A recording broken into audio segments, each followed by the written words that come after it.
Terminal station has arrived. Please disembark in an orderly manner and keep your personal belongings with you to avoid losing anything.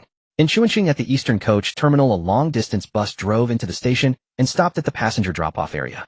The middle-aged driver rose from his seat and shouted loudly while the passengers in the carriage rustled as they stood up and began to get off. On the very last row sat a gaunt young man.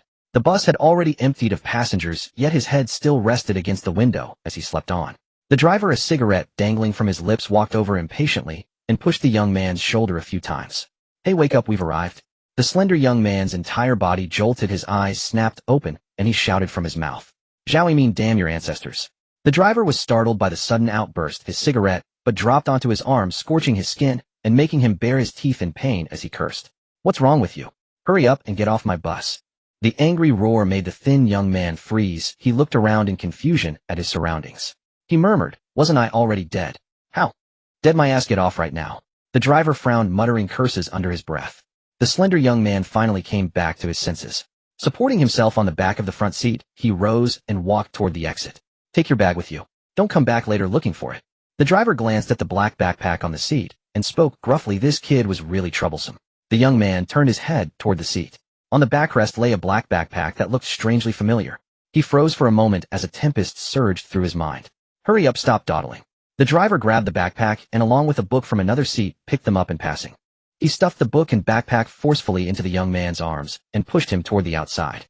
The young man stepped off the bus in a daze. Behind him came the sound of the door closing, followed by the roar of the engine as the coach slowly pulled away and drove toward the parking area. Holding the black backpack in his arms, the young man looked around blankly at the bustling crowd. Under the blue sky, the sun hung high overhead.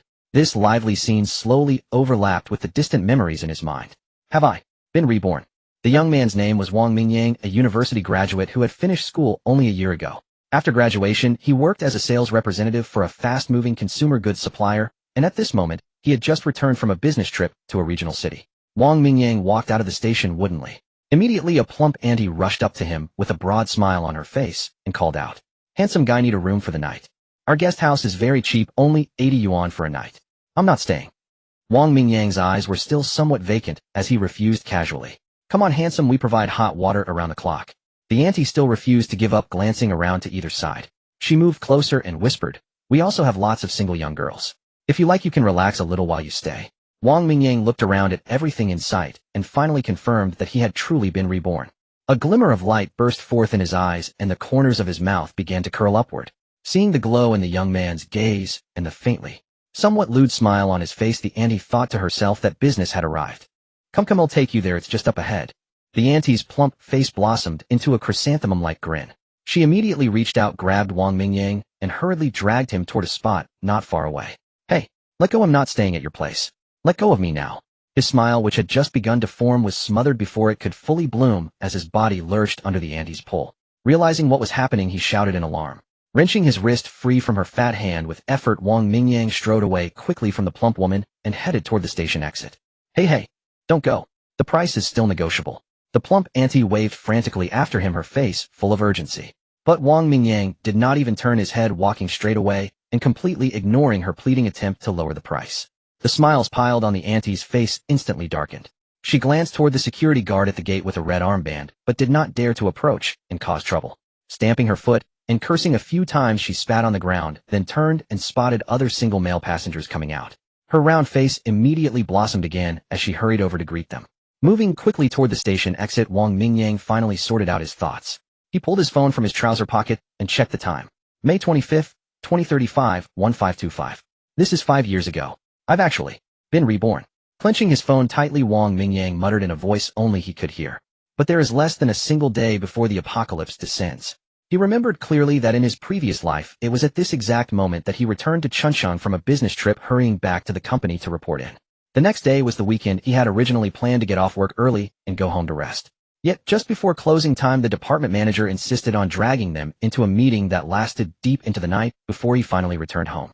As a result, he slept straight through until 2 in the afternoon the next day. When he woke, the entire Blue Star was overrun by zombies, and the end of the world had arrived. Wang Mingyang was trapped by zombies inside the rental apartment he lived in.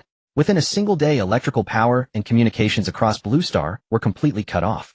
All high-tech weaponry became unusable. Only conventional firearms and other hot weapons still retained some effect. Over 80% of humanity perished while living creatures across the globe began to mutate and evolve. A portion of humans awakened various supernatural abilities at the very onset of Doomsday, becoming the new elite among mankind.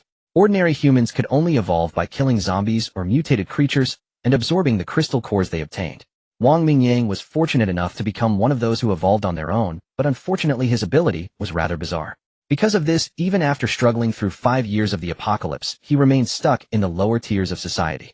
In the end, he was betrayed by those around him and died in the jaws of a high-level zombie. Fortunately, whatever the reason, he had been granted a chance to start over. He had been reborn 5 years in the past. A faint chuckle escaped his lips. Facing the blazing sun overhead, Wang Mingyang slowly raised both hands and closed his eyes, savoring the scorching heat upon his face. He laughed softly to himself, his chuckle gradually swelling into open laughter, then cutting off abruptly in the next instant. Ignoring the way the surrounding crowd stared at him, as if he were insane, Wang Mingyang's youthful features hardened, a chilling, killing intent flickered in his eyes. Zhao Min Wang watching Hanjun. Just you wait. This time we'll settle the score properly. With a soft thud, the backpack and book in his arms slipped and fell to the ground.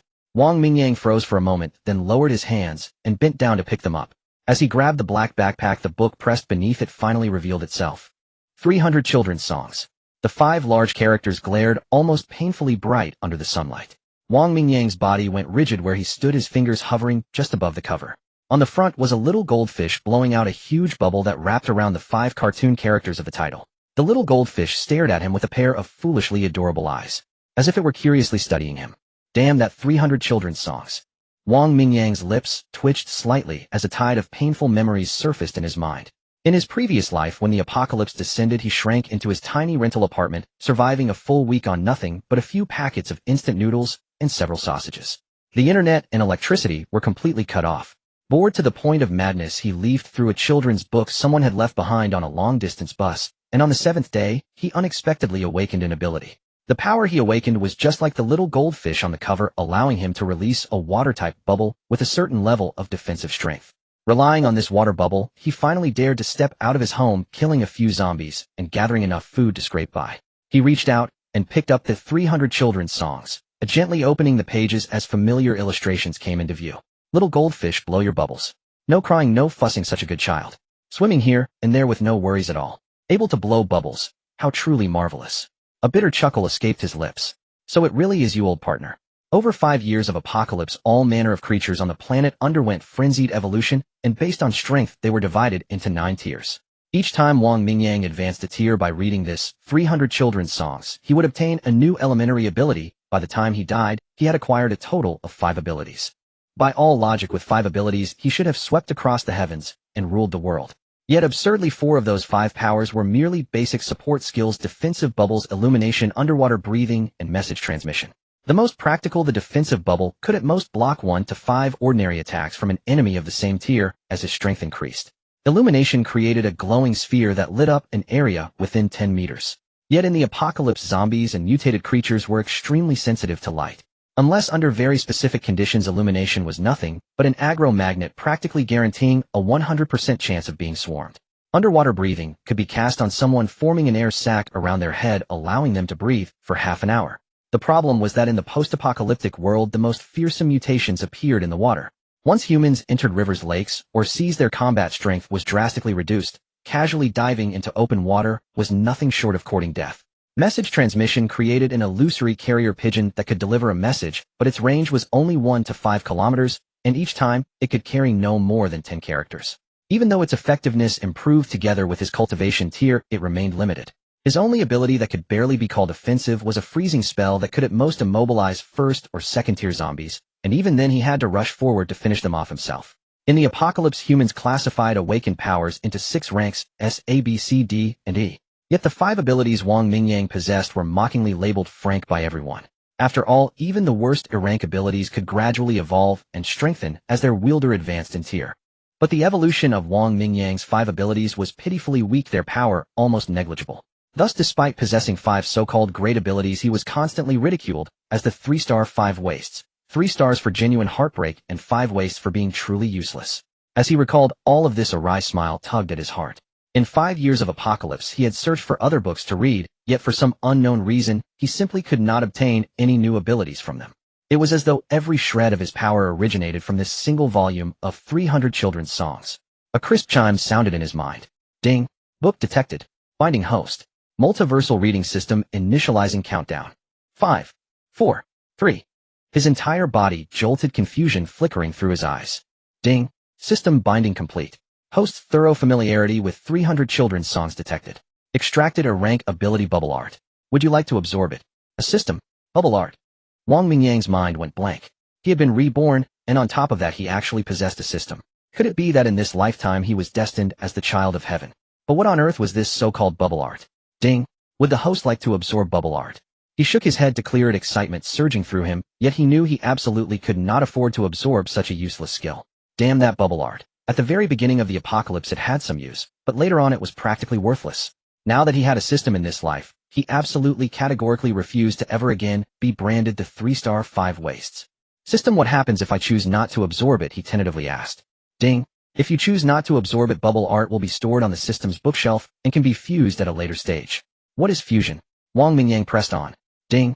By reading and comprehending various books, the system will extract corresponding abilities which can then be fused into entirely new powers. Holy crap, that's incredible. Wang Mingyang pumped his fist in excitement as his thoughts raced. Since this system could extract other abilities, then bubble art was definitely something he would never absorb. Not now, not ever in this lifetime. System, store bubble art on the bookshelf, Wang Mingyang commanded firmly. Ding. Understood, host. Bubble art has been stored on the bookshelf. System, could you stop with the constant ding? My head is starting to hurt. He frowned slightly as the chime sounded once more in his mind. Ding. Apologies. This is a default setting of the multiversal reading system and cannot be altered at present. Damn, this system is a bit buggy. Ding. Host is advised to speak cautiously. In light of this being your first offense, no punishment will be administered. Remember, the system's developer God is supreme. Always right, never wrong, beyond all doubt. Fine. The developer God is supreme. Wang Mingyang backed down at once, not daring to complain further. No one knew what form the punishment might take, but it certainly wouldn't be pleasant. Reborn and gifted with the multiversal reading system, Wang Mingyang felt as giddy as someone clutching the winning numbers of a grand lottery. But with less than a single day remaining before the apocalypse arrived, he had no intention of reliving the misery of his previous life. Since the multiversal reading system could extract abilities then, Wang Mingyang quickly surveyed his surroundings. Ignoring the fact that the balance in his digital wallet, even counting the digits after the decimal point, could barely be called a 5-figure sum, he sprinted straight toward the taxi stand. He yanked open the car door and slid into the back seat, patting the driver's chair as he urged, Master Provincial Library, get me there within 20 minutes, and I'll pay extra. Step on it. Got it, sit tight. The middle-aged woman driving the taxi answered around, the cigarette clamped in her mouth, then flicked the butt out the window. With practiced ease, she shifted gears, released the brake, and slammed on the accelerator. The taxi roared as it shot forward, and the sudden surge pinned Wang Mingyang hard against the back seat. After a series of sharp drifts carving across the road, the taxi shot up onto the elevated third-ring highway. In the back seat, Wang Mingyang rubbed his shoulder, then hurriedly pulled the seat belt across his chest and fastened it, finally letting out a long breath. Unable to hold back, he gave a thumbs-up toward the rearview mirror. The driver, Ant, grinned broadly. Relax, I'll have you there in under 15 minutes. All right, at this speed I believe you. Get me there safely, and I'll pay 100 yuan on the spot. Wang Mingyang spoke straightforwardly. At this moment, time was worth far more to him than money, and he no longer cared about such a small sum. Just watch absolute safety. The driver, Ant, laughed even more heartily, yet her attention on the road only grew sharper. Wang Mingyang fell silent, picking up the 300 children's songs beside him. A glimmer of excitement flashed in his eyes as he quickly flipped through the pages. Oh, the rooster so grand and bright, with a crimson crown and feathers of light at dawn's first break, he crows with might, calling the sun to rise and ignite. Ding. Detected that the host has mastered 300 nursery rhymes. Extracted a rank ability, illumination spell. Would you like to absorb it? No absorption, stored on the bookshelf. Wang Mingyang said without looking up, issuing the command directly in his mind. Ding. Illumination spell has been stored on the bookshelf. Please continue reading diligently, host. The little dove with skills so vast across 1,000 miles, a letter it casts. Ding. Detected that the host has mastered 300 nursery rhymes. Extracted a rank ability, message transmission spell. Would you like to absorb it? Store it on the bookshelf. Ding. Message transmission spell has been stored on the bookshelf. Please continue reading diligently, host. The refrigerator, oh so grand, fruits and veggies neatly stand, meat and fish it stores with care, keeping fresh beyond compare. Ding. Detected that the host has mastered 300 nursery rhymes. Extracted a rank ability, freezing spell. Would you like to absorb it? Store it on the bookshelf. Ding. Freezing spell has been stored on the bookshelf. Please continue reading diligently, host. Ding. Underwater breathing spell has been stored on the bookshelf. Please continue reading diligently, host. Ding. Bounding leap spell has been stored on the bookshelf. Please continue reading diligently, host. And maybe read something more profound. After reading 300 nursery rhymes continuously for over 10 minutes, and absorbing over a dozen rank abilities, a different tone echoed in his mind, and Wang Mingyang was instantly stunned. Read something more profound. The system seems a bit upset. Wang Mingyang silently closed 300 nursery rhymes and placed it into his backpack. Although the abilities he gained were mediocre, this book had indeed helped him survive for 5 years in his past life. If not for being betrayed by his teammates in the end, he might have continued to live on in hiding. He held a certain fondness for this children's book that had accompanied him for 5 years and played a significant role in his survival. However, having been reborn and granted the Heavenspan reading system, it was indeed the right path to delve into more profound texts to acquire more powerful abilities. System, can I choose to fuse these rank abilities? Ding. Fusion is possible, but the resulting ability is unpredictable. Unpredictable is fine. System, fuse all these dozen or so abilities. Wang Mingyang chose to fuse without hesitation. Ding. Fusion failed. What? Why did it fail? Wang Mingyang was dumbfounded. Failing on the first try, isn't this a scam? Ding. Host reading points are insufficient. Basic fusion requires 100 reading points, and a maximum of 3 abilities can be fused at a time. The host's current reading points are 1. Damn, I need reading points. What are reading points? Why didn't you say so earlier? Ding. The Heavenspan reading system requires the host to explore on their own. Anything is possible. Fine, you win. So how do I get these reading points? Wang Mingyang secretly flipped a middle finger, asking helplessly. Ding. Reading points are derived from the host's reading volume. The more books read, the higher the knowledge content, the deeper the understanding, the more reading points are gained. Then why do I only have 1 point? Ding. The host has mastered 300 nursery rhymes with thorough understanding. However, the knowledge content of this book is extremely low, being a children's book. As the first book the host has read, 1 reading point was given as an encouragement. Wang Mingyang understood. Reading volume, knowledge content, and depth of understanding were all sources and requirements for reading points. As a children's primer, 300 nursery rhymes indeed had little knowledge to offer. No matter how well one understood it, it wasn't worth much. The 1 reading point wasn't undeserved. But why did he feel tears welling up in his eyes? As an academic underachiever, even though he now had the system, he would have to study desperately from now on. And understand thoroughly. This was just too difficult. It was a bit tragic. At this moment, Wang Mingyang could only think which book can make one incredibly smart. Inquiring online quite urgently, a piercing screech of brakes sounded, and the taxi came to an abrupt halt at the roadside. Wang Mingyang's body lurched forward with the inertia, only to be yanked back into the seat by the seatbelt. He let out an ouch and clutched his forehead, groaning. Young man, we've arrived at the provincial library. The female driver turned around with a hearty chuckle. She was indeed an expert driver with 2 decades of experience. Wang Mingyang rubbed his head and turned to look. A magnificent towering building rose before him with tall glass doors standing atop the steps, and the name Provincial Library was clearly visible. Thanks, ma'am. You drive really fast. He swiftly took out his phone to scan the QR code and pay, and 100 yuan was transferred instantly. Wang Mingyang glanced at the dwindling number in his digital wallet, gave the driver a thumbs up, and quickly opened the door to get out. Take care now. Don't forget your things. The driver waved with a smile. Wang Mingyang was about to step up the stairs when he paused, turned around, and ran back to the taxi. Young man, did you forget something? The driver asked with a puzzled but still smiling expression. I left my backpack behind. Wang Mingyang opened the car door and retrieved his backpack. There wasn't anything important in it, but since he was going to the library, he'd definitely need to borrow some books. Having his backpack would be more convenient. The driver watched him walk away and shook her head. That young man looked travel-worn, like a fresh university graduate stepping into society. Kids these days, it's really tough for them. A flicker of emotion crossed her heart as she thought of her own daughter, who had graduated 3 years ago and was still working as a waitress at a hotel. As she deftly started the car, she murmured softly, "Let me work one more night shift, and he'll cook a good meal tomorrow." Standing at the entrance, Wang Mingyang cast a glance back at the taxi, which had already reached the next intersection. He couldn't help but let out a sigh. Tomorrow at noon, the apocalypse would descend, and in the first moments of the zombie outbreak, countless lives would be lost. That woman driver had been skilled, saving him precious time. He hoped fortune would favor her. Turning, he walked into the lobby, pondering the categories of books he sought. During the brief taxi ride, he had extracted a dozen skills and had begun to grasp the system's underlying pattern. Although the extracted abilities were highly random, they generally fell within a certain scope. Bubble art was extracted from little goldfish as goldfish blow bubbles. Illumination art came from little rooster as a rooster's crow heralds the dawn. A message transmission art was drawn from little carrier pigeon, for pigeons naturally deliver messages. freezing art originated from refrigerator, which was self-explanatory, and silk-spitting art was extracted while he was reading about Little Spider. Clearly the abilities the system extracted were tied to the content he was reading. Thus to acquire powerful abilities he needed to read targeted books. In his past life, humanity awakened various abilities, and with higher evolved zombies and mutant beasts possessing their own unique powers, humanity had categorized the major ability systems: enhancement, elemental, psychic, transformation, and mystic. Before Wang Mingyang was betrayed, the strongest humans were the 2 black and white sovereigns along with the 5 emperors and 9 heavenly kings. These 16 pinnacle figures were all at the 9th tier peak or beyond.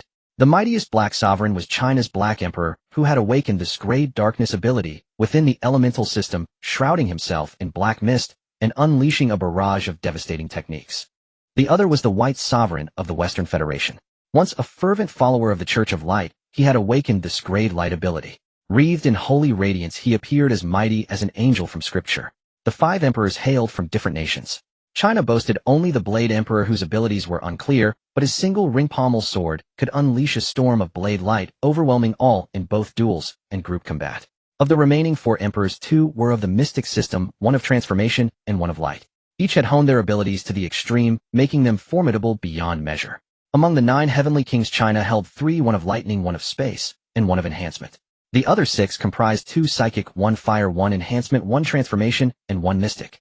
In truth, direct battles among these 16 powerhouses were rare. Their reputations were largely built on their exploits against high-tier zombies and mutant beasts. Yet the might of the black and white sovereigns was beyond question, acknowledged by all, including the 5 emperors and 9 heavenly kings. As Wang Mingyang sifted through his memories, he realized the overwhelming power of the black and white sovereigns was intrinsically linked to their abilities. Many had awakened darkness or light abilities after the apocalypse, yet only the black and white sovereigns had achieved unrivaled dominance.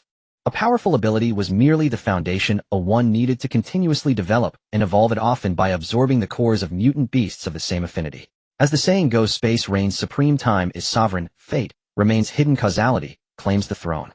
Wang Mingyang had once heard of a formidable time ability user who was nonetheless cut down by the Blade Emperor both at the 8th tier and thus perished. This proved that a warrior's strength wasn't solely dependent on their ability. Reborn with the aid of the myriad worlds reading system, Wang Mingyang, who had only managed to reach the 5th tier in his past life, was well aware of his own limitations. At this moment, he only wished to extract abilities that were powerful from the very start, otherwise he lacked the confidence to compete with those naturally gifted geniuses.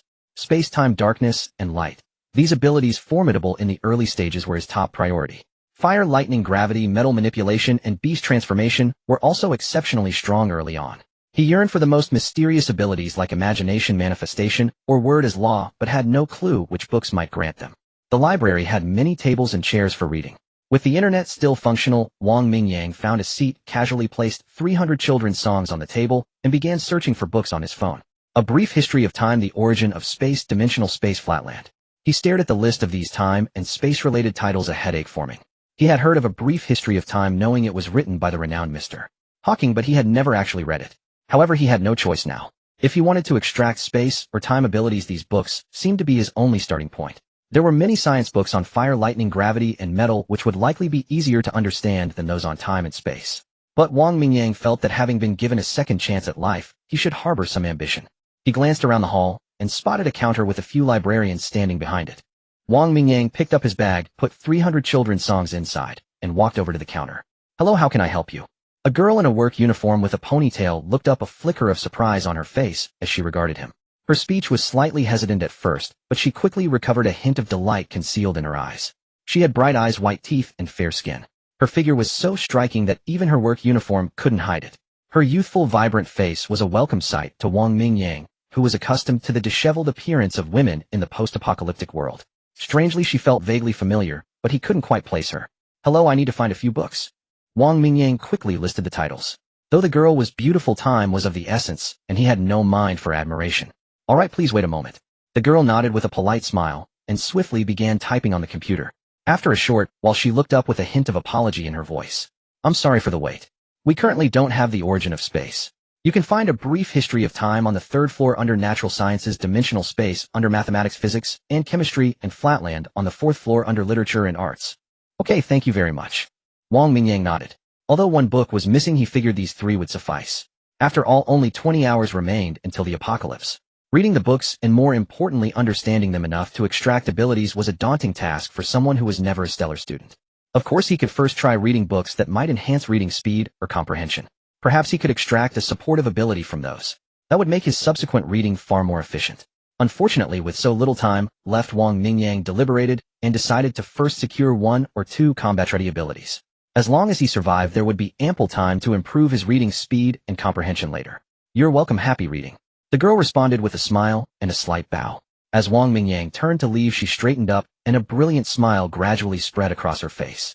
Ascending quickly to the 3rd floor, Wang Mingyang swept his gaze across the vast library, where towering bookshelves stood in dense arrays. The thought of soon immersing himself in an ocean of knowledge made him twitch his lips in a wry smile. Locating the natural sciences section, he began swiftly searching through the shelves. As a provincial library, the collection here was vast enough to be a veritable sea. The natural sciences section alone spanned over 1,000 square meters. It took Wang Mingyang over 10 minutes to find just 2 books across the 2 areas. He then went to the 4th floor and searched for a while, before finally locating the last book, Flatland. Returning to the reading area on the 3rd floor, he found a seat and sat down contemplating the 3 books before him, deliberating on which to read first. A Brief History of Time was certainly famous, but its content wasn't solely focused on spatial knowledge. It encompassed time, space, the universe, quantum mechanics, and more. Wang Mingyang had gained a rough understanding of these topics during his preliminary online research. Strictly speaking, Flatland was a science fiction novel, which was why it was categorized under literature. After a moment's thought, Wang Mingyang's gaze settled on dimensional space. He reached for this book, which analyzed space from a mathematical and geometric perspective, took a deep breath, and prepared to immerse himself in intense study. The book Dimensional Space, whose full title should be From Zero-Dimensional Space to Four-Dimensional Space, was not another novel with the same name. Wang Mingyang reasoned clearly that when considering which abilities were most effective for survival and combat in the apocalypse, space-based abilities would undoubtedly rank at the top.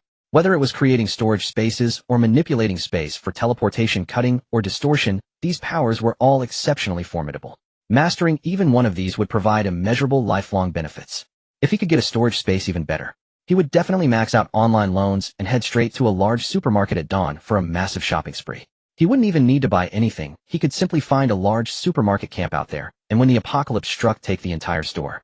Time passed slowly as Wang Mingyang carefully read the book in his hands, striving to understand every word and sentence. However, all of this was still somewhat too difficult for him. After all, he was a liberal arts student, and his high school grades hadn't been at the very top tier either. 2 hours passed. The book Dimensional Space wasn't particularly long. Wang Mingyang read it word by word, trying his best to comprehend the content, determined to grasp whatever he could. In reality, as a modern person, he had some understanding of the concept of 3-dimensional space. But when it came to 4-dimensional space, he was completely lost. As he finally managed to turn the last page and slowly closed the book, the system notification arrived right on schedule. Ding. Detected host's initial reading of Dimensional Space. Extracted Scrade ability Spatial/Fragment 1. Spatial/ability 110. Reward 1,000 reading points. Scrade? It's actually Scrade. Fantastic. Wang Mingyang hadn't expected to extract a spatial ability just from an initial read, and to have it reach Scrade directly was an incredible surprise. Scrade. Compared to his previous Grade ability, it was like a bright moon compared to a firefly. He was quite satisfied with the 1,000 reading points. This would allow him to fuse those useless Grade abilities. But what was this spatial/fragment all about? System. The reading points are generous, but why is it a fragment? The knowledge contained in this book is considered intermediate, and since the host only understood a small portion of the content after reading the extracted ability, is incomplete. Damn. So how many times do I have to read this to extract the spatial ability? Wang Mingyang was exasperated. The number of times isn't the key factor, the focus is on the host's depth of understanding. However, given the host's current comprehension level, this system suggests reading multiple times to deepen understanding. Read a book 100 times, and its meaning will naturally become clear. Wang Mingyang was speechless, a vein throbbing in his forehead. Mocked by the system? Did being a poor student mean having no rights? Fine. To fully acquire this spatial/ability, ideally, he would probably need to read this book at least a dozen times. Forget it for my Scrade ability. He'll push through. Ignoring the loud growls from his hungry stomach, Wang Mingyang devoted himself entirely to studying the book. This was the foundation of his potential future rise. It wasn't until 9:30 p.m. when the library was about to close that Wang Mingyang reluctantly lifted his head. Spatial/ability 810, 100 reading points awarded. Frustratingly stuck at the last 2 points, he read it twice more, but failed to extract it. His reading points remained at 1801.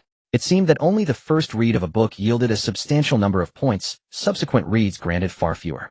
Sighing at the difficulty of gaining knowledge, Wang Mingyang stood up and headed downstairs clutching 3 books. Since the library was closing, he couldn't stay any longer. He had to take the books back and master the ability first.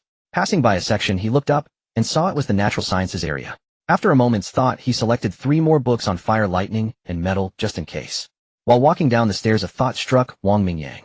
The All Heavens reading system required reading books to extract abilities. Did that mean he would have to constantly search for books after the apocalypse began? System, can I extract abilities and earn reading points by reading ebooks? Ding.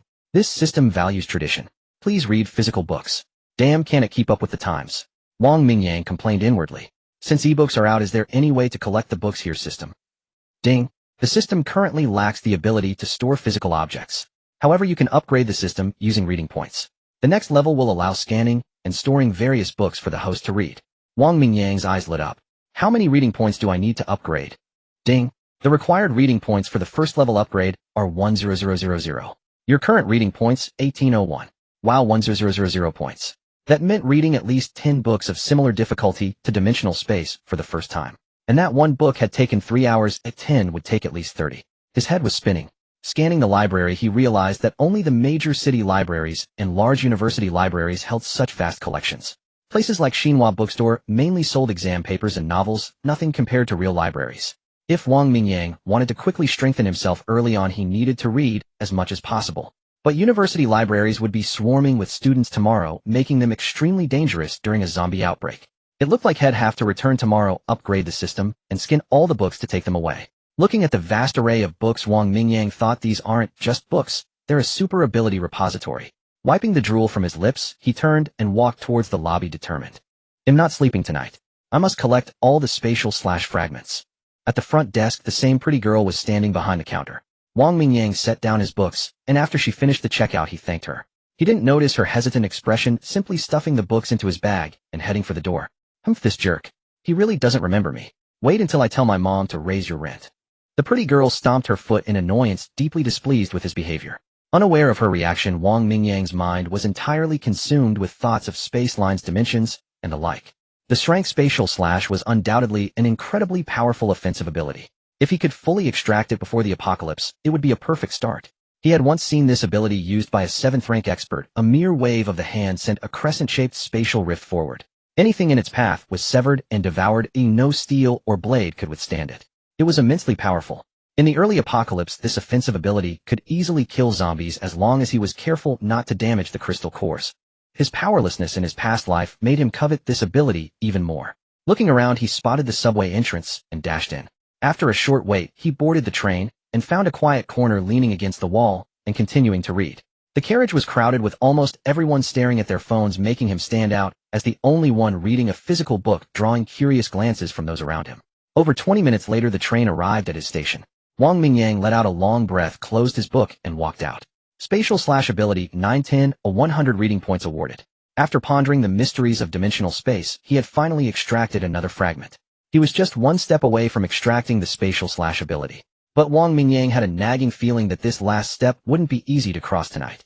Deep in thought about the book's contents, he walked towards his rental, eventually arriving at an urban village. His stomach growled increasingly louder.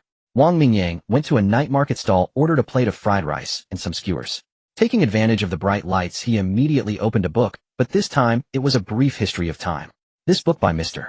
Hawking contained richer knowledge. He had already read Dimensional Space several times, but kept getting stuck on the final piece. Wang Mingyang decided to give his brain a break and started reading A Brief History of Time, hoping to gain some insight. However, this book was over 100,000 words long, and he was prepared for an all-nighter. With only 14 hours left, extracting another ability would be a bonus. He ate his skewers and fried rice while flipping through the pages. To everyone else, Wang Mingyang was the epitome of a bookworm at that moment. After finishing his fried rice, Wang Mingyang quickly paid and stood up, clutching his books as he hurried back to his rental apartment. A 5-story residential building soon came into view, with a small convenience store on the ground floor where a kindly-faced woman sat inside. Seeing Wang Mingyang approach, the woman offered a gentle smile. "Mingyang, you're back, quite late. And Lou, I just got back from a business trip. You're not closing up yet." Wang Mingyang's mind was still occupied with spatial theories. He paused for a moment, then looked up and smiled. "It's only just past 10, I'll stay open a while longer," Aunt Lou said with a warm smile. Wang Mingyang, thinking about the apocalypse arriving tomorrow and the possibility of being stuck inside for days if he couldn't gather the fragments tonight, stepped into the store. He picked out a large amount of packaged food and bottled water, bought 2 cartons of cigarettes, and spent nearly all the money in his WeChat wallet. Aunt Lu even knocked a few yuan off the total to make it enough. Mingyang, why are you buying so much? If you need something to eat, just tell me. No need to stock up like this. Aunt Lu frowned slightly, watching him pile up 500 or 600 yuan worth of goods, a hint of concern in her voice. It's fine, Aunt Lu. Having it at home means I can eat anytime without bothering you. What's the bother? It's just a few steps up and down. Well, I'll head up now, Aunt Lu. You get some rest. After paying and gathering his purchases, Wang Mingyang called out as he left. All right, get some rest. Aunt Lu shook her head, not insisting further. Wang Mingyang turned open the hallway door and walked upstairs. Aunt Lu was the owner of this residential building. The first floor was her shop, and the 2nd through 4th floors were rented out to nearby university students. She lived on the 5th floor herself, and there was a small terrace on the roof. She was kind, and the rent was reasonable, earning her a good reputation among the students. Wang Mingyang had lived here since his senior year internship, though he was usually out early and back late, so he didn't have much interaction with Aunt Lu. In his memory, Aunt Lu had a daughter, but in the nearly 2 years had lived here, had rarely seen her. In his past life, during the first week of the zombie outbreak, he never went downstairs and never saw Aunt Lu again before he died. He figured she had either turned into a zombie or been devoured by them. With a touch of melancholy, Wang Mingyang returned to the 3rd floor, unlocked his door, and entered the familiar small single room with a bathroom. He placed his new purchases in the corner, closed the door, and secured the small lock. He carefully set the books on the small desk against the wall, sat down, took a deep breath, and began his night of reading. Opening A Brief History of Time, Wang Mingyang continued reading from where he left off. Our current ideas about the motion of objects come from. At some point, a pretty girl with a high ponytail rode a pink electric scooter up to the convenience store entrance. She skillfully turned off the engine, got off, removed her cute pink helmet, and cheerfully called out Mom towards the store. Aunt Lu looked up and saw the girl, her face breaking into a bright smile. Xiaoyer, you're off work. Xiaoyer's real name was Suyu. Her father was a police officer who tragically died during an arrest operation. So Suyu grew up relying solely on her mother, and the two of them lived off the rent and their small convenience store. Yes, Mom. Did you see Brother Mingyang? Suyu asked without looking back as she wheeled her scooter into the hallway. Mingyang just got back a little while ago. Why do you suddenly ask about him? Aunt Lu was a bit puzzled. Oh, I ran into him at the library this afternoon, but that silly guy didn't even recognize me. Suyu pouted her cherry lips, glanced outside at a window on the 3rd floor, and seeing the light on, she went back into the store. Oh, no wonder he came back carrying books. So he went to the library to borrow them. Aunt Lu nodded in sudden understanding, then reached out and poked her daughter on the forehead. You silly girl, how can you call him that? Mingyang is busy with work, out early and back late. You two have hardly met. It's only natural he didn't recognize you. Ouch, Mom, stop poking my head. He'll get dumber. Suyu held her forehead, stepped forward, and wrapped her arm around Aunt Liu's, speaking coquettishly. Aren't you dumb enough already? I doubt poking you will make much difference. Aunt Lu pretended to pull away in disgust, but her eyes were full of deep affection. Mom, who talks about their own daughter like that? I do, don't I? I'm not talking to you anymore. I'm going upstairs to wash up. I'm exhausted today, and I still have work tomorrow. Suyu playfully shook her mother's arm, pouted, flicked her ponytail, and turned to run upstairs. Hey, slow down. Don't fall. Aunt Lu shouted nervously as Suyu dashed off. Suyu waved her hand without looking back, her figure disappearing into the stairwell. Aunt Lu let out a soft, silent laugh and shook her head. Her daughter's fiery, impulsive nature was probably inherited from her father. Leaving Aunt Lu to her thoughts downstairs, Suyu bounced up the stairs, slowing down as she neared the 3rd floor. She walked to the 3rd floor and looked at a door on the right side of the hallway where a sliver of light seeped through the crack. Suyu hesitated for a moment, but resisted the urge to knock. She pouted, let out a soft humph, turned, and headed upstairs. Soon the sound of running water echoed from the 5th floor room. Late at night, Wang Mingyang rubbed his temples and looked up, a helpless expression on his face. Just moments ago, the system notification had sounded, but its content left him disappointed. Ding. Detected host's first reading of A Brief History of Time. Extracted a grade ability, Mustard Seed Space Fragment 1. Mustard Seed Space Ability 18. Reward 10000 reading points. The reading points were completely beyond his expectations. Getting 1000 points on the first read was absolutely fantastic. This was more than enough to upgrade the system. Old Man Ho's book was indeed impressive. The A-grade Mustard Seed Space ability was practical in the apocalypse, but right now he wanted the spatial/fragments more. Moreover, Mustard Seed Space was also in fragments. Even if he kept extracting them, he would need at least 8 more reading sessions. And he had to read and understand the material as he went. But just thinking about the spatial/fragment stuck at 910 made his mouth twitch. He had read Dimensional Space over 10 times already. The last 2 attempts had yielded nothing at all. And this, A Brief History of Time, alone gave 10 times the reading points of Dimensional Space. Thinking of that, Wang Mingyang felt tears well up uncontrollably. He sighed, closed the book, stood up, and chugged a bottle of water. His peripheral vision caught the 300 nursery rhymes on the desk, and a flash of inspiration struck him. System, can I fuse abilities now? Ding. Host currently has a total of 11901 reading points. Basic fusion consumes 100 reading points. Fuse basic abilities. Ding. Please select the abilities you wish to fuse. Basic fusion allows a maximum of 3 abilities at once. He carefully reviewed the abilities in the library: bubble art, message art, underwater breathing, art, jumping art, web spinning, art, freezing art, tortoiseshell art, lightness art, illumination art, firefly art. There were 10 great abilities in total. It was obvious their power was limited given they were extracted from children's books. Wang Mingyang paced the room, thinking it over, and finally chose 3 abilities. System, choose to fuse bubble art, tortoiseshell art, and freezing art. Ding. Consuming 100 reading points. Fusion commencing. Ding. Fusion successful. Acquired Drank ability, Ice Armor Technique. Hosts remaining reading points, 11801. Drank ability, Ice Armor Technique. That sounds pretty good. The quality even went up a rank. A glint of interest flashed in Wang Mingyang's eyes. The name alone sounded promising, and he eagerly delved into the detailed analysis of the Ice Armor Technique. Ice Armor Technique, Drank ability, Ice Element. Unleashes a sealed spherical ice armor, but the air inside is limited. If it envelopes the whole body for an extended period, there is a risk of suffocation. What the hell? I can literally suffocate myself using an ability. Wang Mingyang was utterly dumbfounded. This damn Ice Armor Technique actually had such a ridiculous flaw. Either the ice armor breaks and he gets killed, or he suffocates himself inside the ice ball. He yelled, System, are you serious about this? Ding. Ability fusion is entirely random. Since the host fused in a rank ability having some flaws is inevitable. Please use this ability with caution. Use it with caution? You tell me who would dare use an ability like this. Ding. The host's understanding is too shallow. Please trust the system's professionalism and don't make a fuss over nothing. Wang Mingyang. Fine. You're the system, you're the boss. You call the shots. Wang Mingyang was speechless. Fortunately, the ability he fused was a crappy one. He didn't really care, especially within strength spatial ability within sight. But thinking about using abilities, Wang Mingyang suddenly asked, System, how many abilities can I use? In his past life, he acquired 1 ability for every rank he advanced from the 300 nursery rhymes. Before his death, he could use a total of 5 abilities. After being reborn with the Myriad Worlds reading system, he could extract so many abilities. If he could only use 5, he'd really have to read carefully and pick a few powerful ones. Ding. The host can absorb and use all extracted abilities, but abilities stored on the bookshelf cannot be used. Wang Mingyang was blown away. System, my lord, please accept my deepest respect. He practically knelt down. This was like a planet-sized pie falling from the sky. The sudden joy left him stunned, rooted to the spot in disbelief. Wang Mingyang was blown away. System, my lord, please accept my deepest respect. He practically knelt down. This was like a planet-sized pie falling from the sky. The sudden joy left him stunned, rooted to the prize for this single ticket was billions. An instant rise to the peak of life. With such a surprise, I ask you, dear readers, do you want it? Or do you want it? Looking at the 7 abilities on his bookshelf, Wang Mingyang's eyes gleamed. Although the Ice Armor Technique was bizarre, he could still use it, and it didn't take up a skill slot. System, Fuse Jumping Technique and Light Body Technique. Wang Mingyang chose to continue fusing. These 2 abilities were both basic enhancement type abilities. He wondered if there would be any more surprises. Ding. Consumed 100 reading points. Fusion commencing. The system notification arrived as expected.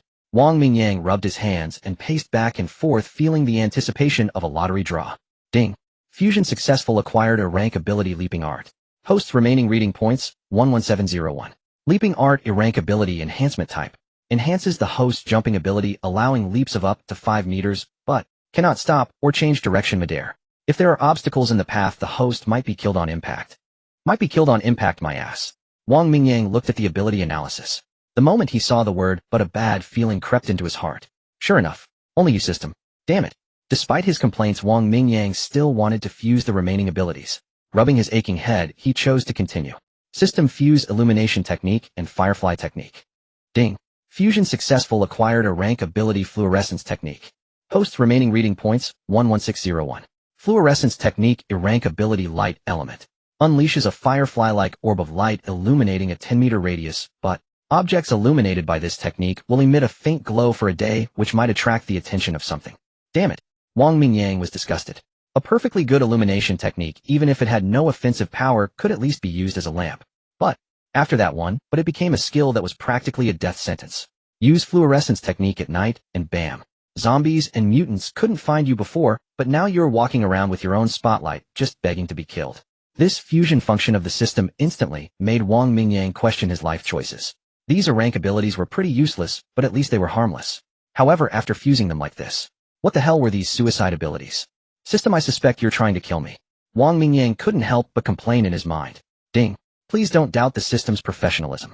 The results of ability fusion are not controlled by the system, but the host can invest reading points to increase the probability of positive outcomes. Huh. Positive probability.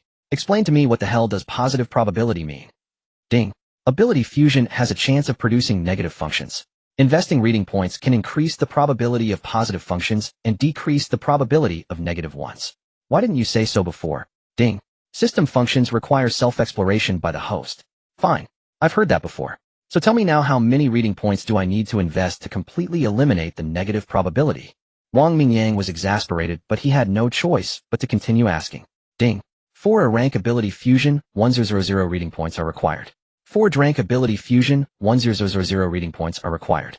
4 crank ability fusion, 1000 reading points are required. Wang Mingyang, do you have any idea how hard I work for these reading points? At this rate, fusing SS rank abilities would cost tens of billions of reading points. Alright, SS rank abilities are hard to find, and having 2 or more of such quality simultaneously is even harder. But this reading point consumption rate. Screw it all. They'll just read myself to death and drown in the sea of books. It seemed that the path of ability fusion was a dead end for Wang Mingyang. Even Father Ma couldn't afford this fusion function. Can't afford it, absolutely can't afford it. Collapsing onto his bed in despair, Wang Mingyang felt hopeless. Reading points increased so slowly, yet the system demanded so much so frequently. Although the system was powerful, it wasn't free. Reaching the peak of life suddenly seemed like an incredibly... Despite his grumbling, Wang Mingyang knew full well that the fusion function of the All Heavens reading system was undeniably powerful. In his past life, he had suffered greatly from his weak abilities.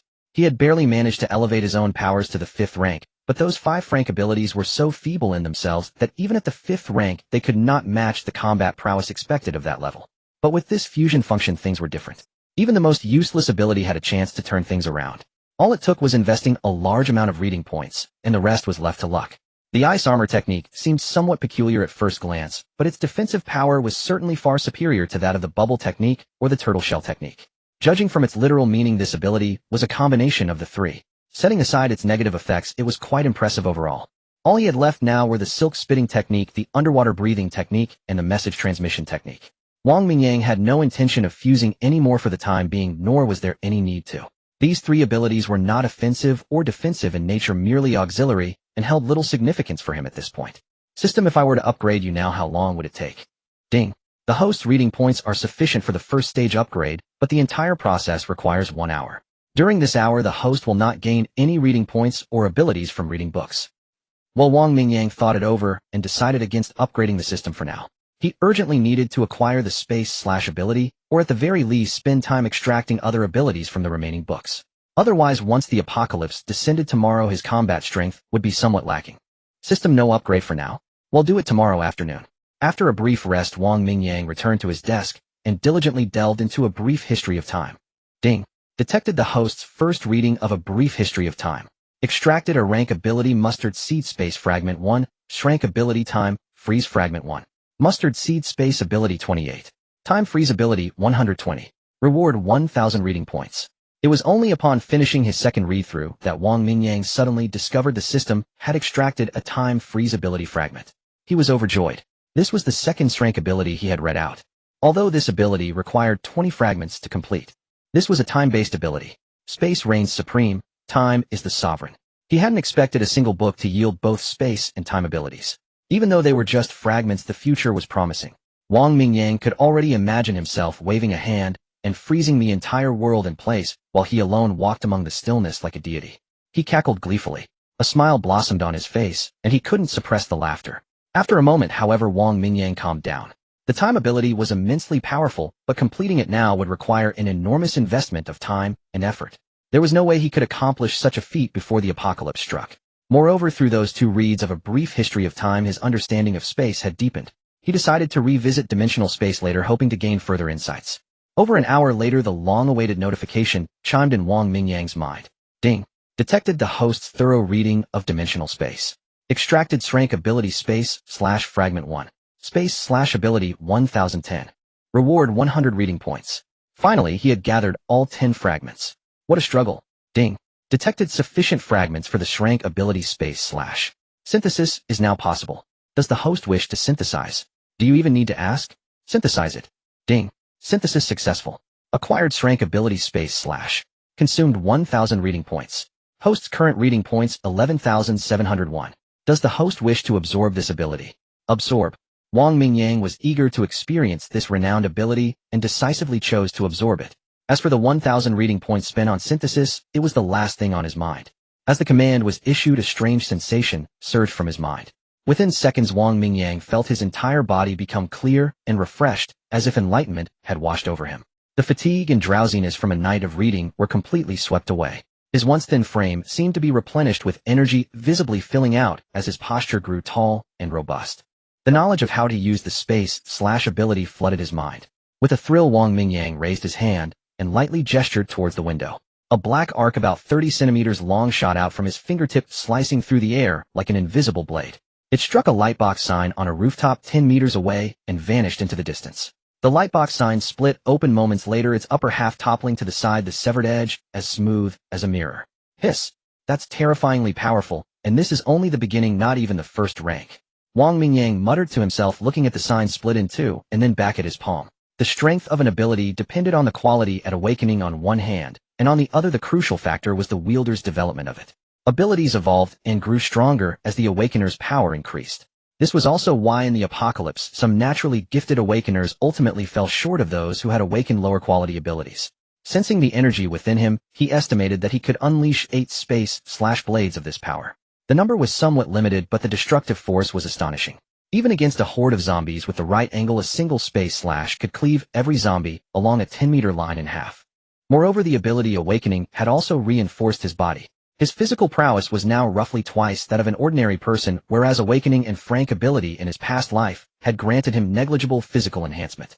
Now, with a good weapon in hand and the 5 years of survival experience from his previous life, fighting zombies and mutated creatures, Wang Mingyang could easily thrive. A powerful hunger pang struck him. Wang Mingyang quickly grabbed the food piled in the corner and devoured it voraciously. He didn't feel satisfied until he had wolfed down 10 packs of braised pig trotters, 5 chicken legs, and 2 packs of instant noodles. Ability awakening strengthened the body, but it also consumed vast amounts of energy requiring immediate replenishment. He checked the time. It was already 5 a.m. In 7 hours the apocalypse would descend. With that thought, Wang Mingyang's gaze drifted to the other books on the table, a glimmer of anticipation in his eyes. He quickly returned to the desk. With 7 hours left, there was still much he could do, perhaps even extract a few more formidable abilities. He already had his offensive means. What he needed next was a defensive ability. With that, he could essentially bulldoze through the early stages of the apocalypse. Even if he encountered powerful zombies that had mutated early on, he could handle them with ease. With this in mind, Wang Mingyang's gaze swept past the books on flames and lightning, settling on the 3rd book, Fundamentals of Metallurgy. Steeling himself, he began to flip through the book. But a single glance at the densely packed table of contents told him that the remaining time would likely be spent on this volume. Time slipped by as the sun climbed higher, its blinding rays spilling across the desk, yet failing to break Wang Mingyang's unwavering focus on his reading. Ding. Detected host mastery of Fundamentals of Metallurgy. A great ability, Metal Control, Shard 1. Metal Control ability 78. Reading points rewarded 80. After hours of relentless study, Wang Mingyang stood only 1 shard away from acquiring the grade Metal Control ability. His current reading points totaled 13061.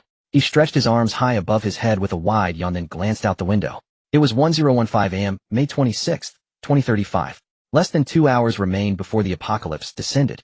He grabbed 2 packs of braised pig trotters and munched on them while flipping open Fundamentals of Metallurgy once more. Pondering the knowledge within his mind, he had read it 7 times consecutively. Though many questions lingered, he felt a profound intuition. One more careful pass to resolve those doubts would yield the final ability shard. Another hour passed, and the system's chime arrived right on schedule. Ding. Detected host mastery of Fundamentals of Metallurgy. A great ability, Metal Control, Shard 1. Metal Control ability 88. Reading points rewarded 80.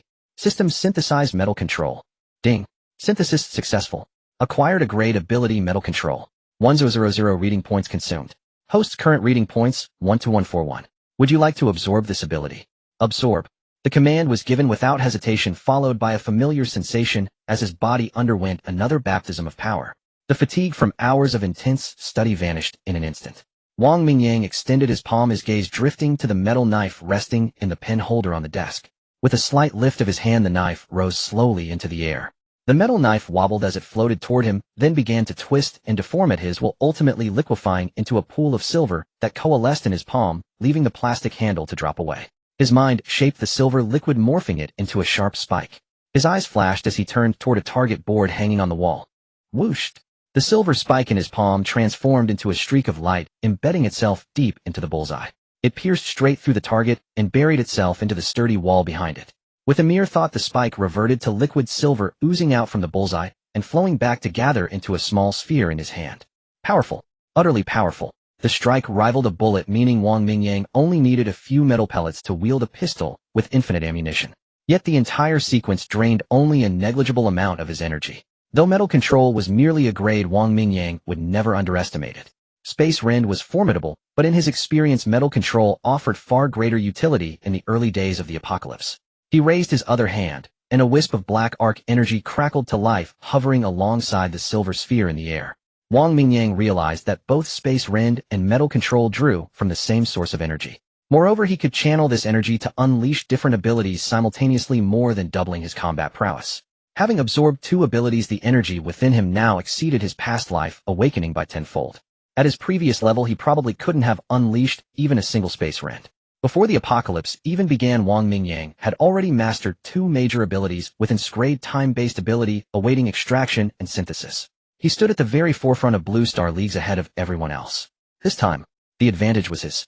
Dismissing his abilities, he devoured another pile of stockpiled food and rewarded himself with a hot shower. The blissful sensation was something he hadn't experienced in 5 years of apocalypse, drawing an involuntary groan of contentment. Changing out of his sour, sweat-stained clothes, Wang Mingyang packed some food and water into his backpack along with a few books. He hoisted the heavy backpack onto his shoulders. After 2 ability absorptions, his body had been strengthened to 3 times that of an ordinary person, making the dozen-kilogram load feel as light as a feather. Glancing at his phone, the time read 1110 a.m., May 26, 2035. In just 50 minutes the end of the world would arrive, but he no longer wished to wait at home. Armed with 2 abilities, Wang Mingyang set his sights on the provincial library in the city center. The system could now be upgraded, allowing him to scan the entire library and copy its collection directly into the system. Wherever he went, he could access any book at will, acquiring abilities to strengthen himself. System, begin the upgrade. As he pulled open the security door, Wang Mingyang issued the command calmly in his mind. Ding. 1000 reading points consumed. System upgrade initiated.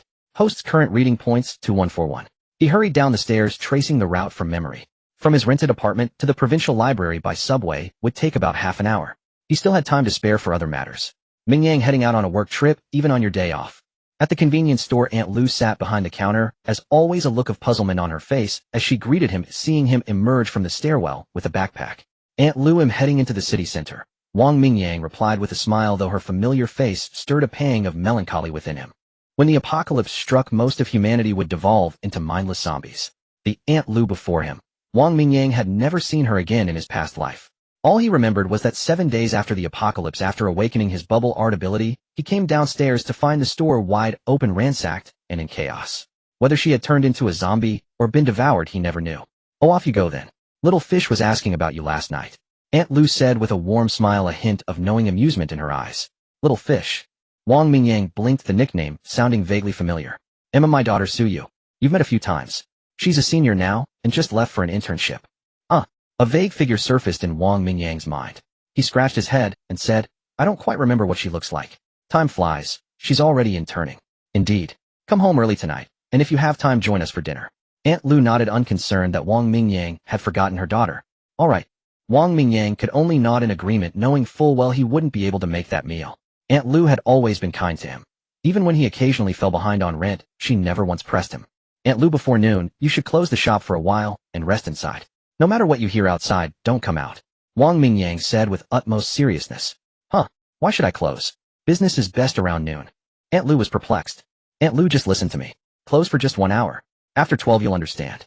Wang Mingyang spoke with grave sincerity. Oh, you child. Fine. They'll listen to you. They'll close up and make some lunch since they'll be hungry anyway. Aunt Lu gave a gentle smile, a trace of helplessness on her face. Wang Mingyang was usually out early and home late, a man of few words, but she knew he was an orphan who had worked his way through university, a resilient and kind-hearted young man. It was perhaps why she had never objected to her daughter's evident interest in him. Aunt Lu will be going now? Perhaps we'll meet again. Wang Mingyang turned away with a sense of release, raising his hand in a wave. He had done what he could with his warning, the rest was up to fate. Wang Mingyang strode briskly toward the subway station. Only 40-odd minutes remained before the apocalypse. He scanned the QR code with practiced ease and passed through the gates. The Line 2 train happened to arrive just as he reached the platform, so he boarded swiftly. Finding a seat, he settled down, knowing the ride to the vicinity of the provincial library would take over 20 minutes, time he needed to carefully plan his next moves. He now possessed two formidable abilities with devastating offensive power. The city center was densely populated, especially at noon when crowds thronged the streets, making it a breeding ground for zombie hordes. However, his internal energy was limited and couldn't fully guarantee his safety. He still needed to secure a weapon. His metal manipulation ability could easily forge one. Since there was still some time, conserving energy was wise. Moreover, Wang Mingyang's control was currently limited, so any weapon he shaped might lack sharpness and durability. He recalled a shop near the provincial library that sold ancient-style weapons, display pieces of various swords and blades, all unsharpened. For someone with his metal manipulation ability, sharpening them would be a trivial matter. He could use this time to find a quality weapon and study its construction with his power, which would also aid in developing his abilities further. The train arrived on schedule. Wang Mingyang grabbed his backpack and dashed out, drawing curious glances from the leisurely crowd. What's his hurry? Going to meet his maker? No kidding. The ride's over, there's no seat to grab, why run so fast? Probably some wage slave. A few young women in JK uniforms and sundresses felt a gust of wind whip past them and couldn't help but whisper mocking remarks. Wang Mingyang didn't look back, bounding up the stairs and vanishing from sight within moments, completely ignoring their ridicule. Probably some wage slave. A few young women in JK uniforms and sundresses felt a gust of wind whip past them and couldn't help but whisper mocking remarks. Wang Mingyang didn't look back, bounding up the stairs and vanishing from sight within moments, completely. I forgot I blew all my money yesterday. A chubby girl behind him shot him a disdainful look, swiped her phone at the gate, and the green light flashed as the door swung open. She squeezed past Wang Mingyang and walked off on her own. Wang Mingyang smiled, nonchalantly stepped back to clear the gate, and fiddled with his phone, quickly enabling all his credit limits on the payment apps before scanning to exit. Bursting out of the station, he got his bearings and headed straight for the shopping mall near the exit. The weapon shop was among the street front stores near the mall. Head wandered in once out of curiosity, and even encountered a film crew's prop buyer sourcing sample models. Divine Eagle Weapon Shop. A massive signboard marked the conspicuous storefront. Wang Mingyang's eyes lit up, and he charged straight in. Dazzling display cases filled with weapons made his head spin. Inside, a sales assistant was attending to two middle-aged men, and was startled by Wang Mingyang's abrupt entrance. Hello, how can I help you? We have a full range of long and short weapons, reliable quality, diverse styles, all forged by master craftsmen. Another saleswoman dressed in elegant hanfu promptly approached with a professional smile and a slight bow, asking softly, I need a straight saber or a horizontal saber. Style doesn't matter, but the quality must be extremely durable. Wang Mingyang said quickly. Most of the weapons on display here were models catering mainly to film crews or enthusiasts. The props used by crews were soft and varied in style. The saleswoman immediately understood. This handsome guy was a hardcore enthusiast in need of a real, unsharpened weapon. Please follow me. The saleswoman smiled, gestured with her hand, and led the way to the back room. The inner room was brightly lit with many unsharpened blades hanging on the walls. Wang Mingyang walked straight to the blade wall, his eyes scanning the weapons on display. These are all unsharpened weapons: Tang horizontal sabers, Ming Dynasty Yanling sabers, Qing Dynasty ring pommel sabers, Japanese tachi. The young woman introduced the blades with a gentle smile and soft voice. Give me the best horizontal saber you have. After sweeping his gaze across the collection, Wang Mingyang settled on the Tang horizontal saber, a weapon that would prove highly effective in the apocalypse and felt comfortable to wield. All right, what's your budget? The saleswoman nodded and leaned in slightly to ask. Just bring me the best one. Money's no object. Wang Mingyang waved his hand dismissively. Okay, one moment. The saleswoman discreetly glanced at his outfit before heading to the storeroom. Dressed in cheap street market clothes, yet talking like that. Let's see how he saves face when the bill comes. Before long, the saleswoman returned carrying an exquisite wooden case. Placing it on the coffee table in the lounge area, she slowly opened it, revealing a majestic antique Tang horizontal saber with a sleek black scabbard, simple and unadorned. The blade is perfectly straight and upright, embodying both the regal elegance of a sword and the imposing might of a saber. This Tang saber was forged by Master Wu Ming, crafted from high-strength steel through countless hammerings. Wang Mingyang tuned out the sales pitch, reached out, grabbed the saber, and drew it from the scabbard in one smooth motion. The 80-centimeter blade gleamed brightly. He gave it a few experimental swings and found it well-balanced.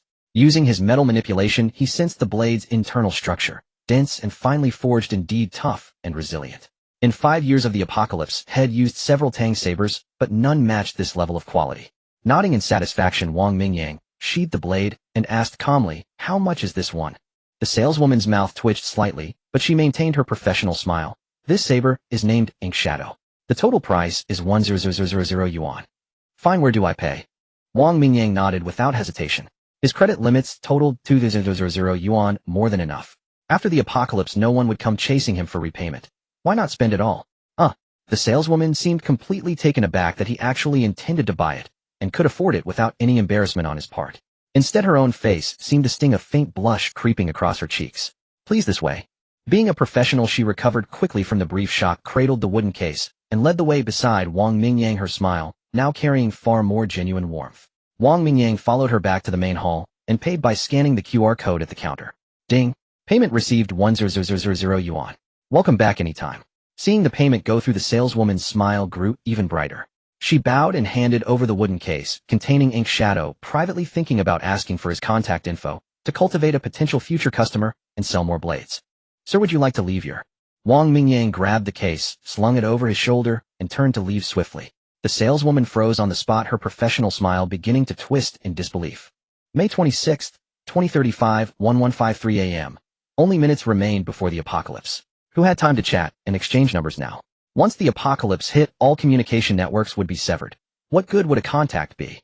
Should he come looking for her among the piles of corpses? A real-life date with a zombie. Maybe see which bone was destined to be his. Utterly pointless. Stepping out onto the street, he made his way directly towards the library. Wang Mingyang glanced up at the sky as he walked, noticing a distinct ring of crimson shadow encircling the blinding sun. In his previous life, he had been asleep at this hour, only later hearing that at exactly noon, the sun had been enveloped by a bloody shadow casting blood-red light upon the entire blue star. Even those hiding underground were pierced by the blood light, as if the entire blue star was penetrated by the sun's bloody rays. What followed was the outbreak of zombies, the mutation of creatures, and the dawn of the apocalypse. Now squinting at the red shadow around the sun, Wang Mingyang estimated that at precisely 12 o'clock the blood light would arrive as expected. Carrying a backpack laden with supplies and a long wooden case, Wang Mingyang dashed into the provincial library. "Hello, welcome. How may I assist you?" Suyu as usual bowed slightly without looking up. But when she raised her head with a smile, she realized the person before her was Wang Mingyang again. "Mingyang Gu, why is it you again?" Suyu said in a sweet voice, noticing that he truly didn't remember her, so she spoke up directly. "You are." Wang Mingyang frowned slightly, unable to recall who this familiar-looking pretty girl was. Suyu shot him a glare and said coquettishly, "Im Shao Yuer Suyu. If you say you don't know me again, I'll have my mom raise your rent when I get home." "Ah, it's you. Long time no see. Are you interning here?" Wang Mingyang suddenly realized. She was Suyu, no wonder she seemed familiar. Looking closely, she bore some resemblance to Aunt Lu. "Yeah. Are you here to borrow books again? Didn't you just borrow a few yesterday?" Suyu tilted her head, looking puzzled. Wang Mingyang glanced around the room, spotting the reading area in the corner. As he walked towards it, he said calmly, "I'm here to look at other books." "Oh then. I'll get you a glass of water in a bit," Suyu said, a little disappointed, but still offering proactively. Without turning back, Wang Mingyang waved his hand and set down his backpack and wooden case on the table. "Suyu, is he a friend of yours?" the handsome young man at the counter asked in a low voice. Yeah. We live in the same building." Suyu was momentarily taken aback, then smiled. "That close, huh? What does he do?" The handsome young man frowned slightly, continuing to probe. "I think he's in sales or something, I'm not really sure. Senior Li Qing, I'm going to get him some water." Suyu smiled, no longer entertaining Li Qing's prying, and turned to fetch a cup of water, holding it with both hands as she walked towards Wang Mingyang. Wang Mingyang estimated the time, gazing through the glass at the street outside. The first floor of the library was nearly empty, but outside the window the street was bustling with crowds. Across the road was Chuncheng's famous Beiping pedestrian street, and weekends brought the largest crowds. A pair of smooth, slender, long legs appeared beside him, and the corner of Wang Mingyang's eye caught the fair skin, stirring a flicker of feeling. Looking up, he saw Suyu standing before him. A sky-blue pleated skirt, a white t-shirt that accentuated two towering peaks, her high ponytail still in place, a sweet smile on her face, holding a paper cup as she stood there gracefully. "Mingyang Gu, hey, race your water." Looking at Suyu's youthful, radiant smile, Wang Mingyang felt a pang of wistfulness. In 5 years of apocalypse, such a smile would be utterly impossible. Everyone was fighting desperately just to survive. A girl as bright as Suyu would either die in a zombie's jaws or fall to the darkness of human nature. "Thank you, Suyu. If you're not busy, would you sit with me for a few minutes?" Wang Mingyang took the paper cup, took a sip, and spoke softly. Suyu hadn't expected him to ask her to sit with him. Glancing back at the counter and seeing no guests needing attention, she pulled out a chair, smoothed her pleated skirt with a hand, and sat down gracefully. Mingyang, have you been busy lately? I haven't seen you around much. Suyu leaned slightly forward, her big adorable eyes wide as she spoke softly. Don't talk. Look outside. Wang Mingyang didn't answer, but pointed out the window, simultaneously opening the ink-black wooden case and pulling out its contents. Moi. Suyu was confused, but obediently looked outside. On the distant archway of the pedestrian street, the clock's second hand ticked steadily, the hour hand slowly approaching exactly noon. Dong! As the chime rang out, the once dazzling sun suddenly burst forth with a sky full of blood-red light. In that instant, the entire world turned blood-red. Indoors, outdoors, even in the pitch-black depths of the ocean, all were illuminated by the crimson glow. Every living being on Blue Star froze in that moment except for Wang Mingyang, who gripped his horizontal blade. His heart was seized with shock. He had never witnessed this scene in his previous life. He now discovered that following the blood light, his vision seemed to pierce through walls, reaching straight to the blood-red sun at the zenith of the sky. Ding! System upgrade complete, new functions. Wang Mingyang had no time to heed the system notification. The moment his gaze touched the blood-red sun, several faint murmuring whispers suddenly echoed in his mind. The sounds were elusive, incomprehensible. With his meager linguistic knowledge, he couldn't make out what they meant at all. Yet those whispers were etched into his mind with crystal clarity, like an imprint. The next instant, the blood-red sun trembled, and a golden light bloomed from its edge. The sun seemed to split from the middle, forming two discs, one white, one red. The white sun remained dazzling, yet carried a hint of sacred gold. The red sun was vividly crimson, imbued with an inexplicable eeriness. Wang Mingyang, peering through the blood light at this unprecedented spectacle, felt a tempest surge within his heart. In his previous life, such twin suns had never appeared. Not only had he never witnessed it, but he had never even heard of such a scene from other survivors. Could it be? My rebirth has triggered a butterfly effect, bringing unpredictable changes. Wang Mingyang murmured to himself. If possessing the system filled him with confidence, it was the foresight granted by his rebirth that was the true foundation of his assurance. But at this moment, something seemed to have shifted, causing his foreknowledge to deviate. The blood light filled the sky for what seemed only a second. Then in the next it vanished, and sunlight bathed the earth once more. Yet something had been subtly altered. On the street, friends who had been chatting and laughing moments ago, lovers in the throes of affection, mothers and children sharing tender warmth, suddenly turned savage, saliva dripping as they lunged at those closest to them. Chaos erupted everywhere as crowds fled in panic. Within mere minutes, the bustling street was a scene of carnage. Zombies frenziedly devoured flesh and blood everywhere. People died amid endless wailing, or rose again, their bodies bloodied and broken, joining the ranks of new predators. The entire street was filled with screams, cries for help, and explosions. Traffic had collapsed and zombies were everywhere, slaughtering humans. At this moment, entrenching rats in the sewers, stray cats and dogs on the streets, animals in the zoo. One by one they began to grow enormous, their eyes turning bloodshot, as their instinct for slaughter awakened, charging onto the streets to hunt both humans and zombies. In the face of the bizarre and unpredictable apocalypse, the insignificance of humanity seemed all the more. At the moment of apocalypse, Wang Mingyang snapped back to reality amidst the sanguine glow. He slowly drew his horizontal blade and ran his left hand along its edge, a streak of sharpness emerging as the once dull silver liquid surged and turned the blade exceptionally keen. Sharpening the blade with his metal manipulation ability, Wang Mingyang twirled the saber lightly, his gaze enigmatic as he fixed his eyes on the lovely Suyu before him. Suyu's eyes were wide as saucers, her cherry lips agape, one hand clamped tightly over her mouth. The hellish scene outside the window on the street made her tremble uncontrollably, yet she somehow suppressed any sound. Inside the hall, zombies had already begun to appear, pouncing and biting other living people. Several people ran down the stairs, chased by more than a dozen zombies that tumbled down the steps. Suyu, run. These people have gone mad. Li Qing, fortunate not to have turned into a zombie, risked danger to rush towards Suyu. He grabbed her hand, intending to pull her outside. Suyu stumbled, but abruptly wrenched free from Li Qing's grip, turning to look at Wang Mingyang, who stood holding his blade. Wang Mingyang glanced at Suyu in surprise. This girl hadn't turned into a zombie, either, seemingly another lucky one. Li Qing's shout drew the attention of the zombies in the hall. Several of them snarled and charged toward them. Without hesitation, Wang Mingyang stepped forward, his blade sweeping horizontally, as several heads thudded to the ground. Blood sprayed as Li Qing shrieked, "You madman! You killed people! People! Can you still call them that?" Wang Mingyang turned calmly, his gaze icy. Li Qing shuddered at that look, then tried again to grab Suyu and run. "Suyu, let's go, stay away from this lunatic."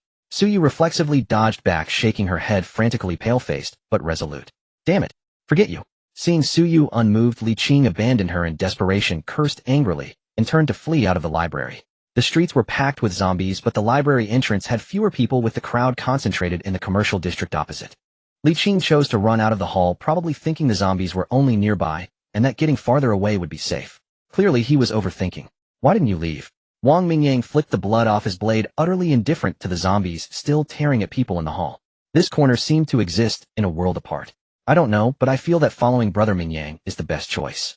Suyu shook her head, her face filled with fear, her body trembling, yet her feet remained steadfast. Oh, why do you say that? Wang Mingyang seemed a bit intrigued. He hadn't had much contact with this girl before. He hadn't expected her to remain so calm and pick the correct answer under such circumstances. Brother Mingyang, you told me to sit down earlier and then made me look outside. You seemed to know something was going to happen, so I thought no matter what happened, staying by your side would be the best choice. Suyu answered without hesitation, quickly voicing her thoughts. Follow me for now. Don't leave my side beyond 3 meters. Wang Mingyang looked at her with slight surprise, nodded, and said. The moment he knew she was Suyu, also known as Little Fish. He had considered for Aunt Liu's sake saving her within his ability. If she could awaken an ability, soon keeping her around might be worthwhile. In the apocalypse, fighting alone was not a long-term plan. Though he possessed the Jutian reading system and would grow stronger over time, it still required a process. It was acceptable to add a few reliable hands and form a combat squad. However, trustworthy people were too hard to find. Walking leisurely through the hall, Wang Mingyang casually swung MO in killing several zombies. More zombies kept pouring down the stairs, forming a near single-file line of the small horde. Wang Mingyang flicked his finger, and a black arc shot from his fingertips, slicing through the dozen zombies ahead. Before the bodies fell, he raised his palm, and metal within a 5-meter radius melted into liquid, converging toward him. Under his control, it condensed into 9 sharp steel needles floating around him.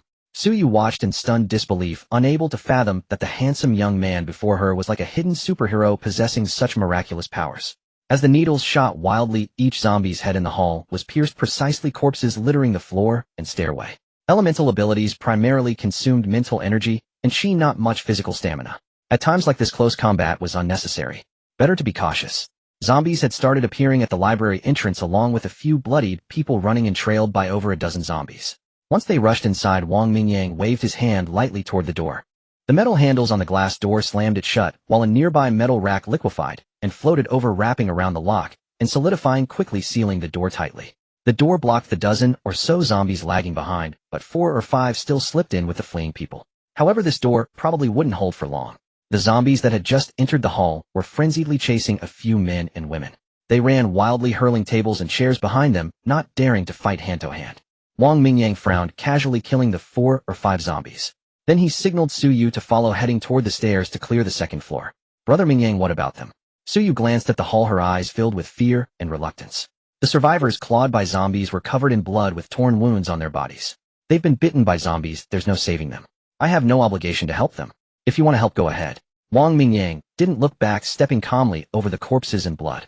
Suyu paused at his words, then quickly caught up, her trembling hand gently tugging at his sleeve, but she said nothing more. The wails of several people echoed from the hall. Suyu's delicate frame trembled at the sound, but she dared not leave Wang Mingyang's side. Having endured 5 years of the dark apocalypse, his heart had long been forged iron. With 5 trash abilities and low strength, he had suffered countless mockeries, sneers, contempt, and oppression. He could save Suyu as a casual favor, but he couldn't tolerate her overreaching. First, those people were beyond saving, turning into zombies within minutes. If Suyu had the ability to save others as long as it didn't affect him, Wang Mingyang wouldn't object. But if she let his sanctimonious heart cloud her judgment and morally coerced others into acting, he would instead eliminate anyone with such thoughts. If Suyu hadn't heeded his warning, Wang Mingyang would have abandoned her without hesitation. Though a pity in the apocalypse, killing the sanctimonious is an iron rule. Of course, if the sanctimonious were on the enemy's side, that was a different matter. Protecting the enemy's sanctimonious ones, even the Trisolarans knew that. Ignoring the various screams from upstairs and downstairs, Wang Mingyang led Suyu to the second floor. After a burst of shooting, bodies were strewn everywhere. Collapsed bookshelves lay scattered with some books already stained with blood. The system had completed its upgrade, but Wang Mingyang hadn't had time to check the new features. He found a seat by the window, keeping an eye on the staircase while communicating with the system in his mind. System, can you scan now? Ding. The all-reading system has been upgraded to the first stage with the addition of the book scanning and copying function, the ability decomposition function, and the knowledge summarization function. I know about scanning and copying. Explain these 2 functions. Flicking his fingers, he shot several steel needles, piercing the zombies charging down from the 3rd floor. Ding. Ability decomposition function. The host can decompose unwanted abilities to obtain corresponding reading points. Ding. Decomposing a basic ability yields 100 reading points. Decomposing a first-tier ability yields 100 reading points. Decomposed abilities cannot be obtained again from the same book. Ding. Knowledge summarization function. After the host accumulates a certain amount of knowledge through reading, the system will organize it into volumes, automatically categorize them into the bookshelf, and make them available for the host to review at any time. Oh, both functions are quite good. Abilities with no absorption or fusion value could be decomposed into reading points. The knowledge summarization function, though not particularly useful, could compile learned knowledge into a systematic format, making it easier to deepen understanding and extract abilities from subsequent readings. It's awesome. Wang Mingyang was very satisfied with these two functions. One indirectly solved part of the reading points acquisition problem, and the other indirectly enhanced the difficulty of obtaining abilities, both beneficial to him. System start scanning the books. Ding. The system's scanning range is 5 meters around the host. Starting scan. 5 meters, a decent range, but not large. Wang Mingyang had originally thought this function could scan an entire building, but it seemed he was overthinking. Still, it was no big deal, just a few extra steps.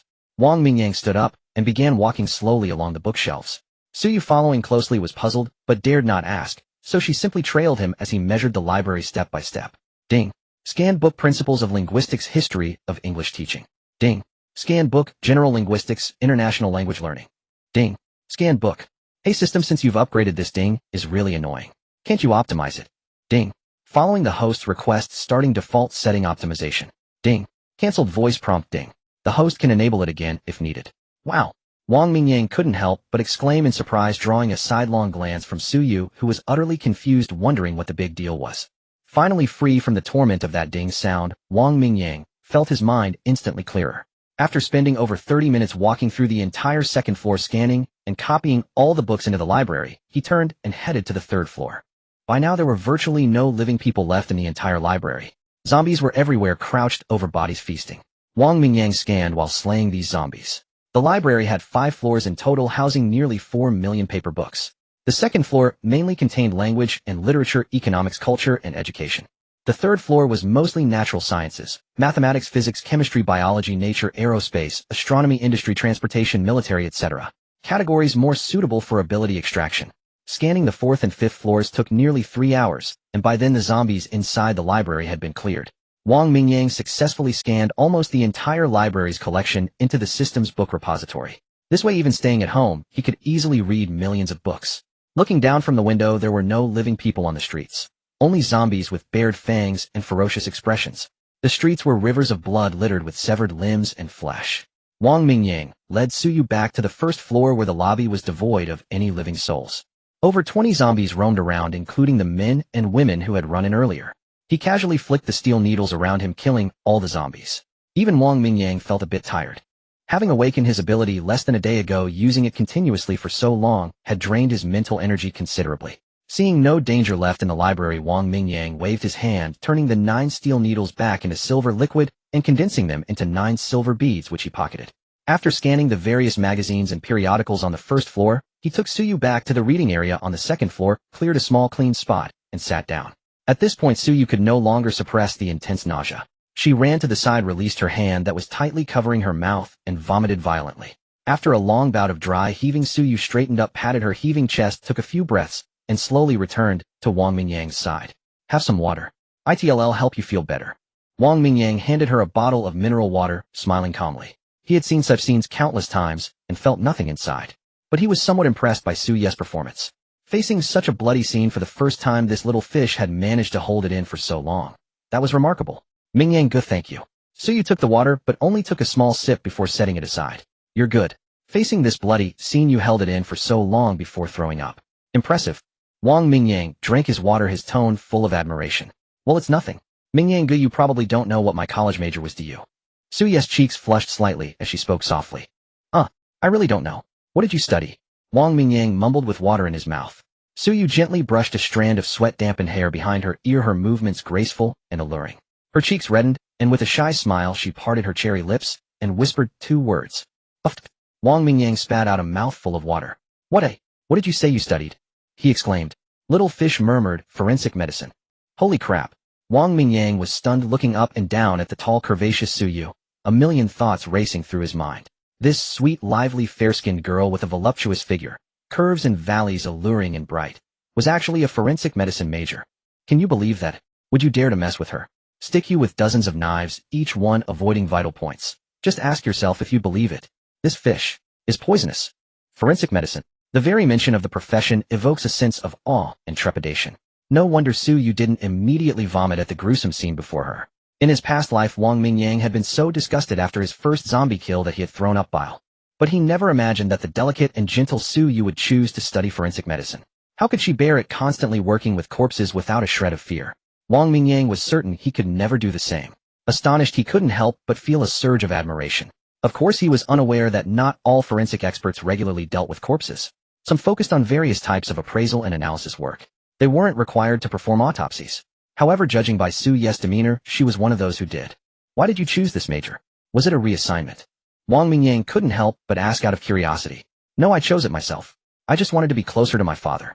Su Yu replied with a faint smile, a trace of reminiscence in her eyes. Oh, Wang Mingyang nodded. He knew that Aunt Liu's husband had been a police officer who died in the line of duty while pursuing a suspect. Why didn't you apply to the police academy then? My mother wouldn't allow it, so I secretly applied for forensic medicine instead. When the acceptance letter arrived, she almost beat my butt black and blue. Su Yu covered her mouth and giggled, seemingly recalling the memory. So how did you end up interning here? It's not exactly related to your field. I couldn't find a suitable position for now. Senior Li Qing mentioned this place needed a waitress, so I took the job to make ends meet and study on the side. Su Yu tapped her lips with her finger, looking helpless. My mother also insisted I come here. She even contacted my father's old unit to make sure I couldn't go anywhere else. Aunt Lu Shi. Wang Mingyang felt a pang of emotion, but at this moment, he had no idea what fate held for Aunt Lu. Su Yu tapped her lips with her finger, looking helpless. My mother also insisted I come here. She even contacted my father's old unit to make sure I couldn't go anywhere else. Aunt Lu Shi. Wang Mingyang felt a pang of emotion, but at this moment, his clean and decisive kills coupled with his aura of deadly seriousness had kept the perceptive Su Yu from daring to disturb him. Now that they were chatting, she couldn't contain her anxiety any longer and voiced her question. Wang Mingyang looked at the beautiful woman before him and shook his head grimly. You've seen Resident Evil, right? This kind of situation is definitely widespread. Most people will turn into zombies. Then, my mother. Su Yu's usually calm facade finally cracked. I told Aunt Lu to close the shop and rest before I left, but I don't know if she'll listen. Wang Mingyang shook his head, his tone flat. I want to go downstairs and use my phone to make a call. Su Yu's voice trembled with tears, her eyes reddening. It's useless. All communication networks are down. Wang Mingyang showed her his phone, the screen displaying no signal. What am I supposed to do? My mother is home alone. Will she be? Su Yu sobbed quietly. At this moment, she seemed like a vulnerable young woman in her early 20s. There's nothing we can do, Su Yu. The convenience store is too far away. Even for me, reaching it safely in a short time is impossible. Wang Mingyang shook his head silently. Setting aside whether he even had the ability, he wouldn't risk traversing the entire city with a defenseless Su Yu just to check on Aunt Liu's safety. Their relationship wasn't at that level. Having grown up in an orphanage, Wang Mingyang no longer had anyone for whom he would risk his life. Mother, she'll be fine. Su Yu pressed her hands together, tears streaming down her face as she prayed silently. Being intelligent, she understood exactly how dire the situation outside was. Being rational, she also knew that rushing out recklessly would only lead to her death. Staying with Wang Mingyang, she had a chance to live. Leaving him, she would certainly die. She would likely perish on the road before even seeing if her mother was alive. Seeing Su Yu fall silent, Wang Mingyang's estimation of her intelligence and composure rose another notch. In his past life, he had encountered many insufferable women who, relying on their looks and figures, made endless demands, played the victim to gain sympathy, or used seduction to get what they wanted, stopping at nothing. Sadly, most men were easily manipulated by such cunning vixens. Thinking about it, Wang Mingyang couldn't help but laugh bitterly. Hadn't he been one of those men himself, utterly bewitched by a mere Wang Ruoqing only to be framed by her, and Zhao Yimin ultimately meeting his end in the jaws of a zombie? Having been reborn, Wang Mingyang was determined not to repeat those mistakes. Compared to the women of his past life, Su Yu knew her limits and understood when to advance or retreat. Even with her heart racked with anxiety, she didn't overstep her bounds or demand that Wang Mingyang risk his life for her. Indeed, a woman who studied forensic medicine was truly extraordinary. Alright, don't overthink it. If Aunt Lu has unfortunately turned into a zombie, would you even be able to face her like that when we get back? If she listened to me and closed the shop to rest before midnight, the zombie outbreak wouldn't threaten her for a while. You still have a chance to see her again. Wang Mingyang offered the casual reassurance while pulling out a book titled Fundamentals of Metallurgy from his bag and starting to read. Metal control was indeed a powerful ability, consuming far less energy than spatial cutting. It would be a formidable weapon against zombies and mutated creatures in the early stages. Su Yu nodded, wiped her tears, and saw Wang Mingyang absorbed in a book. She was stunned. What kind of time was this to be reading? Was he really this nonchalant? If it weren't for the zombies roaming and howling outside, she would have thought she was on a reading date with him. The sheer absurdity of it. After a while, Suyu calmed down and looked up to ask, Brother Mingyang, is your ability to control steel needles innate? Wang Mingyang looked up and slowly shook his head. No, it awakened today. Suyu's eyes lit up. Then, could I possibly have one too? Wang Mingyang nodded. All survivors have the potential to awaken abilities sooner or later. After the apocalypse, a small number of people would awaken abilities on their own, while most could do so by absorbing crystal cores from zombies and mutated creatures. However, at this stage, those creatures hadn't yet formed crystal cores within them. They wouldn't become common until about a week later. Really? That's wonderful. Suyu's tears turned into a smile, temporarily setting aside her worries for her mother. She secretly hoped that if she awakened her abilities sooner, she could go home and find her mother and protect her. An hour later, a system notification chimed in Wang Mingyang's mind. Detected that the host has thoroughly studied fundamentals of metallurgy. Extracted ability Metal Control Fragment 1. Metal Control Fragments 1. Reward 100 reading points. Huh. I got 20 extra reading points as a reward. Not bad, not bad. System, what's the meaning of this extra fragment? The host already possesses the metal control ability. The extra fragment can be used to enhance the ability's strength. Alright, got it. Read more books, accumulate fragments, enhance abilities, right? Correct understanding. Let's go. We'll find a hotel nearby to stay for the night. Wang Mingyang put away his book, stood up stretched, and said casually to Suyu. Huh, a hotel. Suyu's slender body trembled. This was too fast. Although she had admired this handsome and resilient young man ever since she first learned about Wang Mingyang from her mother over a year ago, his direct invitation to stay at a hotel together for the night. It was simply overwhelming. What are you thinking about? Get your mind out of the gutter. It's already 5 o'clock. In 2 hours it'll be dark, and it'll be even more dangerous after nightfall. We need to find a place to stay. Wang Mingyang rolled his eyes. One look at her expression told him exactly where Suyu's thoughts had wandered. Suyu was undeniably beautiful, tall and slender with curves in all the right places, her skin fair and delicate. Alright, all her attributes happened to align perfectly with Wang Mingyang's aesthetic preferences. But getting into his inner circle wasn't that easy. Although Suyu was sharp and emotionally intelligent, Wang Mingyang did consider taking her on as a subordinate. But having been betrayed before, Wang Mingyang wouldn't trust her so easily. The human heart is a treacherous thing hidden behind flesh and bone. The more beautiful the woman, the more skilled the liar. Upon hearing his words, Suyu's pretty face flushed crimson. She quickly stood up, her fingers nervously twisting the hem of her skirt, at a loss for what to do. Wang Mingyang felt the energy within him, now mostly recovered. He casually tossed the metallic silver orb from his pocket into the air, watching it reshape into 9 steel needles. Suyu stayed close by his side, one delicate hand gently clutching the edge of his clothes. Wang Mingyang glanced at her, but said nothing. Grabbing his backpack, he calmly stepped over the scattered corpses, leading Suyu towards the stairs.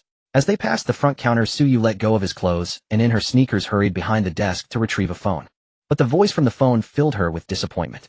The subscriber you are trying to reach is temporarily unavailable. Please try again later. Wang Mingyang hadn't lied to her. The signal bars were completely empty, the call couldn't connect. Not daring to linger, Suyu quickly grabbed a small backpack and stuffed the phone inside. Returning to Wang Mingyang's side, she saw he had already liquefied the metal barring the door back into a single mass. He casually stretched and deformed the liquid metal, condensing it into a horizontal saber.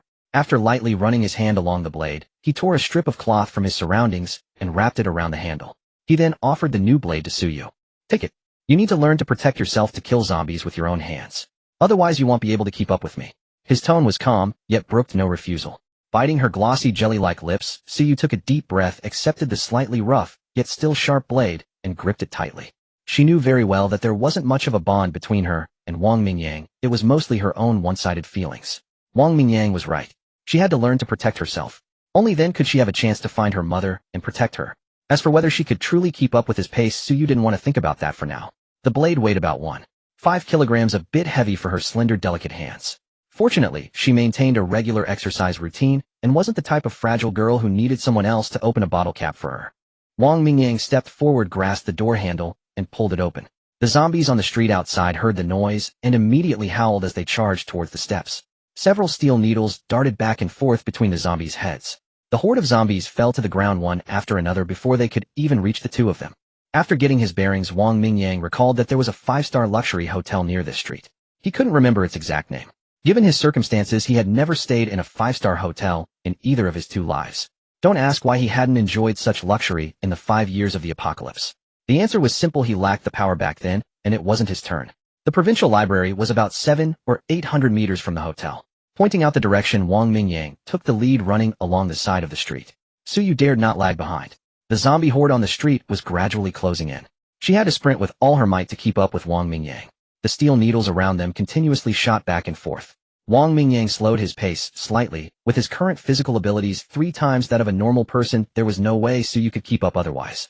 His optimal control range for metal was 5 meters with a maximum range of 10. But right now he didn't need to liquefy metal, he only needed to control the needles to precisely pierce the zombies' skulls. So Wang Mingyang focused on taking down zombies from 7 or 8 meters away, and soon the pair had covered 400 to 500 meters. As they passed a corner near a subway entrance, Wang Mingyang suddenly spotted a familiar shop. Divine Eagle Weapon Shop. The door was wide open. Inside, 2 shop assistants and Hanfu, now turned zombies, and a few others who were clearly former customers were wandering around drenched in blood. The assistant who had previously asked for his contact information was now missing her entire lower jaw, her chest covered in large bloodstains mixed with shreds of flesh. The moment she saw Wang Mingyang, she lunged at him. Damn it. I knew I shouldn't have given out my contact info. This zombie really wants a date with me. Wang Mingyang couldn't help but shudder silently, giving himself a mental thumbs up for his foresight.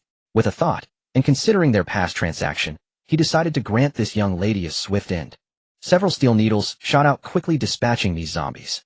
Suyu glanced curiously at the hamper-clad zombie. Wang Mingyang had killed countless zombies without a flicker of emotion, yet he had visibly shuddered upon seeing this one.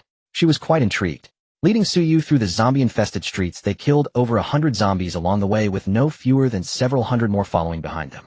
While using the steel needles to shoot down approaching zombies, Wang Mingyang also manipulated the steel road barriers along the way, twisting and deforming them into obstacles to block the pursuing horde. Soon they arrived at the entrance of a grand hotel. The characters Lu Ha Bao Li were mounted on the rooftop.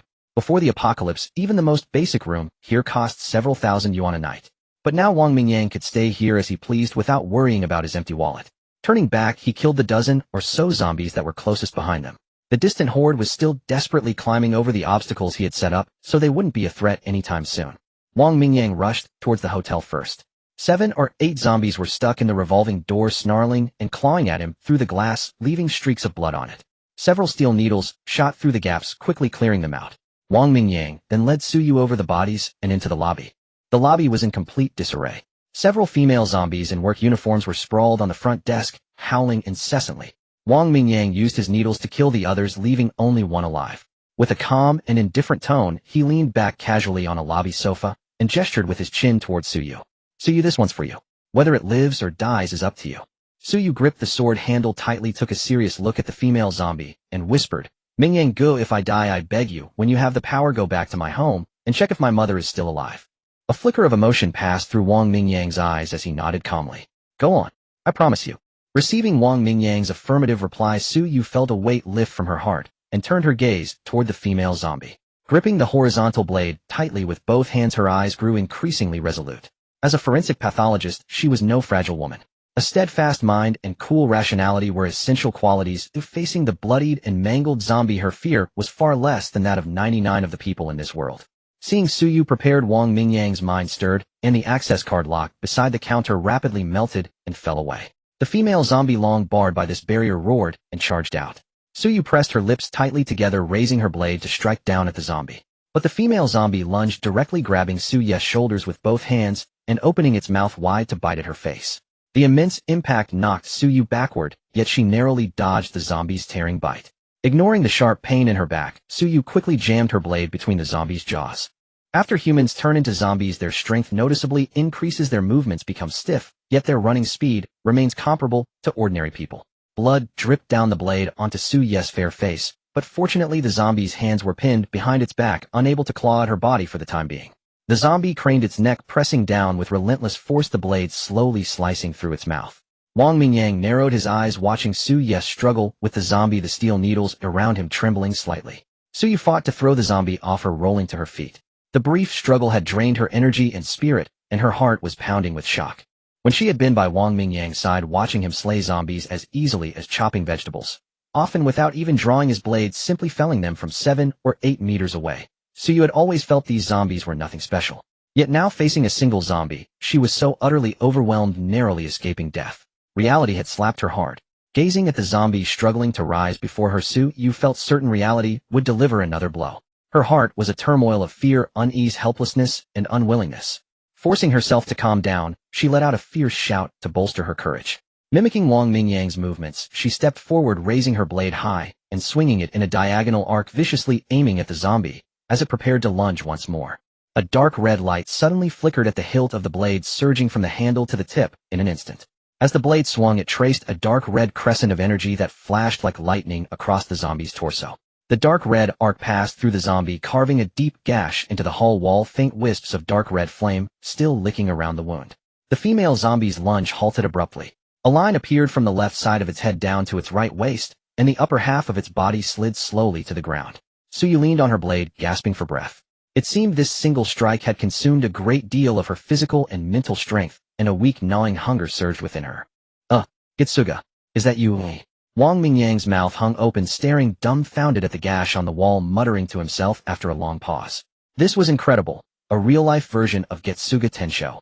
That girl Suyu, she's truly lucky. The chance of awakening an ability on the very first day of the apocalypse was minuscule, and Wang Mingyang the cheater obviously didn't count. As for the ability Suyu had just awakened, Wang Mingyang could sense that it would only grow more powerful as her rank increased. He stepped forward, closely examining the zombie's body, which bore faint traces of corrosive burns, then walked to the wall, squinting at the blade mark. He mused inwardly that Suyu's ability seemed to combine the traits of both dark and fire systems. In his 2 lifetimes, he had never heard of anyone possessing such a power. The Black Emperor of Huaxia had a purely dark-type ability, never once displaying any fire characteristics. But the information revealed by Suyu's blade caused Wang Mingyang to raise his assessment of her once more. This little fish truly seemed worth cultivating. In the apocalypse, humans awakened various abilities, but those with dual inherent attributes like Suyu were extremely rare.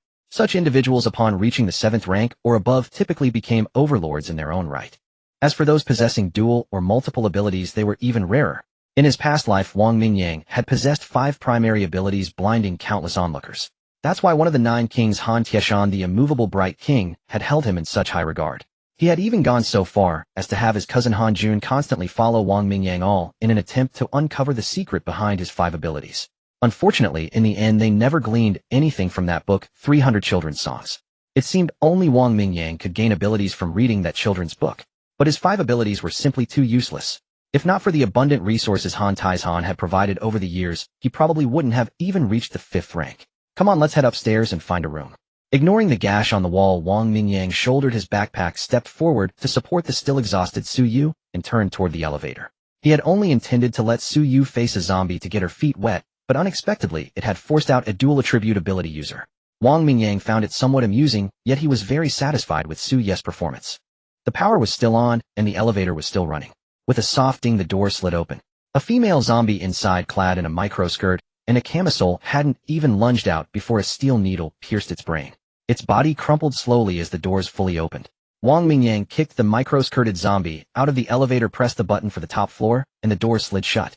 Liu Bali had a total of 18 floors with the presidential suites on the top level. Since he was freeloading, Wang Mingyang naturally wanted the best. The elevator doors opened quickly, and Wang Mingyang supported Suyu as they stepped out. A few zombies wandered the hallway of the 5 rooms. 3 had their doors wide open. After casually clearing the zombies in the hallway, Wang Mingyang chose a presidential suite at the end. He cleaned out the 3 zombies inside, had Suyu take a seat on the living room sofa, and then with some effort casually tossed the 3 bodies out the window. The bodies crashed to the ground below, attracting a horde of zombies that came sprinting over. The fresh blood and flesh sparked a commotion among the undead crowd. Go wash your face first, then come eat something to regain your strength, Wang Mingyang said, pointing towards the bathroom as he looked at Suyu, whose pretty face was stained with blood. Hearing this, Suyu remembered the zombie blood on her face. She released her grip on the blade, pushed herself to her feet, and walked towards the bathroom.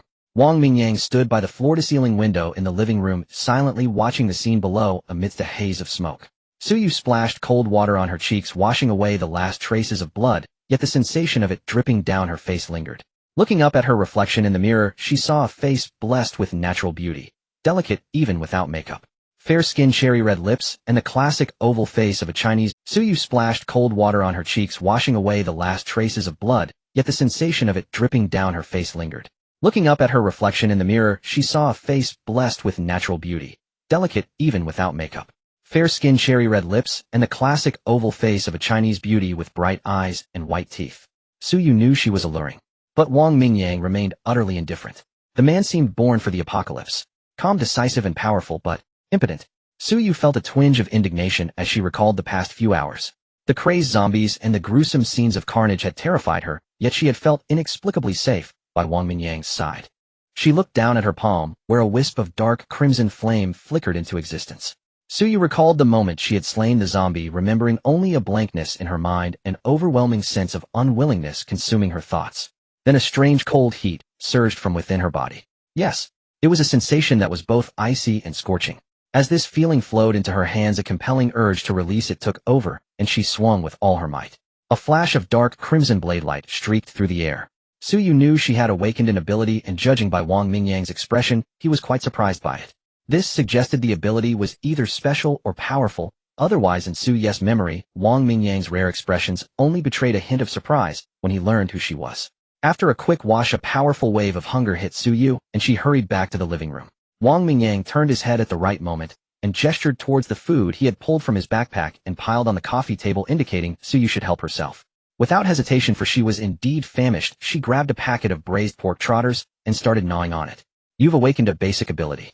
Its specific functions need further testing, but it's quite unique, possessing both dark and fire attributes. Wang Mingyang returned to the sofa, sat down, crossed his legs, and leaned back, speaking calmly as he educated Suyu. Since he intended to nurture her, he had to explain some basic knowledge. Your blade light attack has impressive power. Judging by its force, it's at least a rank ability. But with 2 attributes, it's likely a rank ability with immense potential. What is rank? What is a rank? Suyu asked, looking up in confusion. It's a classification system based on the power and effect of an ability, ranging from EDCB A to S. Where did these rankings come from? I read a lot of fantasy novels, just guessed. This? Well, then Brother Mingyang, what rank is your ability to control steel needles? A rank. Oh, so you clearly didn't grasp the difference in ranks, but Wang Mingyang wasn't about to explain further at that moment. After all, the ability ranking system was a development from 2 years into the apocalypse, when most people who were destined to awaken abilities had done so, and most were classified based on their power and effects. The apocalypse was just beginning now. Revealing too much might raise suspicions about Wang Mingyang's origins. How many times can you release this ability? Suyu tilted her head, sensing the slowly recovering energy within her, and said uncertainly, probably 2 or 3 times. At most twice. You were exhausted after 1 strike. It was due to poor energy output control. But even with perfect control to achieve the same effect, you'd still be limited to 2 strikes. Wang Mingyang waved his hand, bluntly deflating Suyu's pride. She wrinkled her nose in mild annoyance and bit hard into the pork trotter. In this apocalyptic survival, you must be precise, especially in combat. You need an accurate assessment of your own abilities, or you might get yourself killed, or your comrades. Wang Mingyang crossed his arms, his gaze stern and his voice cold as he reprimanded Suyu. I understand. Suyu was a smart girl. Seeing his serious demeanor, she immediately took it to heart. I feel the energy in my body. I can indeed release it twice. 3 times would be a stretch. Release a bit for me to see. Suyu paused briefly, then quickly nodded, extending her greasy hand over the coffee table. A dark crimson flame burst to life with a whoosh. Wang Mingyang narrowed his eyes, waved his hand, and summoned a silver bead from his pocket. It stretched and twisted into a steel needle, which floated slowly above the flame. The needle rapidly turned red, and a wisp of darkness seeped into its glowing form. Within seconds, the entire needle melted into a ball of molten iron, sizzling and emitting black smoke under the dark crimson flame. The silver bead, once the size of a quail egg, was now reduced to a fingernail size, as if most of its impurities had been burned away. Wang Mingyang retracted the bead and reformed it into a steel needle before his eyes. It was now shorter and thinner, but through his metal manipulation, he sensed a profound change in its internal structure. The impurities that had once weaved through the steel and compromised its toughness were mostly cleansed away. The needle was now more solid, more razor-sharp. When he had first acquired his metal manipulation ability, Wang Mingyang had wanted to use it to refine metal and increase his lethality. But at its basic level, the ability was too limited and couldn't perform such precise operations. Unexpectedly, the ability Suyu had awakened could achieve this, and it even imbued a trace of corrosive darkness into the silver bead, which now carried this property when transformed into a needle. Damn, it even had an enchanting capability. Can this dark flame ability of yours cover your entire body, eh? Wang Mingyang asked curiously. He swore to heaven he definitely wasn't just wondering if the dark flame would burn through her clothes. Suyu tilted her head, sensing for a moment, then nodded. Yes, I think I can make the dark flame attach to anything. As she spoke, she stood up and concentrated, causing flames to erupt from various points on her body, gradually enveloping her entirely. Amazingly, under Suyu's control, the dark flame didn't burn anything on her, not even the living room carpet. To have such control right after awakening an ability, Wang Mingyang couldn't help but nod inwardly gesturing for her to stop. Brother Mingyang, now that I have an ability too, can we? Suyu probed while gnawing on the pork trotter. Wang Mingyang shook his head and said calmly, your ability is a one-trick pony, and you haven't fully recovered yet. My energy is also depleted. In our current state, we can't possibly make it through the city center. Suyu's face fell as she lowered her head. She was smart enough to understand, but she couldn't help worrying about her mother alone at home. Actually, there's no need to be disappointed. Wang Mingyang shook his head and continued, tomorrow morning, we'll find an off-road vehicle nearby and try to cross the city. Really? Brother Mingyang, are you serious? Suyu exclaimed in surprise, her spirits soaring. Provided you can master this ability tonight. We'll get a good night's rest and make plans tomorrow morning. Wang Mingyang nodded calmly. Great. He'll practice hard and master it tonight. Suyu's worry turned to joy, a radiant smile blooming on her grease-smudged face. Awakening an ability consumes a lot of energy. Rest for a bit, then we'll head to the 6th floor restaurant to find food. There's bound to be some good stuff there. Let's go eat a feast. As Suyu finished a few packs of pig trotters and regained her composure, Wang Mingyang threw his backpack in the living room and grabbed leading her towards the 6th floor. Suyu still held the broadsword, and after awakening her abilities, her physical fitness had been enhanced, making it quite easy for her to wield the sword now. Moreover, Wang Mingyang planned to have Suyu refine both broadswords later in the evening while resting, which would significantly enhance their power. But at present, Suyu's energy had yet to recover, and there was no rush. As they took the elevator down to the 6th floor, the moment the doors opened, a swarm of zombies charged forward. Suyu was frightened by the dense mass of zombies and leaned against the elevator wall, while Wang Mingyang slapped his forehead in annoyance and murmured, how could I forget? The zombie outbreak occurred at noon, and there are definitely many people dining here. Despite his annoyance, Wang Mingyang quickly controlled the steel needles to shoot down the zombies, even going so far as to unleash a spatial cutting blade that instantly severed the heads of more than 10 zombies blocking the elevator door. With a powerful kick, he sent a headless zombie crashing down the immense force, knocking over several more. Moing unsheathed her sword, slicing through the horde of corpses. Wang Mingyang unleashed his firepower, quickly clearing a section of zombies, and when the zombies from the dining room rushed out, they were met with 9 steel needles penetrating their skulls and causing them to collapse onto the ground. After spending about 10 minutes clearing the zombies in the dining room, Wang Mingyang picked up the sword sheath, stepped across the sea of corpses, and walked calmly into the dining room. Suyu, following closely behind, was drenched in sweat. Although she had not participated much in the earlier battle, she had attempted to wrap her broadsword in dark flames and had efficiently dispatched a few zombies that Wang Mingyang had intentionally let slip by. Having faced the horde, Suyu now looked at the 100 or so zombie corpses on the ground. Although she still felt nauseous, it was much better than before. At least she wouldn't vomit. The 6th floor dining room of the Lyoha Bali was quite famous in Chuanxing, known for its high-end atmosphere and lavish clientele, where various delicate women often preferred to invite men to treat them. The upscale crowd often treated this place like a cafeteria, though a simple home-cooked meal could easily cost several thousand, which was not something an average person could afford. At this moment, what Wang Mingyang saw was a scene of devastation in the dining room. Tables and chairs scattered everywhere, cutlery and dishes strewn about, and blood stains marking the luxurious hall. Brother Mingyang, can we still eat here? Suyu frowned as she looked at the dining room. She hadn't eaten much earlier and was still quite hungry. However, the scene before her made her stomach churn, creating a dilemma of emptiness and nausea that left her feeling a bit irritable. What's there to be afraid of? There must be plenty of good ingredients in the kitchen's refrigerator. Just tidy up a bit, and we can have a feast. Wang Mingyang said, nonchalantly, smiling slightly as he headed towards the kitchen. The 200 to 300 square meter kitchen was quite luxurious, but it was also filled with bloodstains and dismembered limbs. As Wang Mingyang opened the door, steel needles shot out instantly, quickly clearing the zombies trapped inside. The two stepped inside, and fortunately the kitchen was lined with freezers filled with various high-end ingredients. Several large bowls contained many cleaned prawns and Australian lobsters ready to be cooked. Brother Mingyang, let me cook for you. Although Suyu felt a bit queasy, especially with zombies' corpses everywhere, even she with her forensic background couldn't bear the environment. Yet Wang Mingyang seemed unfazed and was eager to show off his cooking skills. Sure, let's have more Australian lobster steaks. It's probably hard to find these in the future. Wang Mingyang was not shy about it. In the apocalypse, there were indeed scarce opportunities to enjoy such delicacies. While steaks were more common, Australian lobsters required diving into the sea. However, before the apocalypse, such things were already rare. Years ago, Japan had discharged nuclear wastewater into the ocean, resulting in countless nuclear-polluted organisms over the years. What was once ordinary seafood now required unique purification systems and man-made ocean environments for cultivation.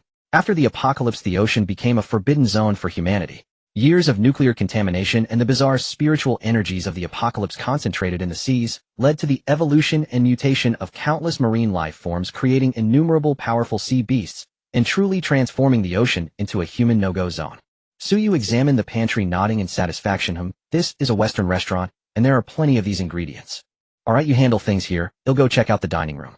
Wang Mingyang tossed the corpses outside the door, instructed Suyu, and casually closed the door. In the 5 years since the apocalypse, Wang Mingyang had been living among ruins, eating food next to corpses in shelters with no opportunity to prepare a proper meal, let alone in a clean and hygienic environment. Now that he had a chance to enjoy a meal, he didn't want to indulge while squatting next to a few corpses. He preferred to find a clean private room to enjoy.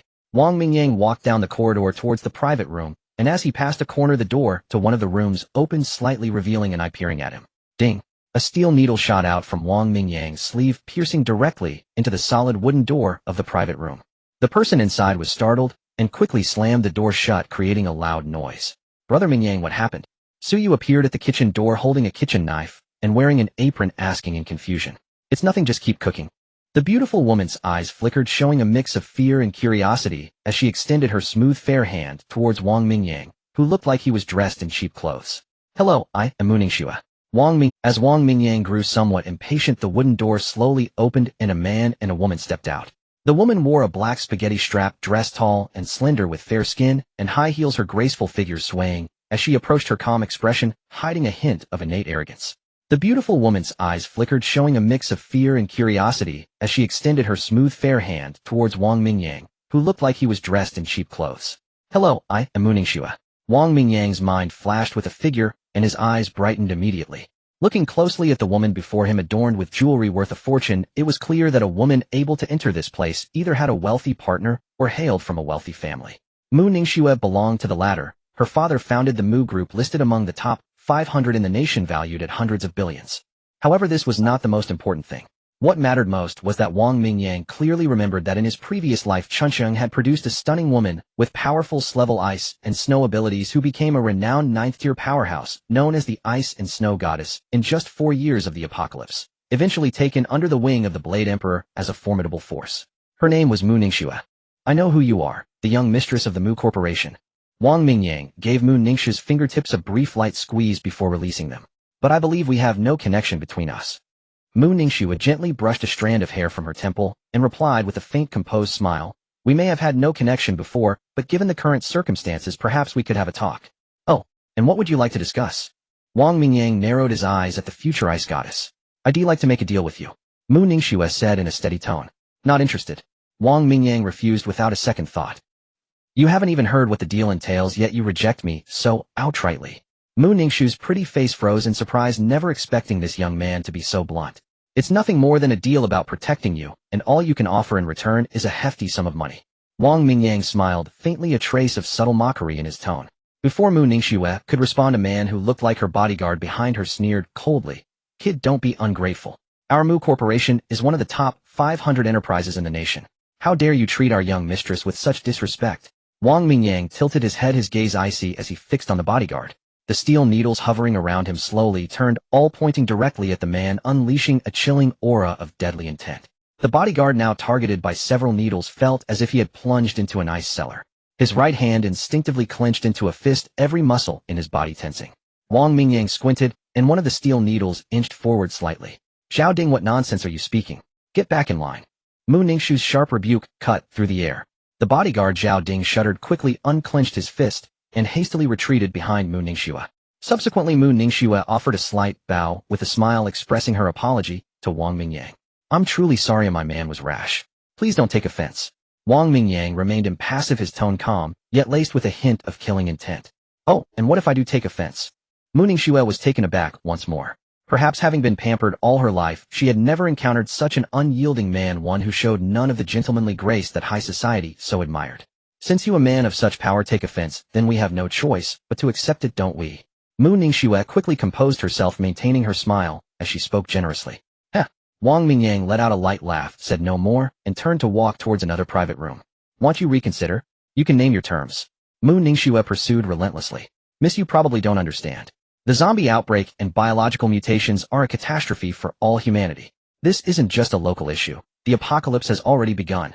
Without looking back, Wang Mingyang continued, so-called money became worthless the moment the apocalypse descended. Your only true wealth is Mu Ningxue herself.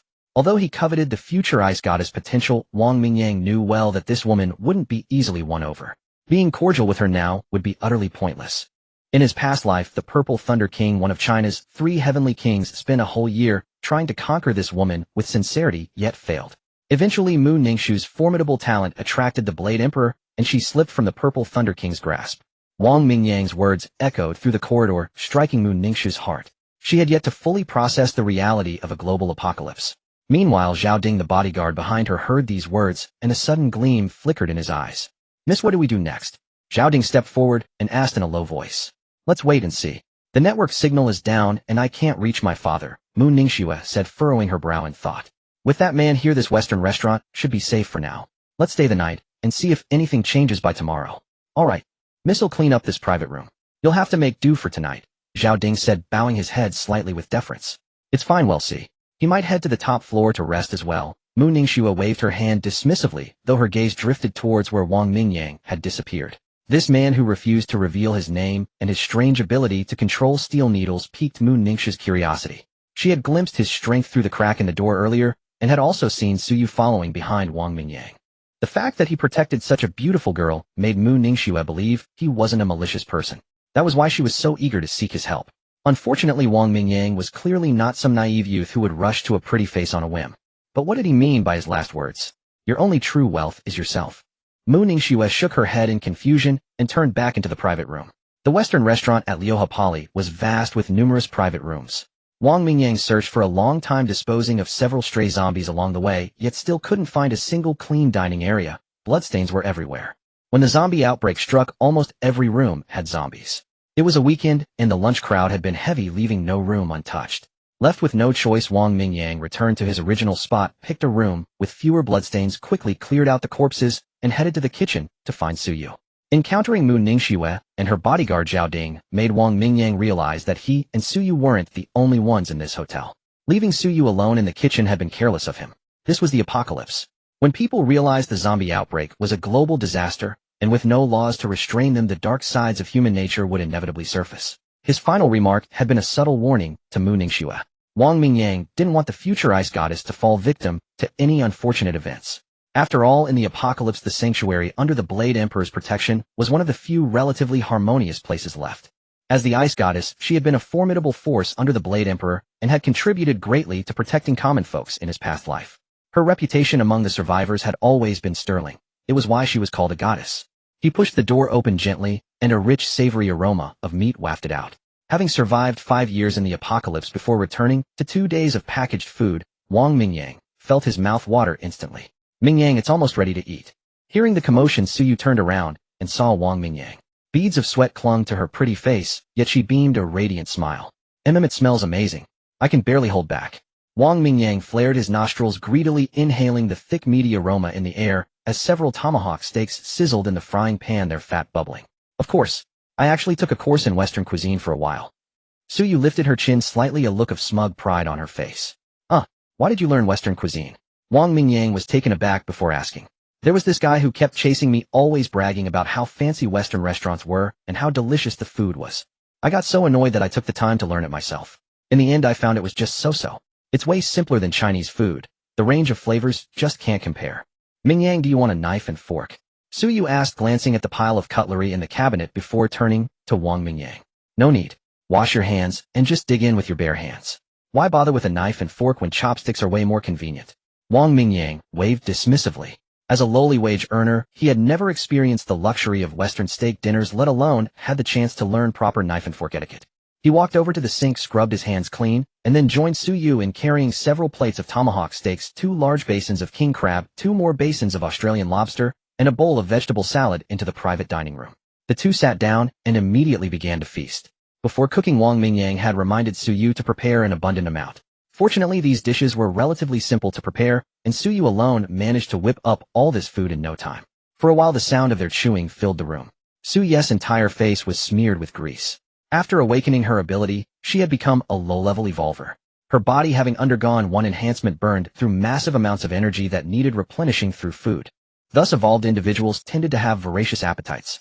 Wang Mingyang, having been enhanced twice, consumed even more energy to sustain his immense strength, so his appetite was naturally far greater. Thump, thump, thump. Mid-meal, a sudden knock echoed from the door. Suyu, with a piece of tender lobster meat still between her cherry lips, froze, her gaze turning icy as she snatched up the horizontal blade beside her. Thus evolved individuals tended to have voracious appetites. Wang Mingyang, having been enhanced twice, consumed even more energy to sustain his immense strength, so his appetite was naturally far greater. Thump, thump, thump.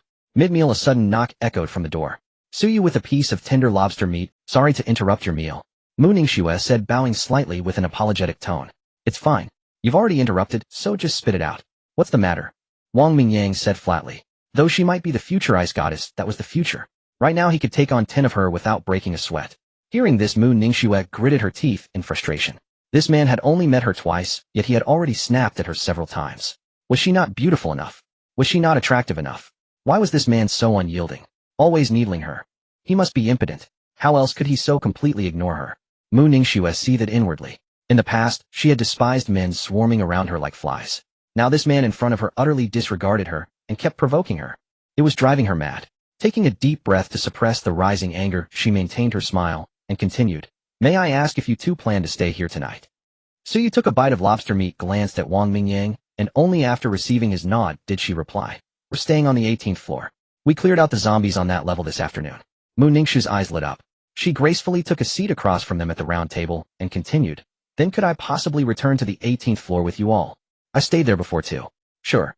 Once we're done eating, we'll head back to the 18th floor. Wang Mingyang said, casually tossing aside the tomahawk steak bone and wiping the grease from his hands on the tablecloth. Then thank you very much. Mu Ningxue's face showed a flicker of delight as she rose and added, I won't disturb you any further then. I'll wait in the corridor for you both. Suit yourself. Wang Mingyang raised a hand, showing no intention of inviting her to stay. Mu Ningxue cast a glance at the steak and king crab on the table, bit her lip, and turned to leave. Mingyang, why didn't you ask her to stay for a meal? She's a real stunner. Suyu leaned in and asked once Mu Ningxue and Zhao Ding had exited the room. I barely know her. Why would I invite her to eat? Besides, with the two of them here, there wouldn't be enough left for me. Wang Mingyang replied, flicking her forehead with a cold snort. Suyu giggled and buried her head back into a king crab. Wang Mingyang narrowed his eyes, lost in thought. Soon enough, the two had devoured the entire table of food. The private room even had a washroom, and Suyu went to rinse her greasy hands. She came back, plopped down into a chair, and patted her belly with satisfaction. Mingyang, should we head back upstairs now? Let's rest a bit first, then we'll go back. Tonight, we'll focus on training your abilities. Suyu nodded silently, knowing full well that if she wanted to find her mother, she had to become stronger. Alright, let's head back to the 18th floor. After a moment, Wang Mingyang stood up first, grabbed his dark blade, and strode out. As he pushed open the wooden door of the private room, Mu Ningxue's alluring figure came into view. Without a word, he walked straight toward the elevator. Suyu nodded at the stunningly beautiful woman and followed Wang Mingyang, clutching her horizontal blade. Zhao Ding stepped forward silently, asking Mu Ningxue with his eyes if they should follow. Mu Ningxue nodded without hesitation and strode after them. Zhao Ding's gaze lingered hotly on Mu Ningxue's curves for a second before he hurried to keep pace. The four walked in silence, crossing the restaurant hall toward the elevator. When Wang Mingyang and Suyu had arrived earlier, they had fought off a siege, and the trail of corpses from the elevator to the hall was their handiwork. Passing back through it now didn't faze them in the least. But Mu Ningxue and Zhao Ding, following behind, were greeted by a sight of scattered corpses, severed limbs strewn across the floor, and blood pooling like a river flowing through the hall. The gruesome, bloody scene was too much for Mu Ningxue, who clutched a table and vomited violently, her pretty face turning deathly pale. Zhao Ding fought back the violent churning in his stomach, but what filled him more was sheer shock and terror. Such a scene could only have been wrought by the man and woman ahead. He couldn't even fathom how powerful the two of them must be. Or rather, just how powerful was this calm-faced young man. Mu Ningxue finally managed to recover, only to find that Wang Mingyang and Suyu were already stepping into the elevator, seemingly unconcerned about whether she and Zhao Ding would catch up. Gritting her teeth, she stepped over the scattered remains, and with Zhao Ding's help dashed forward. Just as the elevator doors were about to close, she slammed the up button. The elevator doors slid open again, and Mu Ningxue thought she heard a faint regretful sigh from someone inside. She couldn't help but roll her eyes, yet she quickly stepped in, positioning herself on one side, directly facing Wang Mingyang and Suyu. Wang Mingyang flashed a cheeky grin at her, leaning lazily against the elevator wall. Suyu, meanwhile, offered Mu Ningxue a curious little smile, her charming and adorable demeanor rivaling Mu Ningxue's own beauty. The elevator shot upward, and soon reached the 18th floor. Stepping out, Mu Ningxue noticed that there wasn't a single standing zombie on this floor. Corpses lay strewn across the ground, their faces marked by bulging veins, clearly mutated zombies. Following the two ahead of her, Mu Ningxue was astonished to discover that they were staying in the room directly across from hers. Have you two been staying here all along? She couldn't help asking, but immediately paused, realizing how foolish the question sounded. The presidential suite on the 18th floor of the Lubei Bali Hotel cost over 30,000 a night. Given the way Wang Mingyang and Suyu were dressed, there was no way they could afford such a place. We just came over this afternoon. Suyu replied with a faint smile. Wang Mingyang, too lazy to speak, opened the door and walked straight in. Suyu nodded at Mu Ningxue, hurried inside and shut the door behind her. Mu Ningxue watched Suyu close the door with a smile, then turned and pulled out her room card to unlock her own door. Zhao Ding glanced at the door across the hall before stepping into the room. Suyu, practice controlling your dark flame on your own. The finer the control, the better. Ideally, you should be able to shape it into animals or blades. Wang Mingyang instructed as he entered the room. Elemental abilities were relatively simple. Mastering energy output, spatial manipulation, and shaping was the foundation of elementary ability use. Suyu nodded and began attempting to control the dark flame in the living room. Wang Mingyang headed straight to the master bathroom to freshen up. After the earlier encounter with the zombie horde in the restaurant, his clothes were splattered with blood and unwearable. Fortunately, the previous occupant of this presidential suite had left behind plenty of clothes. Finding a set to wear was easy, and it was certainly more valuable than his old street market rags. Soon the sound of running water echoed from the master bedroom. Suyu tilted her head, biting her lip as she continued to focus on the flame in her palm. In the room across the hall, Mu Ningxue sat in the living room with a grave expression. On the coffee table lay a button-shaped device with a blinking red light. Miss, can the signal be sent? Zhao Ding sat upright on the opposite sofa, his eyes fixed on the tracker, a hint of worry in his voice. This is my first time using this. The network is down everywhere now. I don't know if it still works. Mu Ningxue shook her head, her brows furrowed. Her father had assured her that even with standard signal jammers, this device's signal could still get through. But this was the apocalypse, and the simultaneous collapse of all network signals was a mystery. Under these circumstances, Mu Ningxue was skeptical of the device's efficacy.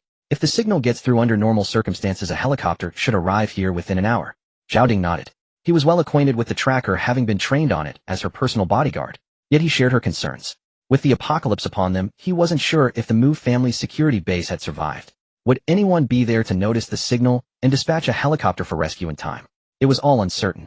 Let's not worry about it for now. Zhao Ding, if you were to face that man, what are your chances? Mu Ningxue leaned back on the sofa, her hands elegantly resting on her crossed legs. Miss, at a distance of 10 meters, my chances are 0. If I could close the distance to 3 meters, I estimate my odds of victory at 90%. Zhao Ding was silent for a moment before answering with a serious expression. His ability to control steel needles is peculiar. Its long-range lethality is too great. Mu Ningxue frowned, speaking softly. Yes, I've observed him. His ability seems to be the legendary psychokinesis. He controls 9 steel needles, and within a range of 7 or 8 meters, zombies can't get near him. It's like he's wielding a rifle, but one whose bullets can change direction at will. Zhao Ding nodded, a trace of envy in his eyes. That's why I said my chances are 0 beyond 10 meters. My enhanced strength only works at close range. It's a pity Wu Li turned into a zombie. If we could have worked together, we might have stood a chance against him. As he spoke, Zhao Ding extended his right hand. As he clenched his fist, his arm swelled to twice its normal size, veins bulging with immense power. Strength enhancement. Zhao Ding was clearly an awakened, but his ability was rather common. If Wang Mingyang saw it, he'd probably dismiss it as a mere drink ability. Wu Li had been Mu Ningxue's other personal bodyguard. When the apocalypse struck, the unfortunate woman had turned into a zombie. Zhao Ding's own awakening was thanks to her. When she suddenly mutated and lunged at him, his desperate surge of adrenaline awakened his strength enhancement, allowing him to kill her with a single punch. You've done well. It's just that your ability isn't suited for group combat. With too many zombies, you'd be at risk of getting hurt. It's dangerous. Wu Li turning was unavoidable. I'm lucky to have you, otherwise I wouldn't have survived. Mu Ningxue offered a faint smile, her eyes filled with deep gratitude. They had hidden in the restaurant, watching through the door gap, as someone bitten turned into a zombie moments later. Even after Zhao Ding awakened his ability, he hadn't dared to charge out and fight the horde. It's my duty. Miss, I suspect that even if the base receives the signal, they won't be here quickly. You should get some rest. You didn't sleep well last night, and with everything that's happened today, you must be exhausted. Zhao Ding's arm returned to its normal state, and he pulled his sleeve down, his expression full of concern. All right, I do need to rest. Keep an eye on things outside, and wake me the moment help arrives. Mu Ningxue nodded, and stood up, heading towards the master bedroom. Yes, miss. The light will turn green when rescue gets close. I'll alert you beforehand. Zhao Ding stood, and bowed his head respectfully. Thank you for your hard work. Mu Ningxue smiled, waved her hand, and entered the bedroom, closing the door behind her. The moment it clicked shut, her expression turned cold. Zhao Ding straightened up, glanced at the master bedroom door, then walked over to the entrance of the living room, pressing his ear against it to listen for any sound outside. After a long while, he returned to the sofa and sat down, continuing to feel the changes in the power within him. Wang Mingyang finished his shower, found a branded casual outfit to wear, and returned to the living room, carrying the cleaned Moing. Suyu stared intently at the dark flame in her palm, manipulating the dark red fire into various shapes. A sphere, a cube, a cone. Try to maintain the shape with the minimal amount of energy. If you can change its form at will, your control over this ability will leap to a whole new level. Wang Mingyang sat down on the sofa and said slowly, I'm trying my best, but the fire energy is too volatile to control easily. Suyu frowned. The geometric shape she was forming flickered and dissolved back into a flame. That's to be expected. Fire-based abilities are inherently violent, and yours has a dark attribute on top of that. Combining them makes it even harder to control. But that's also why your dark flame is so powerful. You'll have to put in more effort than others. Try to imagine the ability's energy as a lump of clay. To shape it, you must first have a clear model in your mind. Focus on filling that mold quickly, and then consider the next stage of shaping. Wang Mingyang said calmly. In his past life, thanks to the favor of the immovable King Han Tieshan, he had been able to interact with many high-level powerhouses and gain insights into ability training. Unfortunately, his own ability was too weak. No matter how he developed it, it never escaped the F rank. But those experiences were now proving useful in teaching Suyu. Suyu silently pondered Wang Mingyang's words and began to try building a model in her mind.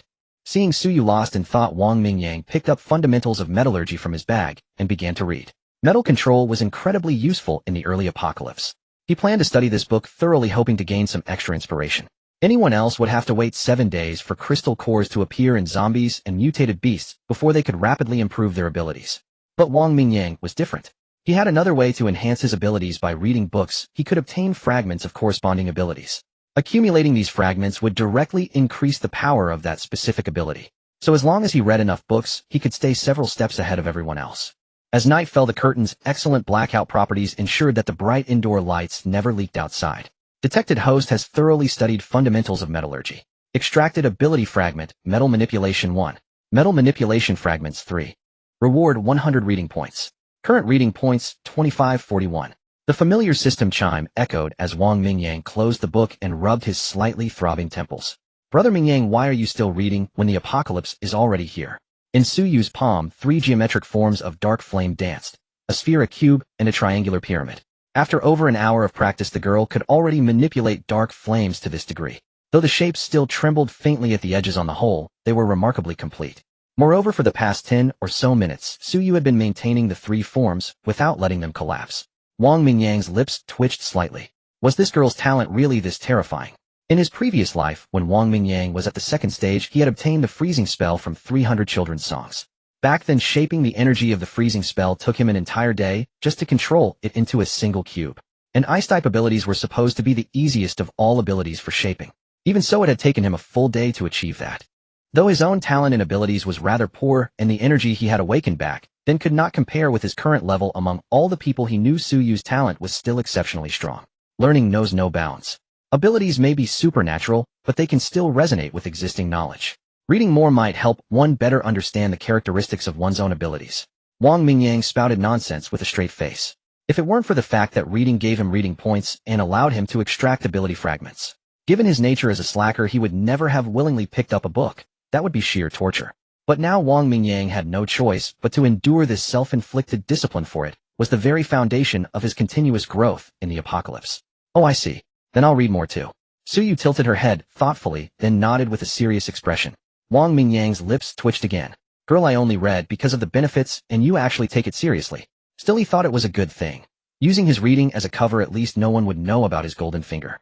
He walked to the door and peered through the peephole. The opposite door was shut tight, and the corridor was silent. After a moment of hesitation, Wang Mingyang sat down on the floor, leaning against the door. Several silver beads floated out of his pocket, beginning to twist and deform incessantly before him. While practicing the metal manipulation ability, Wang Mingyang's thoughts gradually drifted. In the opposite apartment, 2 hours had passed. It was already past 8 in the evening, and pitch darkness reigned outside. Only the 2 wall sconces in the living room were lit, casting a dim glow. Zhao Ding stared at the tracker still blinking red on the coffee table, slowly lit a cigarette, and his eyes flickered in the haze of smoke. Mu Ningxue disliked the smell of smoke, so the bodyguards around her usually refrained from smoking. Normally, Zhao Ding suppressed his craving, occasionally sneaking off to smoke, then spraying himself with freshener and chewing gum to mask the odor.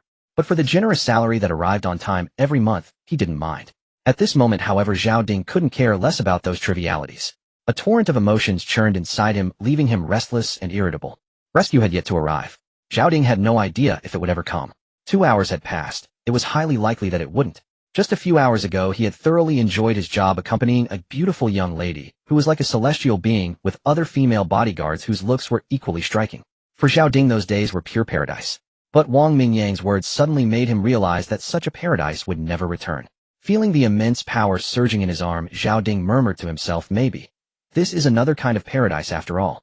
After a moment of hesitation, Zhao Ding took a deep drag on his cigarette, then stubbed it out forcefully on the coffee table. He tossed his neatly pressed suit jacket onto the sofa, loosened his tie, unbuttoned the top 2 buttons of his shirt, and slowly rolled up his sleeves.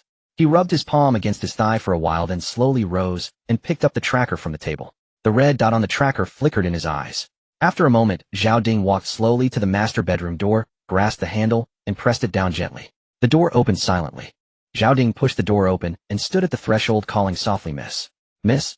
The dim light from the living room spilled inside, illuminating the large bed in the center of the master bedroom. Mu Ningxue's alluring figure was covered by a thin quilt, hazy and enticing. Zhao Ding waited for a moment, but Mu Ningxue gave no response. He stepped back slowly, and the master bedroom door closed behind him, cutting off the light and plunging the room back into darkness. A barely audible sigh escaped. Beneath the thin quilt, Mu Ningxue's tense body gradually relaxed.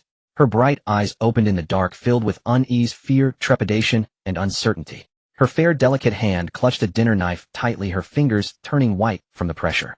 Only after a long exhale did she slowly release her grip. Mu Ningxue had not been asleep. An hour earlier, when Zhao Ding hadn't knocked on her door, she had guessed that rescue had failed to arrive. But 2 hours had passed, and still Zhao Ding hadn't come to inform her. Outside there was only the low, hoarse groaning of zombies, not the faintest hum of a helicopter. Mu Ningxue felt despair. Rescue was probably not coming. What made her even more desperate was that Zhao Ding had opened the door, not with a knock, but directly. Such behavior would have been unthinkable before. Yet Zhao Ding had done it. Mu Ningxue was a clever woman. Alone she had repeatedly pondered the implications of Wang Mingyang's words. Events had proven that Wang Mingyang was right. The status and authority that money once brought had now vanished without a trace. Even more terrifying was that, stripped of everything, she was now alone with a man who had acquired newfound power. Mu Ningxue's heart was in turmoil. Raised by her father, she had been taught countless strategies for corporate leadership, but in this apocalypse they were utterly useless. She was well aware of how tempting her body was to others. Zhao Ding, who had only recently been assigned to her side, occasionally cast glances at her that held a veiled bestial lust and greed. Mu Ningxue had already sensed it. She had originally intended to ask her father to reassign a female bodyguard, but then the apocalypse struck, and Wu Li, who had been with her for 5 years, turned into a zombie in an instant, leaving only her and Zhao Ding alone. At the thought, goosebumps erupted all over Mu Ningxue's skin. She didn't know how long passed, perhaps only a few minutes. Bam! A dull thud, and the door burst open, slamming against the wall. Zhao Ding's tall figure appeared at the entrance, the living room light casting his shadow directly onto Mu Ningxue's bed. "My dear miss, it seems rescue isn't coming." Wang Mingyang's ears twitched slightly. Some noises seemed to be coming from the room across the hall. Recalling certain rumors he had heard in his past life, he felt that tonight might bring the verification he sought. Raising an eyebrow, Wang Mingyang rose slowly. The several metallic constructs before him reverted back to silver orbs.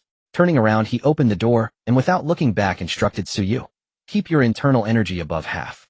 Practice in your room. They'll be out for a while." "Oh, okay, Mingyang ji." Though Su Yu was curious why Wang Mingyang was going out so late, she had grown accustomed to his ways, and didn't ask further, focusing instead on honing her own ability. Wang Mingyang gently closed the door, gazed thoughtfully at the door across the hallway, and leaned silently against the wall. The corridor was brightly lit, but he couldn't be bothered to extinguish the bulbs now. In a few hours the power would cut off naturally. Inside Mu Ningxue's room, the door was violently kicked open by Zhao Ding. The thunderous noise made Mu Ningxue's delicate frame tremble. Forcing down her fear, Mu Ningxue reached out and turned on the bedside lamp. Her alluring, voluptuous figure slowly sat up against the headboard. Brushing a strand of hair aside, her fair, tender face remained impassive. "Zhao Ding, you dare to barge into my room. Are you planning to betray me?" "Betray? No, my lady." Having made up his mind, Zhao Ding crossed his arms, leaning lazily against the doorframe, his eyes greedily roaming over Mu Ningxue's body. "Between us, it's always been nothing more than a transaction. You pay me, I keep you safe. That's all." Mu Ningxue looked up calmly, her right hand gripping the dinner knife under the thin blanket ever tighter. "Is that so? Then have I defaulted on your wages?" "Not until now." Zhao Ding shook his head nonchalantly, but the predatory gleam in his eyes intensified. "But starting today, I doubt you'll be able to pay. So we'll just have to collect my desired compensation in advance. How much do you want?" Mu Ningxue bit her lip, lightly, her voice icy. Little did she know that this gesture only inflamed Zhao Ding's lust, his hands unconsciously dropping to his sides. No, my lady, have you forgotten? That man said your wealth is yourself. Zhao Ding stepped forward slowly, his burning thirst making him swallow involuntarily. The protection I'll provide you from now on. My payment is you, my lady. Impossible. I don't need your protection.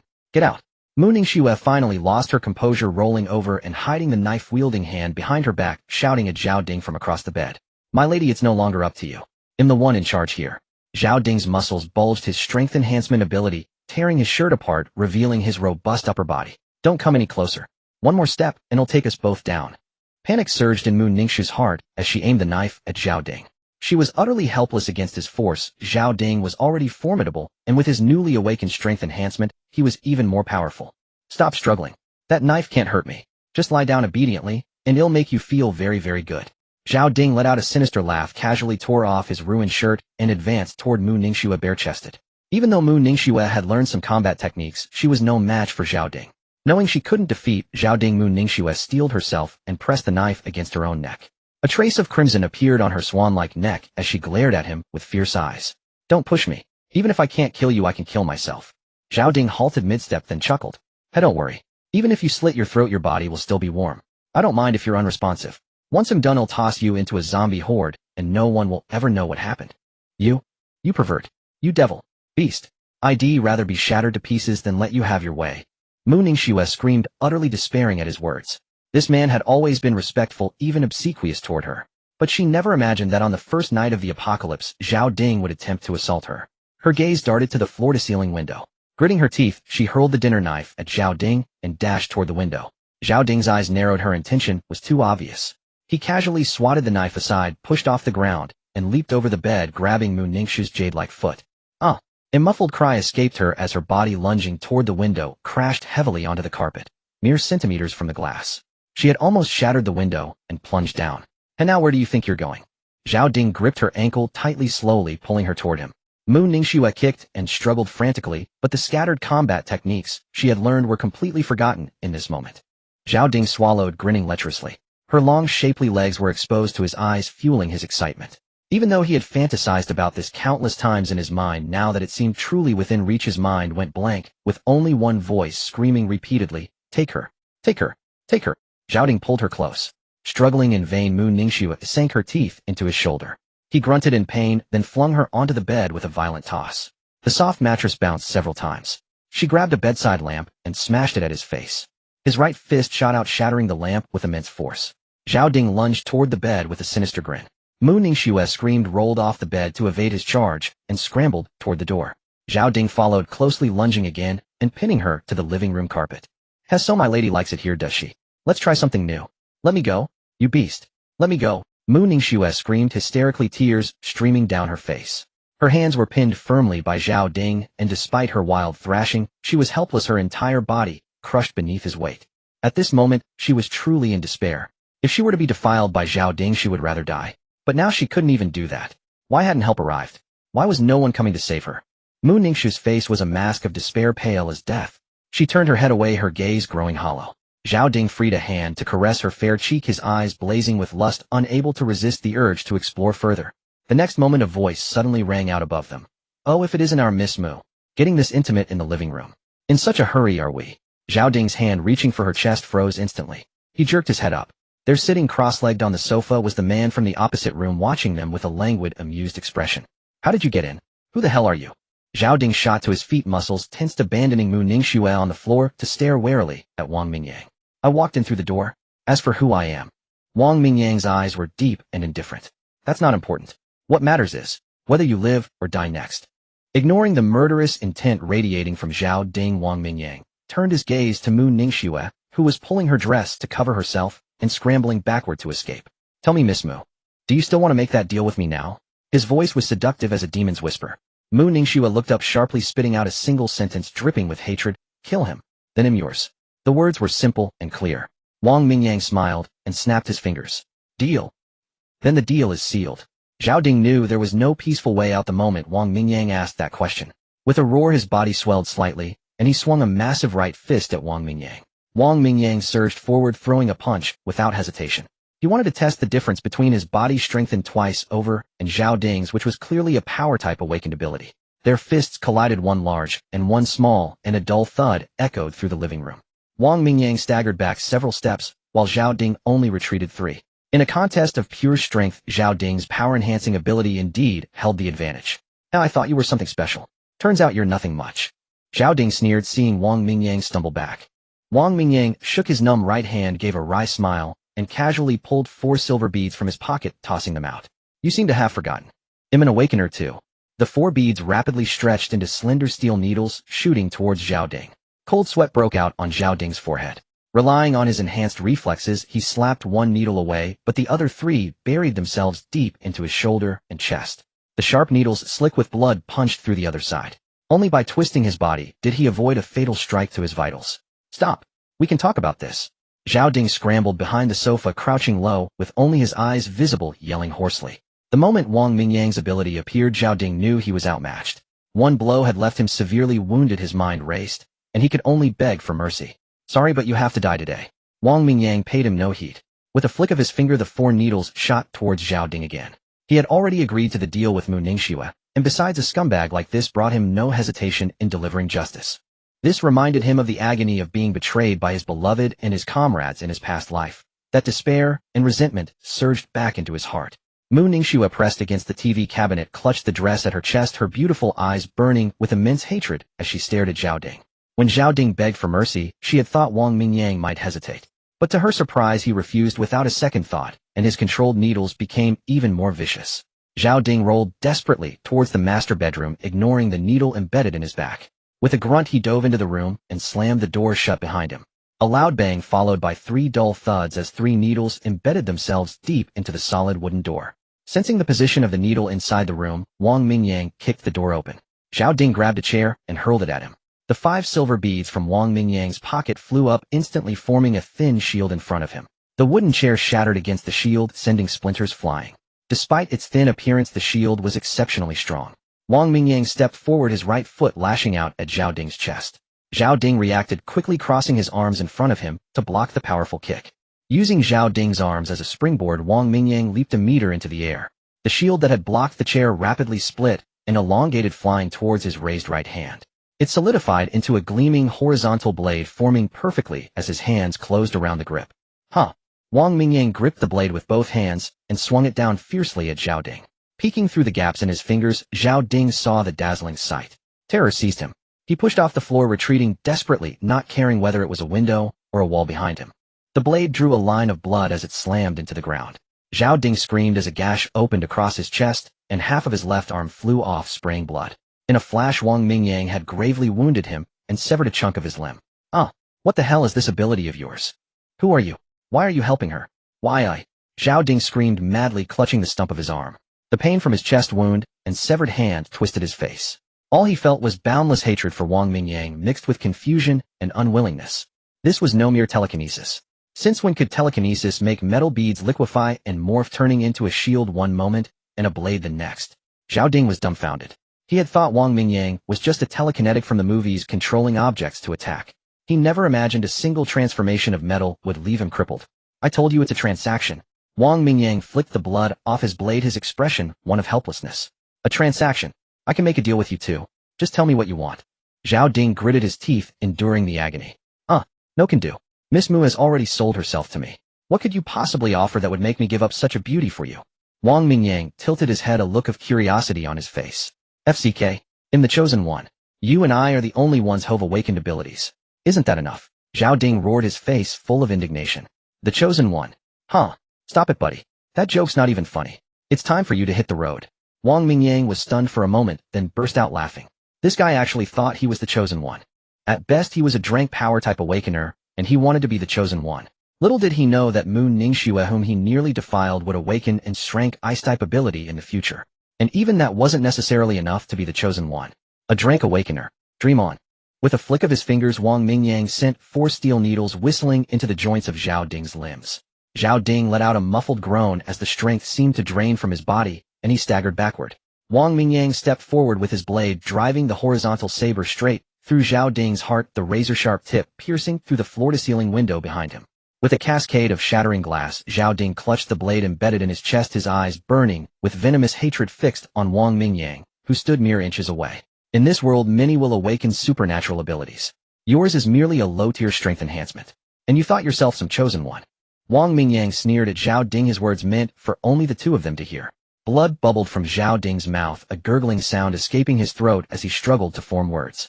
Trash. Just die. Wang Mingyang whispered softly against Zhao Ding's ear. Zhao Ding's pupils dilated in shock.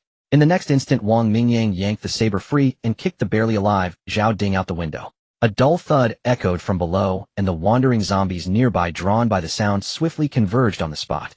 Standing by the window, Wang Mingyang peered down. His enhanced vision could make out Zhao Ding's body, now a crumpled mess on the ground. His eyes, wide open in death, seemed to hold a myriad of confusion and resentment, staring blankly at the sky. Looking upon the first human he had killed since his rebirth, a faint pang of melancholy washed over Wang Mingyang as memories of rumors from his past life surfaced. Back then he had been sharing a drink with his team in a shelter's tavern, listening to gossip, and someone had mentioned the ice goddess Mu Ningxue. It was said that in his past life Mu Ningxue had awakened her ice-based ability on the second day of the apocalypse. The once elegant and gentle Mu Ningxue had become cold and distant, especially towards men she encountered in the wasteland. Any rapist who crossed her path would find their manhood frozen to bits, none meeting a good end. Based on tonight's events, it was highly likely she had awakened her ice ability at the critical moment when Zhao Ding was about to have his way with her. After all, many people awaken their abilities when faced with crisis or immense trauma. It was also possible she had awakened the ice ability after being violated by Zhao Ding, which led to her drastic personality change. He wondered if Mu Ningxue, saved by him this time, would still awaken the strength ice ability. The horizontal saber in his hand liquefied, reforming into 5 silver beads. The 4 steel needles had been retrieved when he kicked Zhao Ding away. He pocketed the 9 silver orbs. Wang Mingyang watched the scene below with a calm expression as the zombie horde gathered, making excited gnawing sounds. A faint, almost imperceptible footstep sounded behind him. Zhao Ding. Is he dead? Mu Ningxue's voice was laced with hatred. Come and see for yourself. You might still catch a glimpse. Wang Mingyang replied calmly without turning around. Frowning, Mu Ningxue stepped forward, gripping the window frame for support. She peered down with some trepidation. Nearly 200 zombies had gathered below. Except for the dozen or so in the center feasting ravenously, the rest wandered aimlessly, howling incessantly. Confirming that Zhao Ding was truly dead and devoured, Mu Ningxue let out a long sigh of relief. The dense mass of zombies below churned her stomach now that she had calmed down. That outfit of yours is unsuitable for the current situation. Change into something more practical and follow me. Wang Mingyang looked her over and said calmly. Fine. Wait a moment. Mu Ningxue replied, her voice, even her gaze, steady. Wang Mingyang gave a faint dry laugh, turned, and walked out of the room, closing the bedroom door behind him. The master bedroom fell into dimness, only a bedside lamp casting a soft glow. Mu Ningxue stared at the closed door for a long moment before sighing and turning towards the wardrobe. In the living room, Wang Mingyang sat on the sofa, idly rolling 2 silver beads between his fingers, replaying the brief battle in his mind.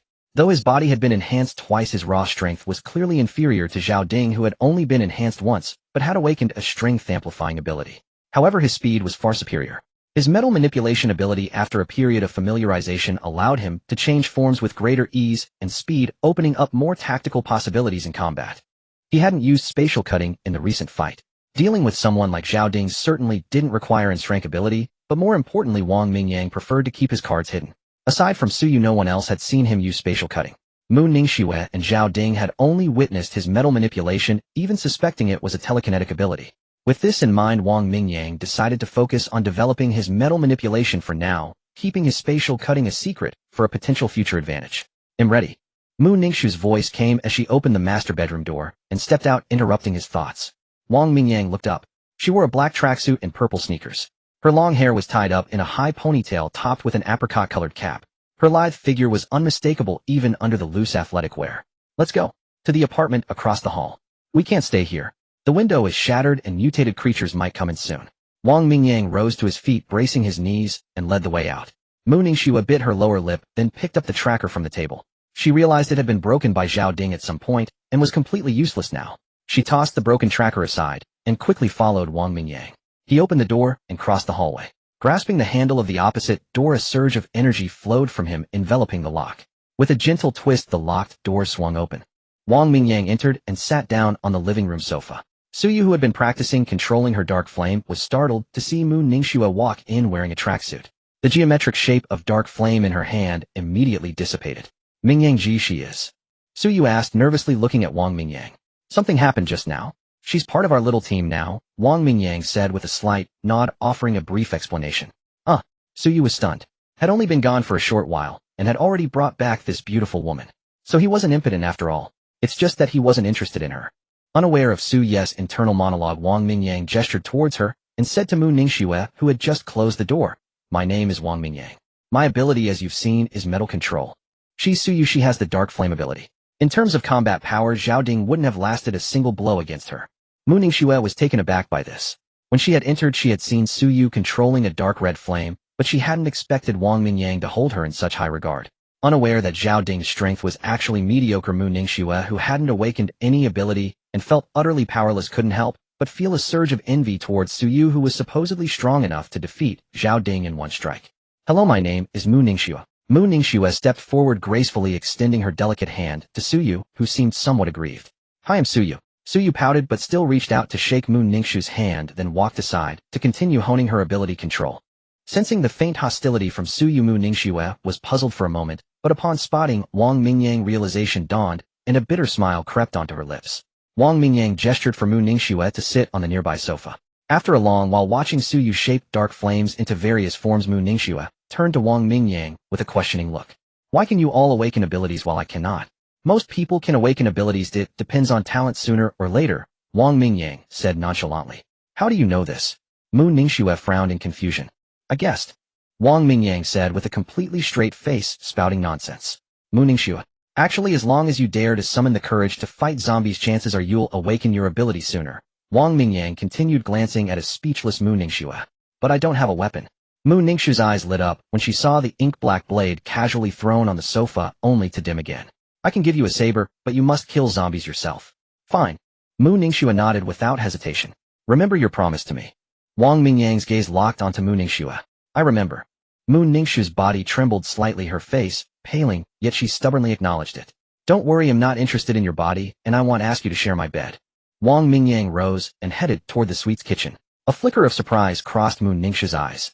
She knew all too well how alluring her body was to men, yet this man before her declared without hesitation that he had no interest in her physique. A sense of relief washed over her, tinged with a faint trace of indignation.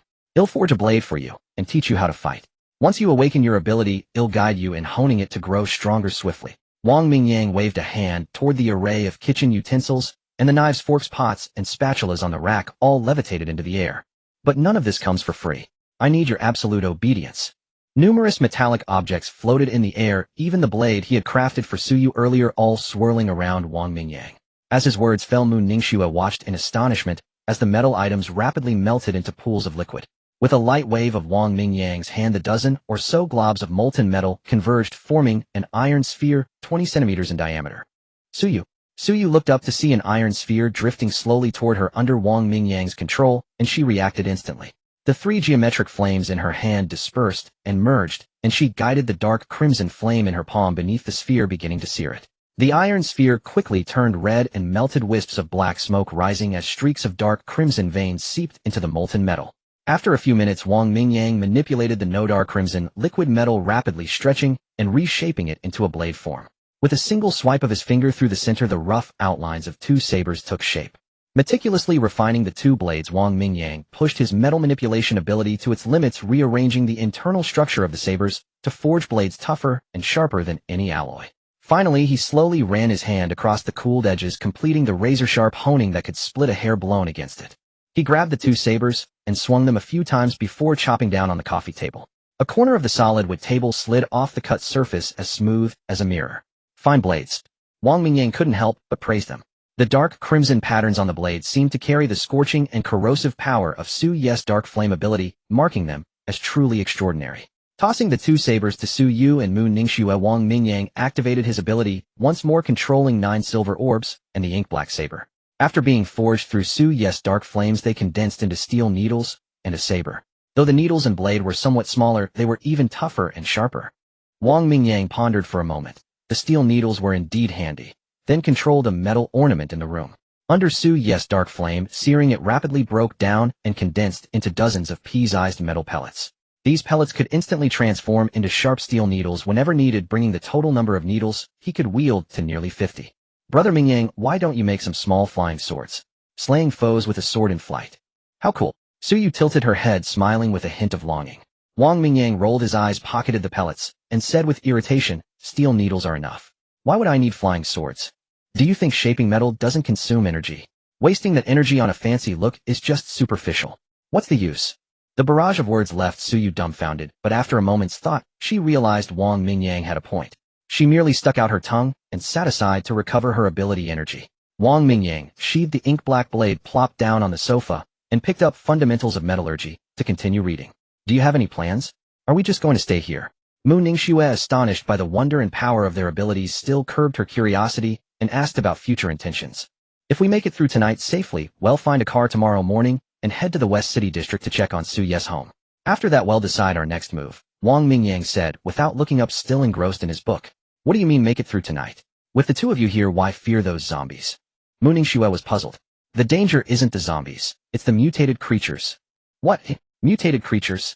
Suyu and Mu Ningxue asked in unison, baffled. Exactly. Do you think only humans have mutated in this world? Are there other things too? Suyu wondered. The reason humans turn into zombies might not be a so-called virus, but rather some unknown energy. Wang Mingyang looked up, gazing at the two women calmly. Otherwise it would be impossible for mutations to occur globally at the same time. My guess is that this is a special energy covering the entire world, carrying some kind of negative force. Most people unable to withstand the impact of this negative force become mindless zombies, while a small minority are fortunate enough to survive, gaining the foundation to awaken abilities. Then why do people bitten by zombies also turn into zombies? Mu Ningxue couldn't help but ask, having witnessed bitten victims rise as zombies herself. In survivors, that energy might maintain a delicate balance. Once bitten, the negative energy from another person shatters that balance, turning them into a new zombie, Wang Mingyang said, pondering briefly before summarizing. In truth, these explanations were the most plausible theories people had pieced together in his past life. Because after the apocalypse, descended humans awakened all sorts of extraordinary abilities, and even those who hadn't awakened, yet clearly felt their physical bodies strengthening over time. All these signs resembled the legendary spiritual energy resurgence from Blue Star's myths. However, unlike the apocalypse's arrival in this life, no one in his past life had ever seen that piercing red light or heard that faint murmuring whisper. This peculiar phenomenon was personally witnessed by Wang Mingyang, who had been reborn. And now the moon hanging high in the night sky was no longer a pristine white disk, but tinged with a faint trace of blood-red light, exuding an eerie aura. In the deep of night, the room was dimly lit by a solitary wall lamp, casting shadows over Wang Mingyang and the two others. It was already midnight, yet none of them felt drowsy. Outside, a cacophony of noises erupted. The roars of zombies, gunshots, cries, and explosions. Upon hearing the gunfire, Mu Ningxue felt an unusual thrill, believing that the government must be launching a rescue operation. Wang Mingyang coldly mocked her, and sure enough, after a few minutes the gunfire began to dwindle, eventually falling silent. Why do you think it's not a government rescue? Mu Ningxue asked in confusion. First of all, it's night, which is not suitable for large-scale operations. Secondly, the zombie outbreak is global and the military is no exception. In fact, they might suffer greater losses due to the concentration of soldiers. Furthermore, many high-ranking officials have turned into zombies, and those who remain can't organize quickly. If they truly managed to organize, the gunfire would be much denser than it was earlier. Wang Mingyang explained calmly, recalling what had happened in his previous life. The military didn't officially commence rescue operations until the 10th day of the apocalypse. Perhaps due to a lack of manpower, their efforts were not substantial, and as Wang Mingyang stated, the military had also suffered heavy losses. Wang Mingyang explained calmly, recalling what had happened in his previous life. The military didn't officially commence rescue operations until the 10th day of the apocalypse. Perhaps due to a lack of manpower, their efforts were not substantial, and as Wang Mingyang, I need to go back to find my mother. Suyu said, looking up with determination. Oh, so that's it. Mu Ningxue turned her head in surprise to look at Suyu, then glanced at Wang Mingyang and nodded. A rustling noise caught their attention as Wang Mingyang stretched, and dozens of metallic beads floated out of his pocket. What you need to do now is to obey, not to ask questions, Wang Mingyang said as he slowly got up. The metallic beads around him rapidly extended and transformed into steel needles. The day you can defeat me, you can return to being your esteemed self. Mu Ningxue bit her lip, her face stiff and somewhat reluctant, as if she hadn't yet adjusted from her noble identity. She tightened her grip on the horizontal knife, but still murmured softly, yes. Suyu smiled, her eyes sparkling as she looked at Wang Mingyang. She hadn't expected him to speak such harsh words directly, yet it was a solid support for her. Take care of yourselves. When Suyu engages in battle, try to cover your body with dark flames, Wang Mingyang said, closing his eyes for a moment before opening them again, his expression serious. Has something happened? Suyu asked, standing up without hesitation, gripping her horizontal knife tightly. Night is the domain of mutated creatures, especially during this season. You should know what creatures are most prevalent. Suyu asked. Mosquitoes. Mu Ningxue added. Rats. Wang Mingyang nodded and said solemnly, you're both correct. However, judging by the sounds, it seems that mutated mosquitoes are coming. Mosquitoes should be fine, right? If the doors and windows are closed, they can't get in, right? Suyu said, clapping her hands with a hint of naivety. Regular mosquitoes wound, but mutated ones are not so simple, you'll understand soon enough. Wang Mingyang smiled, not elaborating further. Soon the mosquitoes would make it clear. The three stood in the living room as Wang Mingyang pondered for a moment before leading the two women into the master bedroom, securely closing all other doors and windows, extinguishing all lights except for the curtains in the master bedroom. The cold moonlight streamed in. Although the moon seemed to be shrouded in a barely visible blood glow, it still shone, as pure as ever. Buzz, buzz, buzz. Through the glass of the floor-to-ceiling window, the three could distinctly hear the fluttering of wings. Suyu and Mu Ningxue exchanged glances, instinctively moving closer to each other. The sound grew increasingly clear and chaotic, suggesting an unusually large swarm of mosquitoes. In the distance, the sound of breaking glass mixed with the anguished cries of survivors, and various chaotic noises drew the zombies nearby into a frenzy of roars. Suddenly a shadow flashed before the floor-to-ceiling window, and Suyu and Mu Ningxue widened their eyes to stare at it. After the shadow passed, they saw a dozen small mosquitoes, each about the size of a bowl, clinging to the glass of the window, their grotesque forms featuring sharp, elongated mouthparts, nearly half their body length. With wings as sharp as blades, they left scratches on the glass of the window. A dozen mutated mosquitoes seemed to have noticed the three and extended their sharp mouthparts, viciously pecking at the glass. To the naked eye, tiny pits began to appear on the glass. Some mosquitoes flew in, desperately crashing into the glass. The surrounding cries of anguish, the muffled roars of zombies, and the slashing sounds of mutated mosquitoes against the glass created a cacophony that made Mu Ningxue feel as though she were in hell, and the reality was hardly better. Suyu gripped her horizontal knife tightly, and compared to Mu Ningxue's trembling form, she appeared much steadier, a dark red hue slowly spreading along the blade. Crash! The sound of shattering glass echoed as the floor-to-ceiling window finally gave way, and the mutated mosquitoes surged toward the three. Wang Mingyang took a deep breath, and the steel needles beside him shot out in response. A series of piercing sounds echoed as several mutated mosquitoes were impaled in the head. But as the window shattered, more mutated mosquitoes swarmed in. Wang Mingyang had to summon his focus, controlling dozens of steel needles to shoot out continuously. Whenever a stray mosquito flew close, Suyu would actively step forward with her knife. The small bullseye mosquitoes were relatively large targets, and with her dark flame ability, she dispatched them with ease one by one. Mu Ningxue followed suit. Although her knife lacked any special powers, Wang Mingyang had put significant effort into crafting both of their horizontal knives. The sharp blades could easily slice through iron, making it a breeze to deal with these basic mutated mosquitoes like cutting through butter. Under Wang Mingyang's unintentional protection, the two women safely slaughtered many mutated mosquitoes. Mu Ningxue gradually became accustomed to the horizontal knife in her hand, and having practiced some combat techniques before, she quickly evolved during the brief battle. Before long, the master bedroom was littered with the corpses of mutated mosquitoes, forcing Wang Mingyang to use his hands and feet to toss some bodies out the window, gradually shifting the battlefield toward the window. Bang, bang, bang. Please open the door, let us hide. Hurry, open the door. There are too many monsters, our room is full of them. Open the door.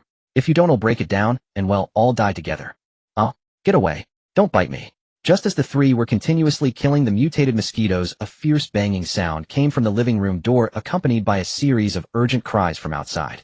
The violent pounding on the door echoed through the master bedroom, attracting even more mutated mosquitoes. What should we do? Should we open the door? Mu Ningxue glanced back at the living room door, a flicker of reluctance in her eyes, and spoke in a low voice. Suyu remained silent, her red lips pressed tightly together as she swung her saber, cutting down the relentless swarm of mutated mosquitoes. Humph. Wang Mingyang let out a cold sneer, continuing to kill the mosquitoes without looking back. His indifferent expression carried a trace of subtle mockery. You can open the door if you want. I won't stop you. But from now on, life and death are up to fate. These people haven't even gotten inside yet, and they're already thinking of dragging us down with them. And you still want to save them? What's in your head? The Bible. Wang Mingyang's merciless mockery made Mu Ningxue's face stiffen repeatedly, turning utterly unpleasant. Suyu also looked somewhat embarrassed, as she too had once considered rescuing others, but Wang Mingyang had quickly taught her how to make such choices in this situation. Unsurprisingly, Mu Ningxue fell silent as well. As a proud daughter of heaven, she had always lived in an ivory tower shielded by her father's meticulous love, yet she was not entirely an innocent, naive good girl. Having experienced Zhao Ding's betrayal and then being so bluntly ridiculed by Wang Mingyang, the trace of reluctance in her heart quickly dissipated like smoke. But the tree may crave stillness, yet the wind will not cease. Suddenly the door was smashed open by a tremendous force, and a group of people rushed in desperately. A man quickly pushed the door shut, utterly disregarding the two people still outside. Muffled curses could faintly be heard through the solid wooden door, followed by a few agonizing screams. Soon only the sound of mosquitoes battering against the wood remained. The group frantically dragged various pieces of furniture from the living room to barricade the door. Only after confirming that the mosquitoes outside couldn't get in did they collapse onto the floor, sitting down. Wang Mingyang glanced back at the living room, his brow slightly furrowed. With so many rooms available, why did these people have to come to us? It was truly baffling. But this wasn't the time to dwell on it. The mutated mosquitoes were growing more numerous. They needed to deal with them first. So you unleash your full power. Cover the entire window with flames. Not a single drop left. Wang Mingyang. Not a drop. Suyu stuck out her tongue, extended her palm towards the window, and her internal energy surged wildly. A torrent of dark crimson flames gushed forward like a tidal wave. The dark flames engulfed the entire window and extended outward. The mutated mosquitoes, desperately flooding into the room, were met heated by this sudden blaze. Together with those that hadn't yet entered, they turned into balls of fire plummeting from the air. A vast number of mutated mosquitoes were incinerated by the dark flames, clearing a large space. Within just a few seconds, Su Ye's energy was completely depleted, and her face turned pale. Large beads of sweat soaked her hair, and her body swayed with a feeling of overwhelming weakness. Seizing this rare opportunity, Wang Mingyang stepped onto the edge of the French window. He waved his hand towards the French windows below, and a series of creaking sounds echoed. The metal frames of several French windows downstairs twisted and deformed simultaneously, tearing away from the wall. Amidst a loud crash of shattering glass, the massive metal frames rapidly flew upwards, stretching and deforming in midair before arriving before Wang Mingyang. He continuously controlled more than a dozen French windows from above, below, and all sides, using their frames to forge a single sheet of metal. Wang Mingyang controlled this iron plate to quickly cover the master bedroom's French window. Under the command of his metal-controlling ability, the plate fit perfectly over the window. The mutated mosquitoes that swiftly gathered clawed at the plate with a grating screech, but they remained unable to break through. Only then did Wang Mingyang turn and walk towards the living room. The doors to the two secondary bedrooms were tightly shut, and since no one was inside, the mosquitoes hadn't bothered to break through those windows either. Entering the living room, Wang Mingyang immediately saw several men and women sitting behind the door. There were 6 people in total, 4 men and 2 women, including 2 Western men. The tall, blonde-haired, blue-eyed man seemed to be their leader. The moment Wang Mingyang appeared, the others all looked at this Westerner. The blonde man quickly rose and stepped forward a few paces towards Wang Mingyang. FCK, why didn't you open the door? Don't you know you could have gotten us killed? The blonde man berated him with a face full of fury, speaking in awkward Mandarin. Wang Mingyang's expression turned cold. He hadn't wanted to open the door in the first place, and now that these people had barged in, this foreigner dared to question him. Those not of our kind are bound to have different intentions. The dark shadow of his blade suddenly slashed downwards. The blonde man caught a glimpse of the blade's gleam from the corner of his eye. His body tensed, and he vanished in a blur. The dark blade passed cleanly through the blonde man's form, yet Wang Mingyang felt no resistance. A flicker of surprise crossed his eyes as he muttered in astonishment. An afterimage.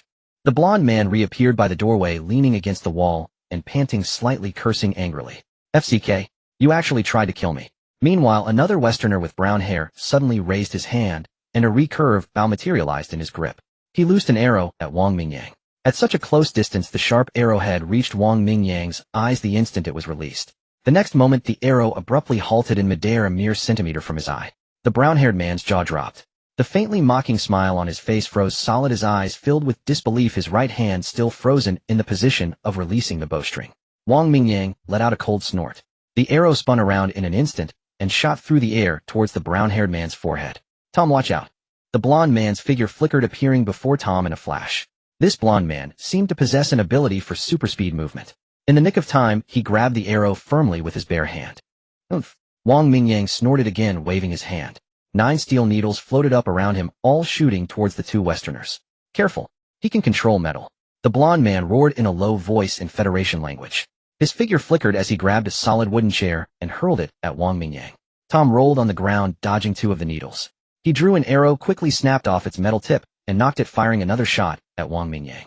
Wang Mingyang twisted his body, his dark blade tracing an arc as he cleaved the incoming chair in 2. Simultaneously, a silver bead flew up, forming a small shield that blocked Tom's arrow. He frowned slightly. The blonde man was incredibly fast, but having realized Wang Mingyang could control metal, he carried no metal weapons, limiting his lethality. On the other hand, Tom the archer had quickly snapped off the metal arrowheads. His arrows, now with pure wooden shafts, remained highly lethal. Several silver beads flew out from Wang Mingyang's pocket, which he swiftly controlled to stretch and deform. With a slight flick of his right finger, a total of over a dozen steel needles shot towards Tom. Seeing this, the blonde man immediately flashed away, shaking off the 3 needles that had been tailing him. His figure appeared before Tom, and wielding a wooden stick he had grabbed from somewhere, he swung it repeatedly, batting away the needles aimed at Tom. As Wang Mingyang's needles returned, without hitting their mark, a sneer spread across the blonde man's face. But from behind him, Tom let out 2 muffled groans. His recurved bow clattered to the floor, making a few soft thuds as it hit the ground. The golden-haired man flinched and spun around, only to find Tom clutching his chest, an arrow piercing straight through it.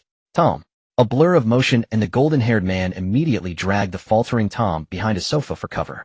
A cold smirk tugged at Wang Mingyang's lips. Knowing he possessed the ability to control metal, they still dared to haphazardly scatter arrows on the ground.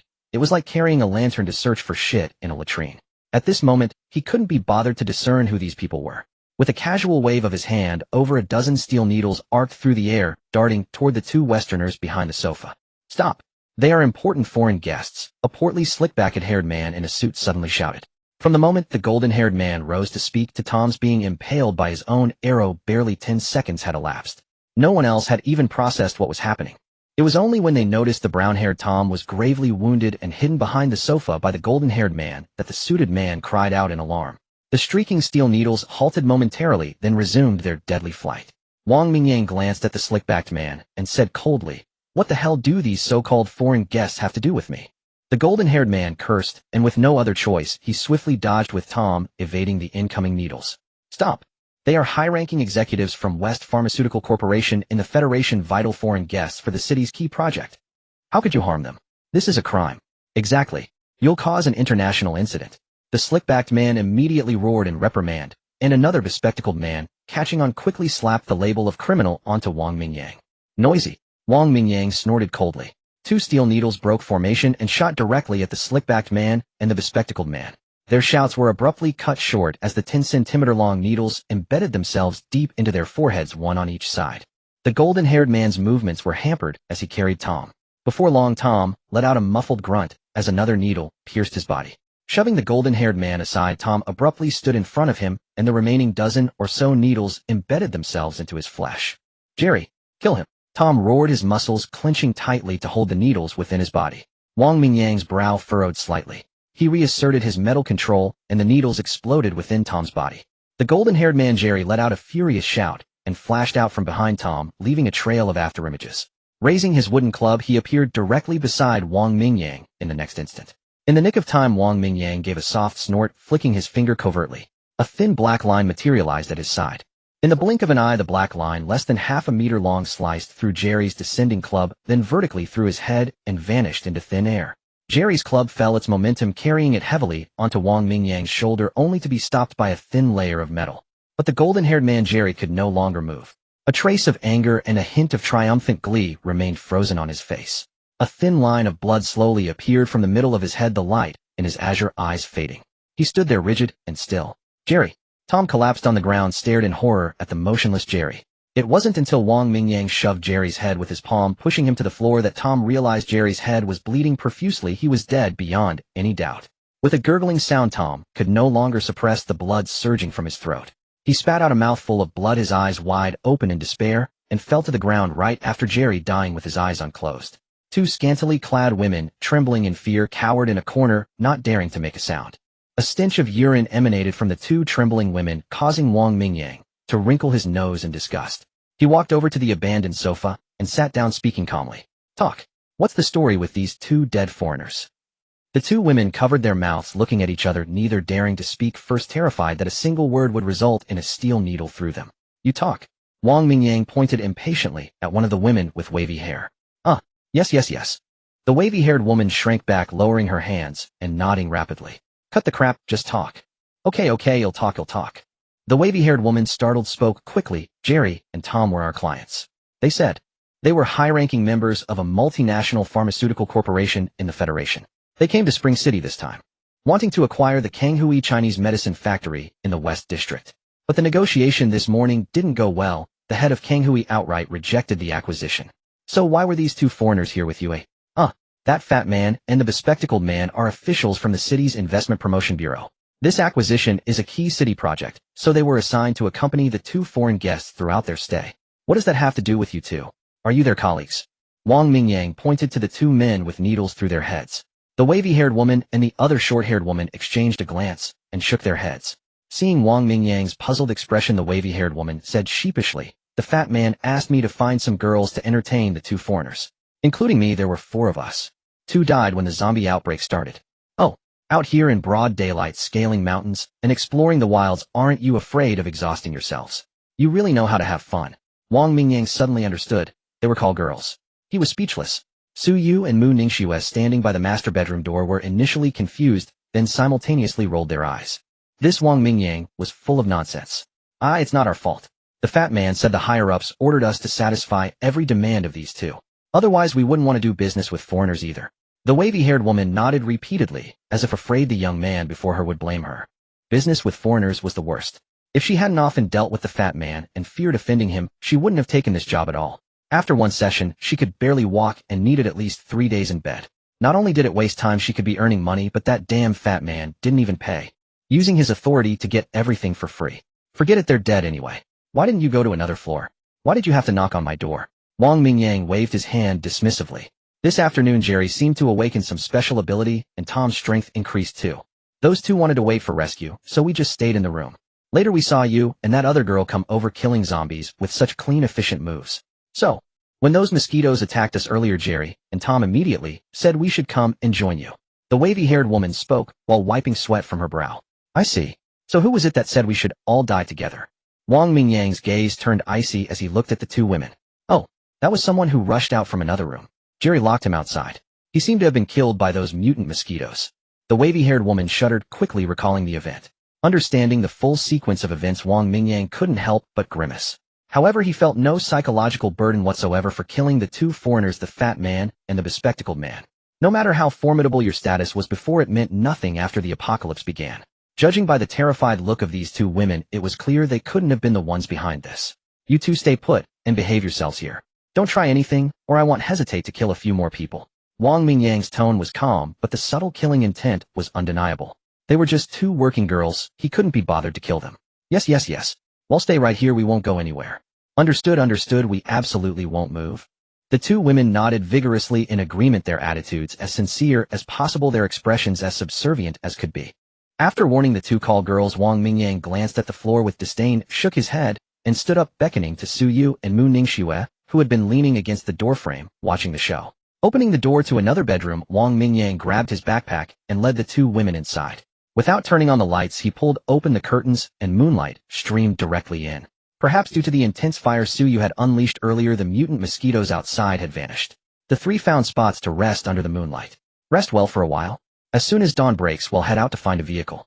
Wang Mingyang pulled a chair over, sat down against the wall beside the floor-to-ceiling window, and took out a book from his backpack, flipping it open. Oh, got it, brother Mingyang.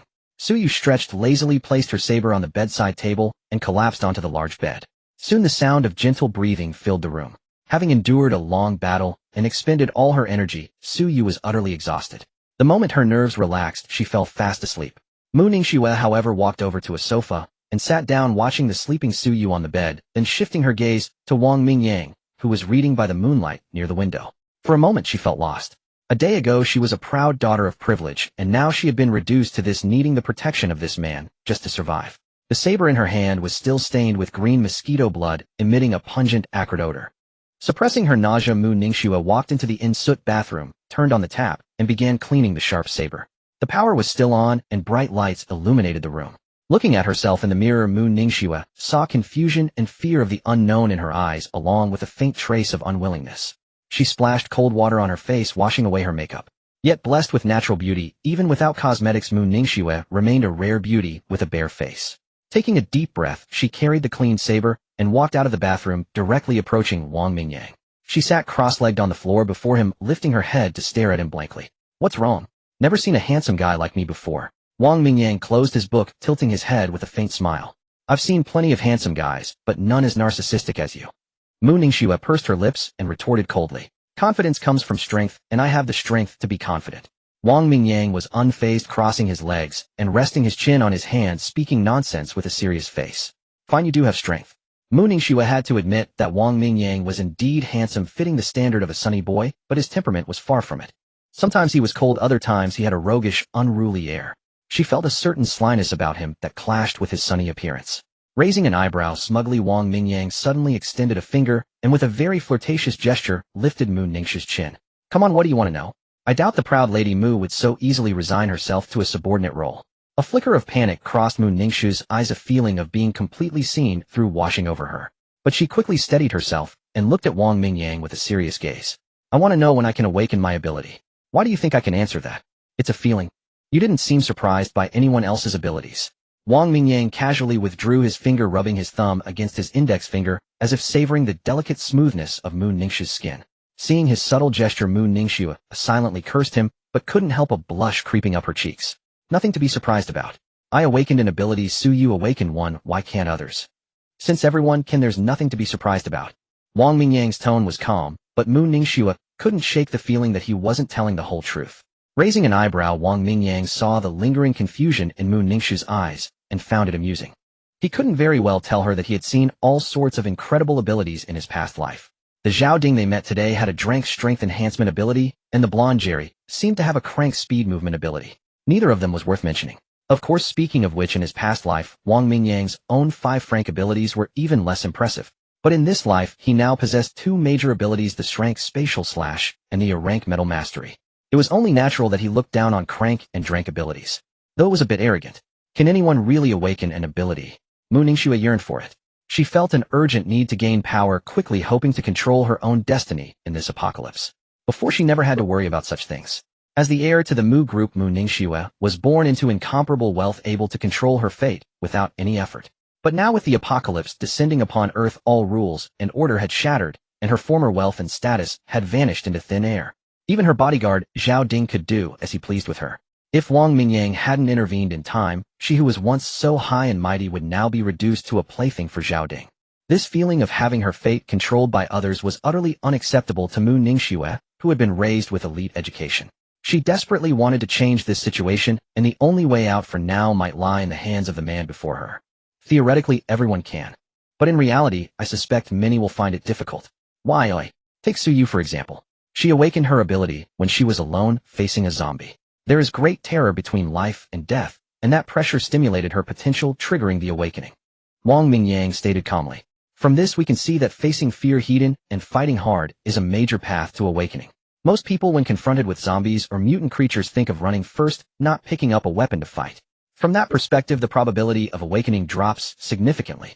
Zhao Ding seemed to have awakened his ability during a life-or-death struggle with a zombie. Mu Ningxue murmured, recalling the punch Zhao Ding used to kill Wu Li. Exactly. I bet that Jerry also awakened his ability when he was climbing mountains and crossing ridges, and the mountain suddenly turned into a zombie. The shock from that scare is what triggered his ability. Wang Mingyang nodded with a confident look. Hearing this, Mu Ningxue rolled her pretty eyes. That climbing mountains and crossing ridges comment was never going to let up. What about you? How did you awaken your ability? A sudden thought struck her, and she blurted out the question. I'm naturally gifted. I awakened it after just a bit of fighting. Wang Mingyang was caught off guard for a second, then casually made something up. To his surprise, Mu Ningxue seemed to take it at face value, nodding with deep envy in her eyes, blinking her big eyes at him. Seeing this cute, dazed expression appear on the usually sexy and charming face of Mu Ningxue, Wang Mingyang felt a mischievous urge. He couldn't resist spinning her a fantasy, and continued, I'm sure you'll awaken an ability too sooner or later. Just go through a few more battles, and it should happen. But my technique is so poor. I can never hit the vital spots. It's fine.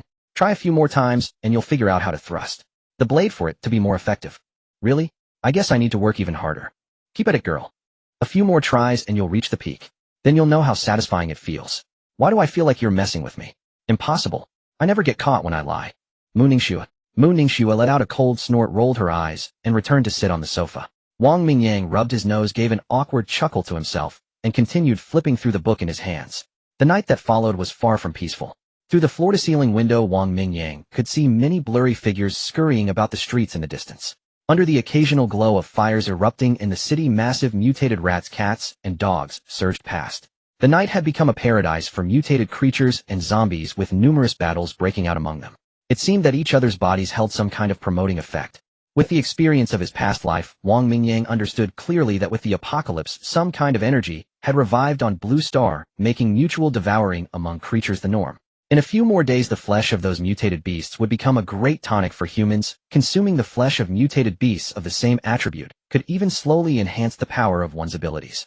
7 days into the apocalypse, some zombies would begin to condense various types of cores in their brains. Absorbing these could enhance physical fitness or awaken unique abilities. Similarly, mutated creatures, or zombies devouring human flesh, could also strengthen their bodies or have a chance to gain abilities. Heaven and earth are ruthless, treating all beings as straw dogs. Nature is fair to all living things. Perhaps the only unfairness in all this was Wang Mingyang, who had been reborn. Detected that the host has thoroughly studied fundamentals of metallurgy. Extracted a great ability, Metal Control Fragment 2. Metal Control Fragments 5. Reward reading value 200 points. Host's current reading value 2,741 points. The familiar system prompt sounded again, and Wang Mingyang suddenly realized that the number of fragments extracted this time had increased, a good omen. System, why did I get one extra ability fragment this time? After repeated readings of the book, the host has gained a certain understanding of the knowledge it contains, hence the extra reward. Not every reading of a book will only yield one ability fragment. Do you mean that if I understand a book's knowledge deeply enough, I might extract a complete ability? Yes, but the higher the level of the ability, the harder it is to extract completely. Wang Mingyang nodded to himself. For instance, the ability from 300 Children's Songs was far too low grade. He had read that book countless times in his past life, and had already developed an extremely profound understanding. Therefore, the abilities extracted were always complete. In this way, for higher-level abilities to extract them completely, one could not be limited to a single book, since the related knowledge could not be fully expounded in one volume. With this experience, Wang Mingyang had more thoughts on the direction of his future reading, but for now he needed to quickly extract enough fragments to advance metal control. Having completed 1/3, switching to other books at this point would indeed be unwise. Relying on his strengthened physique from the second enhancement, Wang Mingyang continued flipping through fundamentals of metallurgy while recovering his internal energy. Every so often the system prompt would sound in his mind. Sometimes, even before finishing a book, he could successfully extract an ability fragment after further understanding a particular point of knowledge, which greatly boosted his confidence. By the time the sky outside began to lighten, Wang Mingyang checked the system records and found that his metal control ability fragments had accumulated to 11, and his reading value had reached 3,341 points. Mu Ningxue had been watching Wang Mingyang read by the moonlight, but she could never understand why he could be so immersed in reading even during the apocalypse. She fell into a deep sleep without ever figuring out this question. Wang Mingyang stood up, stretched, put away the book, and went to the bathroom to freshen up before returning to the second bedroom. On the soft, large bed, Suyu was curled up, a fair and slender leg clamped around a cool blanket, her hair spread out, sleeping soundly. Mu Ningxue, on the other hand, was leaning against the sofa, still clutching the horizontal blade tightly in her hand, her delicate brows furrowed, her tempting red lips slightly parted as she slept. Wang Mingyang stood by the floor-to-ceiling window, gazing at the corpse-strewn street below, searching for any usable vehicles. Since he had promised Suyu to take her home, Wang Mingyang would not break his word. With his physical condition close to the first rank and 2 major abilities, it was not too difficult to take on the journey. After all, Suyu herself possessed the A-grade Dark Flame ability, and as long as she survived, she would surely become a formidable ally. Moreover, after spending the day together, Wang Mingyang could feel Suyu's reliance and trust in him. Such a person could easily become a loyal companion. Scanning the area below, he spotted a sports utility vehicle parked at a corner of the pedestrian street. That corner was not blocked by other vehicles.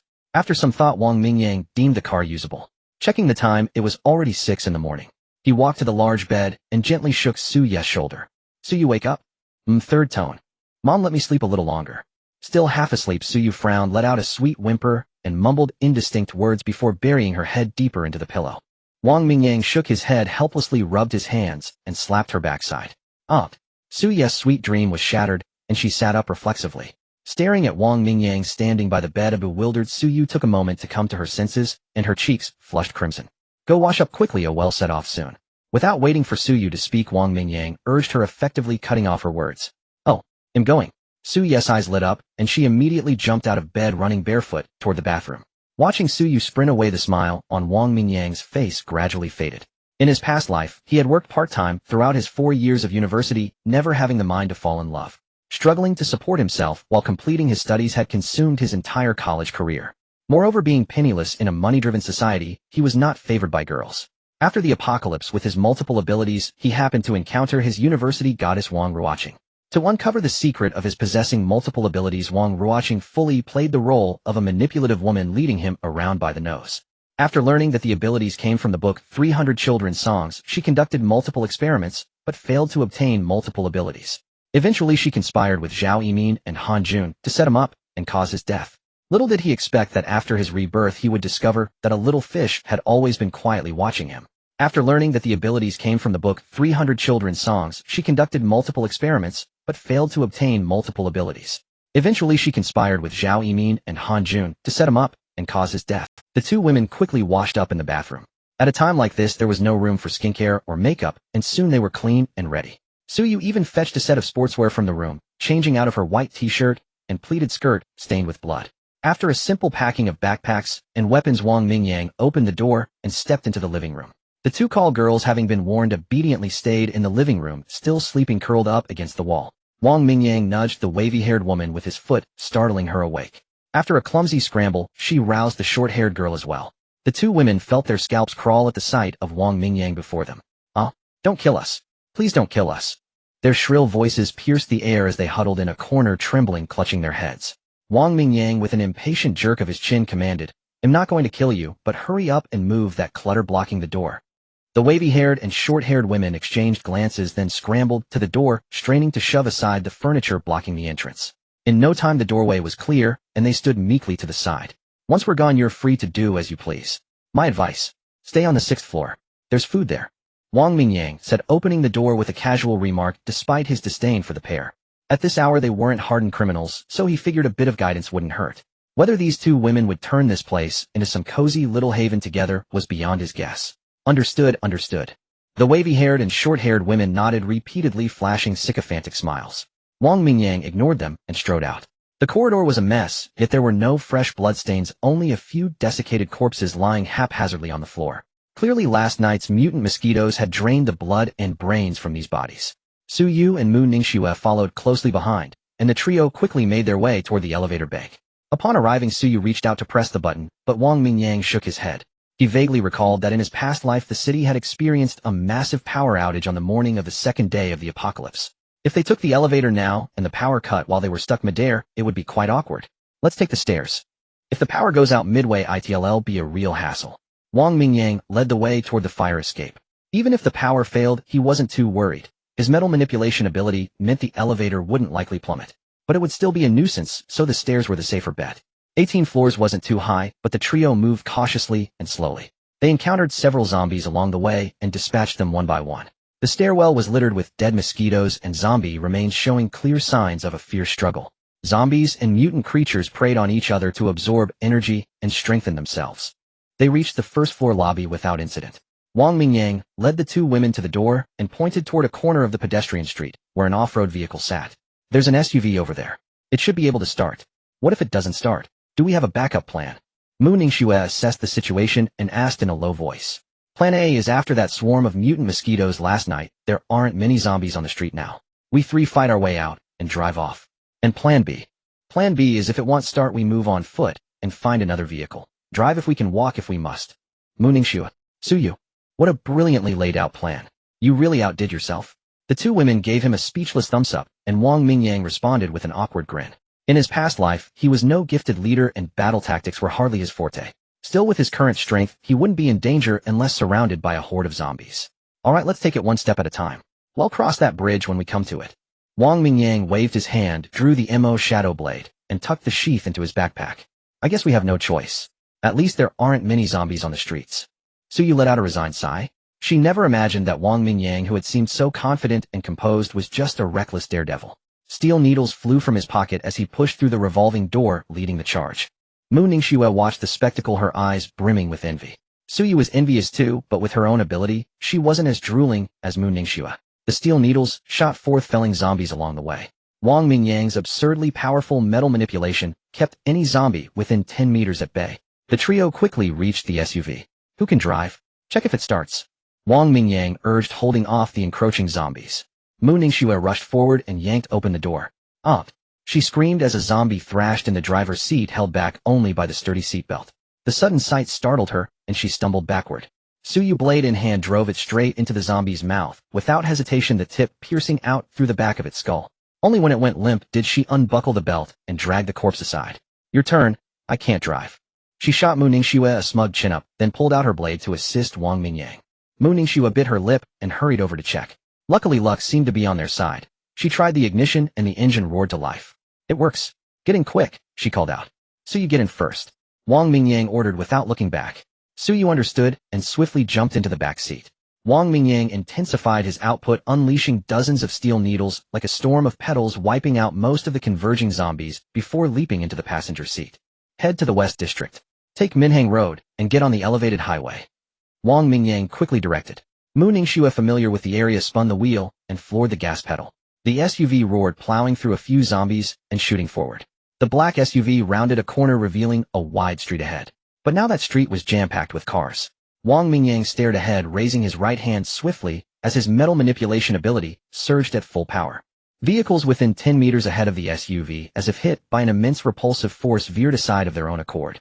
Under Wang Mingyang's full control, the SUV carved a clear path through the congested lanes like an icebreaker. With metal manipulation on his side, the elevated highway was far more convenient than weaving through city streets. Mu Ningxue pursed her lips, steering the SUV over a kilometer of roadway before yanking the wheel hard at an intersection and charging up a ramp. The road beyond the ramp was in better shape, though plenty of abandoned vehicles still littered it. But at least it wasn't as tightly packed as the pedestrian street. Wang Mingyang let out a long breath, slumping back into his seat, occasionally waving his hands to clear debris from the road with his ability. The massive drain of energy in a short span left his face pale, fine beads of sweat trickling down it. With Wang Mingyang's ability clearing the way, the off-road vehicle quickly passed through Minhang Road, emerged onto the Third Ring Expressway, and headed straight for the Western District. Suyu's rental home was near the university town, quite far from the city center, and Wang Mingyang usually took the subway, so he didn't have a strong sense of the distance. But driving there this time, Wang Mingyang realized just how far it really was. Along the way, he used his ability to push aside the congested vehicles ahead, and in just over 10 minutes, he felt almost drained. This was despite the fact that his metal manipulation ability didn't consume much energy. Finally, with no other choice, Wang Mingyang controlled the metal around him to form a sharp conical giant blade at the front of the off-road vehicle, instructing Mu Ningxue to try her best to avoid the abandoned cars ahead. When it was impossible to dodge, they would crash directly into them with the blade. The sharp edge, accelerated by the vehicle's speed, would slice through the cars in front. Fortunately, traffic on the third ring was usually light, with few congestion points. After 2 enhancements, Wang Mingyang's physical body had reached the level of a first-tier awakener, but the prolonged exertion of his ability drained his mental energy far more than his body tired. Seeing that the road ahead was relatively clear, he closed his eyes to rest, using meditation to accelerate the recovery of his mental energy and internal energy. Releasing an ability wasn't simply a matter of possessing it. It required both ability energy and mental control. Different abilities demanded varying amounts of mental energy. Elemental, mental, and mystic types were like mages in games requiring high mental energy. But correspondingly, when awakening such abilities, the growth in mental energy was also greater. Enhancement and transformation types were akin to warriors with much lower mental energy requirements, just enough to control their own changes. When awakening, they received more physical enhancement, while mental energy growth was only average. Mental energy and internal energy were both indispensable. The release of an ability centered on mental energy, guiding the energy to manifest. First to third tiers were low-rank awakeners capable only of using their own energy to unleash abilities. The amount of energy and mental energy limited their performance. Fourth tier and above, mid to high-rank awakeners could use their own mental energy and internal energy as a guide to draw in external energy to amplify their abilities. Their internal energy and mental energy didn't always reflect their combat power. Wang Mingyang was still only close to first tier. His physical body and internal energy remained within the scope of a beginner awakener. But because he possessed 2 abilities, his strength far surpassed other awakeners of the same rank. At this low stage, the difference wasn't obvious, but it was clear that Wang Mingyang's potential was immeasurable. Even Suyu, who had awakened a dual attribute ability, couldn't match him. Suyu looked at Wang Mingyang in the passenger seat, his pale face and large beads of sweat stirring a pang of pain in her heart. She reached out to wipe the sweat away, but afraid of disturbing him, quickly withdrew her hand. A dozen minutes later, Wang Mingyang opened his eyes, a flicker of doubt passing through them. His internal energy had recovered considerably. This recovery speed was extraordinary. Although he was still a beginner, not even having reached the threshold of first tier, the speed was indeed much faster than in his past life. Shaking his head, Wang Mingyang stopped thinking about it. Regardless, it was a good thing. There were many abandoned vehicles along the way and a fair number of zombies gathered on the overpass, but none of this caused much trouble for the off-road vehicle. Wang Mingyang sensed the giant blade at the front. After repeated collisions, it was already becoming unusable. With a wave of his hand, he reshaped the blade and estimated the distance. They had already left the city center. In about 20 more minutes, they should reach the area near the university town in the western district. Despite the abandoned cars and zombies everywhere under Wang Mingyang's control, now mostly recovered, the off-road vehicle drove unimpeded into the western district. They would pass a few residential areas and finally reach the urban village near the university town. The so-called university town was actually just a decade old, with several well-known university campuses gradually built nearby, bringing over 100,000 students and turning the once wild suburban land into a bustling town. It's May now, so there must be a lot of students around here. Plus, it's the weekend. The street outside your house is probably packed with zombies. Wang Mingyang analyzed the situation. Suye's home was near the side gate of a university. From the side gate, it was 300 meters along the street to the main road. And that main road is lined with shops and street stalls. On weekends, it's definitely a sea of people. What do we do? Just charge in. Mu Ningxue couldn't help asking. All the way she had gritted her teeth, enduring the nausea and fear ramming into zombies one after another, their shattered bodies and splattering blood constantly testing her nerves. I don't think that's possible. Too many zombies would easily get blocked. Wang Mingyang shook his head. We can take the road by the Orthopedic Medical College. There's a newly built road that hasn't been opened to traffic yet, so there should be hardly anyone, Suyu said, biting her lip and thinking for a moment. She knew very well that Wang Mingyang didn't really want to come back, let alone Mu Ningxue, who had no connection to this. Yet here he was bringing them back. Though her heart was burning with anxiety, Suyu kept her rationality. Perhaps deep down she had never held much hope. All right, get ready. Go to the end of this road, turn left, and drive for a kilometer. You'll see that new road. Wang Mingyang nodded, recalling the location from his distant memories. Mu Ningxue nodded silently. Ever since Wang Mingyang saved her, she knew she had probably boarded a pirate ship, but with no news from her father's security base, she had no choice but to follow him. At least this man was exceptionally strong. The whole journey, seemingly reckless, was actually quite easy in retrospect, and at least safe enough. She pressed the accelerator hard, feeling a hint of anticipation for the coming battle. As this man had told her, perhaps fighting more would naturally awaken an ability. What Mu Ningxue wanted most was to awaken her ability, first then punch Wang Mingyang's somewhat sunny yet roguish face. Although Wang Mingyang had indeed saved her, Mu Ningxue had also given her corresponding promise. And she had a feeling that Wang Mingyang didn't take her promise as a mere joke. He took it very seriously. Ignoring the complex thoughts hidden behind Mu Ningxue's stoic expression, Wang Mingyang sat up straight and drew the Mo-ing blade from its sheath. Suyu gazed at the familiar surroundings ahead, knowing their destination was near. A thin layer of sweat seemed to form on her palms as she tightened her grip on the horizontal saber, trying to steady her racing, anxious heart. Turn right up ahead. Soon a stretch of unfinished road appeared before them. Wang Mingyang gestured, and their driver Mu Ningxue steered the off-road vehicle straight ahead, crashing through a row of plastic barricades at the intersection. Looking straight down the direction they came from, a slope lay opposite the crossroads. After clearing the obstacles, their gazes shifted to the street on the left. Below the slope, the main thoroughfare was densely packed with zombies, each covered in grime and blood. In the distance, countless mutilated corpses lay strewn across the street, transforming the entire avenue into a scene of carnage. This, Mu Ningxue was taken aback. It's only to be expected. When the outbreak hit, densely populated areas suffered the most. Survivors are few and far between in places like this, Wang Mingyang said with a calm demeanor. In 5 years of the apocalypse, he had witnessed countless scenes of such zombie hordes. He had even encountered massive hordes of over 100,000, far more terrifying than this. Compared to those, the horror on this street was almost trivial. Drive 500 meters ahead, and we can follow the fields over to my home. Suye's voice trembled slightly. Calling it feeling nervous at returning home seemed inadequate. All right, stay close to me. Don't wander more than 5 meters away, or don't blame me if you die. Wang Mingyang pulled a handful of small metal balls from his pocket and casually tossed them into the air. He grabbed another handful and tossed them again. Only when all the metal balls from his pocket floated above his head did he tighten his backpack, ready to disembark at any moment. This new road had few zombies, but there were still 20 to 30 wandering about. Mu Ningxue skillfully maneuvered the blade mounted on the vehicle's front, effortlessly cleaving through the zombies in their path, the windshield wipers spraying and wiping continuously. The 500 meters passed quickly. Mu Ningxue brought the vehicle to a stop at the roadside. Wang Mingyang was the first to jump out, and the small balls around him instantly transformed into steel needles that shot out, piercing the heads of nearby zombies, turning them into pincushions. Energy surged within him, and Wang Mingyang quickly broke free from the ice. He immediately instructed Suyu while rushing forward to scoop up the unconscious and limp Mu Ningxue. Suyu understood, quickly gathered her inner energy and dark red. Suyu and Mu Ningxue dared not lag behind. Clutching their blades, they ran swiftly in their sneakers.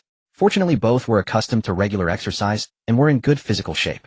Su Yu had even undergone a single ability enhancement. Despite the rugged terrain of the field paths, they managed to keep pace closely behind Wang Mingyang.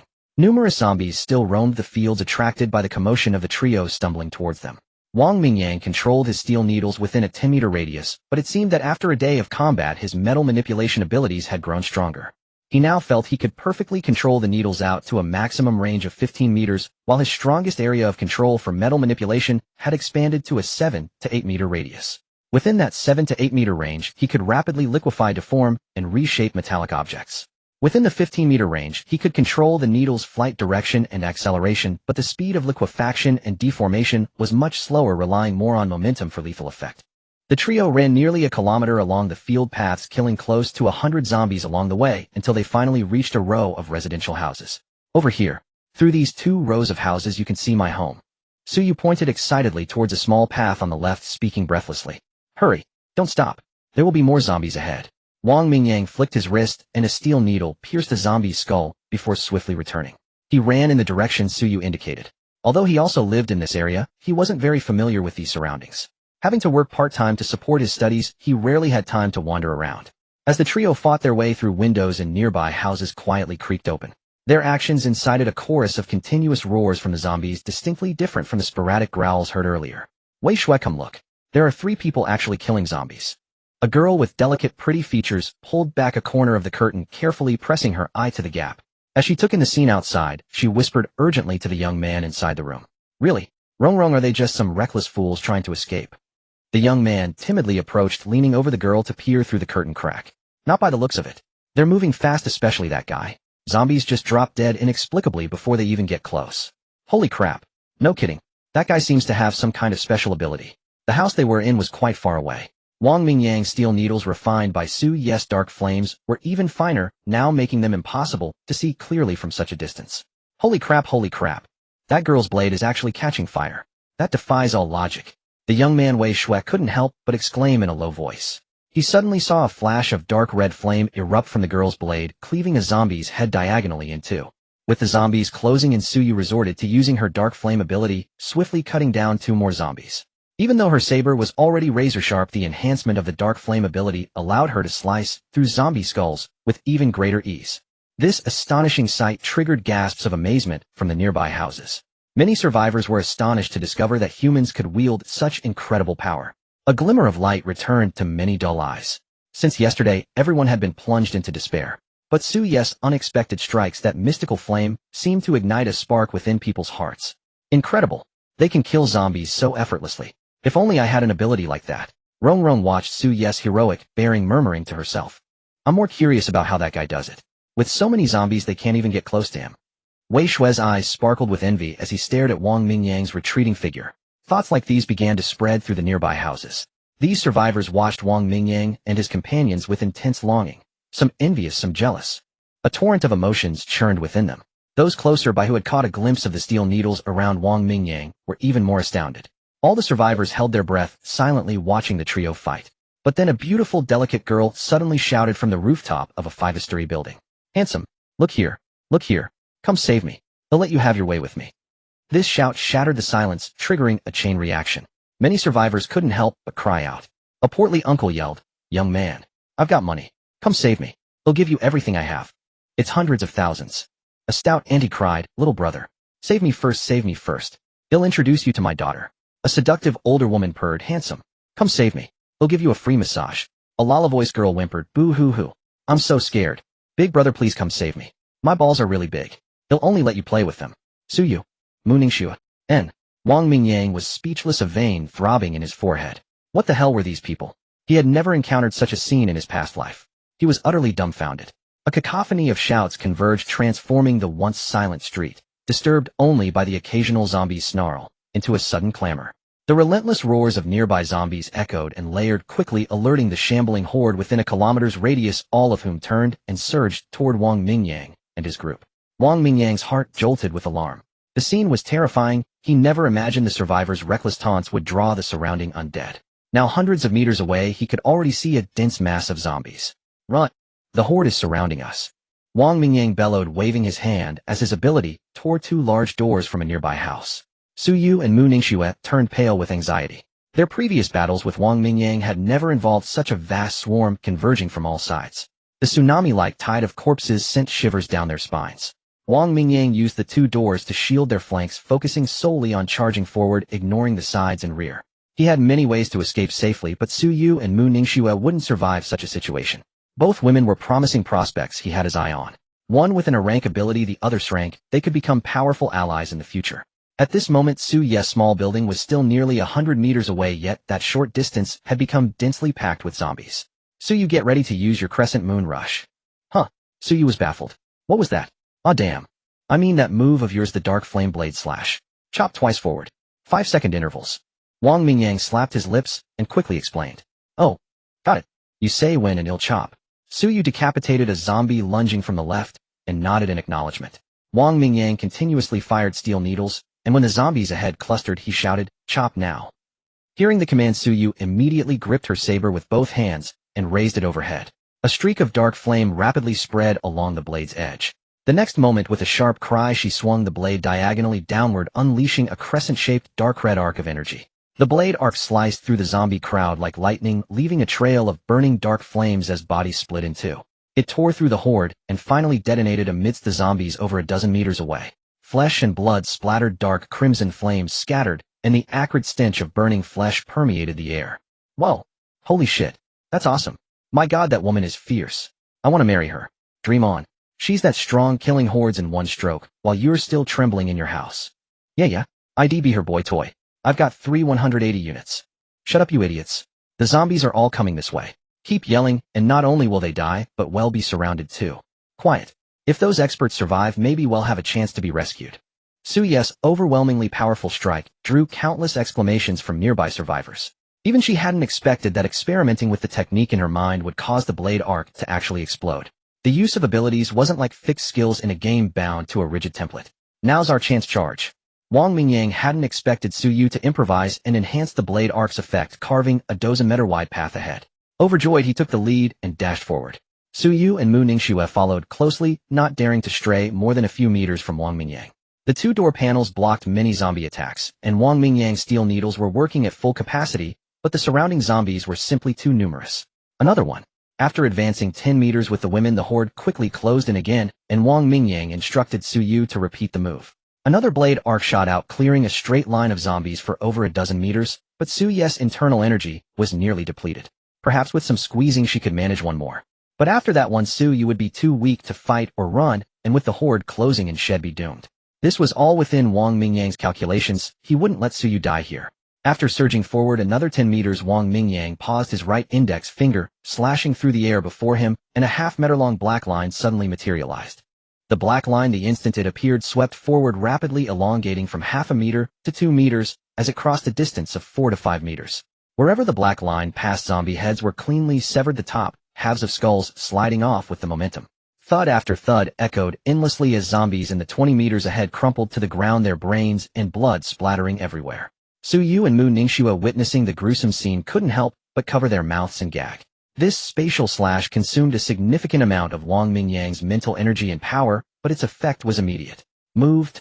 Seeing the women looking fatigued, Wang Mingyang frowned, quickly grabbed their wrists, and sprinted forward with all his might. Upon reaching a corner a few dozen meters away, he saw their destination. Beside the zombie-littered path, Su Ye's small building came into view, but the convenience store's rolling shutter door was closed. This brought Wang Mingyang some relief, as it meant Aunt Lu had likely heeded his advice and closed up early. Having unleashed 3 spatial slashes to carve a bloody path, Wang Mingyang pushed himself to run, eager to get inside the building. But suddenly his right hand felt a heavy tug, and the smooth, delicate hand slipped from his grasp, followed by Mu Ningxue's pained groan. His heart-pounding Wang Mingyang skidded to a halt, though his boat's momentum carried him a few more meters forward. Turning back, his scalp crawled. Mu Ningxue was lying face down in agony, her ankle firmly grasped by a zombie, missing a chunk of its scalp. A large number of undead had already surrounded her, the nearest one less than 3 meters away. Wang Mingyang swung his right arm violently, sending the steel needles circling him, and the floating iron door on his right shooting towards the horde, but the zombies were already pouncing on Mu Ningxue. Mu Ningxue looked up, seeing the many zombies leaping down at her, their claws stained with filth, their maws dripping with saliva, and gore so utterly terrifying. A surge of overwhelming fear and unease, coupled with immense unwillingness and a blazing fury, exploded within her heart. She lowered her head, closed her eyes, and screamed, Get away. In that instant, Mu Ningxue unleashed all the anger and fear within her. As the leaping zombie, the high-speed steel needles, and the floating iron door all converged with Mu Ningxue's scream, time seemed to stand still. The next second, an extreme chill erupted from Mu Ningxue's body, and azure frost bloomed outward, centering on her. Within a 10-meter radius, every object was frozen by this frost, including the anxious Wang Mingyang, and Wang Mingyang's stance, his right hand raised to control the metal, was instantly frozen solid in the ice, a flash of shock in his eyes. Su Ye's horizontally raised saber, even the dark flames that had spread across its blade, were frozen in that instant, her expression of extreme urgency now a frozen tableau. From above, it looked as if a crystal-clear blue ice flower had bloomed amidst the zombie horde, breathtakingly beautiful under the sunlight. Mu Ningxue's soft, glossy black hair now shimmered with a deep blue hue, and the tips were adorned with specks of frost. A few seconds later, Mu Ningxue, who was slumped on the ground, rolled her eyes and collapsed into a limp heap. All the frozen objects around her, except for Wang Mingyang and Su Yu, shattered into ice powder. Su Yu, channel your ability, cover your body. Energy surged within him, and Wang Mingyang quickly broke free from the ice.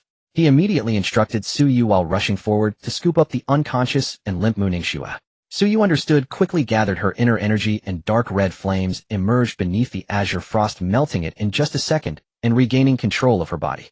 Thanks to Mu Ningxue's outburst, the zombies that had surrounded them within 10 meters were instantly cleared. Wang Mingyang, carrying the unconscious Mu Ningxue, dashed to the stairwell door. Without time to fumble for the access keycard, he used his metal control ability to twist and unlock the door lock, then kicked the door open and rushed inside with Mu Ningxue in his arms. Behind them, countless zombies snarled and chased. Su Yu, following closely, quickly turned and slammed the door shut. Without even laying Mu Ningxue down, Wang Mingyang activated his metal control ability, melting and welding the lock shut. He then remotely melted the 2 iron doors left outside and attached them to the entrance of Su Ye's home, reinforcing the door's defense. After doing all this, Wang Mingyang finally sat down on the stairs and gently laid Mu Ningxue down from his arms. Ignoring the zombie horde still clawing and snarling outside the door, Su Yu set down her saber and knelt on one knee to check on Mu Ningxue's condition. After a moment, Su Ye's furrowed brow relaxed. Brother Mingyang, she's fine. She seems a bit exhausted, just a temporary coma from weakness. She'll be fine after some rest. That's what I figured. She awakened her ability under intense stimulation. Wang Mingyang nodded. Mu Ningxue had awakened her ability on this very day in her past life, but this time her fate had changed. Zhao Ding hadn't succeeded, instead he had died at Wang Mingyang's hands. Wang Mingyang had thought that with his intervention Mu Ningxue's ability awakening might be delayed, but she still awakened her ice ability today. The former ice goddess, perhaps by some unseen force, was still fated to walk the path that was always meant to be hers. So you use your saber to cut through this wall, see if Aunt Lu is in the store. One side of the stairwell was a wall of the convenience store, and there was no other way to reach it. However, fortunately, the saber Wang Mingyang had reforged was sharp enough, cutting through this not-so-thick wall shouldn't be a problem. Having finally made it back home after so much hardship, Su Yu had been barely containing her impatience, but the horde outside had blocked their exit. Just as she was silently fretting, her eyes lit up at Wang Mingyang's words. Gripping the saber tightly with both hands, she let out a soft shout and slashed diagonally at the wall. The sharp blade bit deep into the wall. Su Yu pulled hard, withdrawing the gleaming saber. A thin line of light appeared in the wall, faintly revealing objects on the other side. Su Yu quickly adjusted her stance, slashed the wall several more times, and then delivered a powerful kick. Brick dust flew as a large section of the wall was kicked down. Su Yu eagerly ducked through the opening. Brother Mingyang, come quick. The next moment, Su Ye's scream came. A sense of dread washed over Wang Mingyang. He quickly leaned Mu Ningxue against the wall, then ducked through the hole and stepped into the convenience store. Stepping over the fallen shelves and rounding the corner, Wang Mingyang saw Su Yu standing anxiously in front of the cash register, tears welling in her eyes. Aunt Lu. Brother Mingyang, I don't see my mom. Then why did you scream? Wah. Look in the corner, there's a body, but it's not Mom. Su Yu said with a sob. In the small store, 3 or 4 shelves had toppled, and a male corpse lay on the floor with a bloody hole in its head. This filled Su Yu with a mix of anxiety and terror. Wang Mingyang walked over to the cash register, glanced at the rolling shutter door, observed the male corpse with a frown, and then surveyed the convenience store. The power seemed to be out as all the appliances were still. Even though it was well past dawn, the store remained rather dim. As he circled around, Wang Mingyang suddenly noticed a small hole in the wall. His heart stirred. He slightly raised his finger, activating his metal control ability. A shiny metal pellet slowly retreated from the hole. As the pellet floated before his eyes, Wang Mingyang realized it was a bullet. His eyebrows rose slightly. Piecing this together with the store's condition, he began to form a theory. So let's head back upstairs first and see what we can find. Okay. Su Yu felt a pang of disappointment, but since her mother wasn't there, staying would be useless. She followed Wang Mingyang through the hole, and together they helped the unconscious Mu Ningxue up the stairs. The 5-story building had floors 2, 3, and 4 used for rentals mostly by college students, recent graduates, or not. Each floor had about 6 rooms. The apocalypse had struck at noon on a weekend, so no one was left in the building. When Wang Mingyang and his group reached the 4th floor, they heard a banging sound coming from room 404. Sharing a glance with Suyu, Wang Mingyang vaguely remembered that this room was rented by a young couple who were still students. Young people were full of energy, often staying up late into the night, making all sorts of racket that disturbed the peace, typical troublemakers. On the night of his rebirth, Wang Mingyang had been focused on reading and had occasionally heard some noises, but he hadn't paid them any mind then. Study was the priority. Leaving the troublemakers aside for now, Wang Mingyang and Suyu quickly helped Mu Ningxue up to the 5th floor. Suyu pulled out a key from her backpack and opened the security door. The moment she stepped inside, she couldn't help but call out a few times, "Mom." But the empty apartment offered no response. Wang Mingyang sighed inwardly, laid Mu Ningxue down on the sofa, and casually waved his hand to shut the door. Suyu searched every corner of the house, even venturing up to the rooftop terrace, yet found no trace of Aunt Lu, not even a single note left behind. Defeated, she returned indoors, and silently sat down beside Wang Mingyang. "Suyu, Aunt Lu might be fine. Don't worry too much. But where could she have gone? It's dangerous out there, and there's still a corpse in the shop. That corpse in the shop was likely shot. I found a bullet." Wang Mingyang extended his right hand, and a brass-colored bullet casing materialized in his palm, the very one he had pried from the wall. What's going on?" Suyu exclaimed, startled. A corpse wasn't entirely unusual, but a bullet warranted deeper investigation. "My guess is that Aunt Lu was rescued by someone." "Really? Who would come to save Mom?" Suyu's eyes lit up as she grabbed Wang Mingyang's arm in surprise. "It's just a hunch, but I think it's highly likely." Wang Mingyang patted Suyu's hand reassuringly, and continued, "The roller door wasn't locked. It seemed to be pulled down from the outside with no time to secure it. That corpse wasn't a zombie. It was probably brought in by Aunt Lu herself. But it was killed by a bullet, which means either Aunt Lu had a gun or someone else came to her rescue." "Mom couldn't have a gun unless it was one of Dad's former colleagues," Suyu said, regaining some composure and tilting her head in thought. "Dad passed away over a decade ago, but Uncle Zhang and Uncle Li from the police station have often visited us since. Then it's likely one of your father's old colleagues came. Otherwise, an ordinary person wouldn't have a firearm. I just wonder if it was Uncle Zhang or Uncle Li today. Where did they take Mom?" Suyu lifted her tear-streaked face, her voice choked with emotion. "No matter where they went, it's a good thing. At least it means Aunt Lu is safe. With a police officer by her side and a gun in hand, she should be fine as long as she doesn't run into a horde of zombies." Wang Mingyang offered a faint smile to comfort Suyu. She nodded in agreement, finding his analysis sound, and much of her worry and unease began to dissipate. However, deep within Wang Mingyang's eyes a shadow of pessimism lingered. What he didn't tell Suyu was that after the apocalypse struck, social order had crumbled rapidly and human morality had decayed. If that police officer, whether Uncle Zhang or Uncle Li, still clung to his sense of duty and nature rushing to save the wounded and dying, it might not necessarily be a good thing. Survival in the apocalypse was governed by one principle: preserve oneself above all. This was the consensus among all survivors who had walked through the end times. Yet in the immediate aftermath of the apocalypse, not everyone had come to this realization. In such an environment, Aunt Lu following a police officer was a double-edged sword with both pros and cons. It all rested in the hands of fate. After comforting Suyu, Wang Mingyang turned his gaze to Mu Ningxue on the sofa. Her alluring, voluptuous figure still seemed to shimmer with a faint, icy blue glow. Indeed, those with talent always shine. Fortunately, it was a blue light. Mu Ningxue's eyes were tightly shut, her brows still furrowed. The brief eruption seemed to have unleashed all her energy at once, draining her mental strength and power, in an instant plunging her into a deep slumber. How much longer until she wakes up? Wang Mingyang turned to look at Suyu. Not entirely sure. If it's quick, she might wake up soon. Her body has been heavily depleted and her stress response is quite intense, Suyu said, pondering for a moment before answering with some hesitation. That makes sense. Awakening an ability consumes a lot of physical energy. With all that frantic running earlier, her stamina was already mostly spent. Add the critical situation. She was probably terrified, causing intense emotional fluctuations that triggered the ability's awakening. She lost control of the output, burned through all her energy at once, and that's why she passed out. Wang Mingyang nodded, briefly analyzing the situation. Mingyang, what rank ability do you think Mu Ningxue has awakened? Suyu asked nervously. Her own was supposedly a rank, which according to Wang Mingyang was already an impressive talent. But recalling the sheer scale of Mu Ningxue's ability eruption, Suyu knew her own power couldn't compare. A nagging feeling told her that Mu Ningxue's ice ability was likely of a higher rank than hers. This meant that by Wang Mingyang's side, her own advantage would be replaced. She's awakened.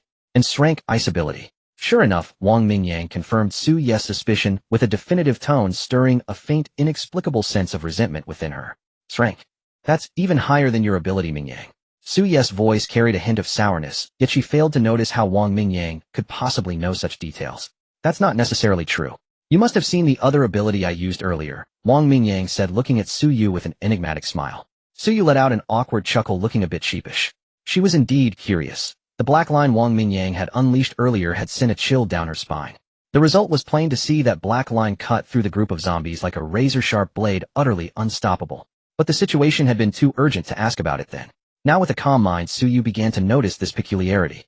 Yet having observed him from the sidelines for 2 years, and spent this brief day together, Su Yu knew Wang Mingyang wasn't someone easily approachable. She was very mindful of her role. She didn't ask questions she shouldn't. What Wang Mingyang asked her to do, she did diligently.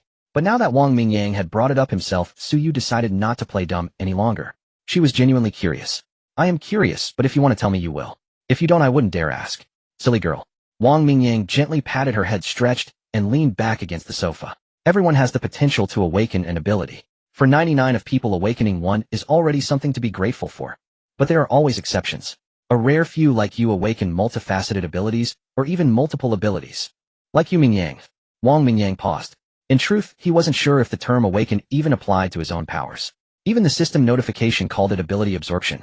With a faint smile, Wang Mingyang continued, the ability I use most often is the rank metal manipulation, which you've seen many times. But what I used earlier was the Shrank Spatial Slash.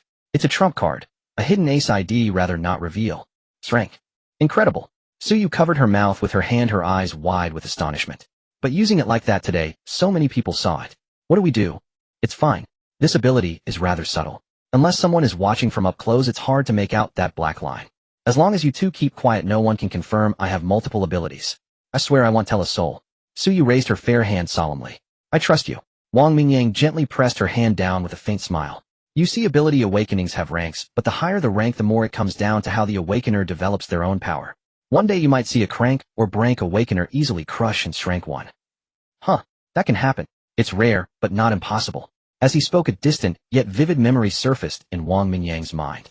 Brother Mingyang, how do you know so much? Su Yu clung to his arm, her chest pressed against it. Wang Mingyang touched his nose, glancing at his arm, secretly pleased, while keeping his tone calm. Don't you read fantasy novels? This kind of knowledge is all over those books. Are you serious, Brother Mingyang? You can't actually believe that made-up stuff. Su Yu was stunned for a moment, then playfully slapped his arm. The apocalypse is already here. What's left to doubt? Honestly, all my judgments about abilities so far have been based on those novels. Wang Mingyang said with a straight face, though he couldn't help scratching his nose. Alright, then. Brother Mingyang, do you think my Dark Flame ability can beat Moon Ningxu's Shrank Ice ability? Your dual attribute Dark Flame is a rank for now, but you've seen for yourself. Ability use isn't one size fits all. No kidding. That guy seems to have some kind of special ability. The house they were in was quite far away. Wang Mingyang's steel needles, refined by Su Ye's dark flames, were even finer, now making them impossible to see clearly from such a distance. Wang Mingyang looked at Su Yu with an encouraging gaze. The girl's talent was truly exceptional. Had never heard of this dark flame ability in his past life, though he had seen other dual attribute awakener. But someone like Su Yu who could actively adapt her abilities' use so early in her awakening was exceedingly rare. He'll work hard. Su Yu clenched her fist in a determined gesture, her face full of resolve. Wang Mingyang smiled slightly, then turned his gaze to Moon Ningxue, pondering his next moves. Su Ye's mother, Aunt Lu, had apparently been rescued by an acquaintance and was safe for now. No need to waste effort searching for her. He had no intention of squandering this precious early apocalypse time. Returning to the university area wasn't just about fully winning Su Yu over. He had other plans. Moon Ningxue's ice ability had already awakened. Next, he needed to push both Su Yu and Moon Ningxue's training hard, aiming to reach the peak of the initial rank within 6 days. Once the 6 days passed, crystal cores would form inside zombies and mutated beasts. They could then collect those cores to boost their strength. As for his own power, after all the recent battles, his metal mastery had improved significantly. He was only a few fragments shy of leveling it up. He'd definitely gather enough within these 6 days. During this time, he could also selectively read a few books, perhaps even synthesize the pocket dimension and time freeze abilities. Today's fight against the Horde had shown him that metal mastery's area damage was somewhat lacking. He could increase the number of steel needles for more killing power, but the zombies' weakness was their heads. Thin needles piercing and wouldn't kill them quickly. It basically took 3 needles striking simultaneously, and then churning inside the brain to finish one off. That kind of precision wasn't an issue normally, but today, with thousands of zombies surging, he needed to take out dozens, or even 100 around him in moments, making such delicate operations far too tedious. It also drained his mental energy exponentially, putting immense pressure on him. That's why Head resorted to the far more devastating Spatial Slash. The downside of Spatial Slash was that it could only strike in a straight line with limited width. Against a horde coming from all sides, it was great for breaking through, but poor for coverage. I need an area damage ability. Wang Mingyang mused silently. In his past life, the most renowned area damage abilities were mostly elemental, fire, lightning, wind, ice. There were plenty of mental type abilities too, but they mainly worked on intelligent beings, humans, high-tier mutated beasts. Against low-tier zombies, their killing power was limited. After all, low-tier zombies were mindless brutes with barely any thought process. Among the elemental area damage abilities, disaster type one stood out the most. A high-tier awakener with both fire and earth attributes had once created the legendary meteor shower ultimate. For reasons unknown, that awakener unleashed it over a county town. Wang Mingyang and his teammates happened to be outside the town watching from a mountaintop. Giant meteors wreathed in flames rained down from the sky, slamming into the ground. The entire town was engulfed, obliterated in an instant. Human survivors, zombies, and mutated beasts alike perished in countless numbers. Wang Mingyang knew that extracting such an ability from books would require deep study of both fire-related and earth-related texts for a long time. Ice was already covered by Mu Ningxue, and she wasn't likely to leave anytime soon. Fire was Su Ye's domain, but her ability currently leaned towards single-target linear damage with high energy cost and low efficiency, more of a three-strike burst. That left fire, lightning, and wind as the most suitable options for him. Fortunately, he had already scanned the entire provincial library, so he had no shortage of books. From the fifth-floor window, he could see a massive horde of zombies gathered near the residential buildings, a dense, endless sea of them, roughly tens of thousands strong. There was no need to head out for now. The only way up in Su Ye's building was the central stairwell, and the front door had been welded shut with his ability. Low-tier zombies stood no chance of breaking through. Plus, the convenience store on the first floor was stocked with supplies, so food and drink weren't a concern. It was already past 10 in the morning. They had fought late into the night without rest, then risen early, and pushed their abilities to the limit repeatedly. Even with his strength far beyond the average initial rank, awakener Wang Mingyang was feeling the strain. Suyu had slept several hours the night before, and was still energetic. Wang Mingyang asked her to keep an eye on Mu Ningxue, then following Su Ye's gesture found a guest room, and headed to the bathroom to wash the blood off himself. A moment later, he stepped out in his boxers, rubbing his hair with a towel, only to see Suyu pushing the door open, holding a set of men's clothes. Seeing his bare body, a blush crept up Su Ye's face. She shoved the clothes into his hands and hurried back to the living room. Wang Mingyang looked at the t-shirt and sweatpants in his hands with a wry smile. He hadn't expected Suyu to be so thoughtful, even finding him clothes. Glancing down at the slight bulge in his boxers, he couldn't help but let out a soft curse. Closing the door, he set the clothes on the bedside and sank into the soft blankets, letting out a contented sigh. Finally, unable to resist the tide of exhaustion washing over him, he fell into a deep sleep. At dusk, Wang Mingyang finally awoke in the glow of the setting sun, stretching contentedly, as a sharp pang of hunger surged from his stomach. The hours of deep sleep had fully restored his depleted mental energy, leaving him feeling utterly revitalized. After dressing and freshening up in the bathroom, Wang Mingyang opened the door and stepped into the living room. Suyu and Mu Ningxue sat facing each other on the sofa, a spread of food on the coffee table between them, with the trash bin already overflowing with empty wrappers. Clearly, after Mu Ningxue had awakened, the side effects of her newly awakened ability had also manifested. Fortunately, Suyu had been through this herself, and had gathered plenty of food to help Mu Ningxue regain her strength. I'm starving. So you got any hot water? Let's have 2 bowls of instant noodles. Wang Mingyang shuffled over in a pair of oversized slippers and plopped down onto the sofa. We do. The gas tank's still working, I'll boil you some water. Just a moment, brother Mingyang. Suyu immediately sprang to her feet, dashing toward the kitchen as she replied. Thanks. Wang Mingyang shot Suyu a broad grin, then turned his gaze to Mu Ningxue. Having awakened her ice-based ability, Mu Ningxue seemed affected by its power. Her alluring face carried a trace of cold aloofness, creating an intriguing blend of purity and seduction. Far from diminishing her beauty, it lent her a strange charm that tempted one toward forbidden thoughts. Having endured 5 years in the apocalypse only to be betrayed by the goddess he had devotedly pursued, Wang Mingyang harbored a certain wariness toward women even after his rebirth. Yet even he couldn't help but feel a flicker of unusual emotion at the sight of such a tantalizing Mu Ningxue. As for Suyu, though Wang Mingyang hadn't known her long, he had a decent understanding of her character. Judging by Aunt Liu's usual demeanor, Suyu was inherently good-natured, and he could sense she already held some fondness for him. Combined with her rank ability talent, she was worth the effort to win over and nurture.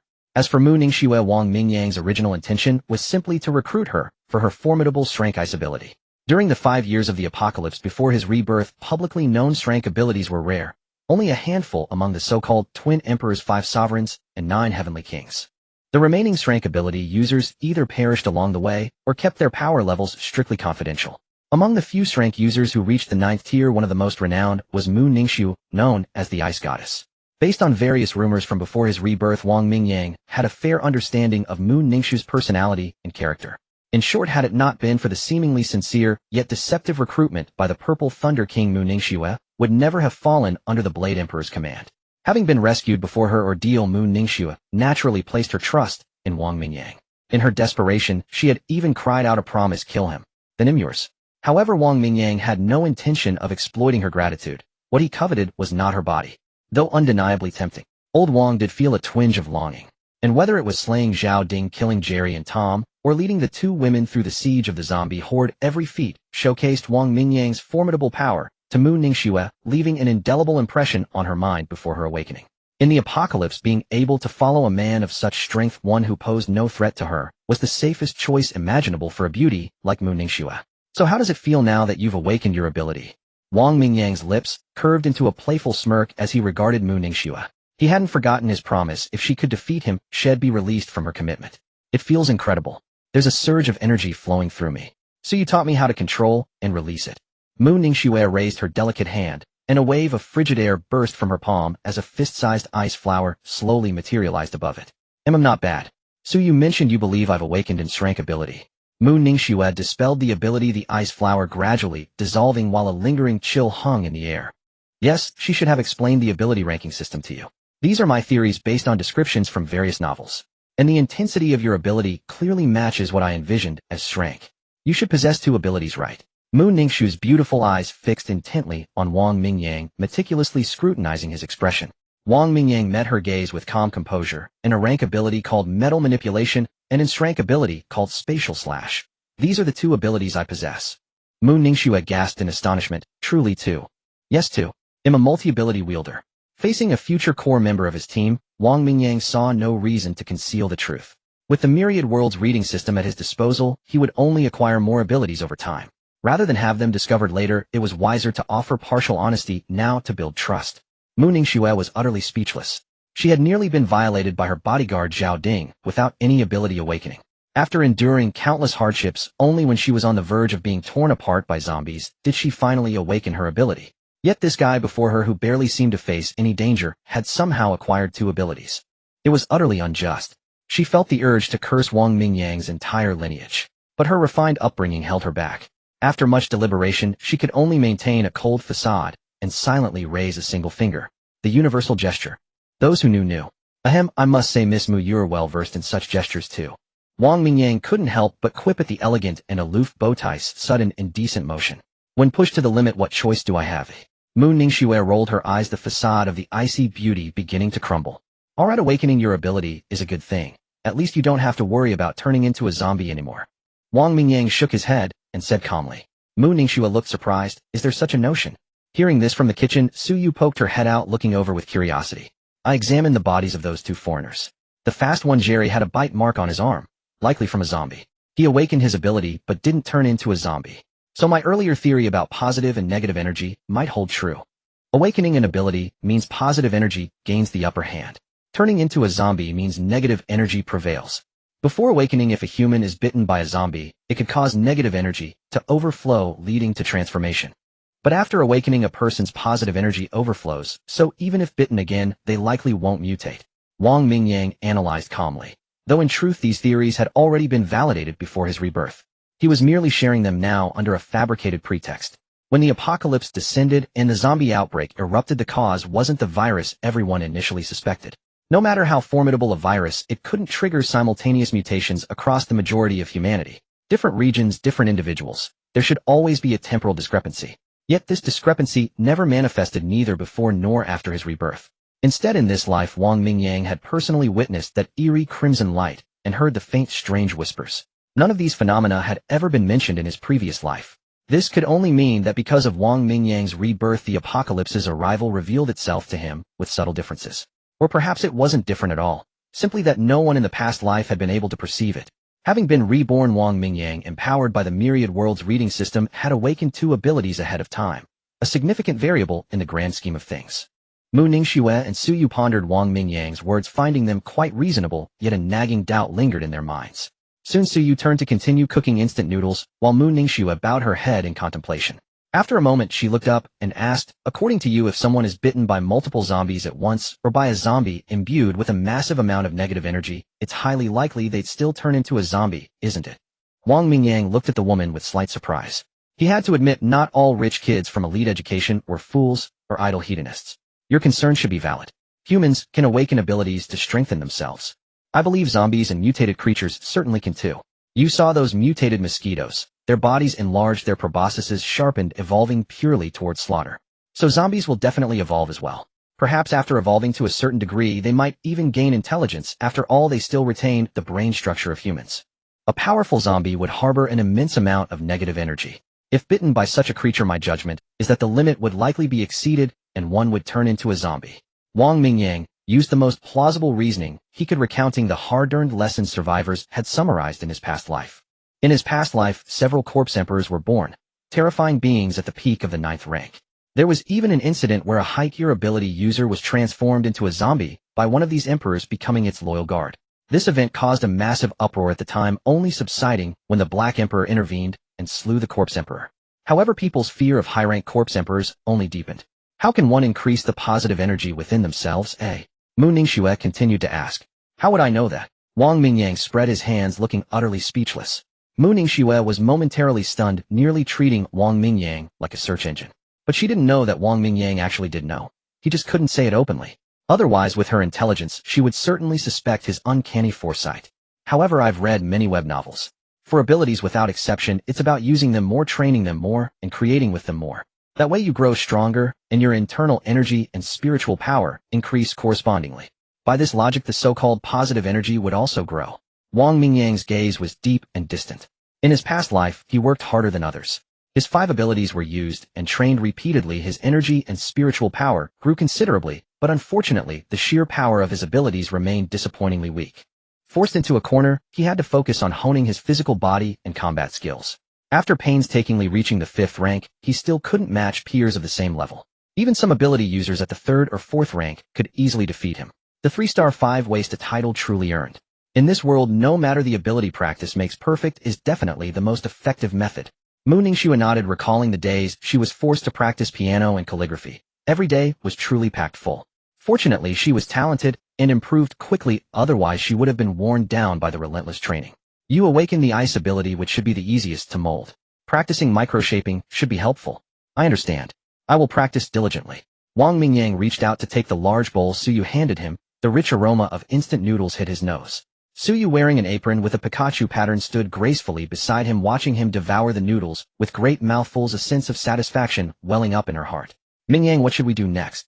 Your home is relatively safe for now. While practicing your abilities, try to exhaust your internal energy. After recovery, you should see some improvement. Wang Mingyang, speaking with his mouth full of noodles, mumbled. Su Yu, if Aunt Lu is with the police, she should be relatively safe for now. So don't be too anxious to go looking for her. Our current strength isn't enough to deal with the zombie horde outside. In this situation, preserving ourselves is the right choice, don't you think? Su Yu bit her lip upon hearing this. Although she desperately wanted to continue searching for her mother, she also understood that without Wang Mingyang's help, she wouldn't have survived this long, let alone find her mother. Moreover, she was fully aware of the problem Wang Mingyang mentioned. With the massive horde of zombies outside, asking him to accompany her on a suicide mission with her strength that could barely handle a few strikes was simply impossible. She also couldn't bear to. Since her mother was temporarily safe, focusing on training her ability and strengthening herself was the correct course of action. Having a background as a forensic examiner, she maintained a baseline of rationality in such situations. I understand, Mingyang. From now on, I will focus on training. Only by becoming stronger can I hope to find my mother alive. Don't worry. Well, grow stronger quickly. Wang Mingyang nodded. With all of them having awakened abilities, barring any accidents, they would enter a period of rapid growth in 6 days. After wolfing down a large amount of food, he told the 2 women to practice their abilities indoors, while he took his blade and headed downstairs to clear out the small building. Since they planned to stay here for a while, Wang Mingyang felt it was necessary to eliminate all the zombies inside. They weren't dangerous to him, but they were definitely unsettling. Reaching the 4th floor, the couple from room 404 were still banging against the door, emitting low guttural growls from their phlegm-filled throats. Wang Mingyang raised his ink-black blade, using his metal control ability to slowly twist the lock open. Once it was unlocked, he kicked the iron door with immense force, sending the zombies behind it flying. He stepped inside to see two naked zombies lying on the floor, blood dripping from their mouths, occasionally spitting out teeth. Tisk tisk tsk. No wonder you're in 404. Playing cards in the middle of the day like this, it's bound to get censored, Wang Mingyang quipped while swinging his blade. The heads of the two naked zombies which had just gotten up were sent flying, dark blood gushing from their bodies. He controlled a thin long steel needle impaling both heads and carrying them out the window like a skewer, flinging them onto the zombie-infested path below. Not wanting to touch the headless corpses, he used his ability to melt some metal objects in the room into two thicker steel needles, piercing the still-standing bodies and tossing them out the same way. The sound of the bodies hitting the ground drew a chorus of growls from the zombies below. Wang Mingyang stood by the window and looked out. After a few hours of silence, the zombie horde outside had dispersed somewhat. But even so, the density of zombies within a square kilometer remained astonishing. With this many zombies gathered, one of the things I had planned is going to be difficult to pull off, Wang Mingyang murmured to himself, his gaze drifting towards the distant university town. After clearing the zombies from the small building, which turned out to be just the couple from room 404, as all other rooms were empty, Wang Mingyang gathered some rice noodles and snacks from the convenience store. He then returned to his third-floor rental, grabbed a few changes of clothes, and prepared to bring them up to the fifth floor to avoid any earlier awkwardness. Though he didn't particularly mind Suyu teasing him. After all, he could always tease her back. Back on the fifth floor, he set down the food, placed the clothes in the guest room, and picked up fundamentals of metallurgy before returning to the living room. Suyu's living room was quite spacious, with an antique tea table placed near the balcony. Aunt Lu must have been a woman who enjoyed her tea. Book in hand, he walked over to the tea table and sat down. The evening sunlight streamed in directly through the balcony. The window was open and a gentle breeze drifted through. Wang Mingyang settled comfortably into the armchair, opened the book, and began to read.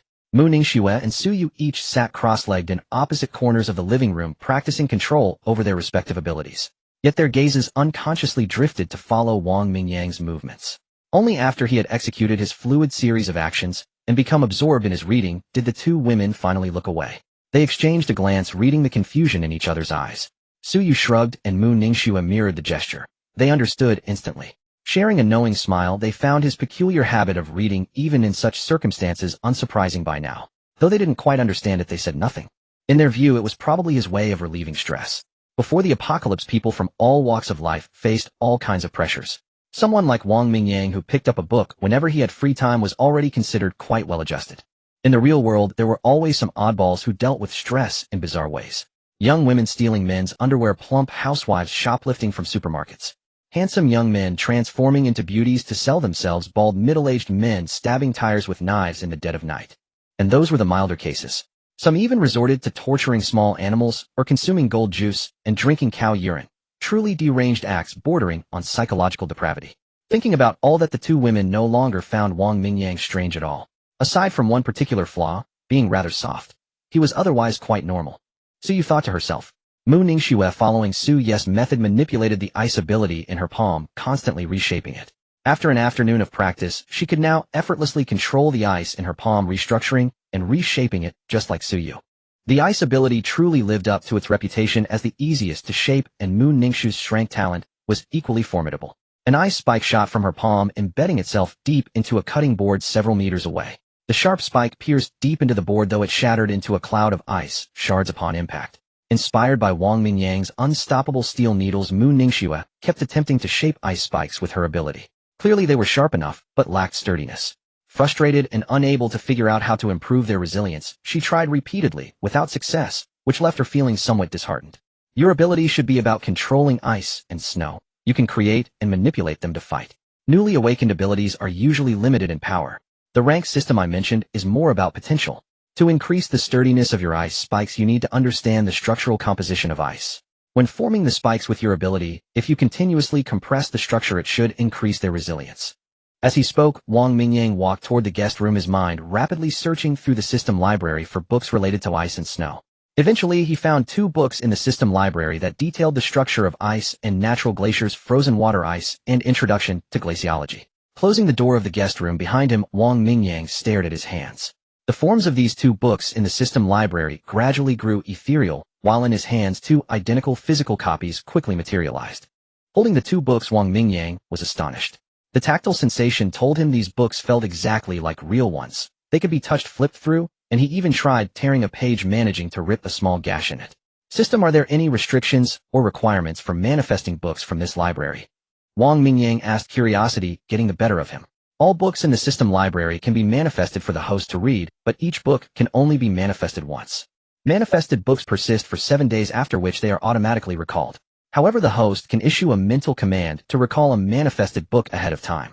If a book is damaged in the real world and becomes unreadable, it will automatically return to the system library. Additionally, each manifested book consumes 10 reading points. Current manifestation count 2, deducting 20 reading points.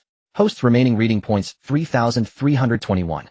If I lend these books to others to read, do I earn reading points? Wang Mingyang's eyes lit up as he pressed on. Dream on. Reading points come from the host's own reading and comprehension. What others learn has nothing to do with you. I thought these books could be lent out like a library, maybe charge a small borrowing fee. Wang Mingyang rubbed his nose, feeling a bit embarrassed at being shut down by the system. Work hard at reading, young man. Your knowledge base is about as deep as a tadpole's. Hey, fair enough, but the insults were a bit much. Despite being mocked by the system, Wang Mingyang had no comeback. After all, who was he to argue when had been a slacker student?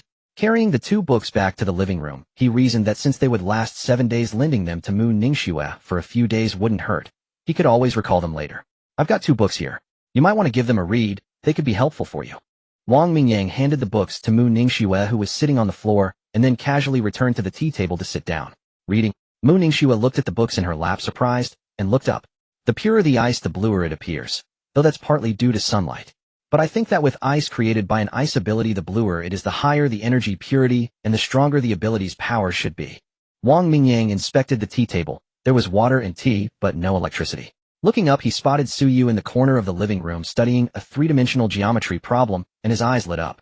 He filled a kettle with water from a large bottle, gave it a casual wave, and the kettle floated up, drifting directly in front of Suyu. Come on, time to test your progress. See if you can control the temperature and boil this water. Suyu was speechless. You sneaky bastard, you just want some tea. Pretending it's about testing my training progress. What a shameless move. Despite her grumbling, Suyu decided to test if she could control her ability. She rolled her eyes and began to experiment. A dark crimson flame flickered to life in her delicate pale palm. She attempted to regulate its temperature, knowing that her dark flame ability could reach over 1,000 degrees when fully unleashed. But for boiling water, it was best to start a fire at around 200 to 300 degrees, then gradually increase the heat. Otherwise, she might easily melt through the kettle. Fortunately, through repeated practice, Suyu's mastery over the dark flame had improved significantly. As she focused, the temperature of the flame in her palm began to slowly decrease. Seeing Suyu getting into the zone, Wang Mingyang turned his gaze to Mu Ningxue, who was frowning in thought. The ice your ability creates has been a deep blue since it awakened, indicating a high purity of energy. That's one of the reasons I believe you've awakened N's class ability. A high-level awakening just means your foundation is solid. But to unleash your ability's full potential, you need to dedicate yourself to study and innovation. Reading helps. Mu Ningxue asked, puzzled. I believe it does. I've certainly gained a lot from this book on metallurgy. Wang Mingyang raised the book in his hand, stating with certainty. Alright, I'll give it a try. Mu Ningxue was skeptical, but without better options, she stopped her aimless training and opened the solidified water ice, attempting to read. Remember to return it when you're done. These books might be out of print, Wang Mingyang said without looking up. Although he could recall the books automatically doing so would raise Mu Ningxue's suspicions. Better to avoid unnecessary trouble and let her return it herself. Got it, Mu Ningxue replied loudly. Even in the apocalypse, he treasured these books like they were precious gems. Study hard. Shaking his head with a faint smile, Wang Mingyang said no more. His gaze drifted towards Suyu. The kettle seemed to be reacting to the dark flame's heat. Suyu's face was serious, her delicate brows furrowed slightly. Restricting the dark flame's temperature was proving difficult for her. She had never attempted this before. But Wang Mingyang believed in one principle: a fist pulled back is more powerful when it strikes. Restricting the dark flame's temperature was akin to pulling back a fist. Once the restriction was released, the flame's power would undoubtedly surge to a new level. If Suyu could master this technique, her strength would surely improve. She had already developed the dark flame's explosive capability. Mastering temperature control would likely make its explosions even more terrifying. After a while, the water in the kettle began to churn violently, the lid repeatedly lifted by steam. Fine beads of sweat appeared on Suyu's face. Such delicate control was indeed beyond her current limits. Yet she persevered and completed the task. Wang Mingyang signaled for her to retract the dark flame while he used his telekinesis to float the kettle back. Wang Mingyang nodded but didn't offer a book to Suyu. Oh, alright, I'll listen to you. Suyu was a bit disappointed but didn't dwell on it. After a short rest, she resumed training her ability. Su-Ye's dark flame was different from Moon Ningxu's ice ability. It was dual-natured, so focusing solely on the fire aspect wasn't necessarily effective. I understand. Mingyang, do you have any books on fire abilities I could look at? Su-Yu beamed with joy at the compliment, her eyes curving into crescents. Let me check. I borrowed one once, but you don't need to read it right now. Just continue your current practice. Wang Mingyang nodded, but didn't offer a book to Su-Yu. Oh, alright, I'll listen to you. Su-Yu was a bit disappointed, but didn't dwell on it. After a short rest, she resumed, training her ability. Su-Ye's dark flame was different from Moon Ningxu's ice ability. It was dual-natured, so focusing solely on the fire aspect wasn't necessarily effective. It was better to keep honing her control. Moon Ningxu's ice ability, on the other hand, was single-natured.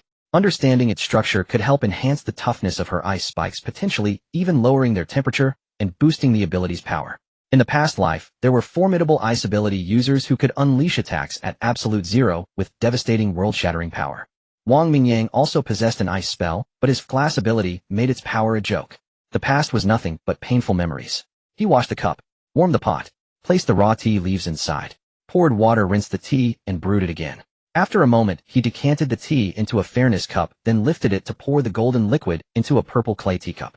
He picked up the small cup with 2 fingers, brought it to his nose, and inhaled the rich aroma. He took a small sip. It was astringent at first, but quickly turned sweet, leaving a refreshing sensation. He nodded in satisfaction. Thanks to his days of running business errands, had learned that bosses in Yunnan province always had a tea table in their offices conducting business over tea. Wang Mingyang, who used to only drink cold water, had picked up the habit of drinking tea through constant exposure.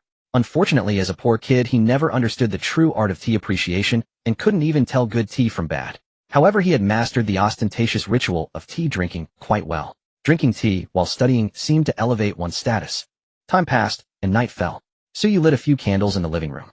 All 3 were awakened ability users with enhanced bodies, so they could read clearly by candlelight. However, Wang Mingyang remained vigilant. Night belonged to the mutated creatures. Whether zombies or mutated beasts, the darkness was prime hunting time for them. Human eyes, even those of enhanced ability users, couldn't fully adapt to the dark. Only ability users who had advanced to rank 6 or above could achieve a degree of night vision. It was past 10 in the evening when Wang Mingyang suddenly heard a rustling sound punctuated by squeaks. His heart tightened, and he reacted instantly. This is a mutated rat swarm. In his past life, during the early apocalypse, the greatest nocturnal threats to humans besides zombies were various mutated insect swarms and rat swarms. It suddenly dawned on Wang Mingyang that near the university town, especially around these residential areas, there were vast stretches of wild fields. Such places were breeding grounds for large populations of rats. The city center had sewers, while the suburbs had vast lands with sewers crisscrossing everywhere. So it was only natural that a mutated rat swarm would erupt here. He quickly got up and walked to the balcony window, looking down. He saw mutated rats already as large as domestic cats scurrying densely towards the residential cluster, weaving between the wandering zombies below. Wherever they passed, zombies toppled over, their roars filling the air. Wang Mingyang frowned deeply, scanning his surroundings before making a decision. The mutated rat swarm is upon us. Stay inside. I'm going downstairs to make preparations. Moon Ningxu asked, what should we do? Su-Yu echoed, do you need our help? Protect yourselves. They'll be right back. After instructing the 2 women, Wang Mingyang rushed to the first floor and surveyed the area. Following his plan, he stood behind the door, extended his hand towards the residential buildings ahead, and activated his metal manipulation ability. As Wang Mingyang activated his ability, the windows of the opposite house quickly melted and separated, and a large number of metal objects inside also melted and flew out. A torrent of metal converged toward Wang Mingyang, and under his control it swiftly filled and sealed the doors and windows on the first floor. Wang Mingyang bent over and entered the convenience store, repeating the method to seal the gaps in the doors and windows and reinforce the rolling shutter door. With the first floor ready, he quickly dashed to the second floor, but the available metal had become much less. Thus, on the second, third, and fourth floors, Wang Mingyang only blocked the windows, but the thickness of the protective metal layer was much thinner. Returning to the 5th floor, where Su-Yu and Aunt Lu lived, the furniture was obviously much more abundant, and consequently, there were more metal items. Wang Mingyang decomposed and melted all the unimportant metal wrapping the 5th floor windows as well. Su-Yu and Moon Ningxu watched him operate, their hearts slightly relieved. The mutant rat swarm will likely clash with the zombie horde. They can devour each other, but if they discover living humans, both sides will definitely go after the living humans first. Wang Mingyang sat on the sofa to rest briefly. Why is that? Su-Yu asked, voicing her confusion. You haven't forgotten the mutant mosquitoes we encountered in the city center, have you? Those mosquitoes even drain the zombies dry, so it's evident that zombies are also a food source for mutant creatures. Moreover, when I went downstairs, I noticed some zombies had eaten the corpses of mutant mosquitoes. So they are all in a predator-prey relationship with each other, Mu Ningxue nodded to herself. Perhaps all living creatures are in a predator-prey relationship, the food chain has completely collapsed. But surviving humans seem to be the highest priority on the menu of zombies and mutant creatures. Just like the legendary Tang monk's flesh, Wang Mingyang grinned and complained. In the apocalypse, humans are the most intelligent beings, but by consuming human flesh and brains, zombies and mutant creatures accelerate their evolution. Above the 6th rank, both zombies and mutants will evolve a certain degree of intelligence. A 9th rank corpse emperor or beast emperor possesses intelligence no less than that of humans, and their cunning even surpasses that of most humans. The rustling sounds of the mutant rat swarm reached his ears, intermingled with the roars of zombies, creating a noisy cacophony. Although the mutant rats were numerous, the zombie horde was not without resistance. In terms of speed, they might be less agile than the rats, but their strength was superior. They let the rats climb all over their bodies, their arms constantly grasping and tearing at these oversized rodents. The filthy blood of zombies and the blood of mutant rats permeated the entire urban village. The streets were already covered with mutant rats and zombies, and even the zombie horde in the distant university city was attracted by the commotion. The great battle between the rat swarm and the zombie horde had erupted. Wang Mingyang led the two women up to the rooftop, gazing at the scene under the faint moonlight, his brow slightly furrowed. In his previous life, Wang Mingyang had stayed in a rented room, and indeed a melee between mutant rats and zombies had occurred nearby, but the center of the battlefield was at the university city several kilometers away. Moreover, the time was the 3rd day of the apocalypse, but now it was only the evening of the 2nd day. After being reborn, it seemed that butterfly effects kept occurring, things slightly deviating from the original track. Could it be that our commotion this morning attracted the zombies, causing the entire zombie horde from the university city to move this way? Wang Mingyang stroked his chin, a guess surging in his mind. In the morning they had been running all the way from the fight in the fields to the battle in the residential area, all creating loud noises that indeed attracted many zombies. Moreover, this urban village was located in the center of several university campuses, triggering a chain reaction that might cause the zombie horde from the schools to converge here. Thinking of this, Wang Mingyang couldn't help but grind his teeth. It's all because of those damn survivors. While I was fighting, they were cheering, causing the zombie horde to riot and directly expanding the commotion to a radius of 1 kilometer. The great battle between the zombie horde and the mutant rat swarm might prematurely trigger the advancement of these zombies and mutant rats. If a group of 1st rank or 2nd rank zombies and mutant rats emerged, the trouble would be immense. Wang Mingyang complained inwardly, but he was indeed somewhat worried. Before the appearance of crystal core, zombies and mutant creatures could strengthen themselves by devouring flesh and blood. If they devoured enough, evolving to the 1st rank or even the 2nd rank within 7 days was not impossible. In terms of early evolution speed, humans had a natural disadvantage. After the apocalypse descended, the energy on Blue Star experienced explosive growth. Over time, even those who had not awakened abilities would see a significant enhancement in their physical fitness. However, in the early days of the apocalypse, this change was not obvious. The spiritual energy revival first benefited all kinds of mutant creatures. Following their primal instincts, their bodies grew increasingly powerful, and even a group of small rats could climb toward the top of the food chain. Brother Mingyang, it seems someone is coming over there. Suyu suddenly spoke, pointing at a distant rooftop. Wang Mingyang looked up and saw on a small building rooftop 100 meters away several figures jumping continuously under the faint moonlight, seemingly moving in their direction. Stay alert, these people seem to be coming for us. Try to stay behind me later. Wang Mingyang nodded slightly. In such a situation, adventuring over here probably meant no good. Suyu understood. Mu Ningxue got it. The residential area was planned, basically 5-3 buildings standing side by side with narrow gaps, allowing direct crossing from rooftop to rooftop. Soon 5 people landed on the opposite rooftop, one after another, 3 men and 2 women. Seeing Wang Mingyang and his 2 companions standing at the edge of the rooftop without any intention of moving aside, they paused. A young man about 1.8 meters tall stepped forward a few paces, stood at the edge of the rooftop, and looked over the 3 of them. His gaze fell on Suyu and Mu Ningxue, a hint of admiration in his eyes. Composing himself, he waved at Wang Mingyang, and the others smiled and spoke. 3. The rat tide has erupted. The door of our building was damaged earlier, so we can't hide there. Would like to find another place to squeeze in with you. Is that okay? At that moment, another curly-haired young man among the arrivals tilted his head, looked up and down with some uncertainty, and suddenly said, Wang Mingyang. It's you. My. Wang Mingyang turned his eyes to the curly-haired young man, who spoke a name popping into his mind. You are Shinrue? Yes, it's me. I never expected to run into you here. This is wonderful. The curly-haired youth Shinrue was overjoyed and immediately said to the young man who had spoken first, Brother Hong, this is my college classmate Wang Mingyang. We graduated a year ago. I didn't expect he's still living around here. Wang Mingyang, this is Zheng Hong, just call him Brother Hong. Brother Hong is a senior 1 year above us. When the zombie outbreak happened, we happened to be eating in the same restaurant, and he saved us. Chen Rui turned to Wang Mingyang and continued. So brother, since we're all acquainted classmates, let's just settle down here first, and we'll make plans after the rat tide passes. Zheng Hong, seeing that Wang Mingyang was Chen Rui's classmate, waved his hand and settled the matter. Sorry, but we already have people living here. We can't accommodate you. Please find somewhere else. Wang Mingyang said with his arms crossed and a detached expression. What? The three of you can't use all those rooms. There must be some left. Chen Rui said, displeased, not expecting Wang Mingyang to be so uncooperative. No, there are none left, Wang Mingyang replied without changing his expression. Zheng Hong narrowed his eyes. This man was unexpectedly tough. No wonder he led 2 women out of a zombie siege. Wang Mingyang, don't push your luck. Brother Hong is doing you a favor by staying here, and you're acting all high and mighty. Chen Rui's face darkened as he pointed at Wang Mingyang and launched into a tirade. Exactly. There are plenty of houses around. Brother Hong only chose this place because he happened to see you on the rooftop. It's not like it's anything special or luxurious.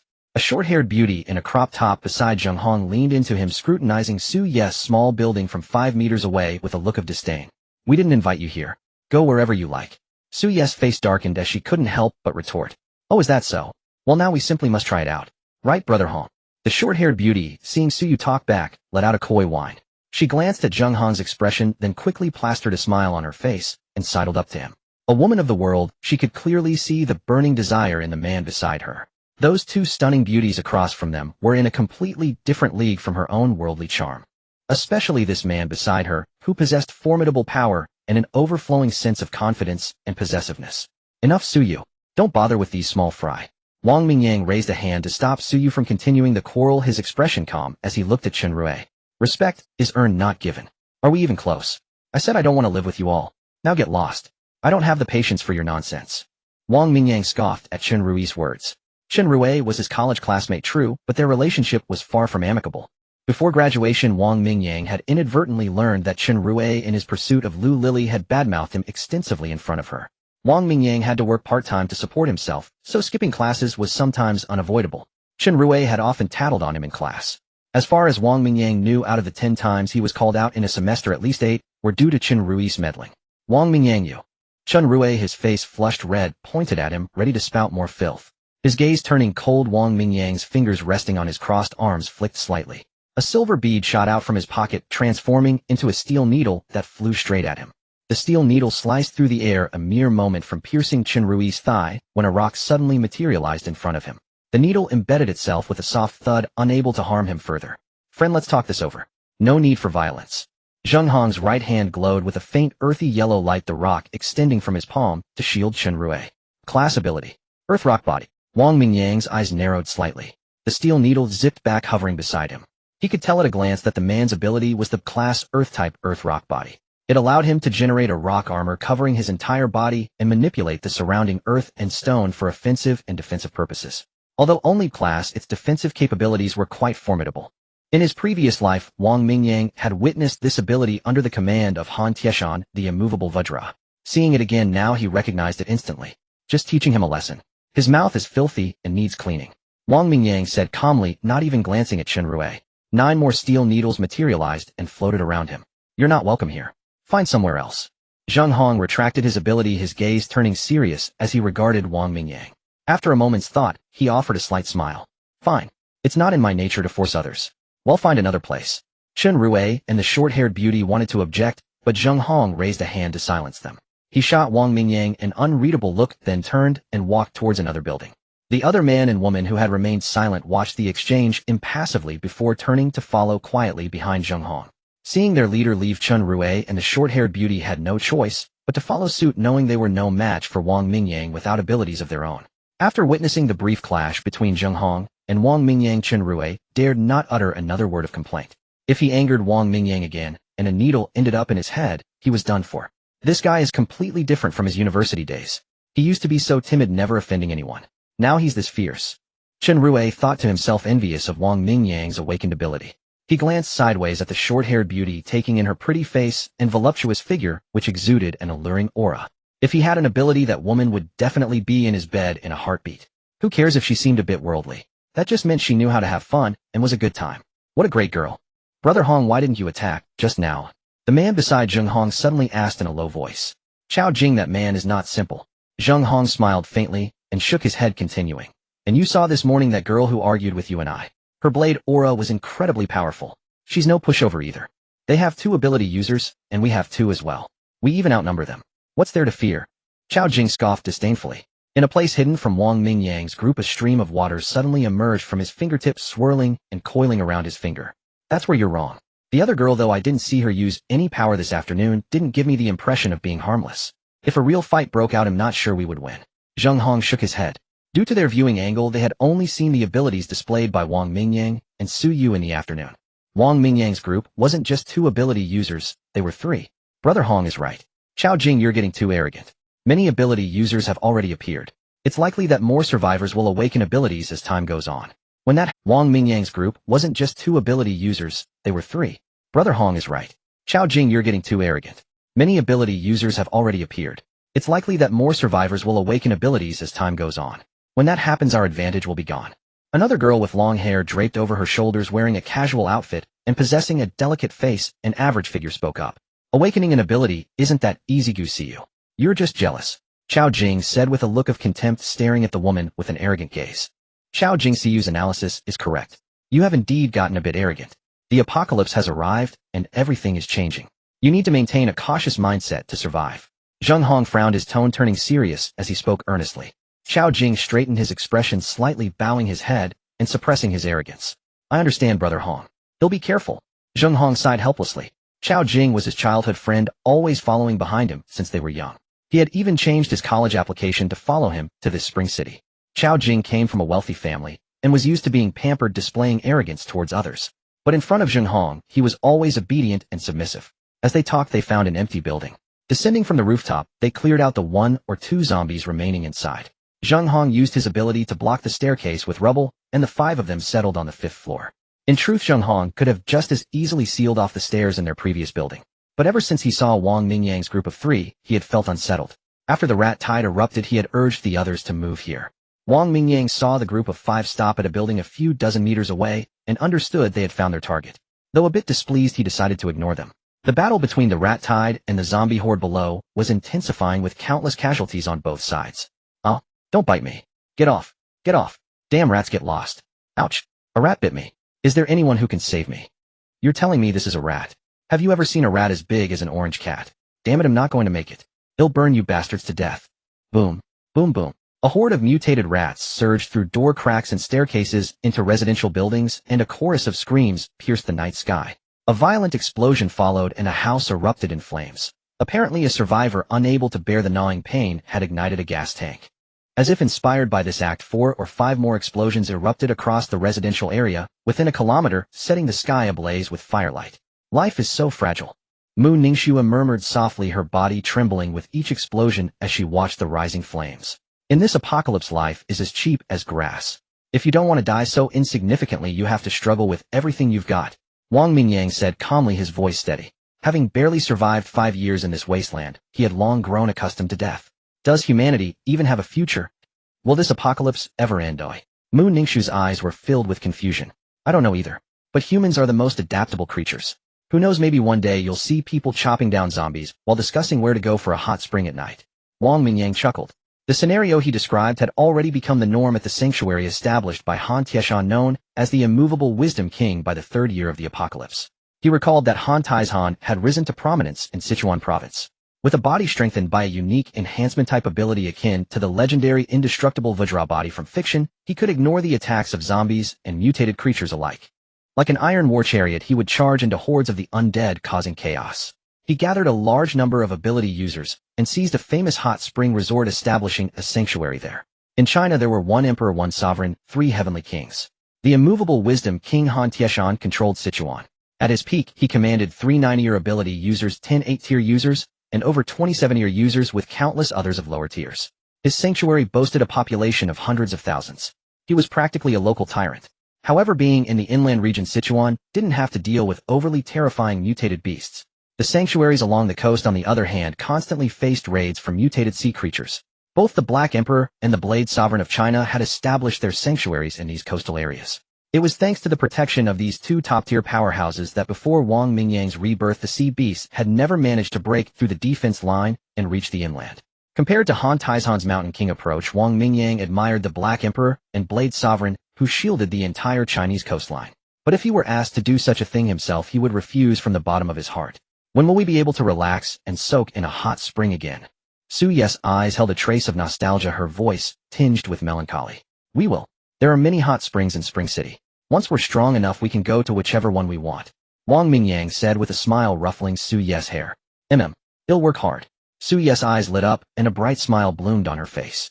Then you better prepare some nice swimsuits now, or you won't find any later. Wang Mingyang laughed heartily. You're up to no good. I don't want to. Su Yu wrinkled her delicate nose and stuck her tongue out at him. You filthy man. Mu Ningxue, who was nearby, cast a disdainful glance at Wang Mingyang. Wang Mingyang was speechless. He had just been teasing cute little Su Yu on a whim, and now Mu Ningxue had to step on his toes. Just as he was about to retort, he noticed an interesting development in the zombie horde not far below. A male zombie which seemed to have devoured a considerable amount of mutated rat flesh and blood began to swell. Its blood-soaked body started to expand, and its skin under the moonlight took on a metallic sheen.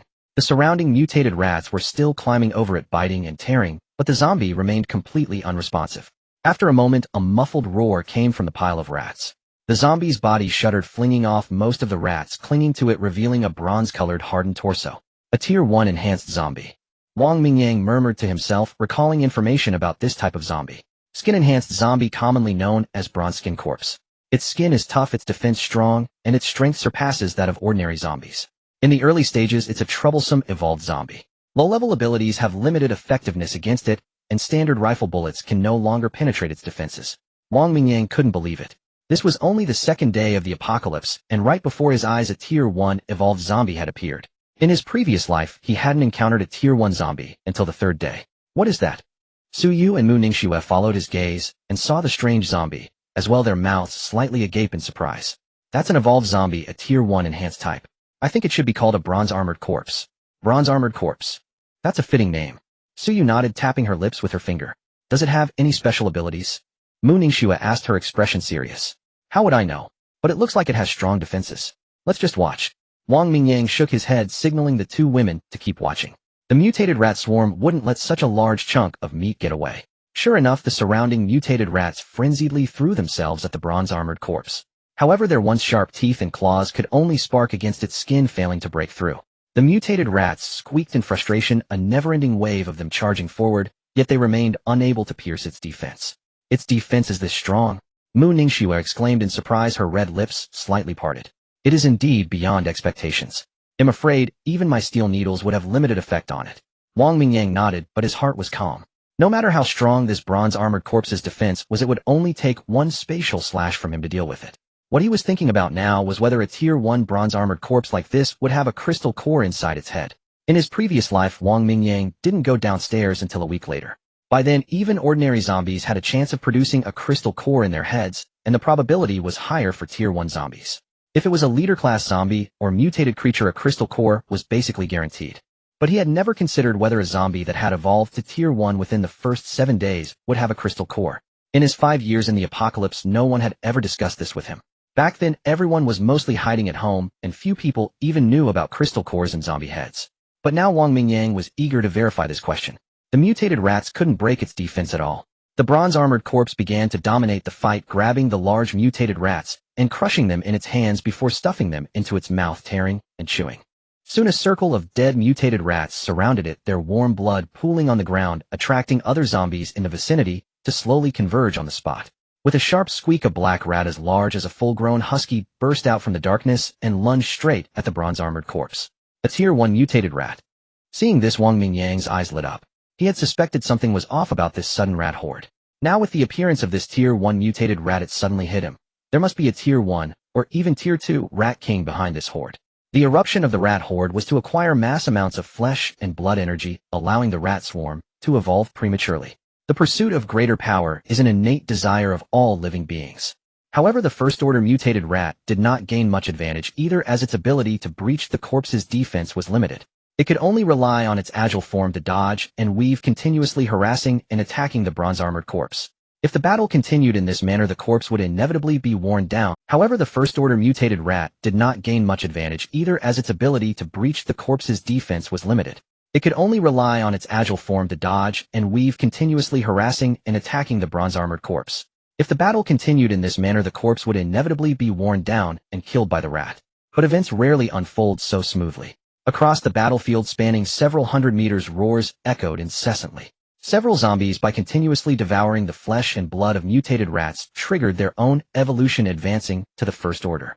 However, these newly advanced First Order zombies were all of the common enhanced type, as it was rare for zombies below the Third Order to awaken special abilities.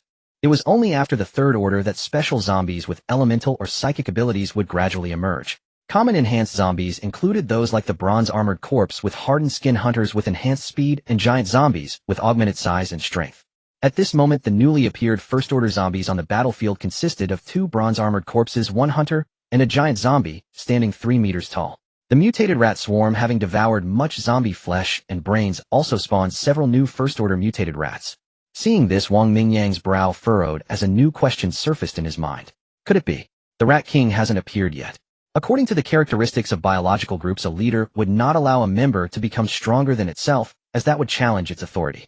It was like a lion pride. The reigning Lion King would drive away its offspring as they neared adulthood to protect the status of the adult males. If a new Lion King took over, it would not hesitate to kill all male cubs to secure its own position from any threat. If this group of mutated rats was led by a single First Order Rat King, then the sudden ascension of so many First Order rats would greatly threaten its rule. Unless the leader of this mutated rat swarm is a Second Order or higher Rat King. At this thought, Wang Mingyang's heart trembled. A Second Order Rat King was an extremely dangerous opponent for them at this moment. With his grade metal control, Wang Mingyang feared neither First Order rats nor First Order zombies. Confident he could even kill them without injury. With his grade spatial / Wang Mingyang was confident he could injure a Second Order Rat King. However, given the King's agile form, he had little confidence in landing the attack. His grade ability was powerful, but it was meaningless if it couldn't hit the target. With this in mind, Wang Mingyang quickly crouched down under the astonished gazes of the 2 women, gesturing for them to do the same. Su Yu and Mu Ningxue exchanged a glance, and trusting Wang Mingyang, they also crouched down. This mutated rat tide might harbor a Second Order Rat King. Under the curious gaze of the 2 women, Wang Mingyang spoke in a low voice. Second Order. The 2 women were shocked. It's abnormal for so many First Order rats to appear in the swarm. Wang Mingyang nodded, then explained his analysis to them. So it really is possible that a Second Order Rat King exists. Mu Ningxue nodded in agreement. Second Order. We don't even have a single First Order among us yet, so we wouldn't stand a chance, right? Su Yu bit her lip, finding it hard to accept being outclassed by a mere rat. It would be tough. Based on physical attributes, I estimate your Dark Flameblade Radiance might be able to injure it, but the effect would be limited. Mu Ningxue's ice ability would likely struggle to even slow it down, Wang Mingyang said with a grave expression, not meaning to belittle their abilities. On the contrary, he was well aware of how powerful Su Yes and Mu Ningxue's abilities were. That was precisely why he needed them to understand that a Order gap was an insurmountable chasm. Can't we just hide in the house and avoid provoking it? Su Yu said in a low voice. You 2 stay inside and don't come out. Wang Mingyang nodded. What about you? Mu Ningxue asked curiously. They'll continue observing for a bit to verify some speculations, Wang Mingyang said with a light chuckle, seemingly unconcerned. What if you run into that Second Order Rat King? It's too dangerous. Su Yu shook her head, tightly clutching his sleeve. Don't worry, I won't take reckless risks. Remember, I still have my grade spatial / ability. If we do meet, it's hard to say who will come out on top, Wang Mingyang said with a proud look, patting Su Yes' cold little hand. But, alright, you 2 head back. He'll return as soon as possible. Wang Mingyang interrupted Su Yes' attempt to dissuade him gently, pushing her shoulder to signal them to go inside. Mu Ningxue bit her lip, her gaze lingering on Wang Mingyang's face for a moment. She rose decisively and led Su Yu toward the stairwell. Don't be reckless. Come back safe. Mu Ningxue's voice rang out just as the door was about to close, and Wang Mingyang smiled faintly at her words. This woman from a distinguished family was proud, yet not the type of rich heiress detached from reality.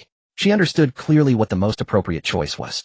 To her, Wang Mingyang was a guiding stone and a protective charm. His survival was more beneficial to her. Carefully observing his surroundings, Wang Mingyang searched for the possible Second Order Rat King. The battle between the First Order rats and First Order zombies grew more intense, leaving ordinary zombies and rats unable to participate. The First Order hunter, also an agile speed type, led 2 First Order rats as they scaled walls and leaped across rooftops, felling ordinary rats and zombies in their path. The hunter's fingernails had mutated into 30-centimeter-long blade-like claws. With a sweep of its hand, it sliced through the bodies of several rats, tearing them apart, showcasing their terrifying sharpness. The claws of the two first-order rats, though not as sharp as the hunters, could still tear away large chunks of flesh from zombies with a single scratch, and their sharp teeth could bite through a zombie's skull in one go. The giant zombie in the field was covered in mutated rats. Its massive hands could crush several rats at once, and a single stomp would flatten 2 or 3 more. Unfortunately, the giant zombie's defense was inferior to the bronze-armored corpses. It was quickly overwhelmed by the dense swarm of rats, and soon reduced to a pile of bones. Its flesh and blood in turn allowed 3 rats to successfully advance to the first order. Zombies and rats alike continued to die, devour, and evolve. Ordinary zombies and rats fell one after another, giving rise to over a dozen first-order zombies and rats on the battlefield. As a sharp, piercing shriek rang out, the rat tide seemed to receive some command, and rapidly retreated in one direction, leaving behind only the dozen or so first-order rats on the field. Meanwhile, the first-order zombies led the dense horde of zombies continuously closing in. After over an hour of chaotic battle, zombies from around the university town had been attracted to the scene, with several thousand having fallen. Yet over 10,000 zombies still remained scattered across the area spanning several hundred meters. Under Wang Mingyang's expectant gaze, a massive black rat as large as a domestic pig appeared on the rooftop of a small building several hundred meters away. Its black fur gleamed with a dark luster under the moonlight, faintly metallic, each strand as sharp as a steel needle. Its 2 blood-red eyes stared down at the horde in the streets. An overwhelming second-order pressure radiated outward, causing zombies to roar skyward, yet these mindless creatures knew nothing of fear. The second-tier black-furred rat king let out a piercing shriek, and the remaining dozen or so first-tier mutant rats in the arena echoed with shrill cries before digging their claws into the ground and charging straight at the corpse horde. The rat king pushed off with all 4 legs, leaping directly from the rooftop over 10 meters high. Its sharp claws pierced straight through a bronze-armored corpse, and with a wide-open maw, its 4 upper and lower fangs instantly bit through the corpse's skull. A gruesome crunching sound followed as the bronze-armored corpse's head burst apart, sending red and white matter splattering, crushed by the second-tier rat king's bite. Hiss! Holy crap! What the hell? That's too strong. I'm speechless. Is that even a rat? Even a tiger's got nothing on it. Clearly Wang Mingyang wasn't the only one secretly watching this chaotic battle. Whispers of awe mixed with the shrieks of mutant rats and the roars of zombies came from the bold survivors hiding nearby. Wang Mingyang was equally stunned. In his past life, he had killed mutant rats before. Though he had only reached the 5th tier, his rather useless ability had driven him to focus more on tempering his physical body. In terms of pure close-quarters combat, many 6th tier or even 7th tier ability users, except those of the enhancement or transformation types, were no match for him. But facing this mutant rat king before him, Wang Mingyang knew full well that if he engaged in melee combat, now he'd be delivering himself right to its doorstep. Maybe even earning a 5-star review from the beast. With the rat king joining the fray, the battle turned into a complete rout. First-tier zombies fell one after another, while the second-tier rat king relentlessly devoured the heads of these evolved zombies. It seemed this mutant rat king was well aware that the skulls of these first-tier zombies held something immensely beneficial to it, as it didn't touch a single ordinary zombie. Wang Mingyang felt a flicker of doubt. Could this second-tier rat king actually know that a crystal core would form in the brains of first-tier zombies? If his suspicion was correct, then the rat king's motive for instigating this clash between the rat tide and the corpse horde was becoming quite clear. Thinking it through, the intelligence of this second-tier mutant rat king far exceeded Wang Mingyang's imagination. The thought was chilling. This was only the 2nd day of the apocalypse, and already a highly intelligent mutant creature had appeared before his eyes. Was this still the apocalypse he knew? He looked up at the bright moon hanging high in the sky, where a faint bloody glow lingered around it, filling him with an absurd sense of dread. Is it my imagination, or has this apocalypse changed? Wang Mingyang muttered to himself, a chill creeping into his heart. Ever since his rebirth, he had been brimming with confidence about his future, but what was happening now left him uncertain whether this was the original course of events or a shift triggered by his very rebirth. By now, the mutant rat king in the arena had already slain its 4th first-tier zombie. With his sharp eyes, Wang Mingyang suddenly spotted 200 meters away a faint glint of pale gold reflecting in the moonlight from the skull of the bronze-armored corpse the rat king was gnawing on. A metal-type crystal core. He focused his gaze to confirm the glimmer, and a massive wave of shock surged through Wang Mingyang. It was indeed a metal-type crystal core. In his past life, the crystal core nurtured in a bronze-armored corpse's brain was indeed a pale gold metal-type core. Among elemental crystal cores, fire type was crimson, water type was deep blue, wood type was dark green, earth type was brownish, and metal type was pale gold. Lightning type was purple, wind type was azure, light type was pure white, and dark type was pitch black. Similarly, there were blood type and blood red, poison type and dark green, and so on, each color corresponding to different abilities. Although the bronze-armored corpse was an enhancement type zombie, it was still a metal type evolved creature with a pale gold crystal core. However, the bronze-armored corpse's ability was more about using metal-type energy to fortify its physical defenses rather than manipulating metal like Wang Mingyang could. Wang Mingyang distinctly noticed that when this second-tier mutant rat king devoured the metal-type crystal core, a gleam of joy and satisfaction flickered in its eyes. What the hell? This is insane. Can a second-tier mutant creature really have this kind of intelligence? Wang Mingyang even began to suspect that this mutant rat king hadn't just become smart after reaching the second tier. It must have possessed a certain level of intelligence long before. Otherwise, there was no way it could have orchestrated this rat tide on the second day of the apocalypse, breeding all these first-tier zombies like some kind of ritual to harvest crystal cores. Initially, Wang Mingyang had considered sneaking an attack on the Rat King during the chaos, hoping to snag a second-tier crystal core on day 2. But now it was clear this black-furred rat was not a creature to be trifled with. Realizing all this, Wang Mingyang's courage waned. Even with his 2 powerful abilities, he didn't think he stood much of a chance. A rat this clever was terrifying.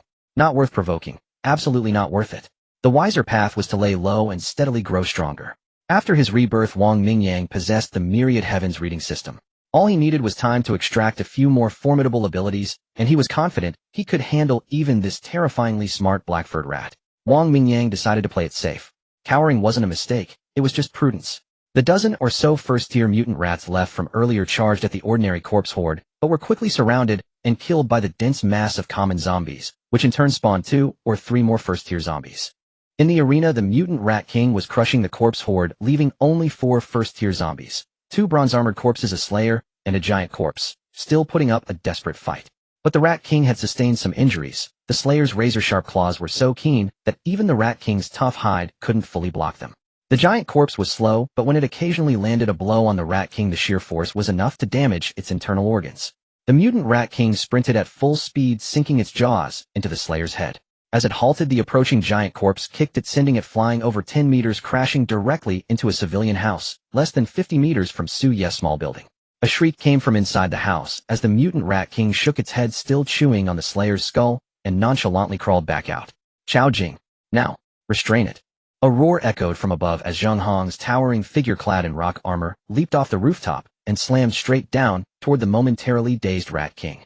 Chao Jing's figure also appeared on the rooftop, and with a sweep of his hands, a stream of water swiftly coiled around the rat king's body, binding its limbs tightly. Startled by the sudden ambush, the rat king found its head enveloped in a water sphere, bubbles rising as it struggled in vain to break free. The next moment, Zheng Hong, encased in his rock armor, landed heavily on the rat king's back, producing a sickening crunch of breaking bones. Die! Zheng Hong rolled off and conjured a stone spear in his hand, raising it high with both arms before plunging it viciously toward the water-bound rat king. Too green. The sudden appearance of Zheng Hong and Chao Jing startled Wang Mingyang as well. Their initial coordination was impressive, but the moment Zheng Hong landed, he immediately pressed the attack. Wang Mingyang shook his head. If this second-tier mutant rat king were that easy to deal with, he would have made his move long ago, instead of crouching on the rooftop, not daring to stir. Sure enough, the next second a storm of black steel needles burst outward from the mutant rat king. Tempest of 1,000 needles. Wang Mingyang recognized this move as signature skill of second and third-tier mutant rats. Those bristly steel-hard hairs could be actively launched, carrying devastating killing power. Because it resembled the legendary pinnacle of hidden weapons, the Tempest of 1,000 needles survivors had given the skill this very name. The water chains shattered inch by inch, dissolving into puddles of water. Upstairs, Chao Jing, whose ability had been broken, let out a muffled groan as if struck by lightning. This water chain ability seemed to be deeply intertwined with his mental energy. With the water chains shattered, Chao Jing suffered immediate backlash. His face turned pale, his hands trembled, and his body swayed precariously.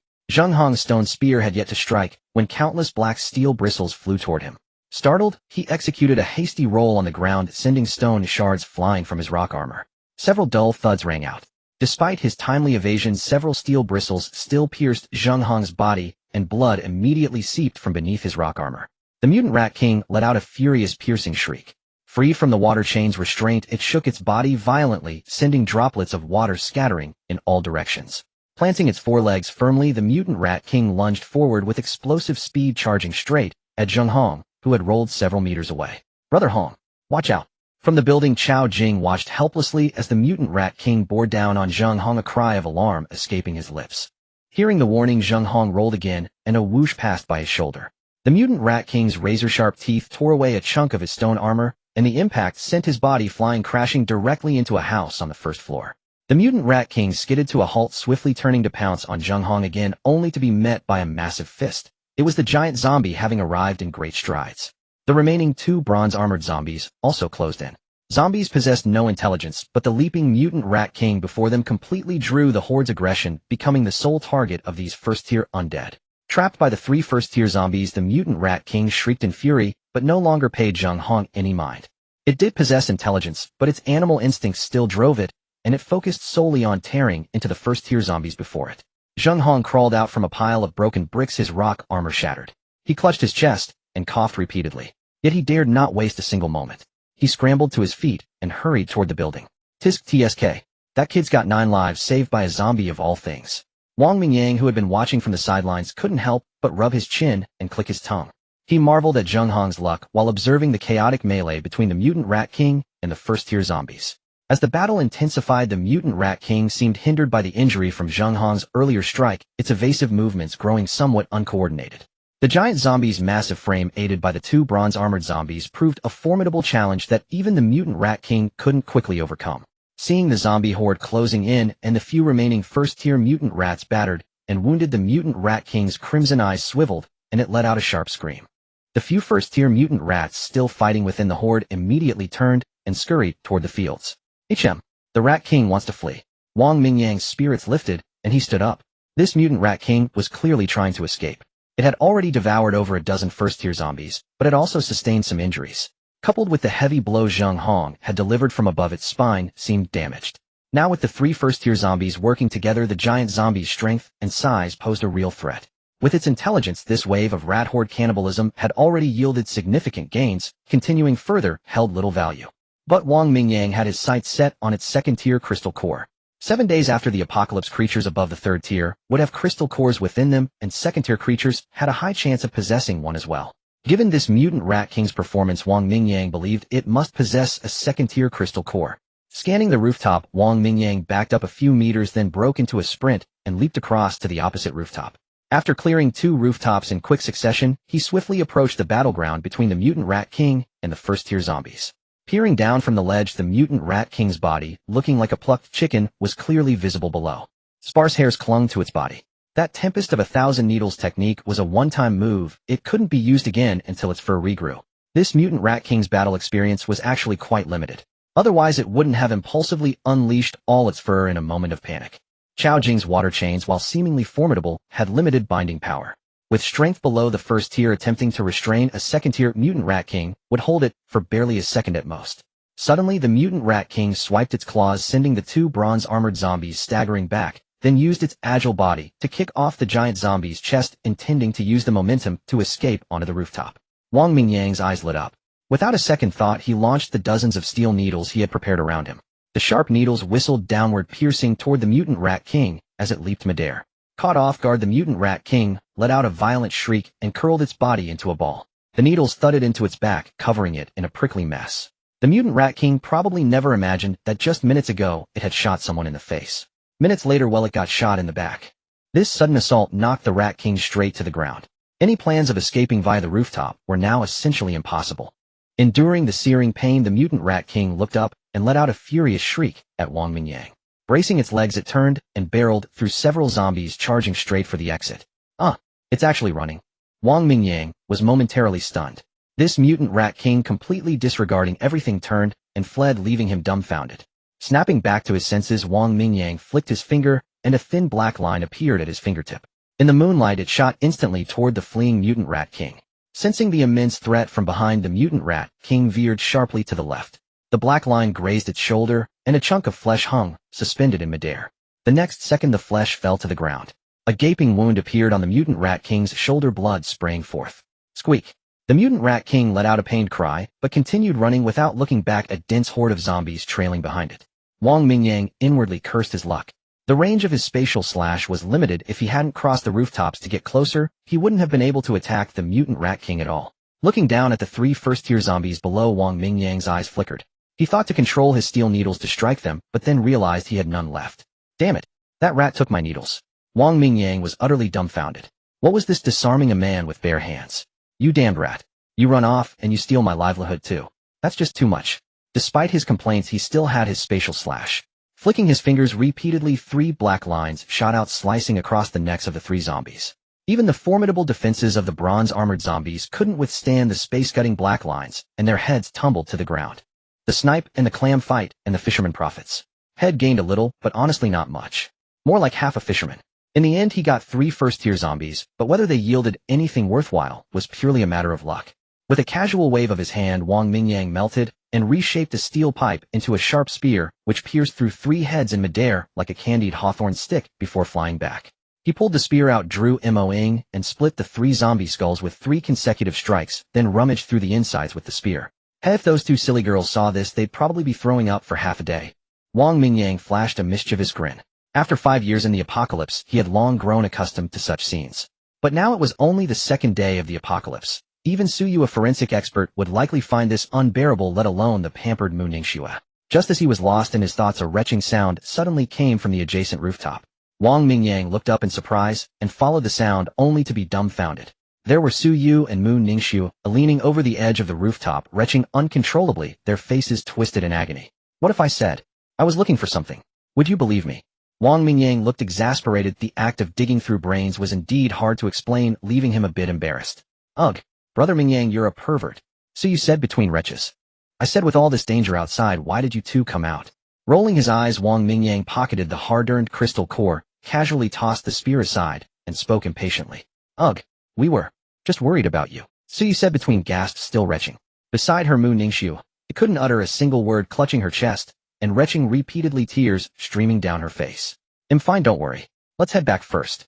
Wang Mingyang stepped over and patted Suyu's back to help her calm down.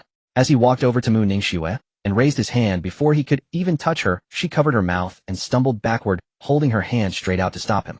Don't come near me, you sick freak. Ugh, so disgusting.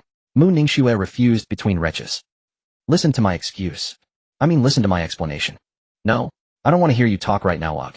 It seemed she was recalling the image of Wang Mingyang digging through brains, and Mu Ningxue kept retching.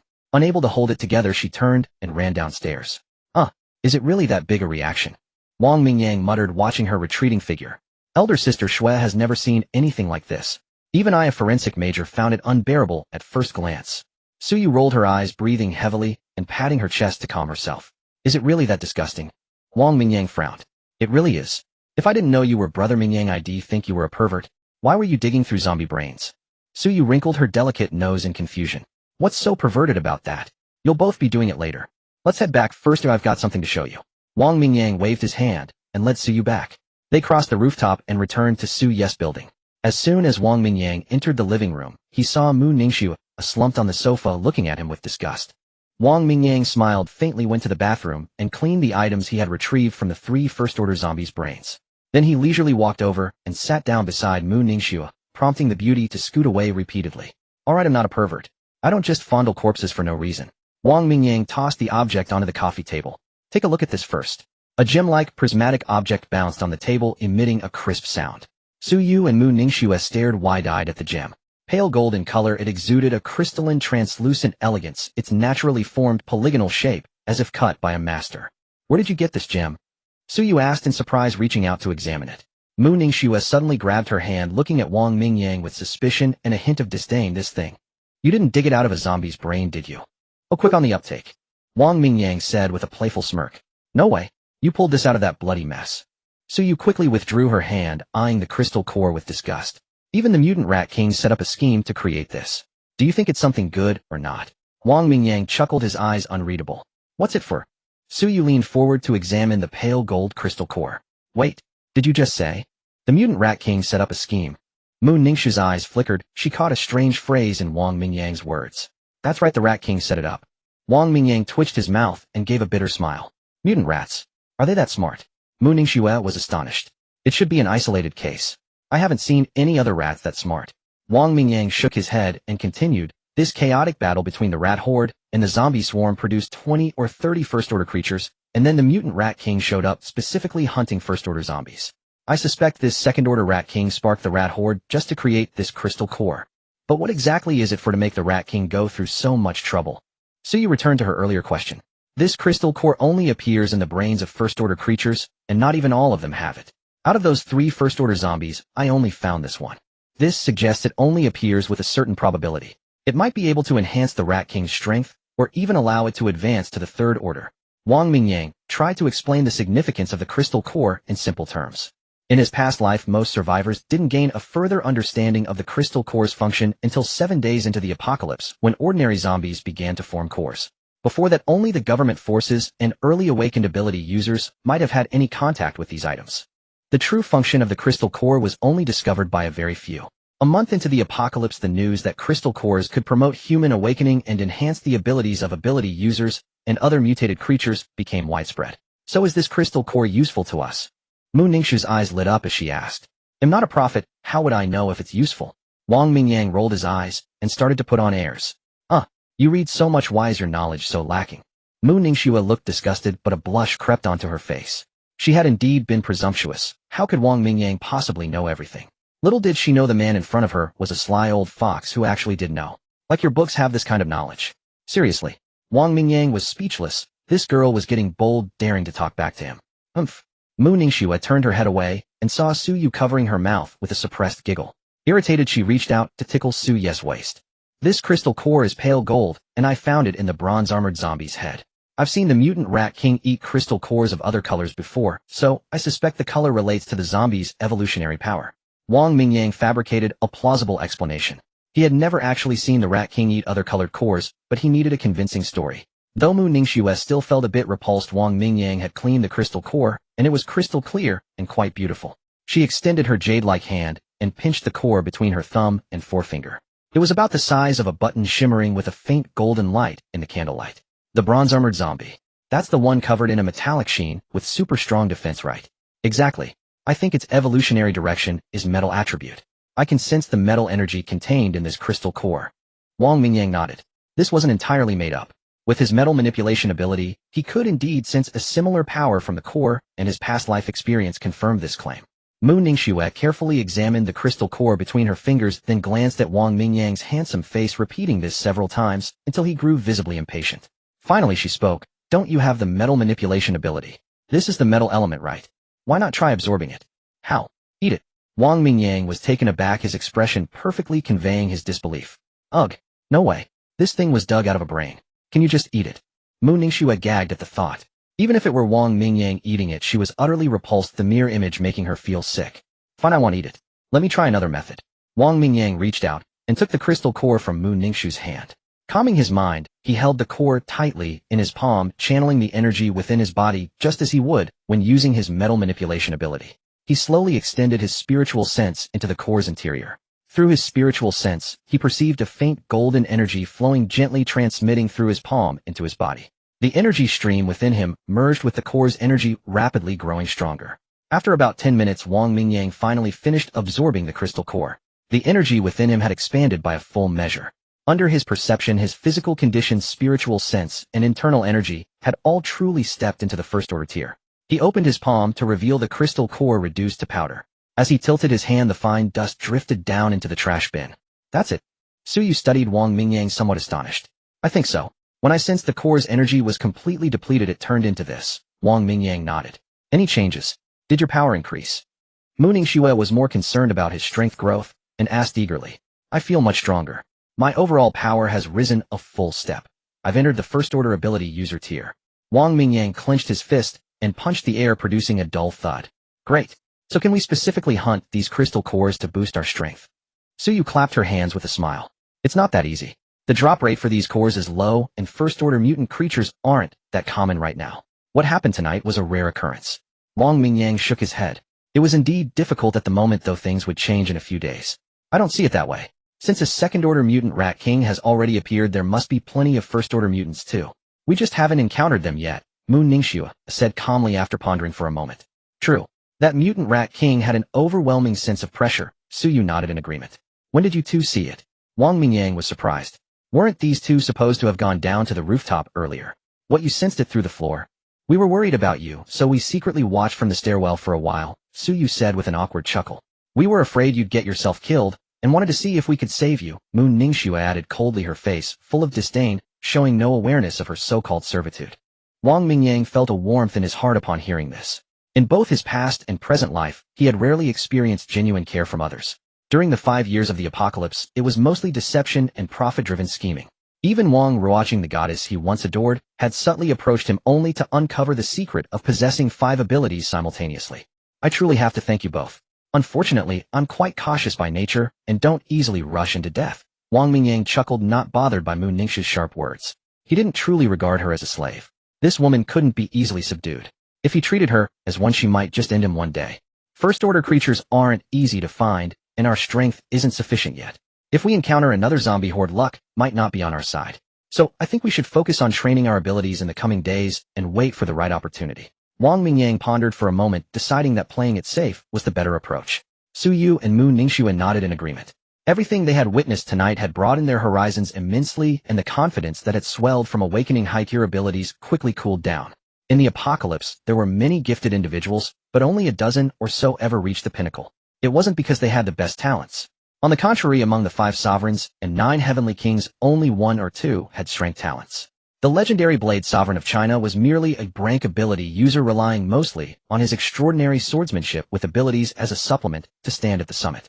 Among the others, there were no shortage of those who achieved greatness with rank or rank talents. The reason for this situation was that these individuals were cautious enough. No matter how excellent one's talent, it was ultimately just potential. In the early stages, a difference of 1 or 2 ranks in ability tiers wasn't all that significant. If one wasn't careful and recklessly charged ahead believing their talent made them invincible, they would inevitably be crushed by the waves. Their potential would truly remain just potential forever. Now the talents of Wang Mingyang and his 2 companions were already impressive enough. The wisest course of action was undoubtedly to lie low, quietly develop their strength, and then astonish everyone. If they all acted like Zheng Hong, who with a mere rank talent dared to face a second-order mutant rat king Hedon, they'd be dead by now, if not for sheer dumb luck. At that moment, Zheng Hong and Chao Jing, like birds startled by the mere twang of a bow, dragged their battered bodies back into the civilian building. The moment he sat down, Zheng Hong couldn't help but let out a muffled groan. Several steel-like quills from the second-order mutant rat king were still lodged in his body. Though Chao Jing had already pulled them out, the bloody holes remained a horrifying sight. But what happened to you two? Gu Xiyu rushed forward, her face filled with worry at the sight of Zheng Hong's injuries. We ran into a rat as big as a wild boar. It's probably the leader of the rat horde. It got us, Chao Jing said while rummaging through the room for a first aid kit, not even turning his head. Yu Yani, standing nearby with short hair and a crop top, couldn't help but curl her lips in disdain. She had originally thought Zheng Hong was quite capable. He had dispatched ordinary zombies with clean efficiency earlier. But now, after one excursion into the rat horde, he had returned in such a sorry state. What about that giant rat? Did you kill it?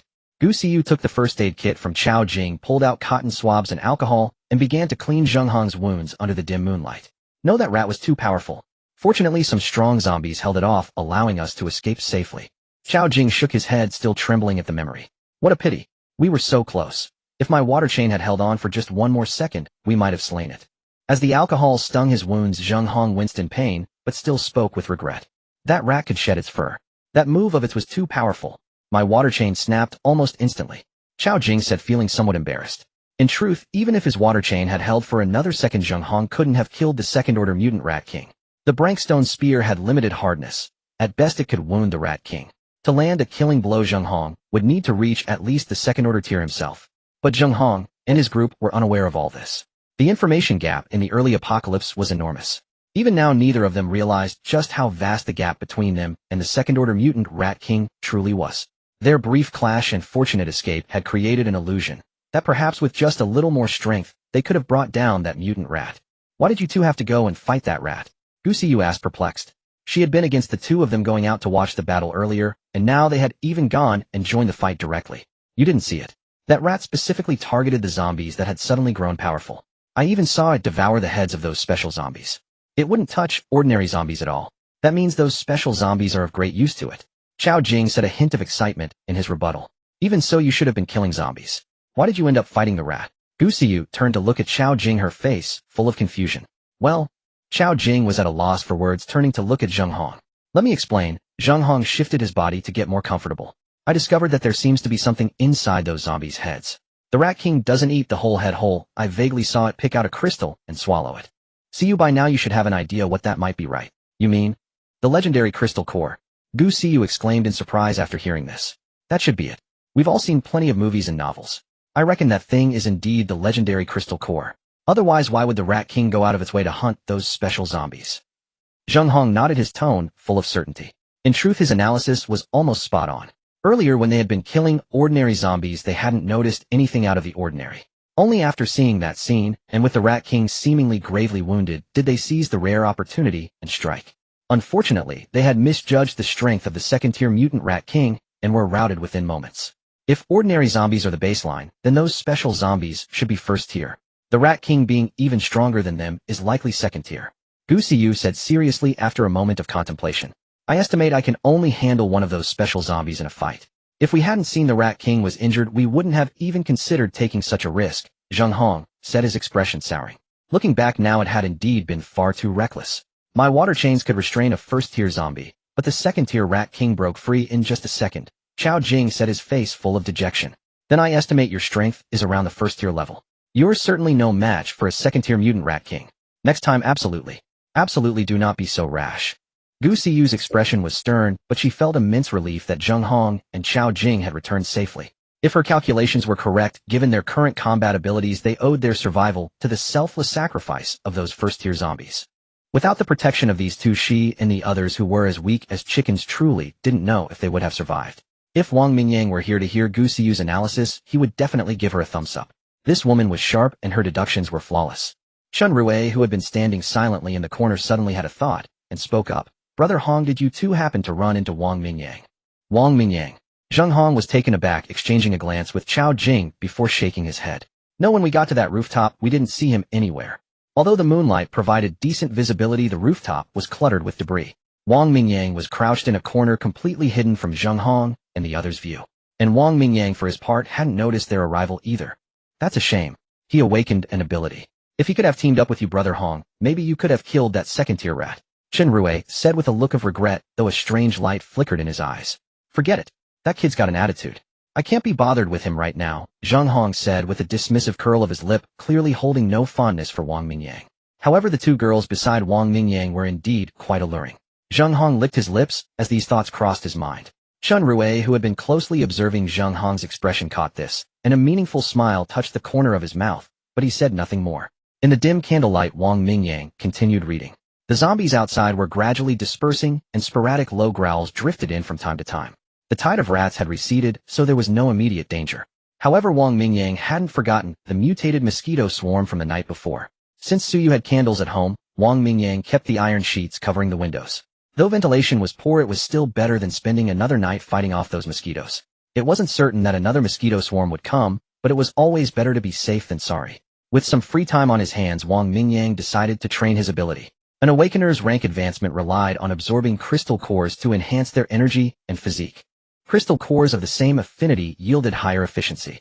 An Awakener's development of their ability included understanding their own power and using wild creativity and unconventional thinking to improve its usage and destructive force. This, combined with tempering their spiritual power and physical body, allowed the ability to grow stronger as the Awakener's rank increased. These three elements were interdependent and indispensable. The strength of one's spiritual power dictated the finesse of ability control. For spiritual type and mystical type abilities, it even limited the power they could unleash. The robustness of one's physique set the ceiling for transformation type and enhancement type abilities. Some mystical type abilities also demanded a powerful body to withstand the cost of their use. The amount of energy, meanwhile, determined the maximum output of an ability. The power of early elemental abilities relied heavily on one's energy reserves. Awakeners of different ranks had vastly different energy levels. Even with the same ability, the difference in energy supplied could lead to wildly different outcomes. This was the reason Wang Mingyang constantly urged Su Yu and Mu Ningxue to train their abilities in their spare time. Only through continuous practice, achieving effortless control over their abilities, could they gain a profound understanding of their own power. This training also tempered their spiritual power, and while consuming energy, it also subtly increased their overall reserves. In the early days of the apocalypse, rapidly increasing one's rank was indeed difficult. The issue wasn't so much the danger, but the scarcity of mutated creatures of the first tier or above that could produce crystal cores. A freak like the second-tier mutant Rat King capable of orchestrating a rat tide to cultivate its own kind was a complete anomaly. Even Wang Mingyang, who had lived 2 lives, was encountering such a situation for the first time. The night was deep. Wang Mingyang told Su Yu and Mu Ningxue to rest first while he, after much deliberation, took out the book A Brief History of Time and began to read. His current ability fragment reserve stood at Mustard Seed Dimension 28, Time Freeze 120, and Metal Control Fragments 5. With his current metal control, the manipulation range of steel needles had increased to 20 meters, and the range for liquefying metal had expanded to 15 meters. This range was already formidable. Even if a horde of the undead attacked, he was confident in his ability to retreat unscathed. At the same time, his ability activation speed had improved, though whether it was metal liquefaction shaping or the velocity of the steel needles, all had been significantly enhanced along with their destructive power. This ability upgrade was a comprehensive enhancement, and the full potential of the rank metal control ability was gradually revealing itself. Counting the physical reinforcement from when he advanced to the first rank, he had now undergone 3 rounds of strengthening, bringing his physical constitution infinitesimally close to the second rank. Space Cut was still in its nascent ability stage, but as Wang Mingyang's internal energy and spiritual strength increased, the number of times he could unleash Space Cut had grown from the original 8 to 15.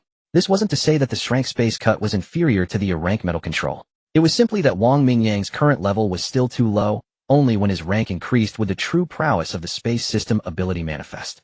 The night passed without incident. No mutant mosquito swarms or other mutated creatures appeared, which was a good thing for Wang Mingyang, as his reading went undisturbed. After a full night of reading, Wang Mingyang harvested 3 more mustard seed dimension fragments, 2 time freeze fragments, and even extracted 3 space cut fragments. As the sky outside began to lighten, he willed the iron plates covering the windows to recede, letting in the morning sunlight. His fragment reserves had now become mustard seed dimension 58, time freeze 320 space cut fragments, 3 metal control fragments 5. His reading value had increased by 2,000 points, bringing the total to 5,621. Just thinking about it gave him a headache. Upgrading space cut would likely require a considerable grind. Time freeze left him even more speechless. The initial awakening alone required 20 fragments, and gathering that many would take an unknown amount of grinding. Only the mustard seed dimension was somewhat more manageable. With a bit more effort, he estimated he could complete its extraction by tomorrow morning at the latest. Thinking about it, this ability was quite useful. At least he wouldn't need to carry a backpack when heading out. Brother Mingyang, you haven't slept at all. Suyu walked out of the bedroom still groggy and spotted Wang Mingyang sitting behind the tea table on the balcony. Her soft, noted-awake voice drifted over. I'll head to bed soon. Wang Mingyang looked up with a smile. Suyu was wearing a cute pink nightgown, her fair arms and long legs exposed to the morning sunlight shimmering with a tempting glow. Well, let me cook you a bowl of noodles. You can sleep after you eat. Suyu patted her cheeks to wake herself up and spoke softly. That sounds good. Add 2 fried eggs for me. Sure, just wait a moment. Suyu smiled slightly, turned, and dashed into the bathroom to quickly wash her face, then hurried into the kitchen to get busy. After a while, only when Suyu emerged carrying a large bowl of egg noodles, did Mu Ningxue leisurely walk out of the bedroom in a black nightgown. The 2 women had slept together last night, and it seemed that after the battle they'd experienced, their bond had grown rapidly closer. Little fish, I want some too. Mu Ningxue pouted sleepily at the egg noodles in Suyu's hands. There's more in the kitchen. Ooh, I saved some for you. Suyu smiled softly, placing her bowl of noodles on the dining table. Wang Mingyang put down his book, glanced sideways at Mu Ningxue, and strolled over to the dining table. He sat down and began devouring the egg noodles without ceremony. He had to admit that Ice Cold Girl had quite the figure. The black spaghetti strap nightgown on Mu Ningxue accentuated her high peaks and revealed a glimpse of her fair thighs, almost dazzling to the eyes. Though it was pleasing to the eye, Wang Mingyang couldn't help but shake his head at it. In this apocalypse, emergencies could strike at any moment. Relying on Wang Mingyang's protection, Suyu and Mu Ningxue clearly hadn't adapted to this reality. They even changed into pajamas to sleep. If mutant creatures or zombies attacked in the middle of the night, there would be no time to slowly change clothes before fighting. If a crisis hit, they'd have to flee immediately, and wearing such nightgowns. TSK. That scene would be far too alluring. At this thought, Wang Mingyang felt he needed to step up the training for these 2 beauties. Otherwise, with one being strength and the other a rank, they might not truly turn their potential into real strength. After wolfing down the egg noodles, Wang Mingyang wiped his lips and simply stared at Mu Ningxue across the table. Mu Ningxue, who was eating slowly, sensed his gaze, frowned slightly, and looked up at him with confusion. What's wrong? Is there something on my face? No. Then why do you keep staring at me? If you weren't looking at me, how would you know I was staring at you? Wang Mingyang's sudden playful retort left the somewhat nervous Mu Ningxue momentarily speechless. Alright, I'll stop teasing you. Suyu, come over here too. Wang Mingyang chuckled and beckoned to Suyu. Hearing this, Suyu walked over from the kitchen, holding a bowl of egg noodles, pulled out a chair, and sat down beside Mu Ningxue. You 2 probably haven't fully grasped it. This is the apocalypse now. Wang Mingyang's expression was calm, but his tone gradually turned serious. Is something wrong? Suyu asked, puzzled. In the apocalypse, unexpected events can happen at any time. Look at yourselves. Don't you notice anything off? Wang Mingyang continued. The 2 women looked around, exchanged glances, and shook their heads in confusion. Nothing seems wrong. Mu Ningxue tilted her head, thinking for a moment, and said with bewilderment, "Don't you think these clothes are a bit inappropriate?" Wang Mingyang's face darkened as he pointed a finger at Mu Ningxue's chest. Mu Ningxue's cheeks flushed red as she looked down at her own peaks, seeing the deep valley between them. Could it be? Suyu beside her seemed to be catching on. You two are far too comfortable. This is already the apocalypse. If mutant creatures attack in the middle of the night, are you planning to fight them in those outfits? Wang Mingyang felt a sense of frustration, as if he were disappointed in them. If this were before the apocalypse, he would have been more than happy to see such a sight at any time. But this was the apocalypse now, and he had to wake them up to the need for constant vigilance. I'm going to rest in a bit. You two are on watch duty. Not only do you need to guard against zombies and mutant creatures, but you also need to be wary of other survivors. So you remember those people we encountered in the lobby of the provincial library when the apocalypse first struck? Every man for himself. Others are surely thinking the same. Mu Ningxue, have you forgotten how Xiaoding treated you? Human nature is the most fragile thing in the apocalypse. You don't want to go through that again, do you? Having said all this, Wang Mingyang got up and headed toward the bedroom. The sharp string of words left Su Yu and Mu Ningxue pale. They both fell silent, lost in thought. They were already living in the apocalypse, had already witnessed so many brutal truths. Why were they still so relaxed and carefree, with no sense of crisis at all? Only when they heard the sound of the door closing behind them did Su Yu and Mu Ningxue slowly lift their heads, turning back with complex expressions. All of this, it seemed, was because of that one figure. The living room was silent. Su Yu and Mu Ningxue sat upright at the dining table, their pink and black pajamas accentuating their alluring figures. Yet their hearts were heavy with complex emotions. Just last night, they had been picking out clothes together, and after changing into their pajamas, they had even secretly compared their figures and appearances. But early this morning, Wang Mingyang's cold dose of reality had snapped them back into the harsh truth of the apocalypse. Sister Xue, it seems we've grown too dependent on Brother Mingyang, Su Yu said, holding her chopsticks, unable to muster any appetite despite the tempting aroma of the egg noodles before her. You're right. We've awakened our abilities too, yet we've been hiding under his wing all this time. Mu Ningxue replied, her head bowed, unconsciously stirring her noodles with her chopsticks. Though it was only the third day of the apocalypse, it felt like an eternity to Su Yu. She had relied on Wang Mingyang for everything despite possessing a powerful ability herself. But apart from those 2 strikes against the zombie horde, she hadn't contributed much over the past 2 days. Wang Mingyang had been the one protecting them all along. I've decided. I'm going to kill zombies. Su Yu declared, picking up a strand of noodles with her chopsticks. Her tone was resolute as she took a large bite. Su Yu nodded, speeding up her noodle consumption. Okay. With that brief exchange, both girls resolved to stop being a liability to Wang Mingyang. Standing behind the bedroom door, Wang Mingyang allowed a faint smile to curl on his lips. Stripping off his clothes, he leaped. Su Yu nodded, speeding up her noodle consumption. Okay. With that brief exchange, both girls resolved to stop being a liability to Wang Mingyang. Standing behind the bedroom door, Wang Mingyang allowed a faint smile to curl on his lips. Stripping off his clothes, he leaped onto the bed in just his underwear. Having stayed up all night, Wang Mingyang was indeed tired. He casually manipulated the metal to seal the doors and windows before falling into a deep sleep. Su Yu and Mu Ningxue quickly finished their noodles, tidied up the table, and headed to their room to freshen up and change into more practical sportswear. They tied their long flowing hair into high ponytails and grabbed their horizontal sabers before heading out. Glancing back at the bedroom door, Su Yu suddenly remembered something and turned to Mu Ningxue. Sister Xue, Brother Mingyang sealed all the doors and windows in the building. How are we going to get out? It's fine. We'll go through the rooftop and clear out the neighboring building first, Mu Ningxue said after a moment's thought, looking up at the ceiling with a slight smile. All right, well, coordinate our efforts then. Su Yu nodded, heading towards the door. I figured out another way to use my ability.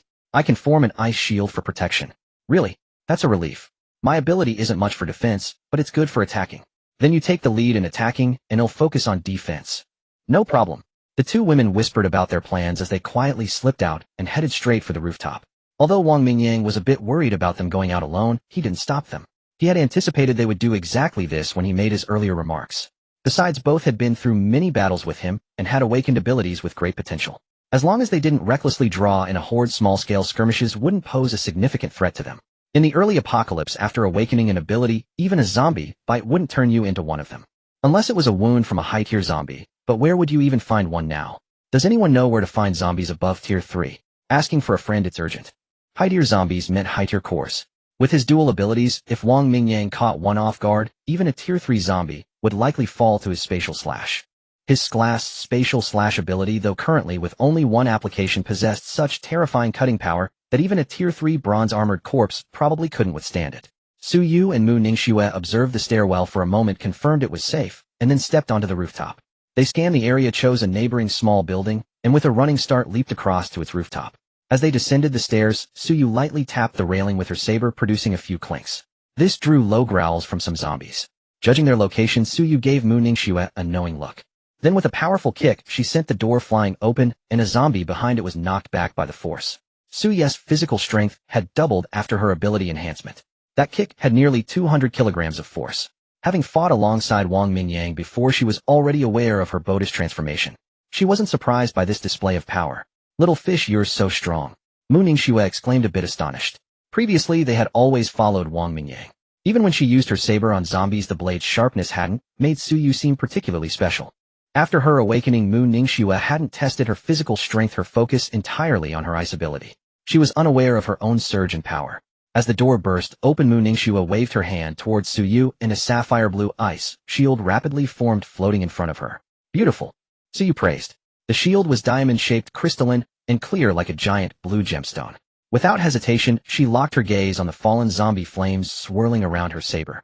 "Sister Shui, I bet your strength has increased too. You should try it and see." Suyu stepped forward and delivered a diagonal slash, sending foul blood splattering as the zombie's head was cleaved open. Mu Ningxue followed with several energy-formed ice shards floating around her, their sharp tips glinting coldly. It seemed there was only one zombie in the living room. A quick search revealed nothing else. Still puzzled by Suyu's words, Mu Ningxue spotted a wooden door nearby, and on impulse swung her fist at it. Bang! Her pristine white fist punched straight through the door. Mu Ningxue froze in shock. This was incredible. Her strength really had increased. It's true. How is this possible? When you awaken your ability, it drains your physical energy, but also enhances your body. You passed out during it, and when you woke up you were starving and ate a ton of food, remember? Why didn't you mention this before? Mu Ningxue asked, confused. I was too curious about your ability at the time, and forgot to mention it, Suyu said, sticking out her tongue sheepishly with an awkward smile. Forget it. It's a good thing anyway. Mu Ningxue pinched Suyu's cheek and gave a faint smile. The two then left the living room and headed downstairs. The first 4 floors of this small building were also rented out to nearby college students, and it seemed quite a few had stayed for the weekend. Suyu and Mu Ningxue spent most of the day clearing the entire building, killing 7 or 8 zombies in total. Both were splattered with foul blood, but they grimaced and endured the nausea, continuing their search to the next small building. During this process, Mu Ningxue finally realized how much her physical capabilities had been enhanced after her ability awakening. After confirming this with Suyu, Mu Ningxue couldn't help but feel excited. She had learned various martial arts techniques before, but due to her inherent physical limitations as a woman, they were mostly ineffective. Except for a few vicious self-defense moves for women. Those techniques didn't really benefit from increased strength. After all, a single kick there would have the same devastating effect regardless. Not only that, but Mu Ningxue also discovered that her ice shards were surprisingly effective. She finally experienced the same ease and satisfaction Wang Mingyang felt when clearing out zombies. Without moving a muscle, a thought formed in her mind, and the ice shards around her shot forward, piercing the heads of zombies lunging out from the rooms. It was all about style and finesse. Very cool. Unfortunately, Mu Ningxue's ice shards weren't durable or sharp enough. They would shatter upon killing a zombie, unlike Wang Mingyang's seemingly endless supply of steel needles. Mu Ningxue had to constantly replenish her ice shards, which noticeably drained her energy reserves. Sister Shui, your ice spikes are really convenient, almost like Mingyang's steel needles. Suyu chuckled without turning back, holding her blade in a vigilant stance. Mu Ningxue's lips curled slightly, but she shook her head. I guess you've only just awakened your ability and lack control. Mingyang awakened his on the very first day of the apocalypse. Suyu kicked open a door and, finding no zombies inside, turned and walked back out. Besides, you control ice while he commands metal. How can ice compare to metal in toughness? Well, that's true, but I still feel my ice should be able to be tougher. Mu Ningxue nodded, then said with a hint of reluctance. Of course. Mingyang said that abilities can be strengthened through constant training. Suyu agreed wholeheartedly, having personally felt her own power grow. After just 2 days of relentless practice, her ability had indeed become significantly more potent. Well, train hard. Mu Ningxue clenched her right fist in a gesture of encouragement. The two girls exchanged smiles and turned to leave, continuing their clearance of the small building. By noon, they had cleared 5 buildings in total. They also found a few frozen chickens in a freezer. Though the power had been out for a day, the freezer was packed with ice, so the meat was still edible. They found 2 large bags packed the chickens, and each carried one as they headed out. Crossing the rooftop, they returned to Suyu's home, where Wang Mingyang was already up, sitting behind the tea table. Mingyang, you're up so early. You only slept 4 hours. Suyu exclaimed at the sight of him. It's fine, I've had enough rest. Wang Mingyang glanced up at them, confirming they were unharmed, then lowered his head to continue reading. Internally, he nodded in approval. The first tier zombies in the area had been cleared yesterday. With both girls now awakened, they could easily crush any small groups of ordinary zombies. If they couldn't handle that, they weren't worth nurturing. Of course, this confidence was also because Mu Ningxue was the frost goddess of his past life. Her ice ability was unparalleled. When unleashed at full power, snowflakes would dance across the sky, as terrifying as a natural disaster. Though she had only developed basic ice powers, for now her safety was assured. We found some frozen chickens that still look fresh. They'll make you some braised chicken for lunch. Suyu grinned, lifting the bag to show off the meat. Sounds good, I'm actually craving it. Wang Mingyang laughed heartily. In the 5 years of the apocalypse, had rarely had the chance for a hot meal, let alone freshly stir-fried braised chicken. Even after his rebirth, had only enjoyed a steak and lobster, which hadn't satisfied his cravings. This was just an ordinary home-cooked dish before the apocalypse, but now it had become a luxury. The mere thought sparked by Su Yes' mention made his mouth water. Wait a moment, I'll go make it now. Seeing Wang Mingyang's delight, Su Yu happily leaned her saber against the wall and headed to the kitchen. Hey little fish, what about these? Mu Ningxue called out, lifting her large bag containing 3 or 4 frozen chickens. Put them in the fridge, of course. Su Yu said, startled. Have you forgotten? The power's out. Mu Ningxue said helplessly. Can't you make ice? It's just a flick of your wrist. Su Yu laughed, grabbing Mu Ningxue's hand.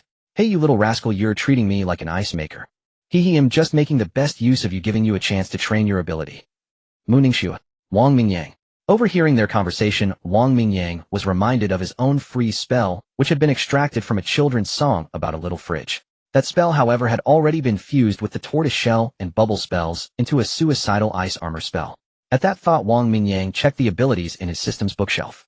His current unextracted abilities included the 3 fused ones, ice armor, fluorescence, and leaping, as well as 3 rank abilities, underwater breathing, message transmission, and web spinning. Perhaps I should change my approach. Wang Mingyang muttered to himself. Time stop, mustard seed, space, spatial slash, and metal mastery. These 4 abilities were indeed immensely powerful, but they also demanded immense time and energy. Could he instead acquire a large number of basic abilities by reading introductory books, then fuse them together to create a few powerful ones? At this thought, Wang Mingyang clicked his tongue, but then shook his head. Fusing abilities required reading points. Reading introductory books like children's reads, such as 300 children's songs, did yield some complete abilities, but the reading points gained were pitifully few.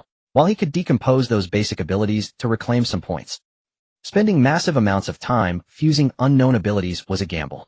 And fusing low-tier abilities wouldn't result in anything powerful anyway. Wang Mingyang felt it would be a net loss. The abilities he'd choose to fuse would likely be useless anyway. This would filter out some abilities, leaving even fewer viable options for fusion. Moreover, every ability was unique. A seemingly useless one might prove crucial in a specific situation. Not only that, but to avoid suicidal side effects like the ice armor spell during fusion, he'd have to invest a huge amount of reading points. This was the core reason Wang Mingyang felt this path was a dead end. Spending hours on children's books yielded too few points, even if he decomposed abilities to gain more. The total time spent would be better used reading books with higher knowledge content.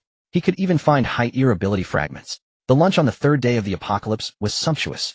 There were still some vegetables left in Su Yes' fridge, which made Wang Mingyang's mouth water.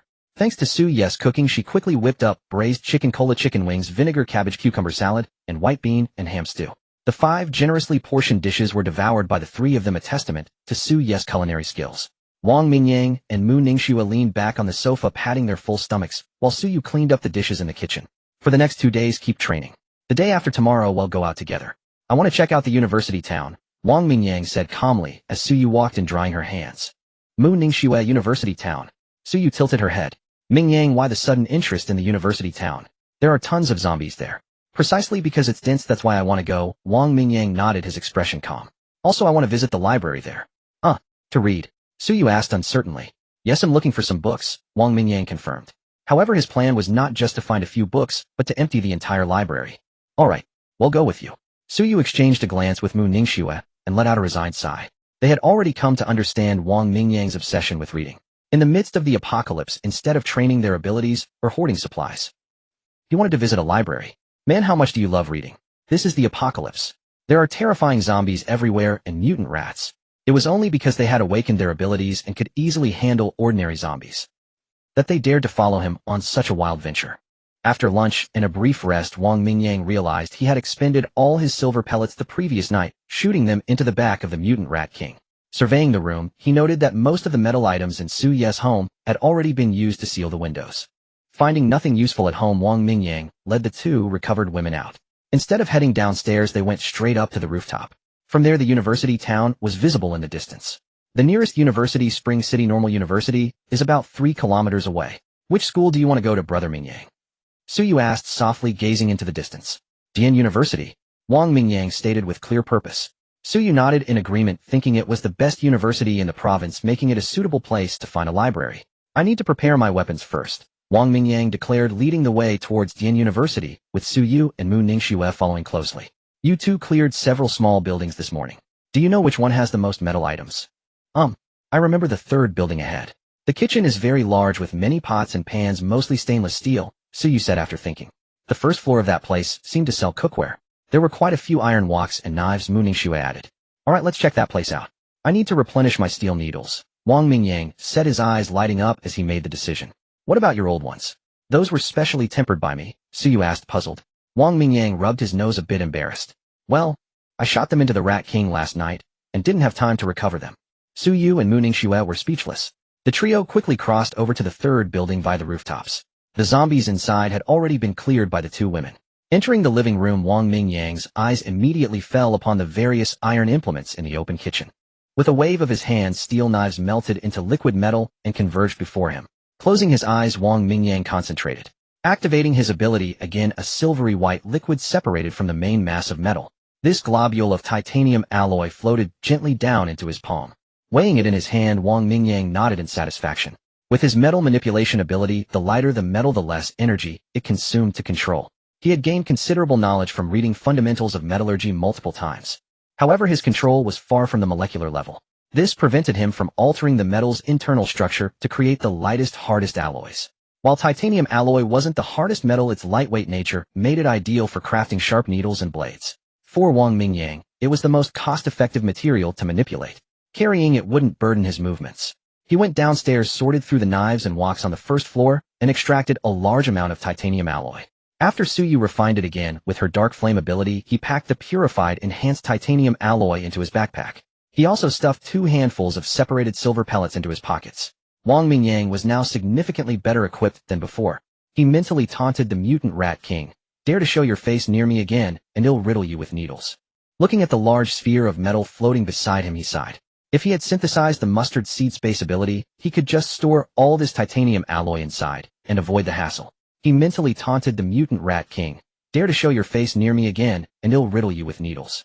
Looking at the large sphere of metal floating beside him, he sighed. If he had synthesized the mustard seed space ability, he could just store all this titanium alloy inside. That would be incredibly convenient. Then he wouldn't have to be so stingy with his needles. He could just unleash a barrage of flying swords like a legendary swordsman. So cool. I'm heading back. You two continue clearing and training. If you meet survivors, be cautious, don't be naive. With that, Wang Mingyang walked off the rooftop, leaving the two women exchanging puzzled glances. He's really that confident, leaving us alone? Suyu said, exasperated. Forget it. We've been fine on our own all morning. It doesn't make much difference whether he's here or not, Mu Ningxue said calmly. She didn't mind his hands-off approach. Fine. We'll work hard and surpass him one day. Then we'll make him call us big sister. Humph. Suyu flicked her bangs and turned to walk towards the other side of the rooftop. Mu Ningxue smiled, slightly shook her head, and followed, a faint ice flower condensing in her hand, ready to unleash an ice shield at any moment. Back inside, Wang Mingyang transformed the metal sphere into a cube and placed it in a corner of the living room. He then took out his books, sat at his desk, brewed a pot of tea, and resumed his reading. This time he focused more on understanding quantum mechanics and the microscopic universe, hoping this knowledge would increase his chances of obtaining fragments for the mustard seed space ability. To that end, he specifically sought out a book titled Discovery, an explanation unveiling the material world. After some thought, he also materialized a copy of the Avadamsaka Sutra from the system's library. One book on science, one on theology. Perhaps they would provide him with knowledge and also spark some inspiration. The scent of incense mingled with the aroma of tea. If someone had told people before the apocalypse that they could gain abilities by reading books, bookstores would have been the most profitable businesses. Detected host's thorough reading of A Brief History of Time. Extracted grade ability, Time Stop Fragment 1. Time Stop ability, 420. Reading points awarded 1,000. Host reading points, 6,621. Detected host's initial reading of Discovery, an explanation unveiling the material world. Extracted a grade ability, Mustard Seed Space Fragment 1. Mustard Seed Space ability, 68. Reading points awarded 100. Host reading points, 6,721. Detected host's initial reading of the Avadamsaka Sutra. Extracted ability Mustard Seed Space Fragment 1. Mustard Seed Space Ability 78. Reading points awarded 100. Host reading points 6,821. Wang Mingyang was surprised to find that this Buddhist scripture not only granted reading points, but also yielded a mustard seed space fragment. System: why can this theological text produce ability fragments? This Avadamsaka Sutra is a theological text from the Blue Planet, but its theories regarding cosmic space are indeed unique. He hadn't expected that. He initially thought the concept of Mount Sumeru in a mustard seed derived from this sutra might offer a different perspective to help him understand the space ability. He never imagined it would actually yield a fragment. What a pleasant surprise. It seemed religious texts like this had their own merits. With this, he was only one fragment away from completing the mustard seed space ability. Wang Mingyang felt a surge of joy. He would keep pushing forward. Detected host familiarity with a brief history of time. Extracted a rank ability Mustard Seed Space Fragment 1. Mustard Seed Space Ability 88. Extracted Shrank Ability Time Freeze Fragment 1. Time Freeze Ability 520. Extracted Shrank Ability Space/Fragment 1. Space/Fragments 4. Reward reading points 1000. Host reading points 7621. After an afternoon of reading, Wang Mingyang finally gathered all the fragments for the Mustard Seed Space ability. The time freeze fragments had also increased by 2, but synthesizing that ability still seemed far off. System: synthesize the Mustard Seed Space ability. Wang Mingyang rubbed his hands together. His storage space was finally within reach. Ding. Synthesis successful. Acquired a rank ability Mustard Seed Space. Consumed 1000 reading points. Host's current reading points 6621. Does the host wish to assimilate this ability? Absorb it. I can't wait. Wang Mingyang laughed heartily. The familiar sensation of ability assimilation washed over him, leaving Wang Mingyang feeling utterly refreshed. The fourth enhancement. Having absorbed 3 abilities to advance to Tier 1, this fourth enhancement brought another qualitative leap in his physical constitution. His internal energy and spiritual power were both amplified. However, Wang Mingyang's first priority was to inspect the capabilities of the Mustard Seed Space ability. Following the simple information in his mind, he extended a finger and lightly tapped the air before him. A black dot appeared at his fingertip, rapidly expanding into a circle 2 meters high. The edge of the circle shimmered with a faint light, its interior a swirl of dazzling colors. Wang Mingyang extended his spiritual sense into it, and the scene within flooded his mind. It was a colossal space 10 meters in length, width, and height, amounting to 1,000 cubic meters. While it wasn't the legendary space capable of holding billions of resources, Wang Mingyang found it more than sufficient. In this apocalypse, with the zombie outbreak, rampaging mutant beasts, and the collapse of the power grid, basic supplies were becoming scarcer. But with sufficient strength, food wasn't typically a problem. Over time, the various mutated beasts of the apocalypse would gradually become a primary food source for humanity. These creatures bred quickly, and their evolved flesh could even enhance a human's physical condition. Some mutated plants would turn bloodthirsty and vicious, while others would bear various fruits edible for humans, their effects even resembling legendary spirit fruits. However, obtaining such flora and fauna always came at a cost, unless you were strong enough. Wang Mingyang excitedly experimented until he became increasingly proficient with the Mustard Seed Space ability. Soon he could directly store or retrieve items without even opening the portal. This made it much more discreet. Casually storing a metal block from the corner into his space, Wang Mingyang discovered he could even liquefy and segment the metal directly within the Mustard Seed Space. When it reappeared outside, it had been transformed into steel needles. Whoa, I can finally become Li Xiaoyao. Wang Mingyang excitedly controlled the needles, fusing and reshaping them. With his current spiritual power and energy reserves, he could effortlessly control hundreds of needles at once. With this in mind, he decided to increase the lethality of his controlled objects. The killing power of steel needles was indeed somewhat lacking. If he had possessed this level of skill last night, that fat Tier 2 Rat King wouldn't have had a chance to escape bristling with needles. Wang Mingyang continuously fused the needles, stretching and shaping them into small flying swords. For this purpose, he even retrieved a sword diagram manual from the system's library, flipping through it directly in his mind. He only needed to look at the shapes, not study it in detail. Saving those 10 reading points for materialization wherever possible was wise. Even a wealthy household can't afford to waste. After experimenting with many flying sword designs, Wang Mingyang ultimately found his brain still wasn't quite up to the task. He wanted to create many of the more aesthetically pleasing swords, but the process was too intricate and time-consuming. In the end, he settled on a simpler, more imposing design. So I'll make it prettier when I'm higher level and my mind is faster. Wang Mingyang murmured, stroking a small flying sword about 20 centimeters long. His spiritual power, energy reserves, and physical constitution had all surpassed the Tier 2 threshold. The range of his metal control had increased to 30 meters. His controlled objects were faster and deadlier. The number of space slashes had increased to 25, and the black lines they produced were close to a meter long. Yet he didn't feel that breakthrough sensation. He was likely just a step away from advancing to Tier 2. Overall, his combat power was definitely above Tier 2 standards. Perhaps it was because his foundation was incredibly solid, and he possessed far more abilities than others. This was why his advancement differed from his past life. But even so, before the widespread appearance of crystal cores, he was already far ahead of everyone else. Perhaps the traditional ability user ranks can no longer measure my combat strength. Feeling the changes within himself, Wang Mingyang felt both excited and somewhat lost. Since his rebirth, his path had gradually diverged from his past life, forging a new road. For 2 consecutive days, Wang Mingyang tirelessly familiarized himself with his abilities while also finding time to read.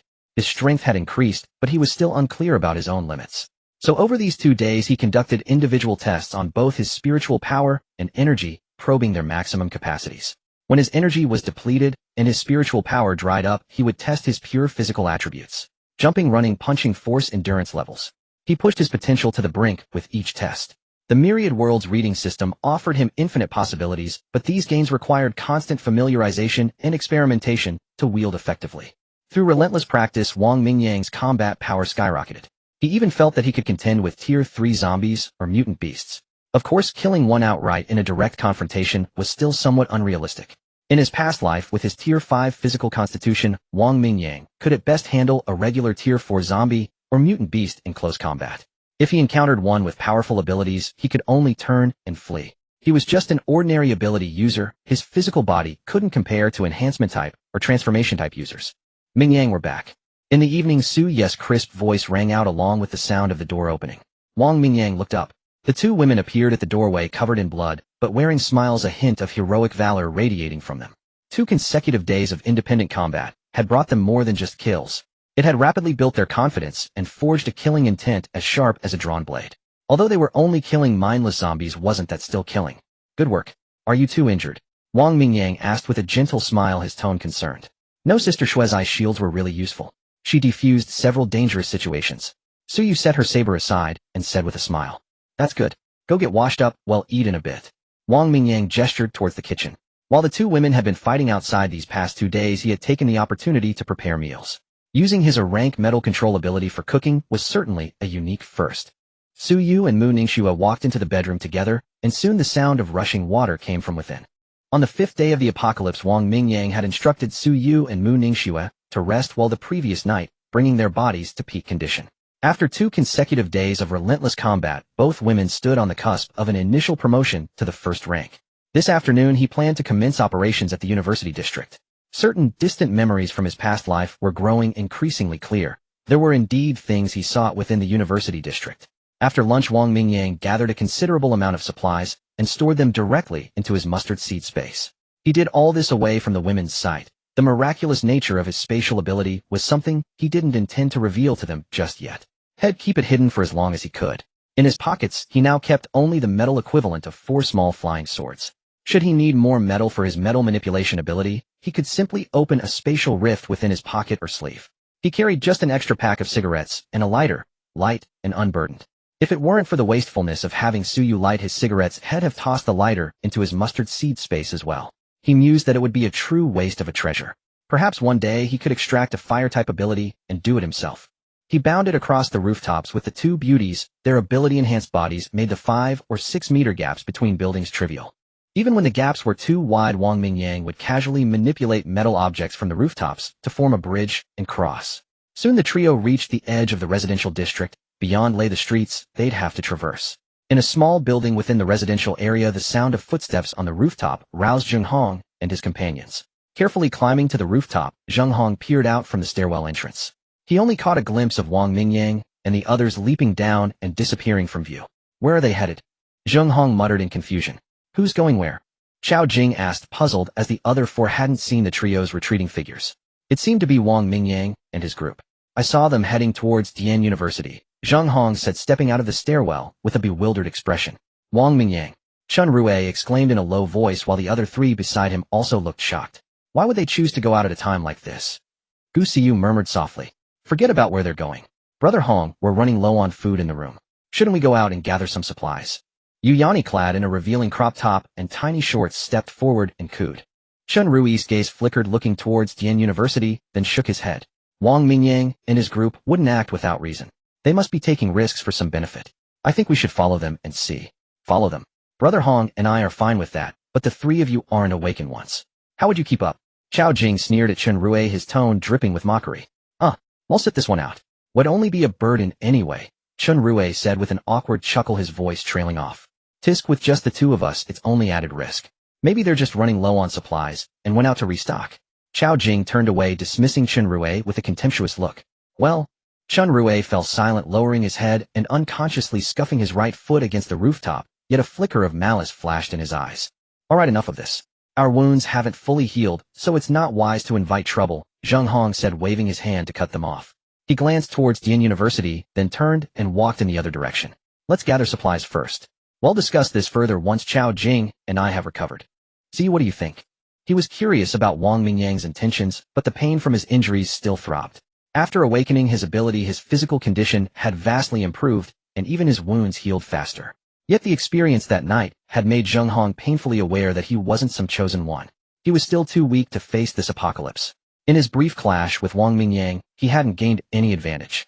Instead, he felt that Wang Mingyang's ability was stronger than his. At least in terms of lethality, it definitely surpassed his own. And in terms of overall combat prowess, a single second-rank mutated Rat King had nearly brought him to his end. Just how many of these formidable mutated creatures were there? Were there beings even stronger than the Rat King? Zheng Hong wasn't certain, but he believed they surely existed. In his private discussions with Gu Xiyu, she had given him a confident prediction. Gu Xiyu hadn't awakened an ability, but her analysis and judgment were consistently sharp and accurate. Zheng Hong had to trust her. Brother Hong, you're right. Our priority should be gathering supplies. These resources will only dwindle from here on. We should stock up as much as we can now. It'll be invaluable later. Gu Xiyu looked towards Dian University, a hint of reluctance in her flickering eyes, but she nodded in agreement with Zheng Hong's decision. Before the apocalypse, her intellect, far surpassing ordinary people, had made her feel she could control everything. But faced with this sudden apocalypse teeming with ravenous zombies and mutated creatures, the clever Gu Xiyu suddenly realized that true survival in this world depended solely on one's own power. Wang Mingyang and his group swiftly moved through the streets, the dense horde of zombies causing them considerable trouble.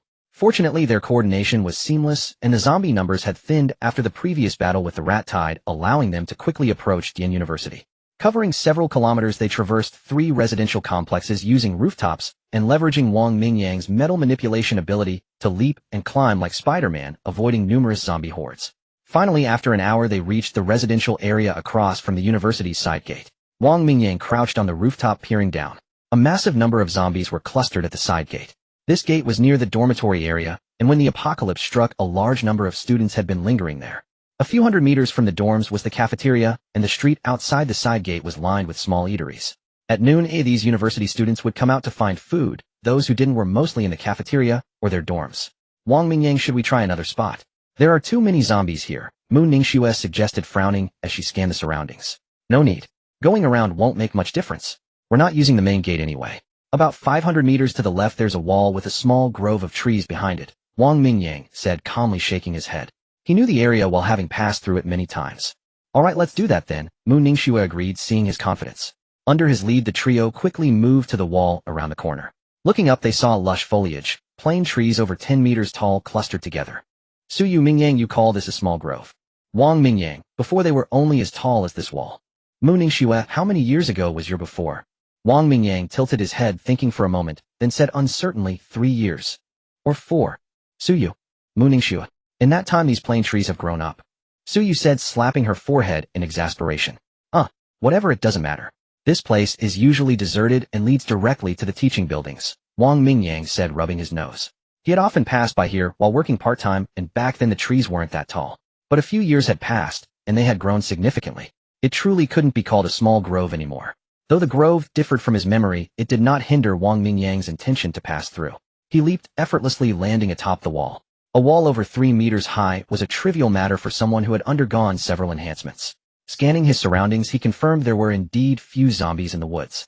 Wang Mingyang waved his hand, signaling the 2 women that all was clear. Suyu and Mu Ningxue stepped back, then leaped in succession, with Wang Mingyang's help easily standing atop the wall. Pointing towards the teaching building, Wang Mingyang jumped down first. The library he wished to reach was behind the teaching building, and the only way there was through it. In the past, he had worked part-time carrying water barrels, delivering food, and even walking dogs and feeding cats. Wang Mingyang had been here many times. Shedding his yellow delivery jacket, he could enter the Dian University campus openly, much to the envy of other delivery drivers. Thus, he was intimately familiar with the dormitories, teaching buildings, and the library. Students focused on their studies often ordered takeout to the library and then ate in the grove. Of course, Wang Mingyang had seen his fair share of couples feeding each other. Now, returning to this familiar place, he was accompanied by two beautiful women, something he never imagined in either of his lifetimes. Su Yu and Mu Ningxue followed, closely jumping down. A few scattered zombies in the vicinity heard the noise and charged over. Without waiting for Wang Mingyang to unleash his flying swords, the two women rushed forward to meet them, one on each side. Wang Mingyang was content to stand back, arms crossed, watching the skirmish. With dark flames wrapping around a blade and ice cones shooting forth, the two girls worked in perfect sync, swiftly eliminating 4 or 5 zombies. Not bad, not bad. Your progress is remarkable, worthy of praise. Wang Mingyang clapped his hands as he approached, a proud, almost maternal smile on his face. Su Ye's pretty face flushed, slightly breaking into a brilliant smile. Mu Ningxue, however, remained expressionless, though a hint of joy flickered in her evasive eyes. Earning Wang Mingyang's approval indeed brought them both some happiness. Let's go. After passing a few teaching buildings, reached the library. Wang Mingyang, holding Mo Ing behind his back, strolled leisurely between the two women. They hadn't walked 200 meters before several teaching buildings came into view, but the sight before them sent chills down their spines. The buildings were swarming with zombies, and the ground floor alone was packed with over 1,000 of them. Dismembered limbs and blood were strewn everywhere, with countless zombies shambling about. Wasn't the outbreak on the weekend? Why are there so many zombies? The three hid behind a thick tree, and Su Yu, peeking out, covered her mouth in astonishment. Not sure, but it's definitely strange. Wang Mingyang shook his head. Logically, the outbreak occurred at noon on a Saturday. At that time, universities had no classes and the teaching buildings should have been mostly empty. Dian University often hosts lectures by renowned experts or corporate leaders sharing their success stories on weekends. Many students attend. Mu Ningxue, however, was unfazed, looking at them as if they were naive. Damn, this is a real trap. Wang Mingyang cursed. He had expected few zombies here. Had he known, he would have chosen another route. Who knew the apocalypse would strike then?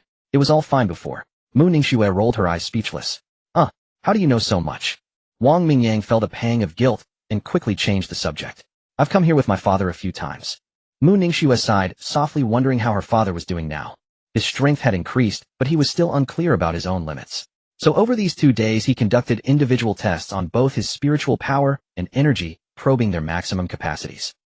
As a rich heiress, Mu Ningxue was indeed enviable. But this was the apocalypse, so what use was money now? She still had to obediently follow behind him.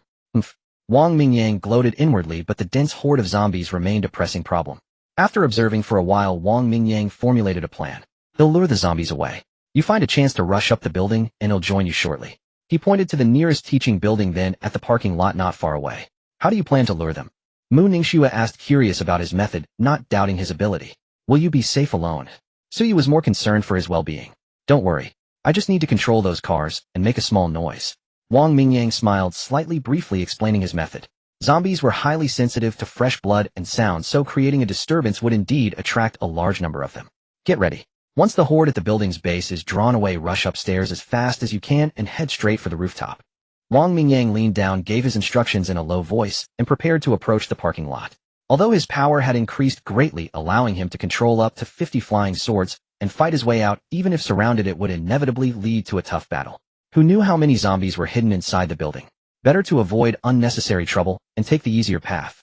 Okay, take care of yourself. The two women said no more, steadying their breathing, ready to sprint. The grove was 200 meters from the parking lot, but Wang Mingyang's metal manipulation ability had a maximum range of 30 meters. By manipulating metal to strike vehicles, factoring in the momentum of flight, he could reach about 50 meters. He needed to get at least 150 meters closer. Crouching low, he weaved through the grove, silently dispatching a few zombies along the way. Wang Mingyang quickly reached a fountain on the edge of the parking lot.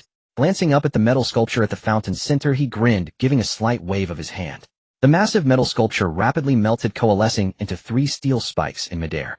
He directed the 3 spikes to shoot towards 3 cars. In the next second, the fronts of the 3 cars were pierced through, and the piercing sound of car alarms instantly shattered the silence of the campus. Roar! Roar! The dense horde of zombies at the base of the teaching building was immediately alerted, letting out guttural growls. A sea of horrifying, mutilated faces turned towards the parking lot, and the surging tide of the undead came flooding over. Hidden behind the large tree, Su Yu and Mu Ningxue watched in stunned silence as hundreds of zombies rushed past. More and more zombies continued to gather, stumbling and shambling towards the scene.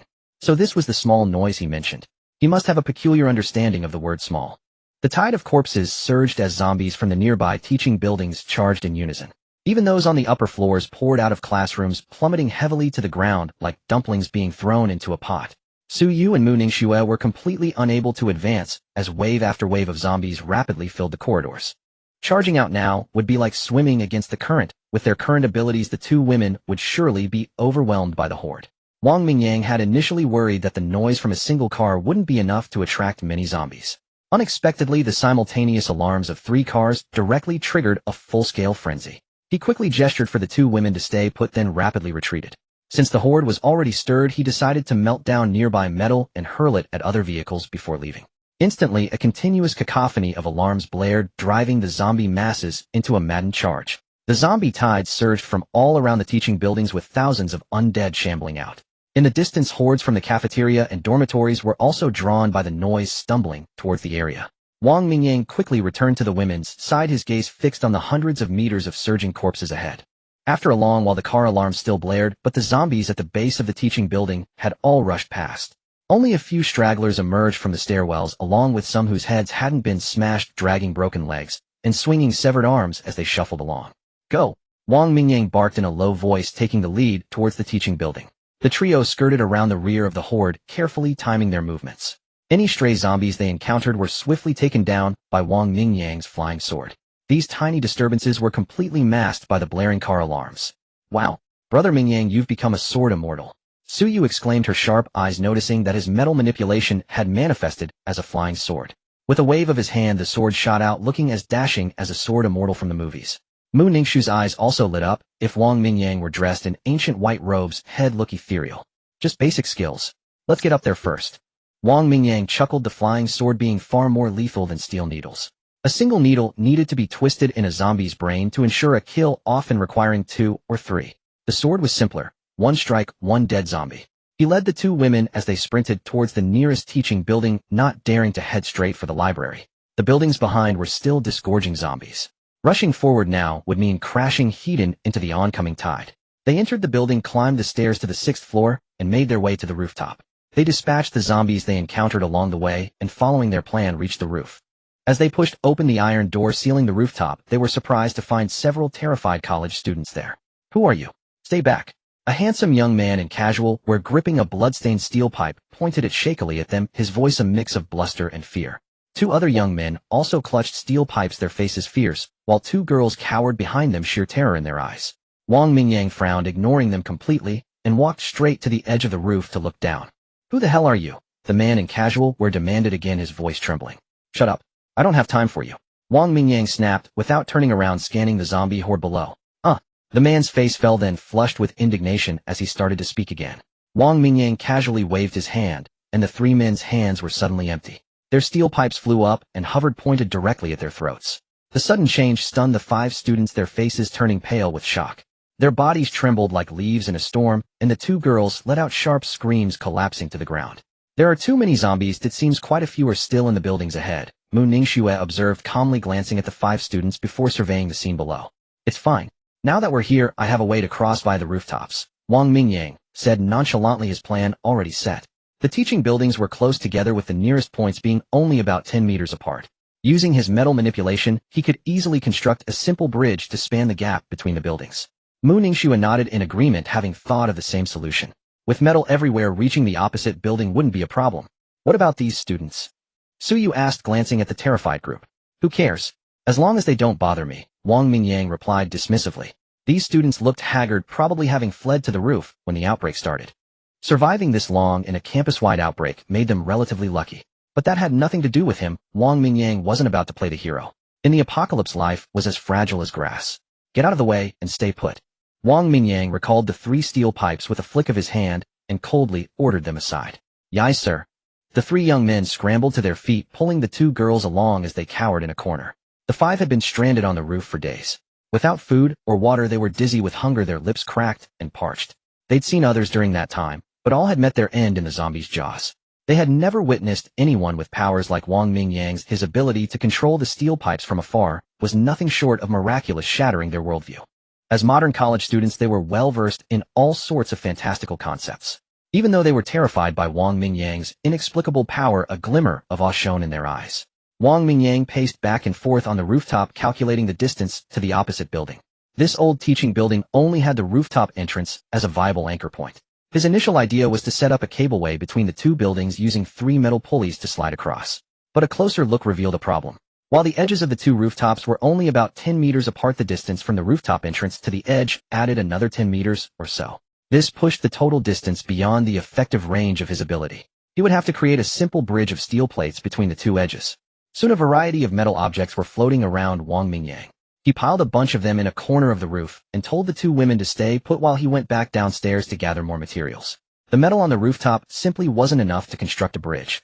The building was full of metal doors, windows, desks, and chairs. If necessary, he could even extract the rebar from the walls. However, that would consume a significant amount of energy, making it inefficient. If only I had magnetic powers, I could just fly over on a metal disc like Magneto. This is way too much work. As he collected the metal, Wang Mingyang grumbled about his own limitations. Had always envied Magneto's powers in the X-Men movies. They were incredibly cool. Unfortunately, since his rebirth, he hadn't had the time to read many books. Even if he had managed to get electromagnetic powers, he probably couldn't pull off stunts like Magneto. A basic level ability wouldn't allow for such precise control. One wrong move, and he'd plummet from midair. So for now, he had to be practical and gather enough metal to build a sturdy bridge. Wang Mingyang quickly swept through the 6th floor, gathering a large mass of molten metal around him.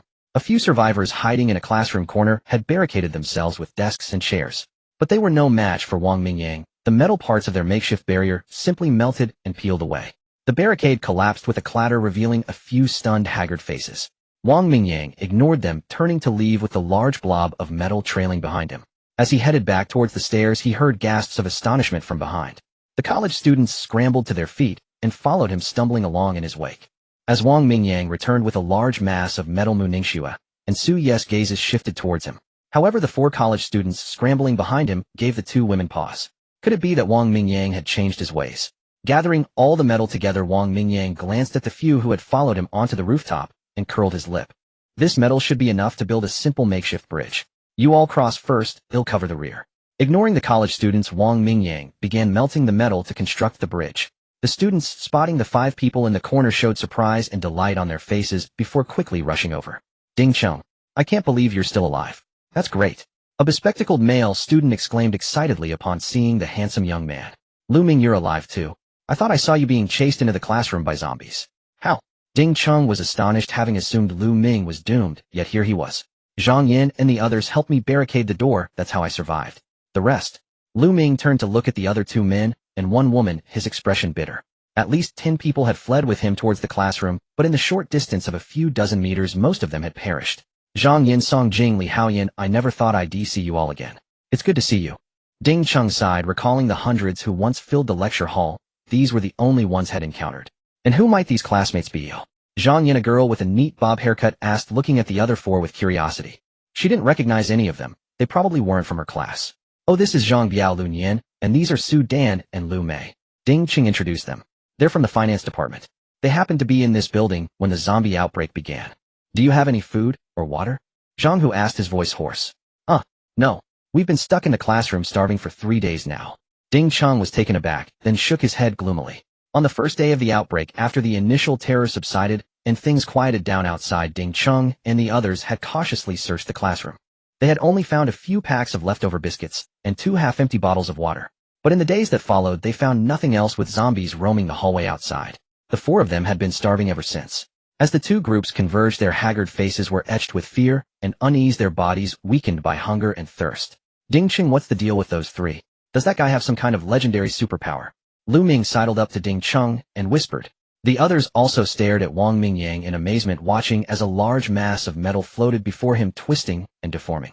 I'm not sure either. They just barged in a while ago. That man seems to have the ability to control metal. And he's ruthless. Ding Cheng's eyes held a mix of longing and fear. Ruthless? Lu Ming was confused. Yes, we almost got killed by him.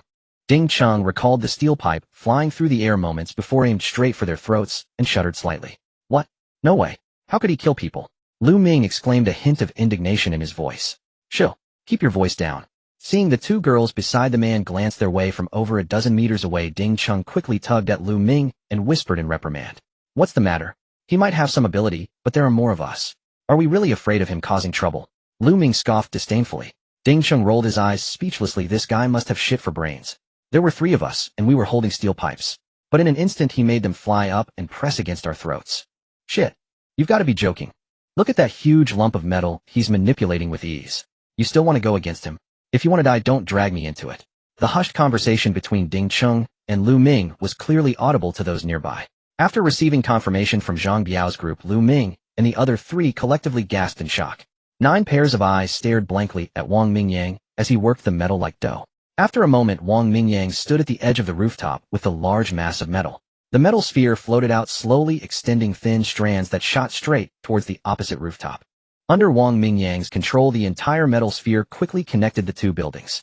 A steel plate over 10 meters long and 30 to 40 centimeters wide gradually took shape.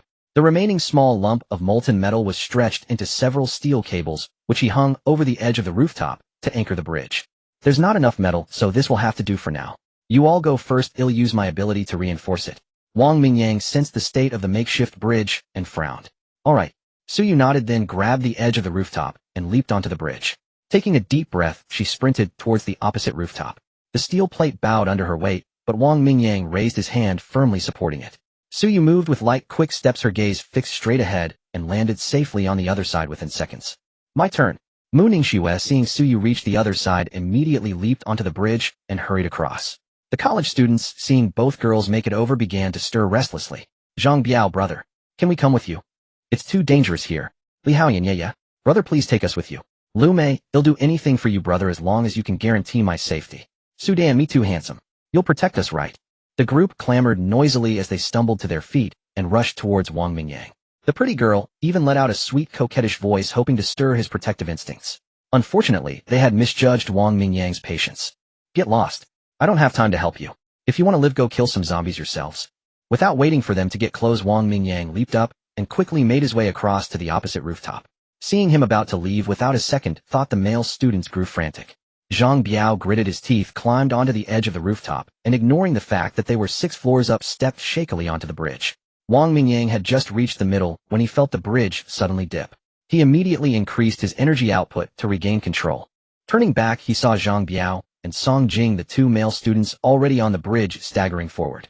When they saw him turn, they offered sheepish grins, but didn't retreat a single step. This bridge can't hold that many people. If you want to die, I won't stop you. Wang Mingyang's gaze was cold as he stopped in the middle of the bridge and slowly turned around. Brother, please. Look around, there are zombies everywhere. If you don't take us with you, we'll either be killed by them or die of hunger and thirst. Cold sweat beaded on Zhang Biao's forehead. He glanced down, his mouth twitching slightly before he quickly looked up again, a pleading expression on his face. Yeah, brother, if we die here, wouldn't that weigh on your conscience? Song Jing's face was full of flattery, but his words carried a hint of moral blackmail.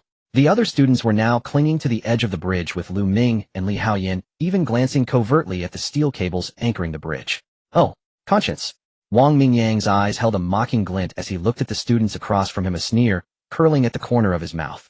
Brother, we don't mean any harm. We just want to follow you to survive. Lu Ming smiled slightly, leaning his body against one of the steel cables. Heh, in this apocalypse, the only way to survive is to save yourself. Don't say I didn't warn you. Wang Mingyang said no more. He stomped his foot on the bridge, and like a great rock spreading its wings, he leaped directly towards the opposite rooftop. As Wang Mingyang leaped, the steel plate bent sharply under his force, causing Zhang Biao and Song Jing's bodies to sway violently. Lu Ming and Li Haoyan, who had harbored some selfish thoughts, were stunned by the sight. They hadn't expected Wang Mingyang to jump directly from a distance of 7 or 8 meters from the rooftop edge. The group on the rooftop gasped in shock, the sound drawing the attention of the surging zombies below, who looked up. In the next moment, a portion of the zombie horde split off and charged straight up the building. The zombies are coming.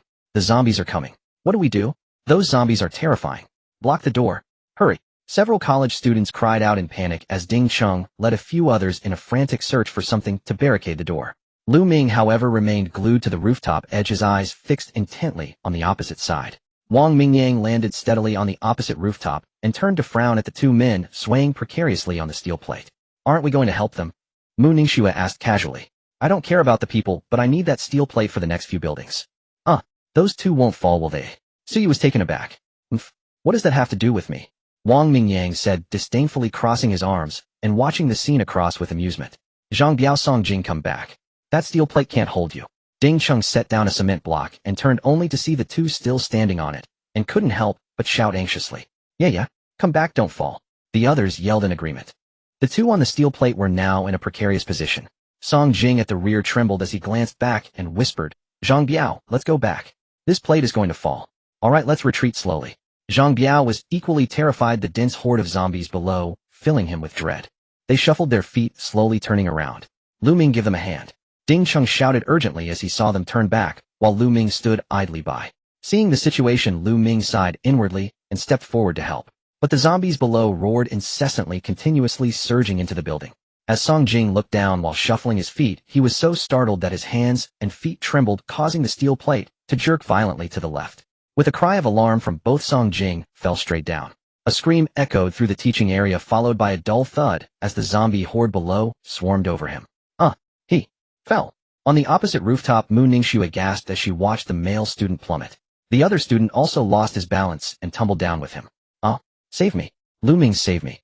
Zhang Biao barely managed to grab the edge of the steel plate, his body dangling from it. Lu Ming was startled and instinctively reached out a hand. But Zhang Biao was still a distance from the rooftop edge, and even with Lu Ming's outstretched arm, he couldn't reach him. Hold on. Grab my hand. Ding Chung, who had been barricading the door, rushed over upon seeing this. The others pressed against the door with all their might, while turning to look. But no matter how Ding Chung stretched, he still couldn't reach Zhang Biao's hand. This steel plate was shaped by Wang Mingyang's ability, making its surface extremely smooth. Zhang Biao's fingers were already sweating, and the dull thud of Song Jing's fall had terrified him to the core. The next moment, in Zhang Biao's despairing eyes, his fingers began to slide slowly. The steel plate sprang up suddenly, and Zhang Biao let out a miserable scream as his body plummeted straight down. Thud! The zombie horde below surged with excitement, blood splattering, as Zhang Biao was instantly engulfed beneath the zombies. Why? Ding Chung reached out helplessly towards below. Zhang Biao wasn't his classmate, but after several days together, they had become familiar. Song Jing was a classmate he had known for 2 years, and they had always gotten along well. Yet these two who had survived the zombies before had now fallen before his eyes, and were being devoured by them. A death without a burial place. Ding Chung slowly raised his head, looking at the man on the opposite rooftop, who stood with his arms crossed, his face expressionless. You clearly had the power to save us. Why are you so cold-blooded and heartless? Ding Chung roared, his eyes turning red. I've already said it. In this apocalypse, the only true path is self-reliance. Wang Mingyang extended his right hand and slowly raised it. The massive steel plate gradually floated up and drifted towards the rooftop, where Wang Mingyang stood. If you're just hoping to rely on others to survive, then I suggest you kill yourselves now. Otherwise, you'll later find that dying by falling from a building is already a relatively merciful way to go. Also, you'd better not provoke me again. Otherwise, next time I'll take direct action. Wang Mingyang cast a sharp glance at Lu Ming, then turned calmly and walked towards the other side of the rooftop, controlling the steel plate.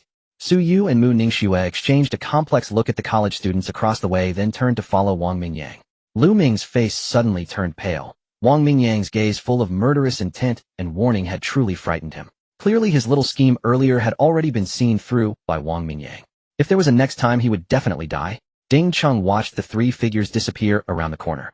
A suffocating sense of frustration welled up inside him, and the excited roars of the zombies below echoed in his ears. Ding Cheng's anger burned fiercely, his blood seeming to boil as he slammed his fist against the rooftop railing. A powerful force rebounded into his fist, and the sturdy concrete railing cracked open at the corner. This punch seemed to release all the frustration and rage pent up in Ding Cheng's heart. Ding Chengyu. Lu Ming beside him was utterly shocked, staring blankly at the dust-covered railing. After venting his emotions, Ding Chung gradually calmed down and couldn't help but look at his own fist. A faint metallic gray luster spread from his fist to his arm, and it seemed the gray was still spreading to other parts of his body. Ding Chung felt a surge of power throughout his body. A large chunk had been knocked out of the railing where his fist had struck, yet his fist was completely unharmed, without even a hint of pain. All of this felt surreal to him. What's happening to me? An intense hunger pangs hit him, and Ding Chung felt like he could eat an entire cow. Have you awakened some kind of ability? Lu Ming stepped forward, grabbing Ding Cheng's fist and examining it from all angles, his face full of envy. I don't know, I just feel full of strength, but also incredibly hungry. Ding Cheng muttered, looking at Lu Ming with a dazed expression. How about you try punching it again? Alright. Ding Cheng was taken aback, then looked at the concrete railing, took a deep breath, and swung his fist at it again. Bang! Another dull thud, debris flying as the sturdy railing was smashed with another gap. Wow, you really have awakened an ability. The two stared in awe at the two gaps, then jumped with excitement. Ding Chung suddenly leaped 2 meters into the air, letting out a cry of surprise midair and stumbling upon landing. This is real. I can actually jump this high. Ding Chung shouted excitedly. Damn, I didn't expect you to awaken an ability. Looks like that guy isn't the only one. Lu Ming was also excited. Ding Cheng's awakening meant he had a chance too. As long as he could awaken an ability, his chances of survival would be higher. He had watched apocalypse movies and read novels. Those who could awaken special abilities were definitely the protagonists of the future. Ding Cheng, what's wrong with you? If you're fine, come help. The zombies are coming up. Zhang Yan stacked bricks in front of the door and turned to see Ding Cheng and the others still chatting excitedly and couldn't help but yell. As for the deaths of Song Jing and Zhang Biao with their own safety threatened, these people seemed to no longer care. Coming. Lu Ming turned and replied, patting Ding Cheng on the shoulder before walking away. Ding Cheng clenched his fist, his eyes dimming as he looked downstairs. If he had awakened his ability earlier, those two might not have died. But it was all in vain now. Ding Cheng could only silently resolve to protect the remaining people. His stomach growled loudly, the intense hunger pulling him back to reality, and the metallic luster on his skin quickly faded. Ding Cheng grimaced, rubbed his stomach, and turned to rejoin the others. The scene of his awakening had only been seen by Lu Ming for now, and he didn't plan to publicize it. The zombies had already reached the iron door, slamming violently against the door leading to the rooftop. The 7 college students joined forces, pressing firmly against the door, not daring to relax for a single moment. If Wang Mingyang were still here and had witnessed Ding Cheng's performance, he would likely exclaim in astonishment, "Grade steel skin." Within 7 days of the apocalypse's arrival, those who could awaken their abilities were generally quite talented. Upgrade steel skin was already far superior to what most others possessed. In the apocalypse, awakening a step earlier often meant securing more crystal cores a week in advance. One's strength and rank would then outpace the rest. Even someone like Zhao Ding with his grade strength enhancement had the potential for rapid ascension. With sufficient fortune, reaching the pinnacle was not impossible. In the 5 years of his previous life, only a select few had managed to awaken an ability of grade rank like steel skin. In the early apocalypse, steel skin was an exceptionally powerful and practical defensive ability. It could render one largely impervious to ordinary zombies and mutated creatures. As long as one's stamina held out, they could charge through a horde unimpeded. Ding Cheng was truly fortunate to awaken this ability on the 5th day of the apocalypse. Wang Mingyang, controlling his steel plate bridge, carried Su Yu and Mu Ningxue across 3 teaching buildings before finally spotting the library dozens of meters behind them. "Brother Mingyang, is that the library you wanted to reach?" Su Yu pointed at the 5th-story building ahead. "Yes, but it's too far from here. The bridge can't reach it. We'll have to find another route." Wang Mingyang rubbed his chin, scanning the surroundings. The small square in front of the library was teeming with zombies, seemingly unperturbed by the earlier commotion from the car. Wang Mingyang estimated that scanning the library's collection would take roughly 3 hours. Adding the time to clear out the zombies inside, it would probably be around 5 or 6 o'clock by the time everything was done. However, he had no intention of leaving Dian University. His original plan was to stay within the university grounds for the next few days. Several other universities nearby also had libraries. They could easily find a teacher's dormitory or something similar to stay in. Food was not a concern either, as he had stocked plenty of supplies and drinking water in his mustard seed space. The university also had numerous supermarkets and cafeterias. Even if they were occupied, their strength meant they had nothing to worry about. There are quite a few zombies in the library. Are you still planning to use your previous method? Mu Ningxue asked, looking around uncertainly. Forget it, there aren't too many of them. Once the zombies in the teaching area settled down, well, try clearing them out. It'll be good practice for you too. Wang Mingyang shook his head, walked to the other side of the rooftop, and leaned over the railing to look down at the teaching building below. The number of zombies below had thinned considerably, most having been drawn away by the earlier noise. With him overseeing, the remaining ones were perfect training targets for Su Yu and Mu Ningxue.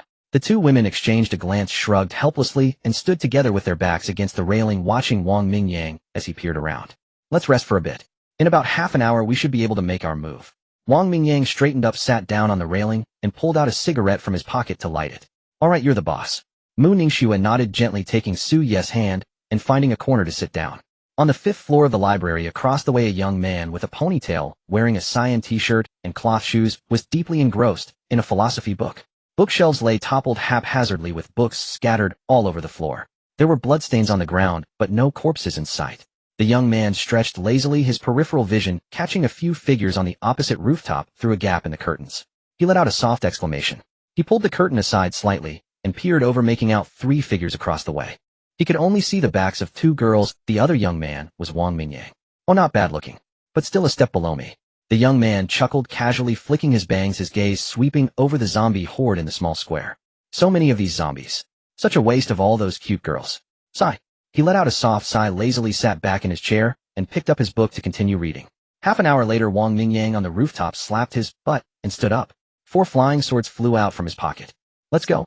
We'll fight our way through. Okay. All right. Su Yu and Mu Ningxue quickly got up, grabbing the horizontal blades leaning against the wall. Pushing open the iron door to the rooftop, Wang Mingyang led the way down. With the 4 flying swords hovering beside him, he caught sight of 2 zombies in the corridor at the corner. Instantly 2 of the flying swords shot out, piercing the heads of the 2 zombies. Leave the rest to you 2. They'll watch your backs.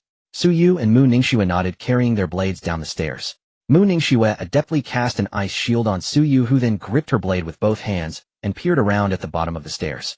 She lightly clanged the blade against the wall, the sound quickly drawing the zombies from both ends of the corridor. Dark flames erupted from Su Yu's palm, coating the blade. She swung it in a diagonal slash towards the zombies rushing in from the right. A dark red blade arc flew out, cleaving the zombies in 2. Several ice spikes shot out, piercing the heads of 2 zombies charging from the left corridor, their bodies collapsing forward with the momentum. After 2 days of fighting, the 2 women had become noticeably more coordinated. With the corridor clear and no zombies emerging from the classrooms, Su Yu turned and headed downstairs. Whenever they encountered small groups of zombies along the way, Wang Mingyang kept his hands in his pockets, leaving them entirely to Su Yu and Mu Ningxue. He would only intervene to quickly dispatch groups of 10 or more that swarmed them. With a thought, his 4 flying swords shot out, precisely piercing the skulls of any zombie he hadn't deliberately let through, killing them in 1 hit. The trio quickly fought their way down to the first floor. They paid no mind to whether there were any other survivors in the building. Under Wang Mingyang's control, the flying swords silently dispatched the 20 or so zombies near the stairwell. Wang Mingyang then led the 2 women into the stairwell, its exit opening onto a scene of carnage. Bodies lay strewn everywhere, with not a single zombie standing within a 30-meter radius. Peering out the back door of the stairwell, Wang Mingyang assessed the horde in the small square. There were at least 200 or more left. There are quite a few zombies in this square. Let's clear them out as quickly and quietly as possible. So you don't use that explosive blade move of yours. Wang Mingyang cautioned in a low voice. Got it. Su Yu nodded. The move was effective, but created a loud explosion that would attract the remaining zombies in the teaching area. They'll take the front, Su Yu on the left, Mu Ningxue on the right. Don't stray more than 10 meters from me. With that, Wang Mingyang activated his mustard seed space, and a lump of titanium alloy silently materialized in his pocket. He stepped out the back door of the stairwell onto a small path leading directly to the square. They had barely walked 10 meters when several zombies at the edge of the square spotted them. With guttural roars, they charged, mouths agape and bodies mangled. With a flick of his mind, the metal lump in Wang Mingyang's pocket rapidly morphed into over a dozen small flying swords, which along with his original 4 shot towards the zombies. The commotion at the edge instantly roused the other wandering zombies. A sea of terrifying faces turned towards Wang Mingyang, and the others' guttural, phlegmy growls emanating from their throats. The next moment, the horde surged forward like a tidal wave, rushing towards the trio. With the flying sword array deployed before him, Wang Mingyang's gaze was focused, controlling over a dozen flying swords within a range of 20 to 30 meters. This distance became a deadly zone where most of the zombies would fall. For the few swift zombies that managed to break through, Su Yu and Mu Ningxue would quickly step forward to eliminate them. To restrict the zombies' speed, Mu Ningxue, using herself as the epicenter, rapidly spread a ring of frost, lowering the temperature within a 5-meter radius. Any zombie that crossed into this area found its body covered in a layer of frost, its movement speed drastically reduced. Su Yu, blade in hand, swiftly dispatched the slowed zombies.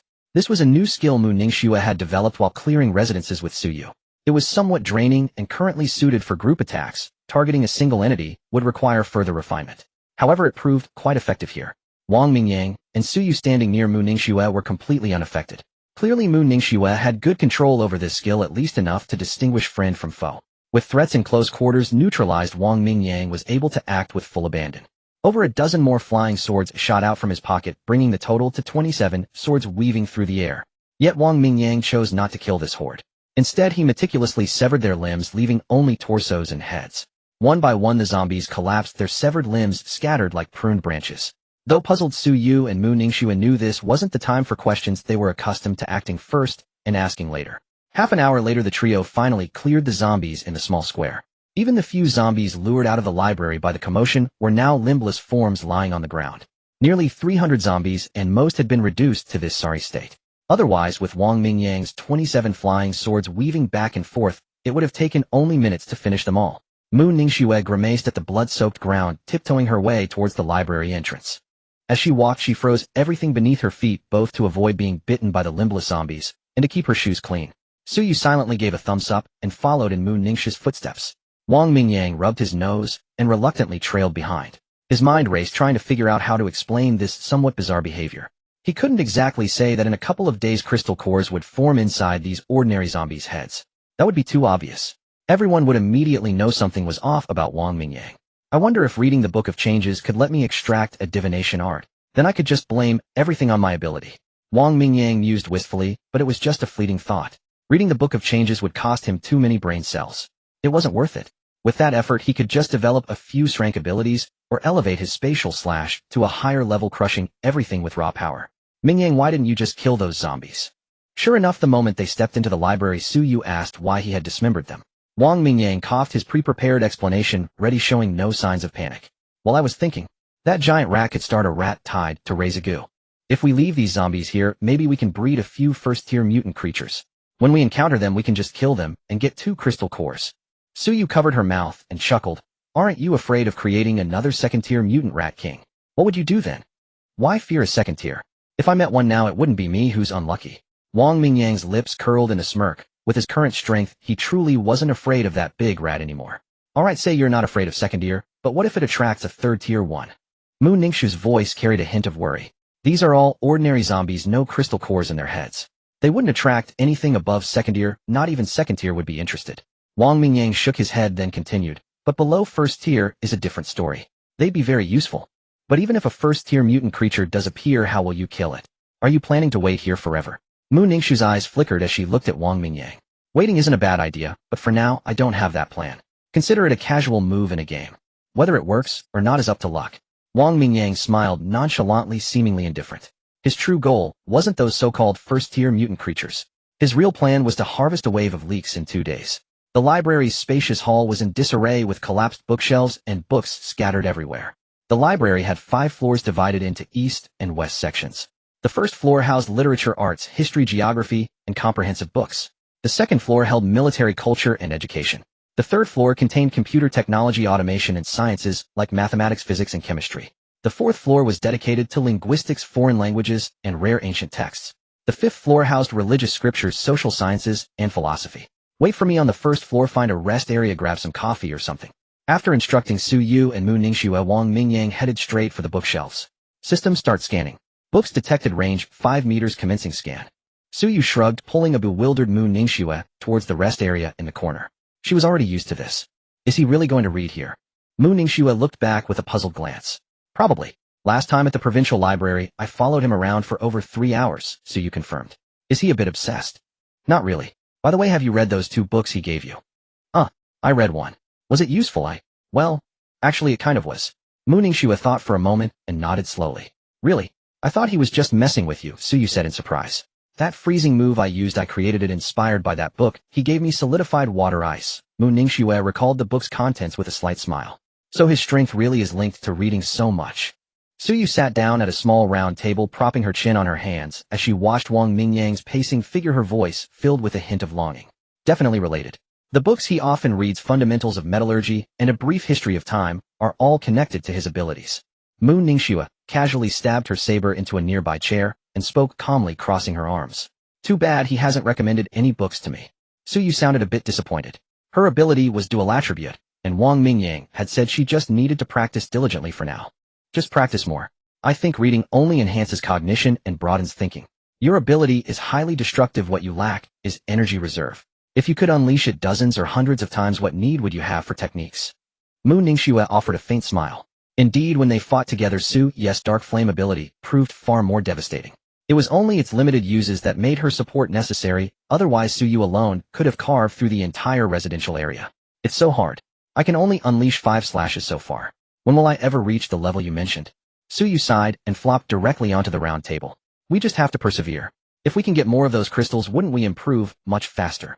That's true. Brother Mingyang absorbed one and immediately advanced a rank. His steel needles even transformed into flying swords.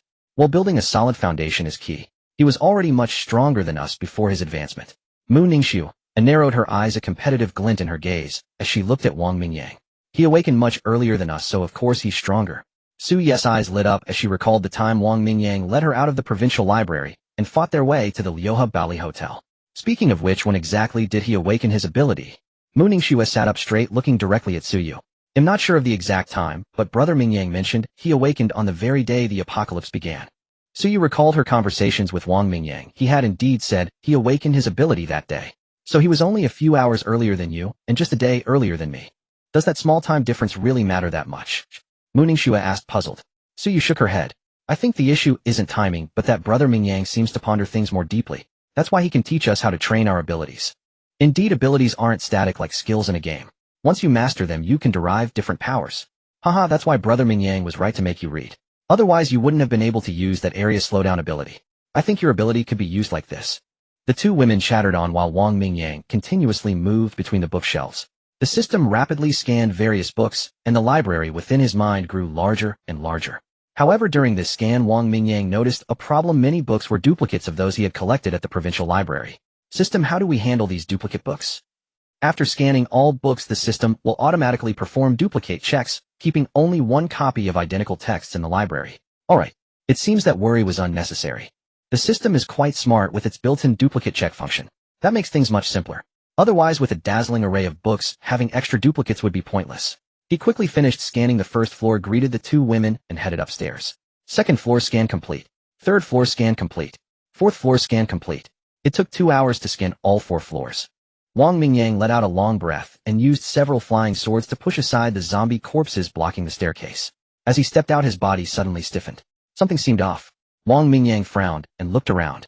Many bookshelves on the 4th floor had collapsed in disarray. There were also numerous corpses on the ground with blood and severed limbs being common sights.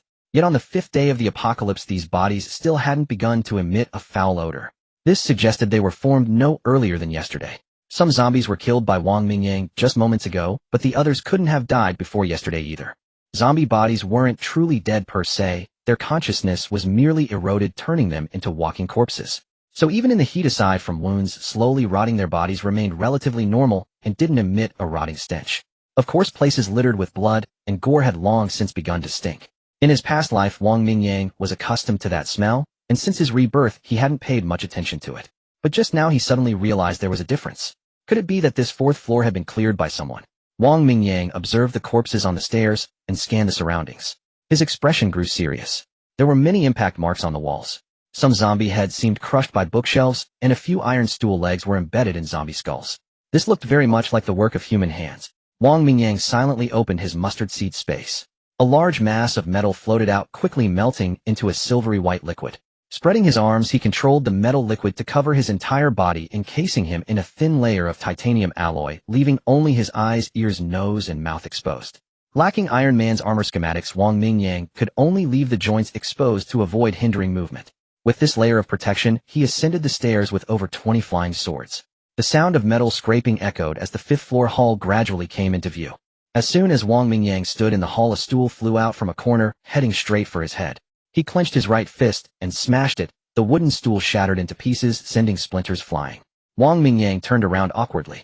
This makeshift metal shell offered good protection, but its flexibility was severely lacking. Another table flew towards him. Wang Mingyang didn't bother using his hands to smash it this time. It hurt too much. 3 flying swords shot out from his side, slicing the table into 4 pieces. The swords passed through the table and flew straight towards a corner a dozen meters away. A young man with a ponytail stood there stunned. The instant he saw the man's figure, Wang Mingyang trembled, and the 3 flying swords halted right in front of the young man. An invisible force blocked the swords. The tips seemed to press against a thin membrane, creating 3 small pointed air pockets. With a thought from Wang Mingyang, the 3 flying swords curved back to him. The young man's clenched jaw relaxed, and he took a deep breath as the membrane vanished. You? Why did you attack me? Wang Mingyang looked at the somewhat familiar figure, not noticing his own voice trembling. I'm truly sorry. I just had an itch to test my skills, that's all. The young man calmed his heartbeat and offered an apologetic smile. The metal armor on his body slowly melted away, revealing Wang Mingyang's handsome face. I don't think those 2 moves were just testing. If I hadn't blocked them, that table would have smashed my head. Well, you did block it, didn't you?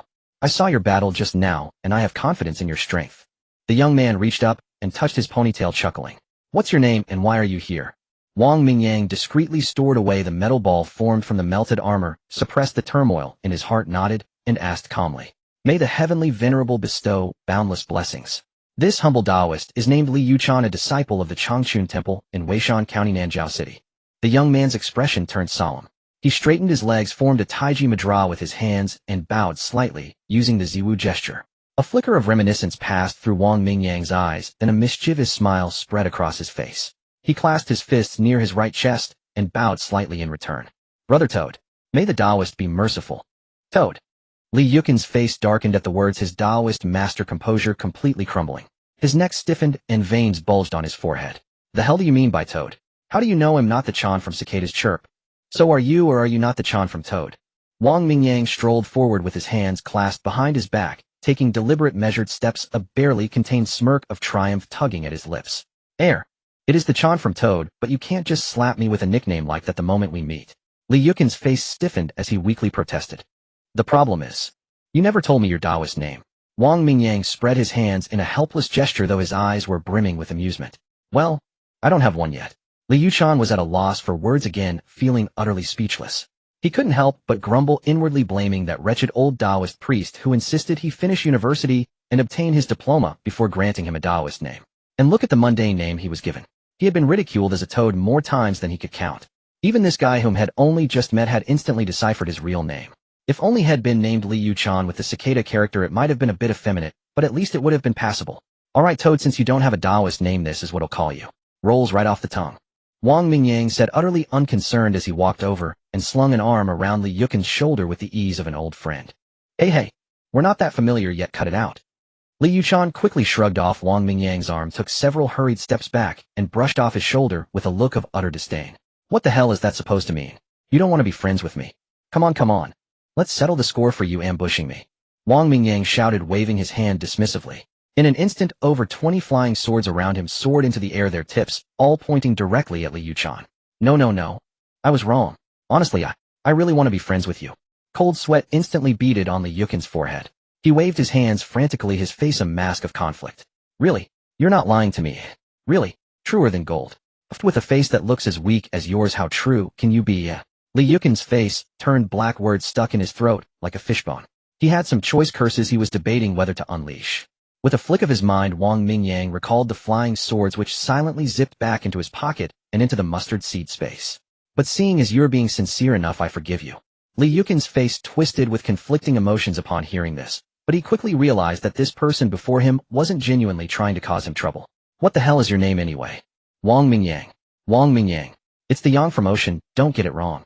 Wang Mingyang waved his hand, dismissively activated his system's scanning function, and continued walking between the bookshelves. Why are you guys here? There's no food or drink. Li Yuchan asked, puzzled, watching Wang Mingyang roam around. Just looking for a few books. What about you? How'd you end up here? Wang Mingyang replied without turning his head, his mind racing as he organized his thoughts. In his previous life, Wang Mingyang hadn't met Li Yuchan until a year after the apocalypse began.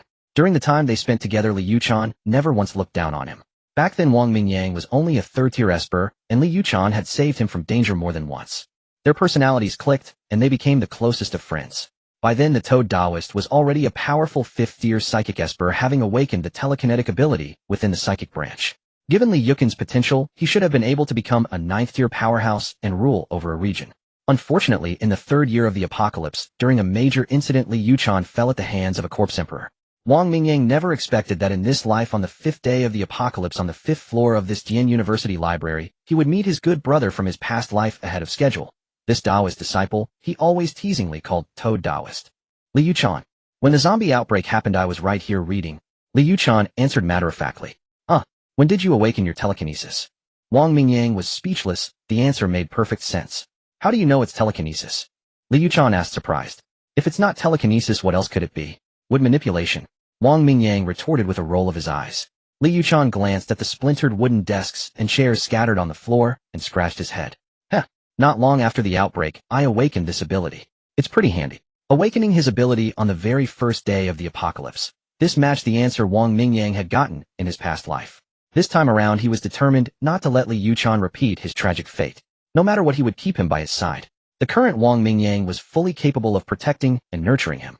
Wang Mingyang also knew that the ability Li Yuchan had awakened was the rank telekinetic ability Tai Divine Thought. It was a name Li Yuchan had chosen himself. His reasoning was that as a Taoist disciple, his awakened ability simply had to have some connection to Taoism. Tai Divine Thought was incredibly powerful.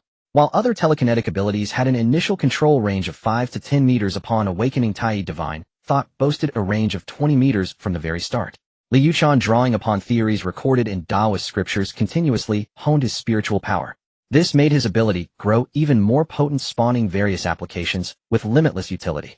In simple terms, the only thing Li Yuchan couldn't do was shape metal objects at will like Wang Mingyang. Give him some flying swords and Li Yuchan could perfectly emulate Wang Mingyang. A wave of his hand unleashing a storm of sword rain, the epitome of a modern-day sword immortal.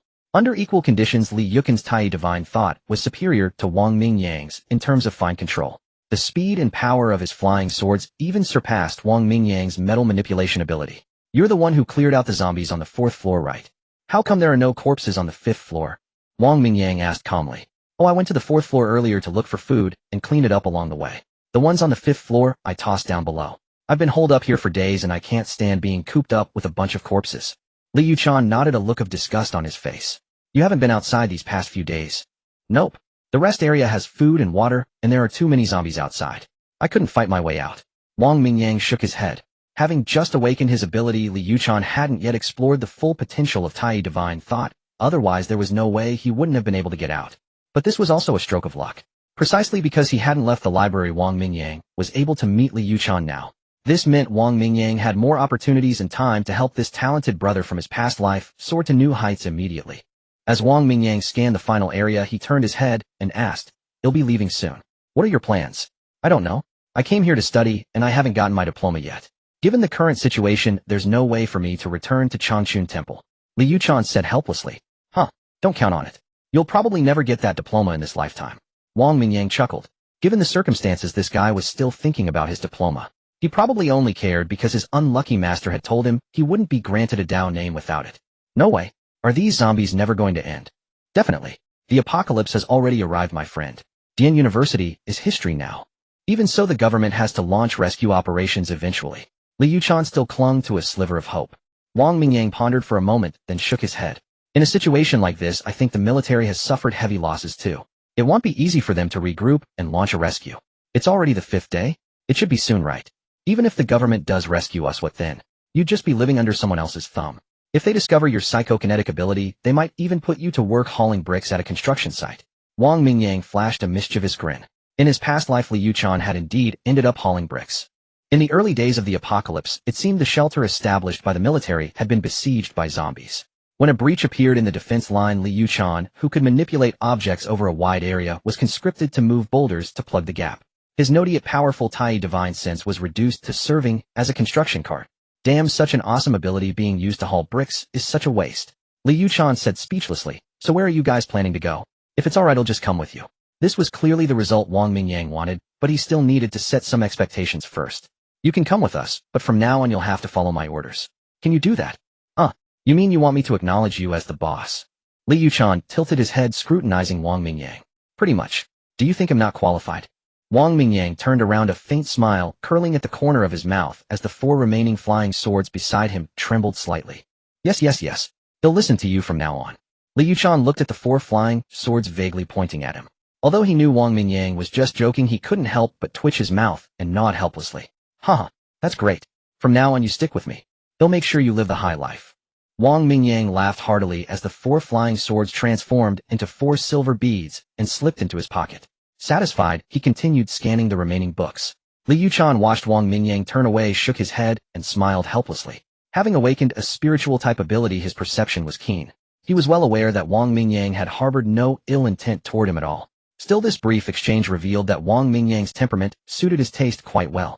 After a long while, Wang Mingyang finally finished scanning all the books in the entire library. A bountiful harvest. After discarding duplicate books, Wang Mingyang's system library gained several 100,000 more volumes. Among them were many rare and out-of-print ancient texts, though he suspected such books would be of little practical use.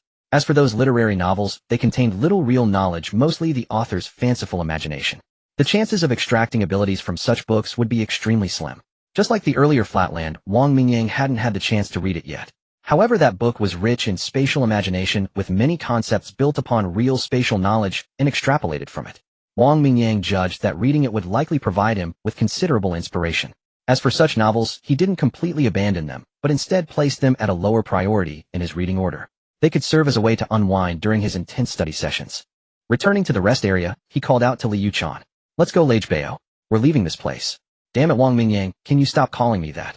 Li Yuchan, who had been lounging with his legs crossed reading a book, instantly felt annoyed. Got it, Lage Bao? There are still 2 girls waiting for me downstairs. Are you coming or not? Wang Mingyang waved his hand dismissively. Babe, I'm coming. Li Yuchan slapped his forehead. Fine, considering there were girls involved, let it slide. Wang Mingyang shook his head with a chuckle, about to turn and head downstairs. Li Yuchan patted his pants, casually tossing the philosophy book onto the table. The words, "The Art of Winning Women's Hearts," were prominently displayed. Catching sight of the cover in his peripheral vision, Wang Mingyang's mouth twitched slightly. Only you, Lage Bao. Always ready to dream of catching a swan. Actually, in his past life, Wang Mingyang knew that Li Yuchan was someone who appeared boisterous on the outside, but was exceptionally deep within. This young Taoist, who greeted everyone with "Blessings be upon you, boundless heavenly sage," loved to comment on women's looks with him, yet remained a virgin until his death. The two quickly descended the stairs and reached the first-floor lobby, where Wang Mingyang called out directly to the 2 women. Su Yu and Mu Ningsu quickly stood up and walked toward Wang Mingyang, but suddenly noticed Li Yuchan following behind him as he descended the stairs. Both of them froze abruptly, their fingers gripping their horizontal blades, tightening a notch. Don't be nervous. This is Li Yuchan. You can just call him Lage Bao. Wang Mingyang gestured to the side, pointing at Li Yuchan. Lage Bao. Su Yu and Mu Ningsu exchanged glances, feeling somewhat speechless. Ahem, blessings be upon you, boundless heavenly sage. Don't listen to his nonsense, you 2 beauties. My name is Li Yuchan, a disciple of Changchun Temple in Weishan County, Nanzhou City. Li Yuchan's face darkened as he shot Wang Mingyang a glare. He cleared his throat, stepped forward, and bowed to the 2 women. Oh, hello, Taoist master. Su Yu felt a bit flustered by Li Yuchan's solemn bow. Blessings upon you, Taoist. Mu Ningsu returned the gesture with a fist and palm salute, clearly familiar with some Taoist etiquette. Straightening up, Li Yuchan smiled and reverted to his ordinary demeanor. Lage Bao is our new member, officially joining the team. Wang Mingyang stated calmly. Su Yu. Mu Ningsu. Li Yuchan maintained his smile. He had already given up trying to change this man, but he still wanted to salvage his image in front of these 2 beauties. You can call me Li Yuchan or Little Li. No need to call me Taoist master. I haven't officially become a registered Taoist yet. Lage Bao sounds so endearing though. Su Yu blinked, exchanged a glance with Mu Ningsu, and both women covered their mouths, giggling softly. Li Yuchan's face darkened with lines as he sighed helplessly. Sure enough, those who dwell near ink will inevitably get stained. Alright, we'll stop teasing you. We'll just call you Little Li. My name is Mu Ningsu. Mu Ningsu spoke with a gentle smile, introducing herself. I'm Su Yu, 22 years old. If you're younger than me, I'll call you Little Li. Su Yu sized up Li Yuchan and said with a smile. Hello to both beautiful sisters. I'm 21, so just call me Little Li. Li Yuchan was overjoyed at this, repeatedly nodding and bowing in greeting, completely shedding the lofty demeanor of a Taoist disciple he had shown earlier. It seemed these 2 beauties were considerate of his dignity. At this thought, Li Yuchan even shot Wang Mingyang a raised eyebrow. Alright, now that everyone knows each other. Wang Mingyang nodded, ignoring Li Yuchan's antics. Li Yuchan has a spiritual psychokinetic ability and is quite capable. With him joining us, our next operations will be much safer. Mingyang, what are we going to do next? Wang Mingyang glanced at the clock hanging on the lobby wall. It's getting late. I plan to find a place to settle down first, then look for Dian University's Biology Research Lab. The Biology Research Lab. The other 3 were taken aback simultaneously. This target seemed a bit off the beaten path. Wang Mingyang, however, nodded affirmatively, his tone calm. That's right, the Biology Research Lab. Li Gabao, you studied here. Do you know where it is? Wang Mingyang turned to Li Yuchan. Dian University had many research labs, but he wasn't sure of the exact location either, so he could only rely on Li Yuchan, who studied here. I haven't really paid attention to that. If anyone knows, it would probably be the teachers and students of the Life Sciences Department. I know some information, but not the exact location. Mu Ningxue spoke up after a moment of thought. That's fine, tell us what you know. Wang Mingyang said, a hint of surprise in his eyes. How did this girl seem to know a little about everything? Dian University has many biology labs divided into departments like paleontology, biodiversity, animal genetics, botany, and so on. There are also quite a few collaborations with outside parties, with most labs located off campus. Mu Ningxue tucked a strand of hair behind her ear. Seeing Wang Mingyang frown slightly, she continued, I don't know which type of lab you're looking for, but the ones still on the main campus should be the ones for biogenetics and animal genetics. Wang Mingyang nodded upon hearing this. That's about right. I need to verify some things. I'm not sure of the exact location either. Just find a signpost and head to the School of Life Sciences. There are bound to be survivors there, we can just have them lead the way. Mu Ningxue said with a calm expression. I know where the School of Life Sciences is, but it's quite far from here. Li Yuchan raised his hand. You know the location? That's great. Let's find a place to stay first, and then we can head over. Wang Mingyang smiled slightly. There was still enough time before the end of the 7th day of the apocalypse to get some things done. A place to stay. Are you guys just looking for a meal or planning to stay for a few days? Li Yuchan asked. Well, stay for a few days first. There are still some matters to handle at Yin University. That's simple then. Let's just find a teacher's apartment. They're more spacious. Alright, let's head to the School of Life Sciences and find the nearest dormitory building. Wang Mingyang made the final call, and the other three, having no objections, followed his lead. The zombies outside the library had been cleared by Wang Mingyang and the others earlier, but more had gradually wandered over from elsewhere. As the four walked out of the library, Wang Mingyang casually pulled a handful of metal pellets from his pocket.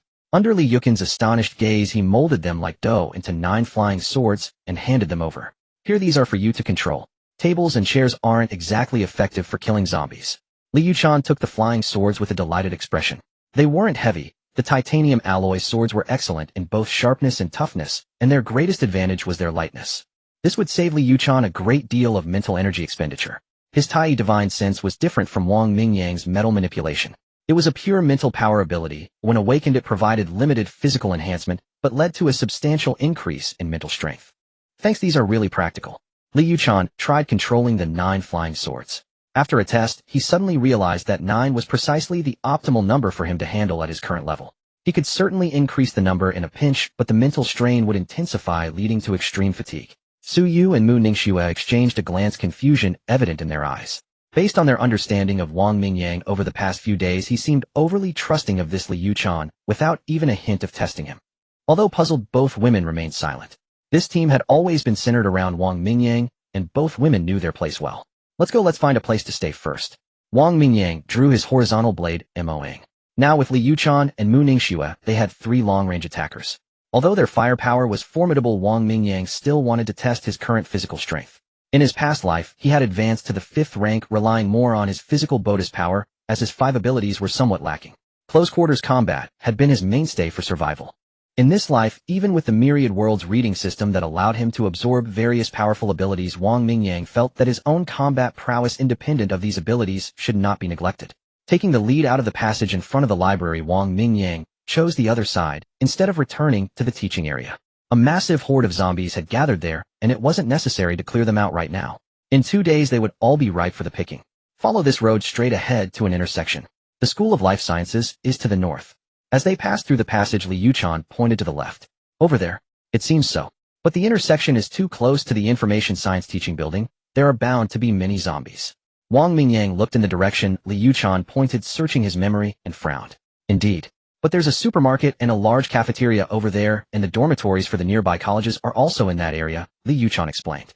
We don't have much food left in our packs, so we'll have to source locally. Let's hit the supermarket first. Wang Mingyang thought for a moment. He wasn't ready to reveal his mustard seed space just yet, and he had only brought a backpack before leaving, so he hadn't carried much. As for the large cafeteria, he didn't even consider it. It was already the 5th day, and any food there would have spoiled long ago. Alright, you're the boss, Li Yuchan shrugged, looking indifferent. Let's go then, be careful on the way. Wang Mingyang headed towards the intersection. There weren't many zombies along the way, but he didn't actively engage them. Li Yuchan and Mu Ningxue took the lead, taking down the scattered zombies from over a dozen meters away. As they neared the intersection, Wang Mingyang signaled for them to follow, guiding the 3 along the trees and walls. They avoided combat whenever possible, moving in stops and starts, silently crossing the intersection and heading north. It seemed that the commotion Wang Mingyang had caused earlier had drawn many of the nearby zombies away. They walked for about 500 meters until they reached the vicinity of the Information Science Teaching Building, where the number of zombies gradually increased. Wang Mingyang crouched behind a slope, peering around to survey the area. There are dozens of zombies under the teaching building, and quite a few more in the corridors upstairs. While hug the wall on the first floor to get through. Compared to the open square in front of the building, Wang Mingyang preferred the back entrance. It would deviate slightly from their path, but it meant dealing with far fewer zombies. The 3 nodded and followed closely behind him. Wang Mingyang hunched over and swiftly ran towards the wall base over a dozen meters away, encountering 2 zombies on the way. Before Li Yuchan and Mu Ningxue could act, his blade MO-ing flashed, swiftly slicing across both zombies' necks. 2 heads rolled to the ground as their bodies slowly crumpled. Su Yu and the others, hunched low, followed closely, quickly avoiding the zombies in the square and slipping directly into the shadow of the teaching building. Skirting along the base of the teaching building, the 4 of them cleared a handful of zombies, gradually drawing near the opposite end. As they passed the last classroom on the first floor, 2 faces suddenly pressed against the window pane. There are people. Su Yu caught a glimpse of the window and was startled by the 2 visages. Wang Mingyang looked up and saw two young men with delighted expressions on the sealed window. Straightening up to peer inside, he noticed there were no zombies in his classroom. Instead, a pile of desks and chairs had been stacked tightly against the doors and windows facing the square. These two must have reacted quickly when the outbreak hit, which was why they had survived. Glancing at them, Wang Mingyang frowned, then gestured for the others to move on. Seeing them about to leave, the two men inside grew anxious and quickly slid the window open. "Hey, don't go. Come back. Save us." Their urgent cries drew the attention of over a dozen zombies lurking on a nearby path. The creatures turned in unison, locking onto the sound, and the four figures were instantly exposed. "What the hell are you two screeching about?" Wang Mingyang was furious. Could they not have shouted more quietly? Was attracting zombies scary? Not at all. But the problem was, Wang Mingyang had been carefully leading the group to hide and avoid combat whenever possible. Why? Was it because they were weak? Absolutely not. With their current combat power, even a horde of 1,000 zombies couldn't stop them from retreating safely. The sole reason Wang Mingyang didn't just bulldoze through was the potential for crystal cores that might appear in 2 days. Those ordinary zombies were nothing but crops waiting to be harvested. But now this guy's shout combined with the noise from the dozen zombies would attract far more than just this group. The dozen or so zombies let out low growls, their stiff limbs flailing as they charged. Though their bodies were still somewhat alive, their blood flow had slowed, causing their limbs to stiffen. Still, their running speed was not to be underestimated. They could easily catch up to a living person lacking any physical prowess. Quickly clear, these ones were going inside. Wang Mingyang signaled for Liu Chan and Mu Ningxue to dispatch the zombies. He raised his saber, pointing it at the two men inside. "Back off." At his sharp command, the two stumbled backward in fear. Wang Mingyang pushed off the ground, leaping gracefully onto the meter-high window sill, grabbing the edge and vaulting inside. "Suyu, you're next." Without looking back, he called out. Suyu jumped up without hesitation and neatly cleared the window. "Keep an eye on them. If they make a sound again, cut them down." Okay." Suyu was taken aback. She had killed zombies, but never a living person. Still, she nodded, quickly stepped forward, and pressed her blade against their necks, her gaze sharp and warning. The two college students hadn't expected their cry for help to summon not saviors, but two executioners. With the murderous intent in Wang Mingyang's voice and the cold steel at their throats, they wisely shut their mouths, not daring to make a peep. "Lai Gabao, Mu Ningxue, get up here. They'll cover you." Wang Mingyang leaned over the window, flinging out a dozen flying swords that whistled toward the zombies emerging from the corner. Liu Chan and Mu Ningxue had already taken down 7 or 8, leaving only a few still charging. But more zombies, at least 20, could be seen surging from the corner. Wang Mingyang guided his swords to sever their necks, avoiding damage to their brains. Under his cover, Liu Chan and Mu Ningxue swiftly leapt into the classroom. Seeing them safely inside, Wang Mingyang unleashed his full power. Another dozen swords flew from his sleeves, slicing through the dozens of pursuing zombies like vegetables. Heads rolled across the ground as bodies crumpled in a messy heap. Only when the corner was temporarily cleared did Wang Mingyang recall his swords. Flicking off the blood, he quietly opened his mustard seed space, and the blades flew back into his sleeves like swallows returning to their nest. He closed the window and drew the curtains, plunging the room into dimness. At the corner, dozens more zombies surged out, but found no target. Severed heads on the ground gnashed their bloody jaws at the air. "So what's your story?" Wang Mingyang turned, grabbed a stool, and sat down with his legs crossed, glaring at the two trembling college students. The two exchanged glances. The taller one with a crew cut cleared his throat and began, "Keep it down. Want the zombies outside to know we're here." Wang Mingyang cut him off, eyes narrowed in irritation. The crew cut guy flinched as if choking on water, covering his mouth and turning red but not daring to make a sound. "You talk." Wang Mingyang pointed at the other one with tousled hair. "I'm Fong Lei and he's Zhou Ming. We're juniors in software engineering. That day after getting lunch, we were heading back to the dorms and stopped by the classroom to grab something when the outbreak hit." Fong Lei recounted their ordeal in fits and starts. They had been lucky. Only the two of them were in the classroom when it started. After grabbing their stuff, they saw the chaos outside and slammed the door shut. They piled desks and chairs against the doors and windows, surviving 5 days on the lunch they had brought. But they were at their breaking point. 5 days without water, the room reeking of filth. Spotting Wang Mingyang's group passing by, they couldn't help but cry out for help. They hadn't thought about the zombies they'd attract, or whether the group would even save them. "Please, boss, save us. We can't hold on any longer." Zhou Ming finally recovered, and after Fong Lei finished, his knees buckled as he knelt and begged in a low voice. Wang Mingyang stared at him expressionlessly, not even a flicker in his eyes. "Boss, have mercy. Save us, and once we're out, I'll have my dad wire you $1 million. No, $5 million. Fong Lei, seeing the leader stay silent, dropped to his knees with a thud and pleaded tearfully. Wang Mingyang let out a cold laugh. This kid really didn't get it. "I'm not here to save you. We're leaving soon. If you're not afraid to die, crawl out the window yourself. We've cleared quite a few zombies out there. If you want to live, you'll have to do the rest yourself." Fang Lei upon hearing this abruptly raised his tear-streaked face and spoke with urgent anxiety. No, big brother, we don't have that ability. The zombies are too terrifying. I can ask my father to pay more. How about 10 million? Just as long as you're willing to save me. The implication in Fang Lei's words was immediately clear to everyone present. He was asking Wang Mingyang and the others to save only him, offering 10 million for it. Clearly he believed they were reluctant to save them because they considered the two of them a burden and a liability. To ensure his own survival, he unhesitatingly chose to abandon Zhou Ming. Su Yu and the other two looked at the college student named Fang Lei, disgust flashing in their eyes, while their gazes toward Zhou Ming held a hint of sympathy. Fang Lei were sworn brothers. These past few days to take care of you, I went hungry myself and gave you most of the food. How could you do this to me? Zhou Ming's body trembled upon hearing this, and he immediately spoke in a low, urgent voice. So what? I usually provide for your food and drink. Consider these days as you paying me back. If it weren't for you saying Yan Kiki would come watch us play basketball, I would have gone home long ago and never encountered this situation. Fang Lei hissed in a low voice, his hands clenched into fists against the ground, his face twisted with venom. Yan Kiki was the newly acclaimed campus belle of Dian University's freshman class last year, and Fang Lei had been pursuing her. As the son of a wealthy family, Fang Lei was struck by her beauty at the start of the semester and began pursuing her fervently, but after over half a year his efforts yielded nothing. It wasn't until Zhou Ming learned that Yan Kiki loved basketball that he brought Fang Lei along to practice together, hoping to help him achieve his goal. Unexpectedly one weekend the zombie outbreak occurred, and the two found themselves trapped in the classroom. Their lives hung in the balance. Wang Mingyang watched the two bickering with a mocking sneer. Zhou Ming was clearly a lackey latching onto the rich kid's coattails for a life of comfort, only to realize that the latter never truly cared about him. These two clearly had no idea that the entire blue star had already fallen. They still thought the zombies were caused by a virus only ravaging the vicinity of the university town or the western district. Alright, you two, stop arguing. The zombie outbreak has spread across the entire blue star. The end of the world has already arrived.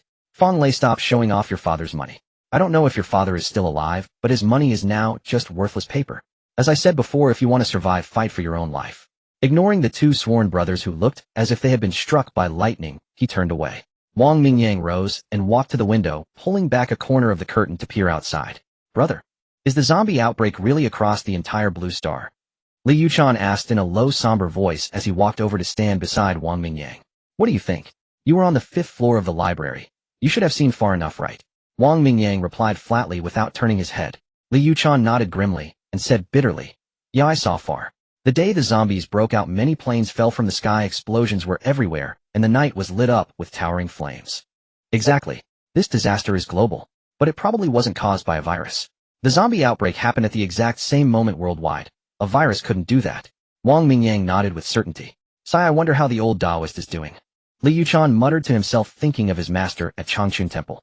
Wang Mingyang hesitated upon hearing this, as if wanting to say something, but holding back. In his past life, he had heard Li Yuchan mention that he had once returned to Changchun Temple. Unfortunately, his master and most of the others in the temple had already turned into zombies. The survivors had long since fled. By the time he returned, all he found was a dilapidated temple stained with the blood of the undead. In the end, it was Li Yuchan himself who had to put his master to rest. But now he couldn't say any of this. It was better to keep Li Yuchan in the dark for the time being. A good man will be blessed by heaven. Wang Mingyang uttered this utterly meaningless platitude. What about those two guys? Should we save them? Li Yuchan composed himself, nodded toward the two boys, and asked tentatively. TSK, that kind of fake brotherhood between a rich kid and his lackey. You still want to save them? Wang Mingyang sneered with contempt. Well, even though they're like that, they're still two lives, right? Li Yuchan scratched the ponytail at the back of his head, looking a bit awkward. Like a bow, I consider you a friend, so let me teach you something today. Wang Mingyang looked at Li Yuchan with a serious expression, slinging an arm around his neck and pulling him close. In the apocalypse, life is as cheap as grass. The first iron rule is to take care of yourself. Taoism teaches us to follow the will of heaven and let nature take its course. What does the fate of others have to do with you? Li Yuchan rolled his eyes at this and retorted, We Taoists also believe in I command my own fate, not heaven. That's not wrong either, but it refers to your own fate, not the fate of others. Your own destiny, you must fight for it. Of course, take me for example. Your dear friend Wang Mingyang. Besides your beloved family and close friends, think about it. Is there any stranger out there worth risking your life for? Li Yuchan looked disgusted at the words, but a thoughtful glint flickered in his eyes. With these two fake brothers, do you think they're worth risking your life to save? Wang Mingyang guided him patiently, hoping to prevent his past life soulmate from being dragged down by others again, meeting an untimely end due to heaven's jealousy of his talent. What you said makes some sense, but Li Yuchan was clearly wavering, though only slightly. No buts, brother. The apocalypse has arrived, and the road ahead is long. You'll see hearts far darker than this.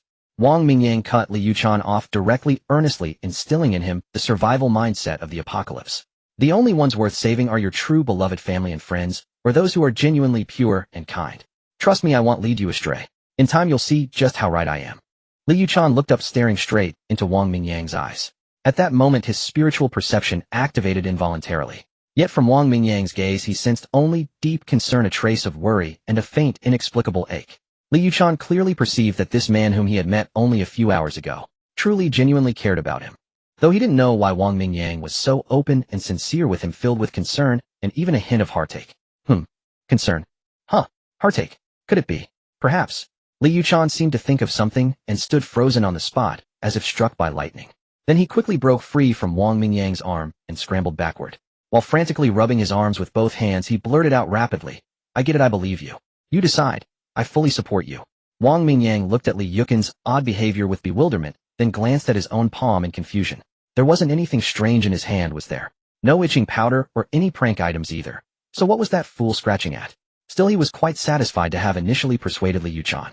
Wang Mingyang was already content with this outcome. Wang Mingyang paid no heed to Li Yuchan's perplexed gaze, turning his head to observe the situation outside for a moment.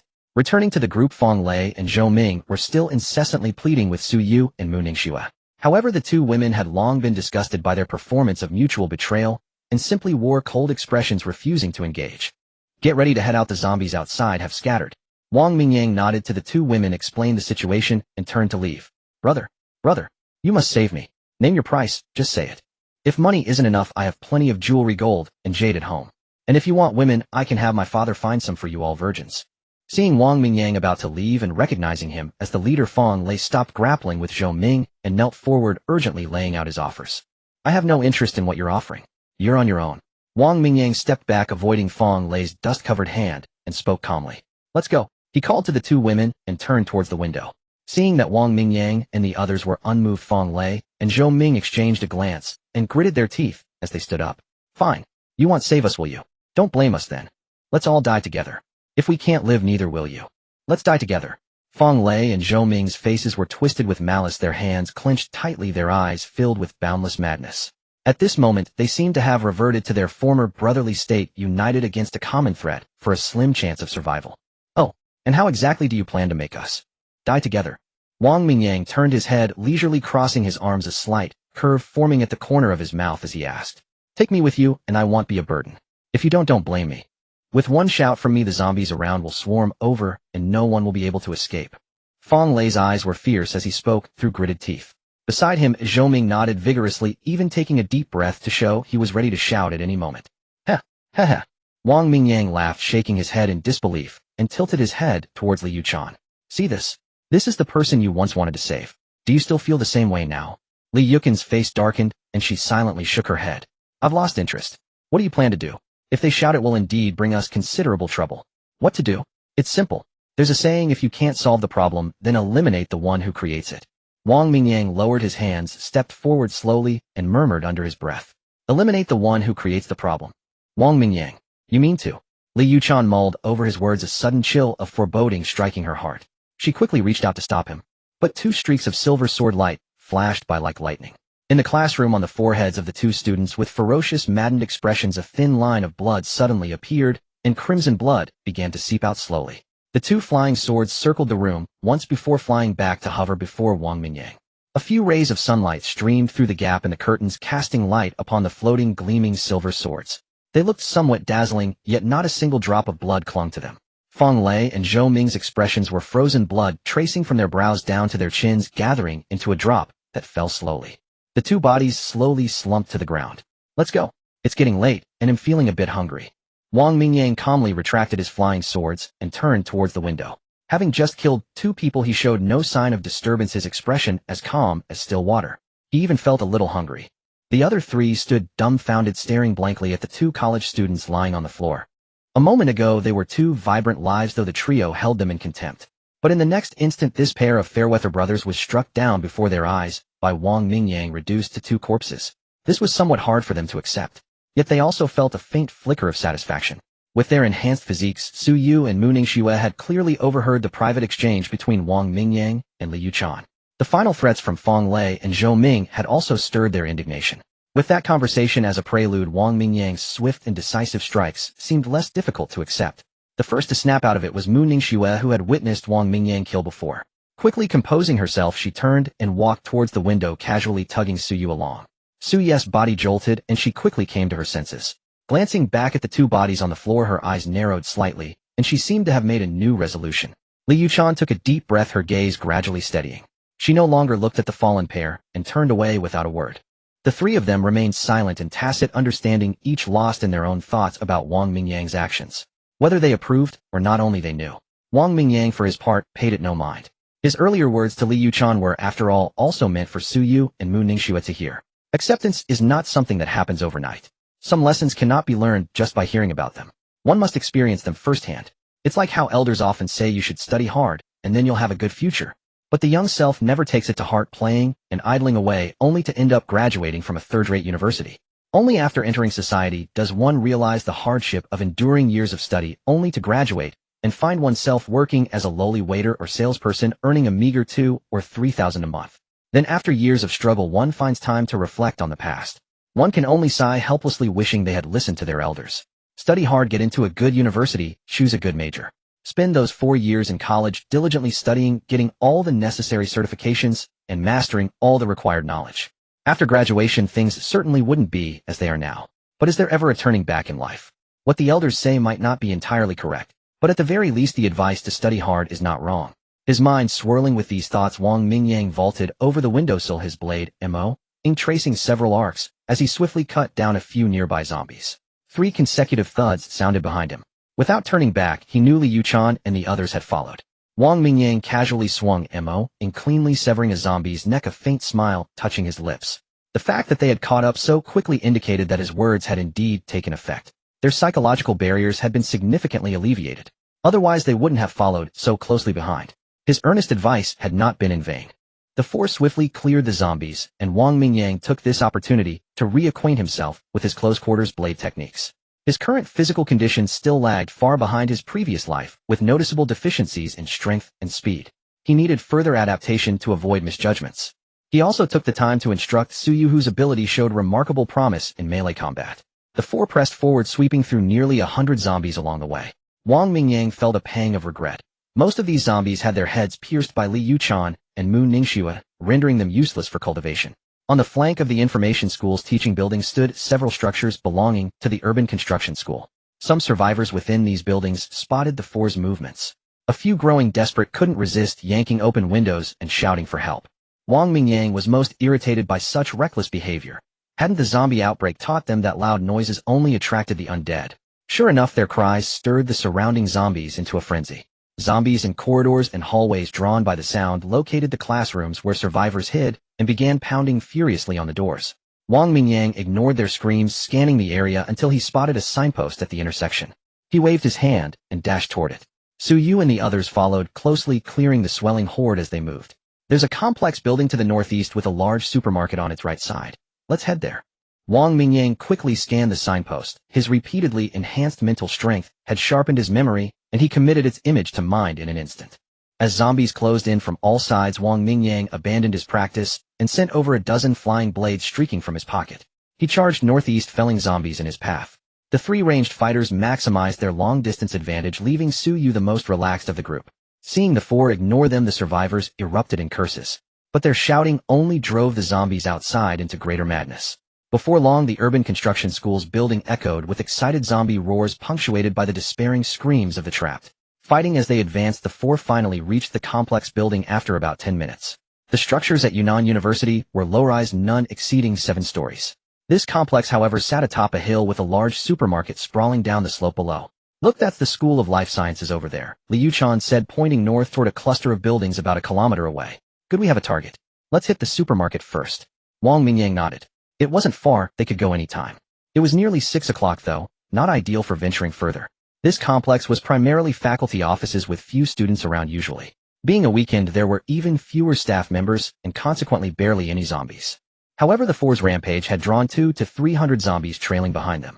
Wang Mingyang directed Mu Ningxue, and Suyu to clear the stragglers nearby. Meanwhile, he used his metal manipulation ability to control several cars parked below, blocking the slope they had climbed. Li Yuchan followed suit, piling up more vehicles. Mu Ningxue freeze the road and send these zombies tumbling down. Having cleared the first floor zombies, Mu Ningxue leaped atop the stacked cars and unleashed her ice ability at full force. A layer of frost rapidly spread across the broad slope, turning the surface slick. Zombies charging at full speed stepped onto the ice, their feet slipping uncontrollably, and tumbled down with dull thuds. In a spacious office upstairs, several men and women dressed like teachers peered out the window, murmuring among themselves. Holy crap, what is that? An ability, a young male teacher in casual wear exclaimed. Seems like it. That guy waved his hand, and my car actually flew, said a petite young female teacher about 155 centimeters tall, covering her mouth in shock. Damn it, that's my new car? That bastard used mine as the base. A middle-aged male teacher with glasses growled. At a time like this, you're still fussing over a car. It's just a beat-up Jetta anyway, a well-figured female teacher scoffed. You? The middle-aged man was left speechless. Director Hong, are those our students? How are they so capable? The young male teacher asked, turning to the Dean of Academic Affairs beside him. Not sure. That guy with the ponytail looks familiar, but the other three? Probably not. Director Hong, in his 50s and dressed in a black suit, scratched his balding head and shook it. The ponytailed boy in cloth shoes. He vaguely recalled one like that, a philosophy major rumored to be a Taoist disciple who had been personally admitted by the dean.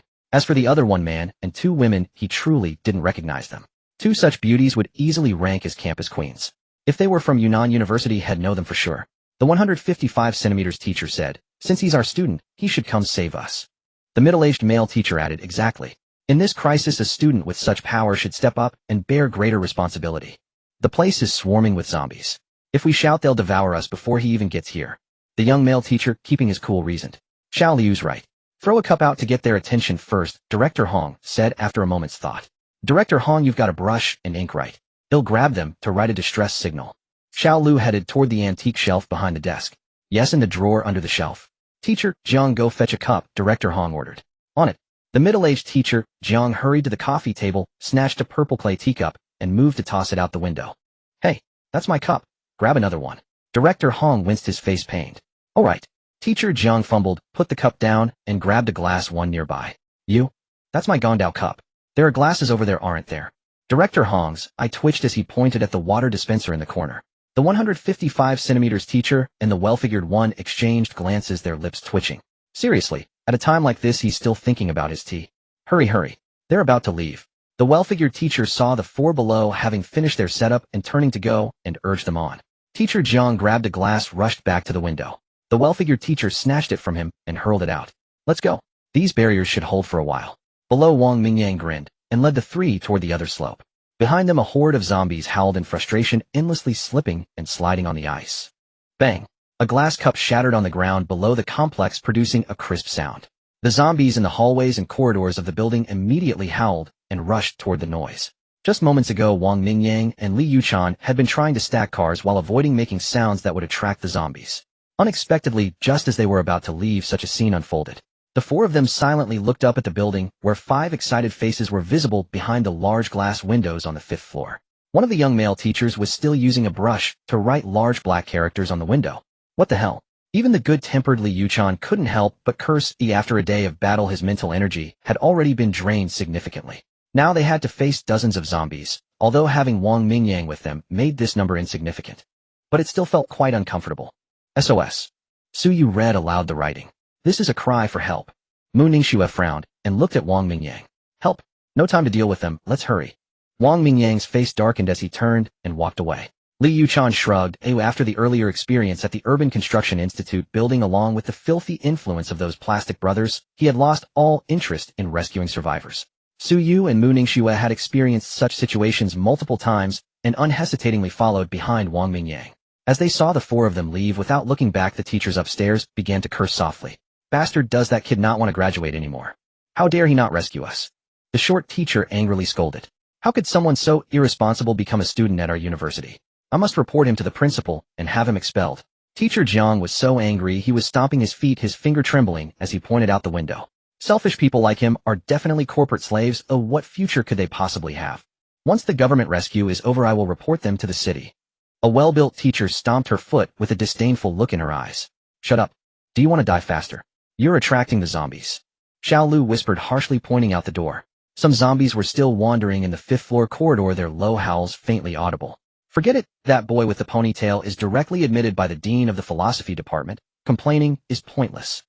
Director Hong's face darkened as he said in a low voice, "The other three are probably not students of our university. I'll save your breath. The food is already gone.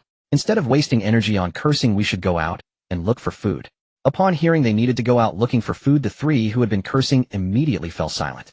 Initially 8 people had survived, but due to starvation they had no choice but to wait for the zombies to move away to search for food. They only found 2 or 3 rooms before being frightened back by 2 zombies, resulting in 3 teachers' deaths. The remaining 5, relying on Xiao Lu, had made a dangerous return to their office, bringing back half a box of instant noodles to survive until now. If they were to go out again, it was likely that none of the others would dare to go except for Xiao Lu. Director Hong is right. In times like this, we can only rely on ourselves. The glass cup earlier actually gave me an idea. Perhaps we can safely find some food. Xiao Lu nodded. What do you have in mind? Director Hong turned around, no longer looking out the window. These zombies are very sensitive to sound.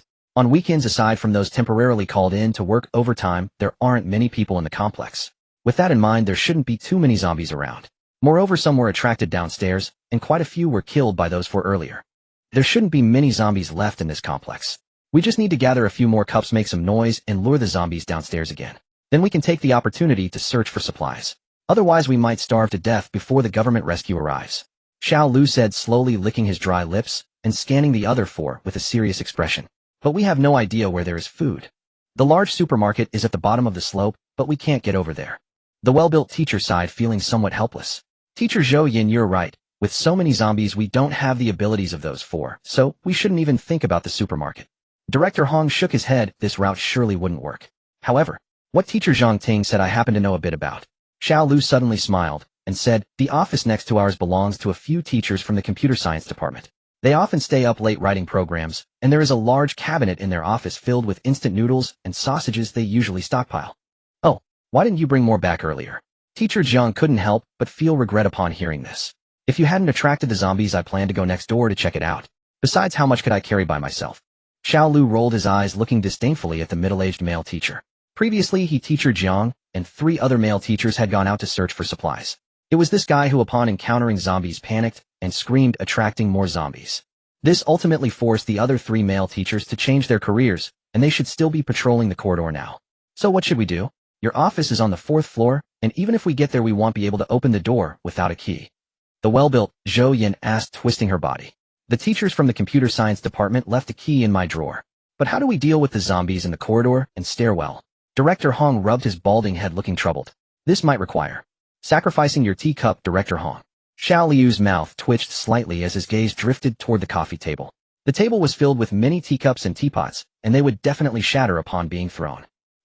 Okay, let's do it this way. Although Director Hong was usually slick and loved interacting with pretty students, he still recognized the gravity of the situation at that moment. To survive, he was willing to sacrifice his collection. While the group discussed their action plan, Wang Mingyang and the others had already quickly reached the vicinity of the supermarket.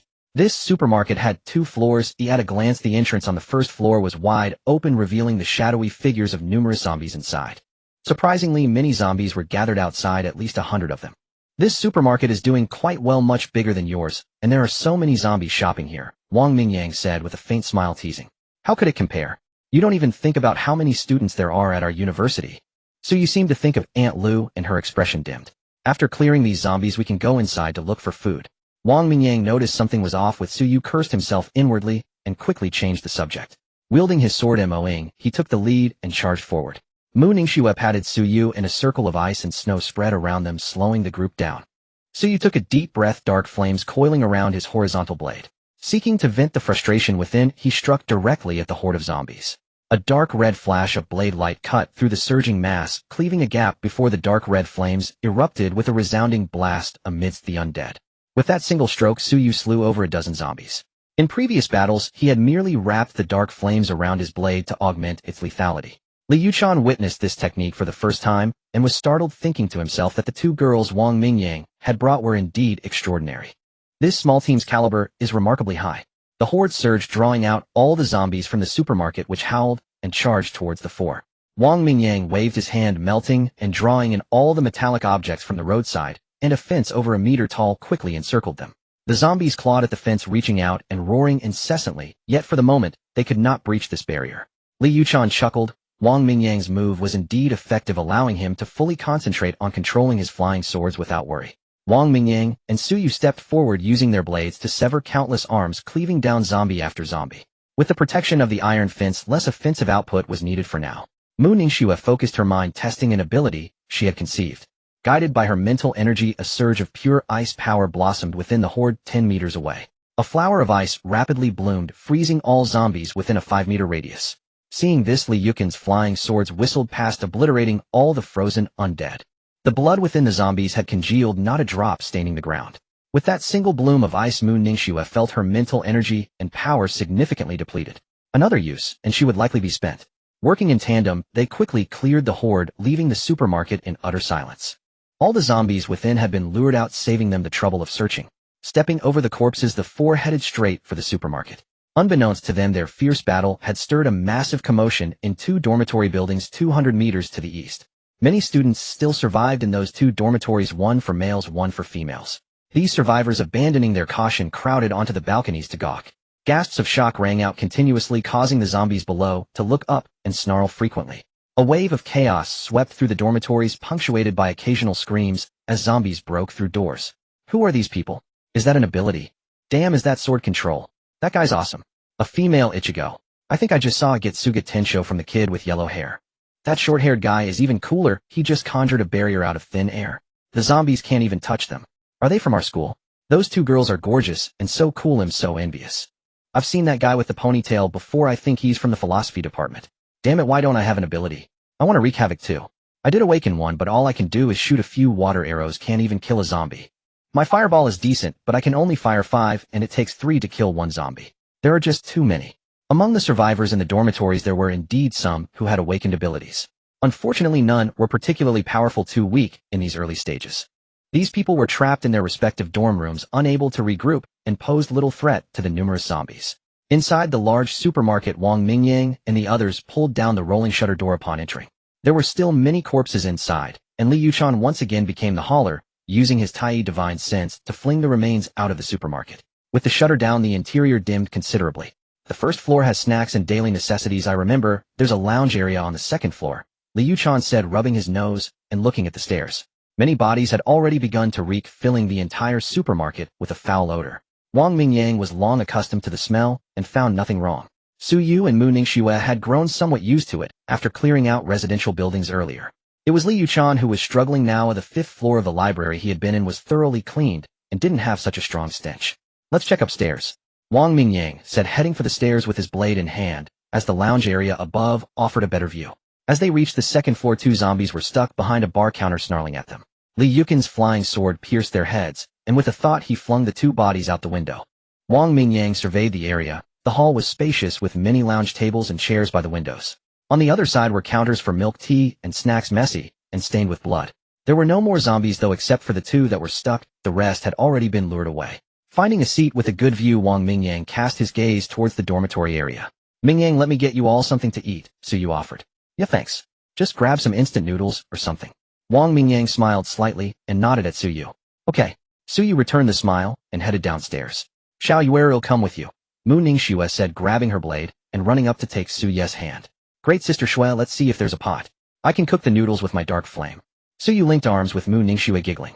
We need to add 2 eggs and a ham sausage then, Mu Ningxue said with a smirk. Perfect. The 2 women chatted quietly as they went downstairs while Li Yuchan fanned his nose and sat beside Wang Mingyang. Wang Mingyang pulled out a pack of cigarettes from his pocket, offered one to Li Yuchan, and casually lit it with a lighter. Have one. You'll get used to the smell eventually.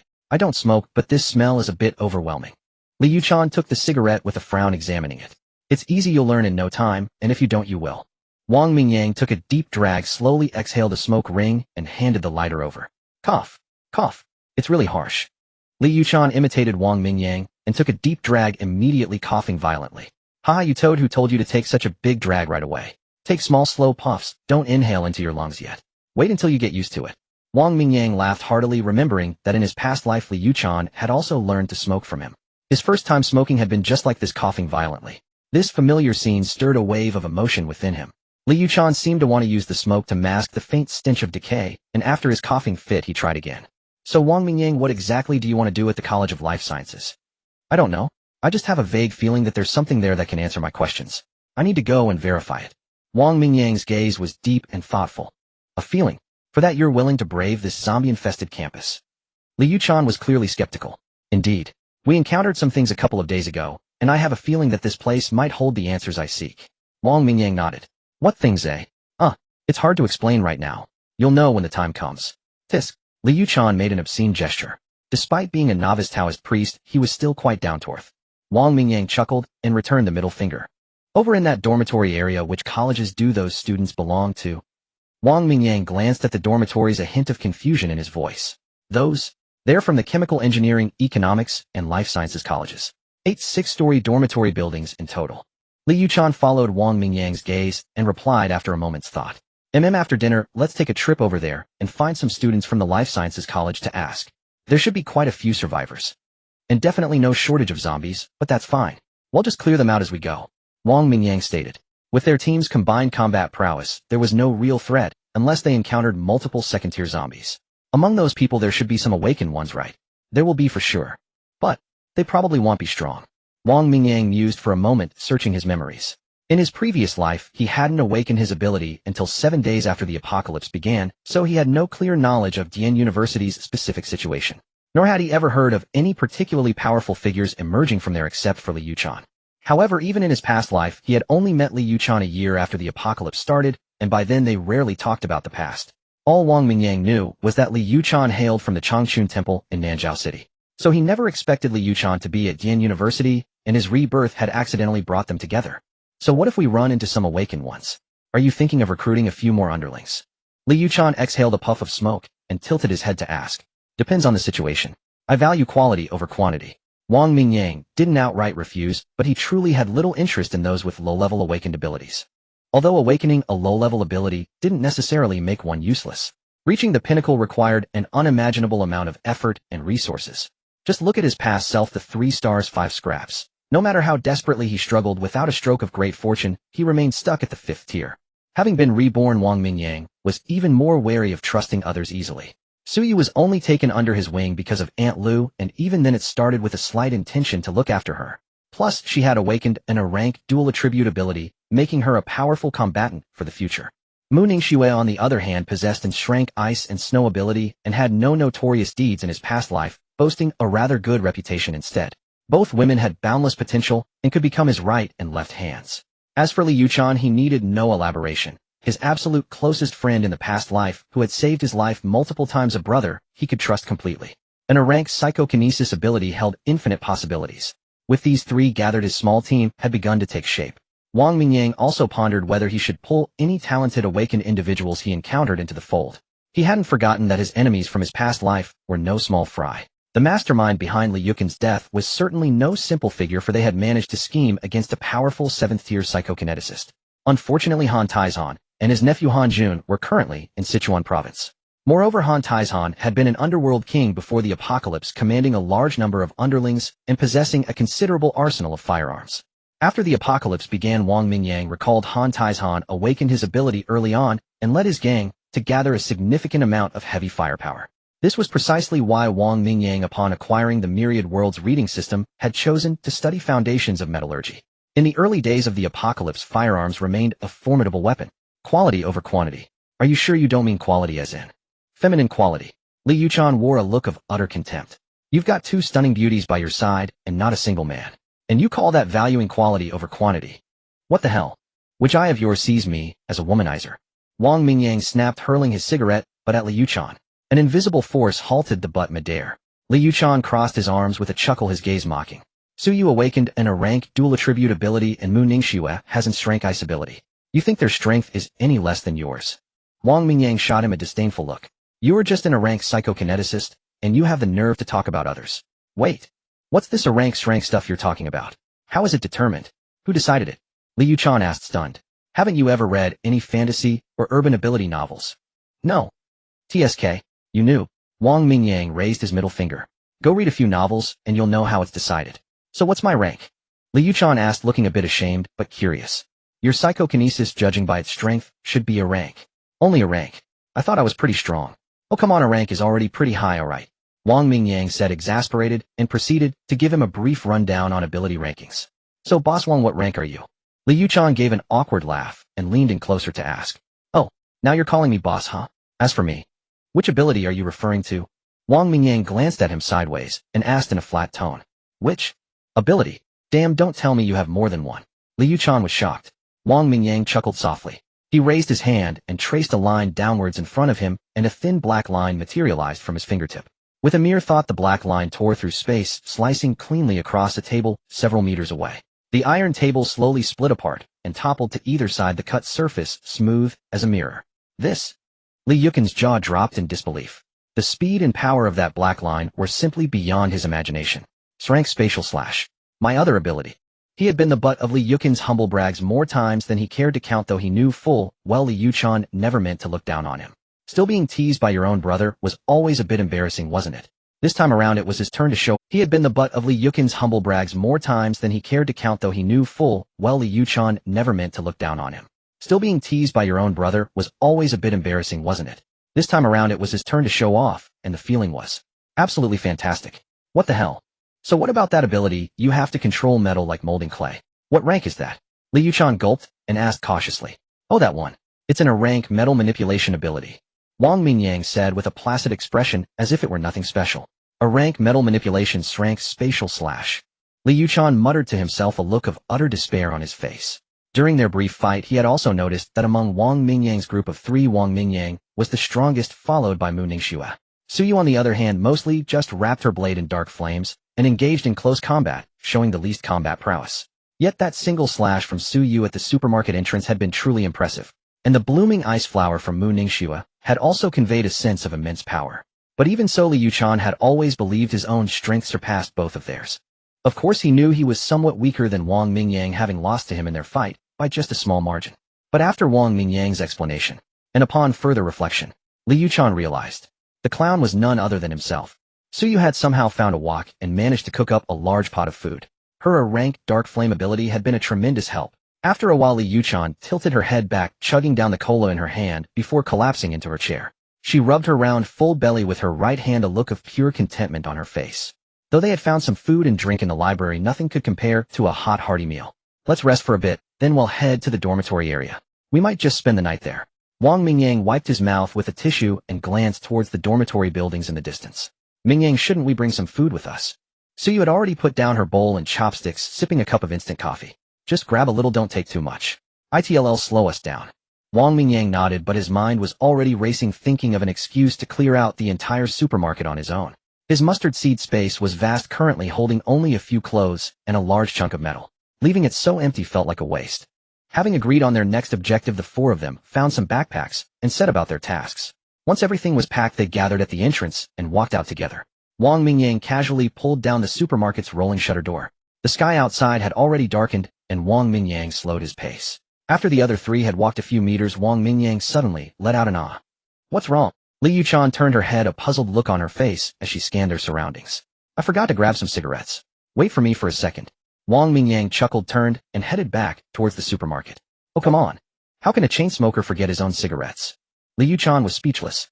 Suyu and Mu Ningxue exchanged a glance, a hint of a smile in their eyes. The three didn't think much of it, and simply waited at the intersection. Wang Mingyang quickly returned to the supermarket entrance, lifted the shutter halfway, and ducked inside. Facing the dazzling array of goods, Wang Mingyang smiled slightly. With a wave of his hand, shelves began to vanish into thin air. Anything edible or drinkable was packed away. Anything he thought might be useful later he took with him. In a short time, the nearly 1,200 square meter supermarket was stripped bare as if it had just been moved out. Wang Mingyang clutched a carton of Huazi cigarettes, crouching as he slipped back under the rolling shutter. He pulled the door down casually and nonchalantly dusted off his hands. Let's go. Got a carton of Huazi. Never had the chance to smoke these before. He waved the carton in the air, rejoined the three, and casually stuffed it into his backpack. It's a free-for-all now. You could smoke 1,000 yuan cigars if you wanted. Mu Ningxue said calmly. These past few days had finally made her understand why Wang Mingyang had said money was worthless. Maybe you'll give it a try sometime. Wang Mingyang smiled faintly and took the lead towards the dormitory area.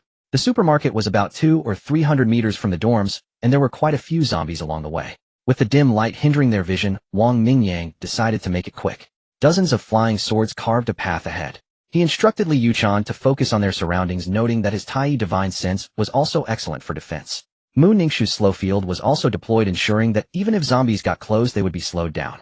Suyu was completely relaxed, strolling leisurely beside Mu Ningxu, a knife in hand. Wang Mingyang was fully focused on clearing the path, also utilizing his spatial cutting ability. Whenever zombies clustered together, a black line would slice through and heads would tumble to the ground in a cascade. The commotion from the zombies' roars drew the attention of survivors in several nearby dormitory buildings, who poked their heads out to see what was happening. They gasped, but having learned their lesson during the day, they dared not make too much noise. Their eyes gleamed with excitement as they watched the four figures in the distance. They vaguely realized that the group's target seemed to be this dormitory area. This led many to believe that Wang Mingyang and his group had come to rescue them. Finally, they might be saved.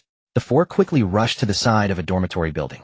Wang Mingyang scanned the area, unsure which building housed the College of Life Sciences students. Forget it, let's go to the left one first. Li Yuchan looked around and shouted, pointing to the building on their left. Hearing this, the others didn't hesitate. Wang Mingyang redirected his flying swords and led the charge towards the left. Leaving behind a trail of dismembered bodies, the four dashed into the dormitory. Wang Mingyang slammed the main door shut and used his metal control to pull nearby metal objects to block the entrance securely. Outside, the horde of zombies clawed and snarled, creating a grating, screeching sound against the door. The group caught their breath as Suyu swung her blade, cutting down a few zombies that rushed in from the first floor. The noise attracted zombies from all over the building, who began charging down the stairs. Since we're here, let's just clear out the whole building. Seeing this, Wang Mingyang decided to get to work, treating it as a training exercise.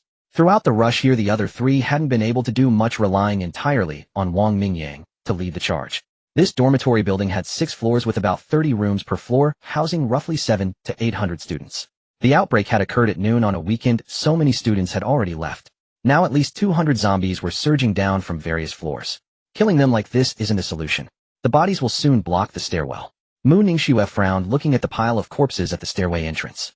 The space in the dormitory was cramped, and some zombies were even tumbling down from the upper floors. Wang Mingyang swung his MOing blade, while simultaneously controlling his flying swords to swiftly eliminate zombies. He had already thought of Mu Ningxue's concern. After a moment of consideration, he quickly called out to Suyu. Suyu, unleash your dark flame. Burn them all. Suyu, who was wielding her saber, let out a startled ah. Upon hearing this, she could now control the temperature of her dark flame, but to burn all these zombies, she would likely have to increase it to maximum.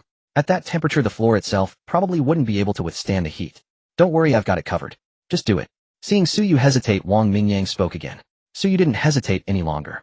She held her saber in a reverse grip and extended her palm towards the zombies crammed in the stairwell.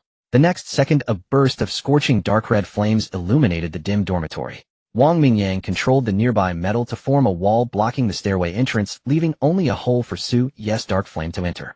The zombies' roars mixed with the crackling sounds of burning flesh and fat echoed through the corridor. The dark flames spread like a relentless curse, clinging to everything it touched. From the outside, one could see the central stairwell of the entire building, where countless zombies had converged from the first to the 4th floor. They now all became torches, their eerie dark red flames casting an unnatural light that illuminated the increasingly darkening sky. Attracted by the sudden blaze, zombies from the surrounding area began to lowly growl and shuffle towards the building. Alright, Suyu, stop now. After a while, Wang Mingyang gently patted Suyu's shoulder, signaling her to cease. Suyu's flames would continue to burn for a while once they latched onto something. Now that all the zombies in the corridor were ignited, there was no need for her to output more energy. Suyu let out a long sigh and slowly lowered her hand. This full power exertion had drained a significant portion of her mental energy and power. She was indeed feeling tired. In places unseen, the walls of the entire corridor were scorched red. The metal railings had long since softened and melted, dripping down as droplets of molten iron. The zombies that had gathered in the corridor collapsed one by one. The extreme heat charred their flesh and blood, leaving only skeletal frames that continued to burn. It seemed that in a little while they would be reduced to nothing but ash.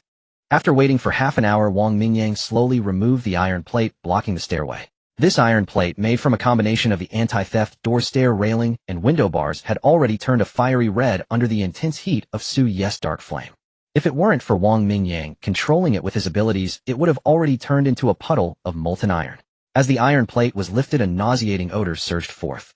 The 4 of them quickly covered their mouths and noses, fanning the air. I mean, this corridor is completely unwalkable now. With such high temperatures, it'll burn our feet. Li Yuchan peeked upstairs and said helplessly, all the zombies are dead. Are you still afraid to go up? Let's check if there's anyone on the 1st floor. Wang Mingyang rolled his eyes, too lazy to deal with him, and walked straight toward the dormitory side. Su Yu and Mu Ningxue go check the other side, be careful. Okay. Su Yu replied, pulling Mu Ningxue to the other side. With a thought, Mu Ningxue conjured an ice shield that swiftly appeared beside Su Yu. Hey, where am I supposed to go? Seeing that no one was responding to him, Liu Chan had to turn and follow closely behind Wang Mingyang. You go left, I'll go right, let's quickly see if there's anyone here. Wang Mingyang glanced at him, activating his metal abilities and directly pushing open the dormitory door. Alright, you're in charge. Liu Chan shrugged, using his telekinetic power to unlock the door and kicked it open. The dormitory door swung wide and a shadow lunged at him. Liu Chan exclaimed, and with a burst of Tai Divine, since a female zombie dressed only in underwear was instantly sent flying. In the next moment, a flying sword darted in like lightning and pierced the female zombie's skull, causing her struggling limbs to go limp on the ground. Inside the opposite dormitory, Wang Mingyang observed the situation within and couldn't help but twitch his mouth. You idiot, this is the girls' dormitory. So what if it's the girls' dormitory? Girls can't possibly be from the Life Sciences Academy. Liu Chan countered, having noticed the situation as well. Wang Mingyang was taken aback by the retort, feeling that something was off, but it seemed to make some sense. Hurry up and find someone. Ask which building has students from the Life Sciences Academy. Wang Mingyang helplessly waved his hand, exiting the empty dormitory. They quickly checked the dozen or so dormitories on this side, finding only a few zombies, which they cleared away, yielding no other results. Returning to the stairway, Su Yu and Mu Ningxue also came back. The two girls shook their heads, equally fruitless. It seems we can only go upstairs. Wang Mingyang sighed, his gaze drifting upward. But the stairs are a bit unsafe. Su Yu said with some frustration. The flame was very effective incinerating the zombies, but the stairs had turned red from the heat, and they hadn't cooled down yet. Stepping on them might cause them to collapse. Mu Ningxue could indeed cool the stairs rapidly. However, due to thermal expansion and contraction, it might collapse without anyone stepping on it. Don't worry, I have a solution, Wang Mingyang said with a faint smile, rubbing Su Yu's head. His eyes turned to the iron plate discarded nearby, and with a thought he focused. The iron plate swiftly melted and reshaped under his control, narrowing and elongating to form an iron staircase. He carefully laid this iron staircase over the stairs, allowing it to solidify quickly. Wang Mingyang stepped on the steps and stomped his feet, nodding in satisfaction. Brother Mingyang, your ability is truly practical. Su Yu exclaimed, giving a thumbs up. His control over metal was indeed more versatile than her dark flame ability. Alright, let's head upstairs to find someone. It's getting dark, so let's be cautious. Wang Mingyang smiled faintly and took the lead up the stairs. The group climbed the metal steps to the second floor, where the corridor was charred black and numerous dismembered limbs were emitting a foul odor with blood splattered everywhere. The four split up to quickly check the 30 or so dormitories on this level. Once again, they found nothing, and even 2 dormitories were locked with 4 zombies inside. Good classmates, good best friends must stay together in this life. Most dormitory doors were wide open, with many incomplete bodies crammed at the doorways and in the corridors. It was evident that they had crowded together during the zombie outbreak, ultimately harming themselves and each other. The lower floors were the most susceptible to a wipeout during a zombie outbreak. The group had no choice but to continue their search upstairs in the same manner. They split up again, and Wang Mingyang checked each room, finding nothing. He pushed open the last remaining dormitory, which was positioned against the wall. There were no zombies inside. The sky had turned dark, but after several enhancements, Wang Mingyang's vision had greatly improved, and he could still see the conditions inside the dormitory. For beds were draped with pink and white curtains, and various girls' toys hung at the head of the beds. Normally this would surely be a place many boys fantasized about. But now, Wang Mingyang's gaze settled on the bottom of the lower desk, where a girl in a disheveled appearance and a nightgown was curled up, trembling, seemingly murmuring something softly. What's your name? Come out. Wang Mingyang spoke softly. However, the girl under the desk did not respond at all, and continued to bury her head as she murmured. I said come out. Wang Mingyang grew impatient, raising his voice suddenly. Don't come over. Don't eat me. The girl seemed startled by Wang Mingyang's voice, flailing her arms in the air and rubbing her feet against the floor. I'm not a zombie, I'm a living person. I just need to ask you a few things. Wang Mingyang stepped forward and grabbed the girl, shaking her shoulders firmly a few times. As she leaned back and forth, her true appearance was revealed, a delicate face covered in dust, her eyes looking quite dazed. Her adorable dress appeared wrinkled and soiled, covered with dirt and vomit from crawling on the floor. Seeing the girl's expression, Wang Mingyang froze for a moment and silently released his grip on her shoulders. There's a monster eating people. Ranran is scared. Ranran wants to find her mother. Blood. There's blood everywhere. When Jing is still downstairs, she's still waving at me. But when Jing was eaten. So many monsters they ate when Jing. The bones were chewed. So crispy. Ranran is so hungry. He. The girl's eyes were hollow, her head tilted, drooling, with a foolish smile on her face. Murmuring indistinctly. Su Yu and the others heard the commotion and quickly ran over from other dormitories. At a glance, they saw Wang Mingyang standing inside the dormitory with a disheveled girl in front of him. Brother Mingyang. Suyu hadn't finished speaking when the girl suddenly turned to look at her. Then she raised a finger to her lips. Show. Don't make a sound those monsters can hear. In the opposite dormitory. Lanlan Xiaolin. It was just too loud, and got dragged away by the monsters. The girl tilted her head slowly, turning around, continuing to sway as she moved toward the balcony, still murmuring to herself. Suyu and the others looked at the girl silently, seemingly understanding something with traces of sympathy and faint sadness in their eyes. Boss Wang, what should we do? Li Yuchan swallowed hard, asking in a low voice. Wang Mingyang sighed lightly and turned to walk out. Let's go, she's already lost her mind, perhaps. It's better for her to stay here.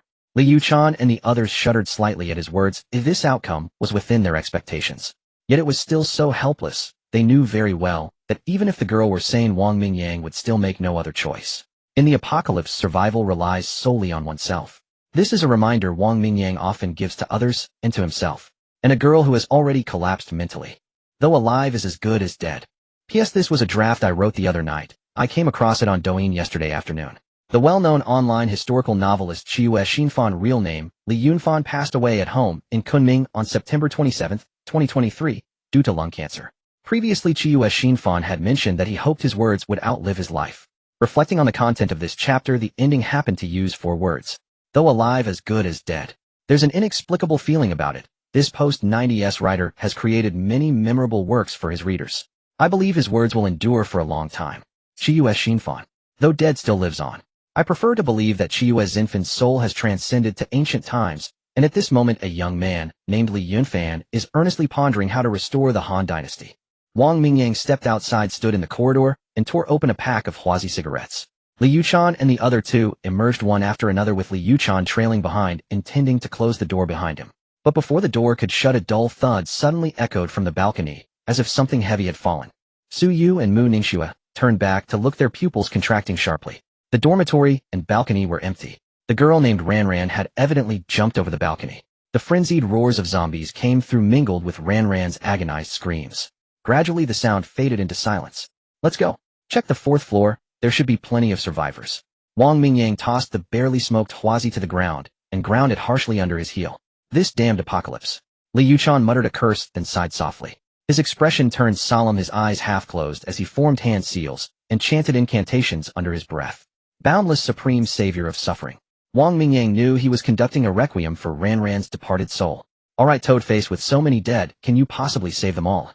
Once Li Yuchan released his hand seals and opened his eyes, Wang Mingyang walked out, teasing lightly. Just doing my part, seeking peace of mind. Li Yuchan rolled his eyes, too lazy to argue with this guy, and closed the door behind him as he followed toward the staircase. The group climbed to the 4th floor.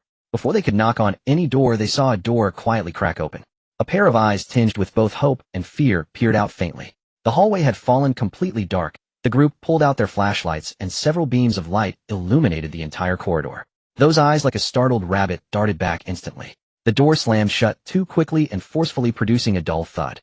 It frightened the girl inside, who let out a series of low cries. The 4 exchanged speechless glances, then split up to knock on the doors of rooms with survivors. Wang Mingyang walked straight to the dormitory, whose door had just opened. The metal lock clicked open automatically, revealing a pile of heavy objects haphazardly stacked by the entrance. 2 girls stared at him in terror.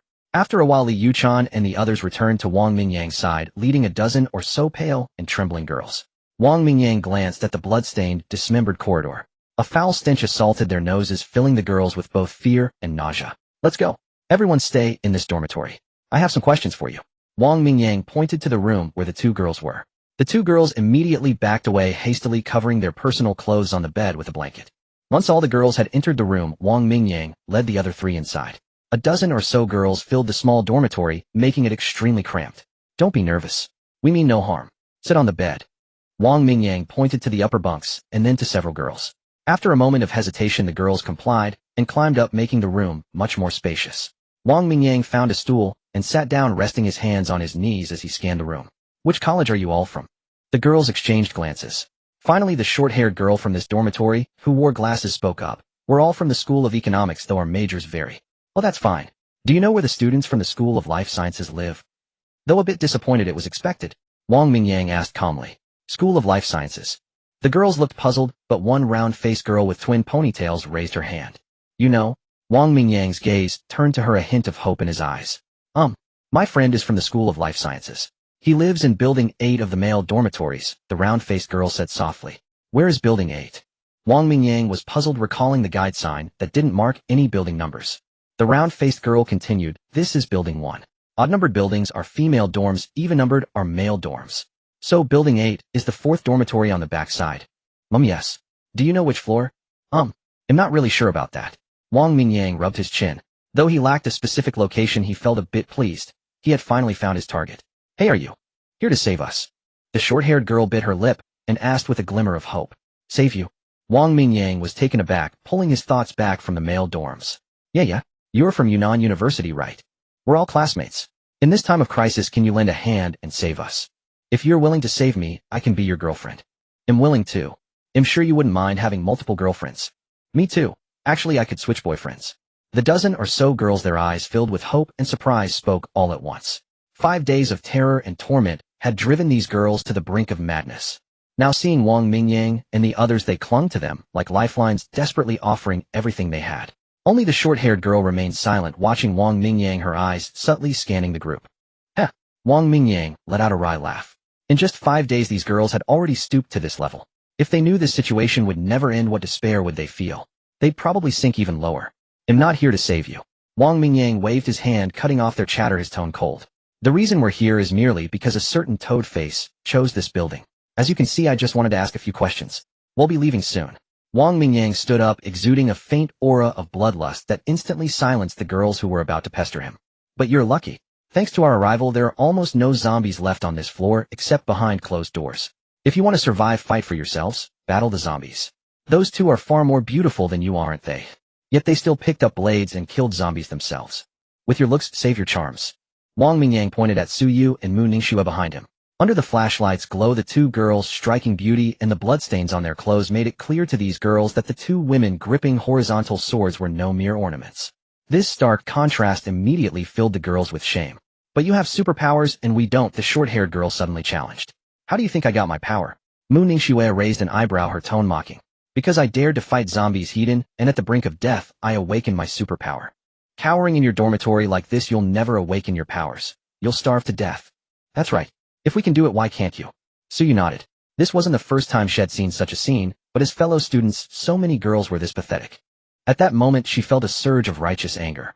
Earlier, when Wang Mingyang spoke, the two girls would never have interjected.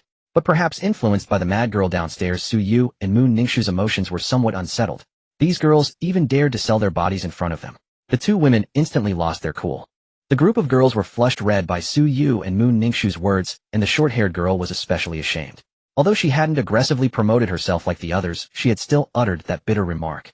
Wang Mingyang patted his pants, stood up, and walked outside.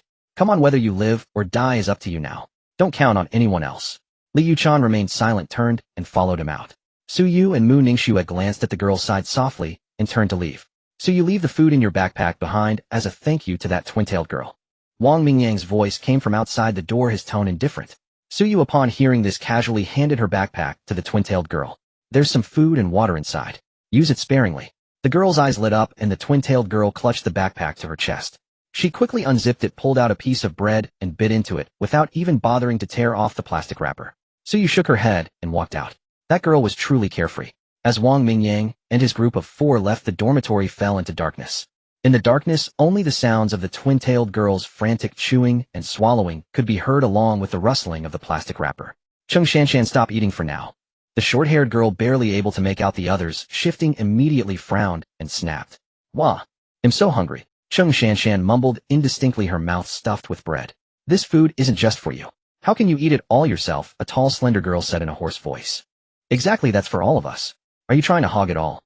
Another plump girl jumped off the bed and, guided by the faint moonlight from the balcony, walked straight towards Chung Shanshan, who was cowering by the computer desk. I'm not hogging it. That handsome guy clearly said it was for me. Chung Shanshan swallowed the bread with difficulty, hid the backpack behind her, and yelled. The other girls, without another word, their eyes gleaming with a predatory light, slowly began to close in on her. All right. Well, split everything equally. We've finally survived, don't start a fight over this. The short-haired girl suddenly stepped between them, reaching out to pull Chung Shanshan close. Lin Lu, this is clearly. Chung Shanshan protested, her voice filled with grievance. It's okay, Shanshan, I know. But if you don't share now, those starving girls might do anything. Lin Lu whispered into Chung Shanshan's ear. The twin-tailed girl looking at the group of girls closing and suddenly felt a chill run down her spine. Cheng Shanshan and Lin Lu had always been in this dorm, and she habitually listened to Lin Lu, their class monitor. Seeing the situation turn sour, and with Lin Lu's warning, she gritted her teeth and slowly brought the backpack out from behind her. All right, everyone back up. Let's see what's in the backpack. But first, no grabbing, or else I won't be polite. Seeing Cheng Shanshan produce the backpack, Lin Lu snatched it and grabbed a fruit knife from the desk. Hey, with Lin Lu in charge, of course we trust you. Everyone back up. The plump girl eyeing the fruit knife in Lin Lu's hand twitched her lips and chose to back off. The other girls followed suit, creating a space. Lin Lu pulled out a small folding table from a corner, unzipped the backpack, and dumped its contents out with a clatter. The backpack filled with various packaged foods nearly covered the small table. A few girls couldn't help but reach out, only to be driven back by Lin Lu's brandished knife. There are 12 of us. He'll divide this into 13 portions. Cheng Shanshan gets 2. Any objections? Lin Lu said, while counting the food and water on the table. Why does Cheng Shanshan get 2 portions? She already ate a whole bread. The tall girl said, somewhat annoyed. Because this food was earned by her answer. Still have a problem. Lin Lu looked up, her gaze sharp and piercing as she fixed it on the girl. Just get on with it. Under Lin Lu's intimidating stare, the tall girl fell silent. Everyone knew deep down that the food truly belonged to Cheng Shanshan. But with their stomachs growling, how could they resist the food before them? Lin Lu's timely distribution was the only way to ensure everyone got at least a little. And Cheng Shanshan's double portion was the result of the girls' last shred of shame, a compromise they could all accept. Finally, the other 10 girls took their allocated supplies and quickly left the dormitory to return to their own rooms. Lin Lu and Cheng Shanshan closed the door, let out a long sigh of relief, and slowly walked back to the table to sit down. Lin Lu, what are we going to do? This isn't enough to last us a few days.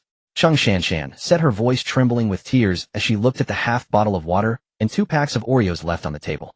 There's no other way. If we want to live, we have to go out there and fight for it. Lin Lu said calmly, looking at the moonlight spilling onto the balcony. But, those zombies are terrifying. My legs go weak just looking at them. Cheng Shanshan wiped her tears and sobbed. So which is it? Starve to death or get bitten to death by zombies? How do you want to die? Wah, I don't want to die. I don't want to die. Cheng Shanshan hung her head, shaking it desperately. If you starve, the process is agonizing.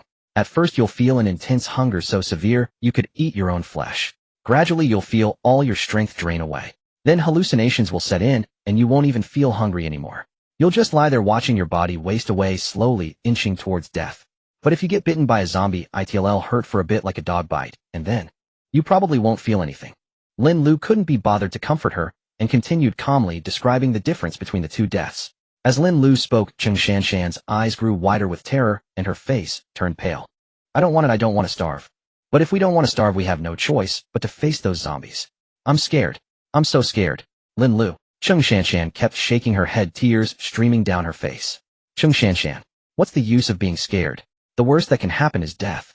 Lin Lu grabbed her shoulders and shook her hard, shouting sternly. Lin Lu. Please don't leave me. Okay. Cheng Shanshan, her eyes brimming with tears, bit her lip as if she had made a decision and grabbed Lin Lu's hand tightly, pleading through her sobs. Don't worry, I'll be with you. Only together can we survive. And don't think the worst. Maybe we can awaken special powers like those 2 girls did. Then we won't be in any danger. Lin Lu patted Cheng Shanshan's hand, trying to soothe her, but a hint of a sly smile tugged at the corner of her mouth. On the first floor of the girls' dormitory, Liu Chan nudged Wang Mingyang with his shoulder, a look of confusion on his face. Hey, why did you have Suyu leave the food for them? A bunch of starving women like that. Aren't you worried there'll be trouble? I didn't think that far. Besides, can't they just share it? They're just a bunch of tea leaves. What trouble could they cause? Wang Mingyang wore an expression of complete innocence. As if I believe that. Liu Chan gave him the middle finger. Enough chit-chat. We'll go out through the window of this dorm. There are too many zombies at the main entrance. Wang Mingyang ignored him and walked straight to the dormitory at the far end of the first floor. As for what happened to those girls, what did it have to do with him? He was just following a small sliver of his conscience. She pointed the way, so he gave a little something in return. Whether they could hold on to it was no longer his problem. In the apocalypse, people only grow through experience. With a wave of his hand, he melted the iron bars on the balcony window. Wang Mingyang jumped out first, quickly clearing the surrounding zombies. Liu Chan shook his head, and with a thought, a chair flew to his feet. He stepped on it and easily climbed over the windowsill. After scanning the area outside, Liu Chan leisurely jumped down. The 4 swiftly cleared the zombies that had gathered at the sound of the commotion, with Wang Mingyang leading the charge, heading straight for the male dormitory building to the southeast. With their objective clear this time, they made no detours. Adding to the difficulty, night had fallen. Despite the moonlight, visibility remained poor. Wang Mingyang dared not tarry, unleashing his full power to clear the zombies. At that moment he somewhat regretted his decision. That illumination spell, though mediocre, at least provided light. The firefly luminescence it had fused into. Its effect was beyond words. For now they could only advance along the base of the dormitory wall. The ring of metal fencing around them clanged loudly as zombies slammed against it. The sound pierced the night air, somewhat harsh to the ears. Survivors on the nearby dormitory floors cautiously poked their heads out, but even with the moonlight, they couldn't make out the specifics below. Still, most could guess that whoever was causing such a racket must be the group that had set fire to the female dormitory. As they passed the middle dormitory building, someone from above tossed down 2 small fireballs, striking the zombies that had converged below. The fireballs ignited the zombies' clothing, and in the dim environment, 2 human torches blazed brightly. Damn it, that's just asking for trouble. As the firelight flared, the zombies that had gathered near the female dormitory, drawn by the earlier blaze Suyu had set, seemed stimulated by the light source and surged towards them in droves. Liu Chan was at a loss for words. If they needed light, Suyu would have already unleashed her dark flames. But now even the dark flames licking the blade were unused. Liu Chan extended his Tai divine sense around them, coordinating with the iron fence Wang Mingyang had conjured for defense. Suyu and Mu Ningxue pressed forward in silence, a ring of ice, slowing the zombies around them. At this critical moment, Wang Mingyang utilized his spatial slash to the extreme, unleashing over a dozen black lines in succession, carving apart the zombies blocking their path.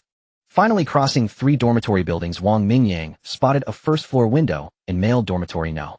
8. He instantly melted it, sending shards of glass clattering to the ground. Getting quickly aware of zombies inside, he shouted to Suyu and Mu Ningxue. Without hesitation, the 2 women leaped and shielded by ice barriers. Liu Chan followed closely, his Tai divine sense expanding to firmly protect the 2 women ahead. Seeing all 3 had entered, Wang Mingyang turned and released 3 spatial slashes, clearing out most of the zombies lunging at him in an instant. The iron fence rapidly melted, and after Wang Mingyang leaped inside, quickly resolidified into a new grating over the window. A dense horde of zombies pressed against the window, their blood-caked claws scraping incessantly at the wall, yet powerless to breach this defense. Wang Mingyang casually drew the curtain shut and switched on a flashlight, illuminating the dorm room. A male zombie lay on the floor with an ice spike embedded in its head. Several computers sat on the desk, a guitar rested at the table's foot, and 2 pairs of smelly socks hung from the edge of the bunk bed. Yep, this is the men's dorm. That chubby girl wasn't lying. Liu Chan scanned the room, waving a hand in front of his nose, and nodded. Same routine, let's search floor by floor, Wang Mingyang said, heading out. But Suya spent a lot as she can't use that move again. Then what do we do? Don't panic, just watch me. Wang Mingyang smiled calmly, listened intently for a moment, then gently opened the door and peered out. No zombies loitered in the hallway. In the distance, he vaguely saw zombies tumbling down the central stairwell. He pulled Liu Chan, who had also poked his head out from below, back inside, closed the door, and patted his shoulder. You keep an eye on this side. He'll make a bit of noise over by the window. You mean? Yeah, I'm thinking of luring the zombies upstairs outside. But there are still so many zombies near the window. If you move, they'll probably all come this way. The 3 were puzzled, unsure of Wang Mingyang's plan. Relax, my metal control ability has a range of 30 meters, enough to draw the zombies over their way. Wang Mingyang smiled confidently. Several titanium alloy beads floated out of his pocket, converging into 2 masses in the air, stretching and deforming. As the familiar metal objects took shape beside him, the 3's mouths slowly fell open. Liu Chan, Suyu, Mu Ningxue, keep watch and call me when the zombies upstairs stop coming down. Wang Mingyang said without turning back, leaving the 3 behind him utterly stunned. Carrying the 2 metal objects, he quietly pulled open a corner of the curtain. Below the window sill, a horde of zombies still clawed away relentlessly, but due to the height, their efforts were futile. The 2 metal objects silently passed over the heads of the zombies, floating to a point 30 meters away in midair. Wang Mingyang narrowed his eyes, focusing his mental energy to control the 2 metal pieces. The next moment, they swiftly separated and then violently clashed together. Clang! A thunderous roar echoed through the night, completely drowning out the zombies' chaotic low growls. The entire campus seemed to freeze for a second. These were the golden symbols that trapped Sun Wukong, similar to but slightly different from traditional ones. Then zombies in several nearby dormitory and teaching buildings roared in unison. From their own dormitory building came the sound of chaotic footsteps and the muffled thuds of zombies tumbling down the stairs. Even on the ground outside the first floor, many zombies trapped in dorm rooms smashed through windows and plummeted down. Suyu and the others exchanged glances, then involuntarily raised 3 thumbs up at Wang Mingyang's back. Only you, huh? You said a little noise and now. Suyu and Mu Ningxue looked at each other and let out wry smiles. This scene was all too familiar to them. This move is seriously slick. Smooth as hell. Liu Chan sighed softly, but didn't forget his task. He pressed his ear to the door, listened for a moment, then cracked it open and peered out. Tisk tisk tsk. Li Yuchan clicked his tongue. At the stairwell dozens of meters away, a dense mass of zombies stumbled down from above. Many couldn't stop in time, slammed headfirst into the wall, and died on the spot. The stairwell was already clogged, yet more continued to surge down from the upper floors. Who knew how many zombies were in this building? In just this short time, Li Yuchan had already seen nearly 100. On the other side by the balcony window, Wang Mingyang hadn't expected the pair of iron symbols to make such a racket. But man, the effect was absolutely effective. From the surrounding dormitory buildings and the distant teaching building, countless zombies were converging on their location. The continuous sounds of shattering glass and muffled impacts filled the air. It was like dumplings being dropped into a pot, a sight that made one's scalp tingle. However, the zombies under this dorm's balcony window were also drawn by the noise, turning and rushing towards the source of the clanging. Seeing this, Wang Mingyang continued to control the symbols, clashing and scraping them together, emitting a series of loud bangs to attract the surrounding zombies. If anyone looked down from above, they'd see zombies within a radius of several hundred meters, all charging towards this spot, howling. Even the comprehensive building on the hillside, which the earlier firelight hadn't attracted, now had many zombies spilling out from its stairwells. Some even tumbled directly from corridors and windows, covered in blood, rolling down the slope, like gourds towards them. Several teachers on the 5th floor leaned against the windows, staring blankly down the hill in the moonlight. Aside from the zombies locked inside the rooms behind them, it seemed all the ones that could get out had already run out. The commotion was so intense that even up here they could feel the entire building trembling slightly. The clanging of the cymbals rang in their ears. Teacher Xiao Lu had originally planned to risk leading the others up to the 4th floor at dawn. But now seems we don't have to risk it after all. He murmured to himself, a mix of emotions churning within him. The willpower he had mustered for survival seemed to be slowly fading away. Brother Wang, the zombies have been lured away. After a long moment, Li Yuchan, seeing no more zombies emerging from the stairwell, turned and whispered softly. Upon hearing this, Wang Mingyang struck the iron symbols together twice more with a sharp clash before swiftly retracting them. The four gathered at the door. Wang Mingyang yanked it open and peered toward the stairwell. Now's our chance, go. He charged out ahead, reaching the stairs in a flash. A few dismembered zombies still writhed on the ground, and he casually finished them off with his blade MOing.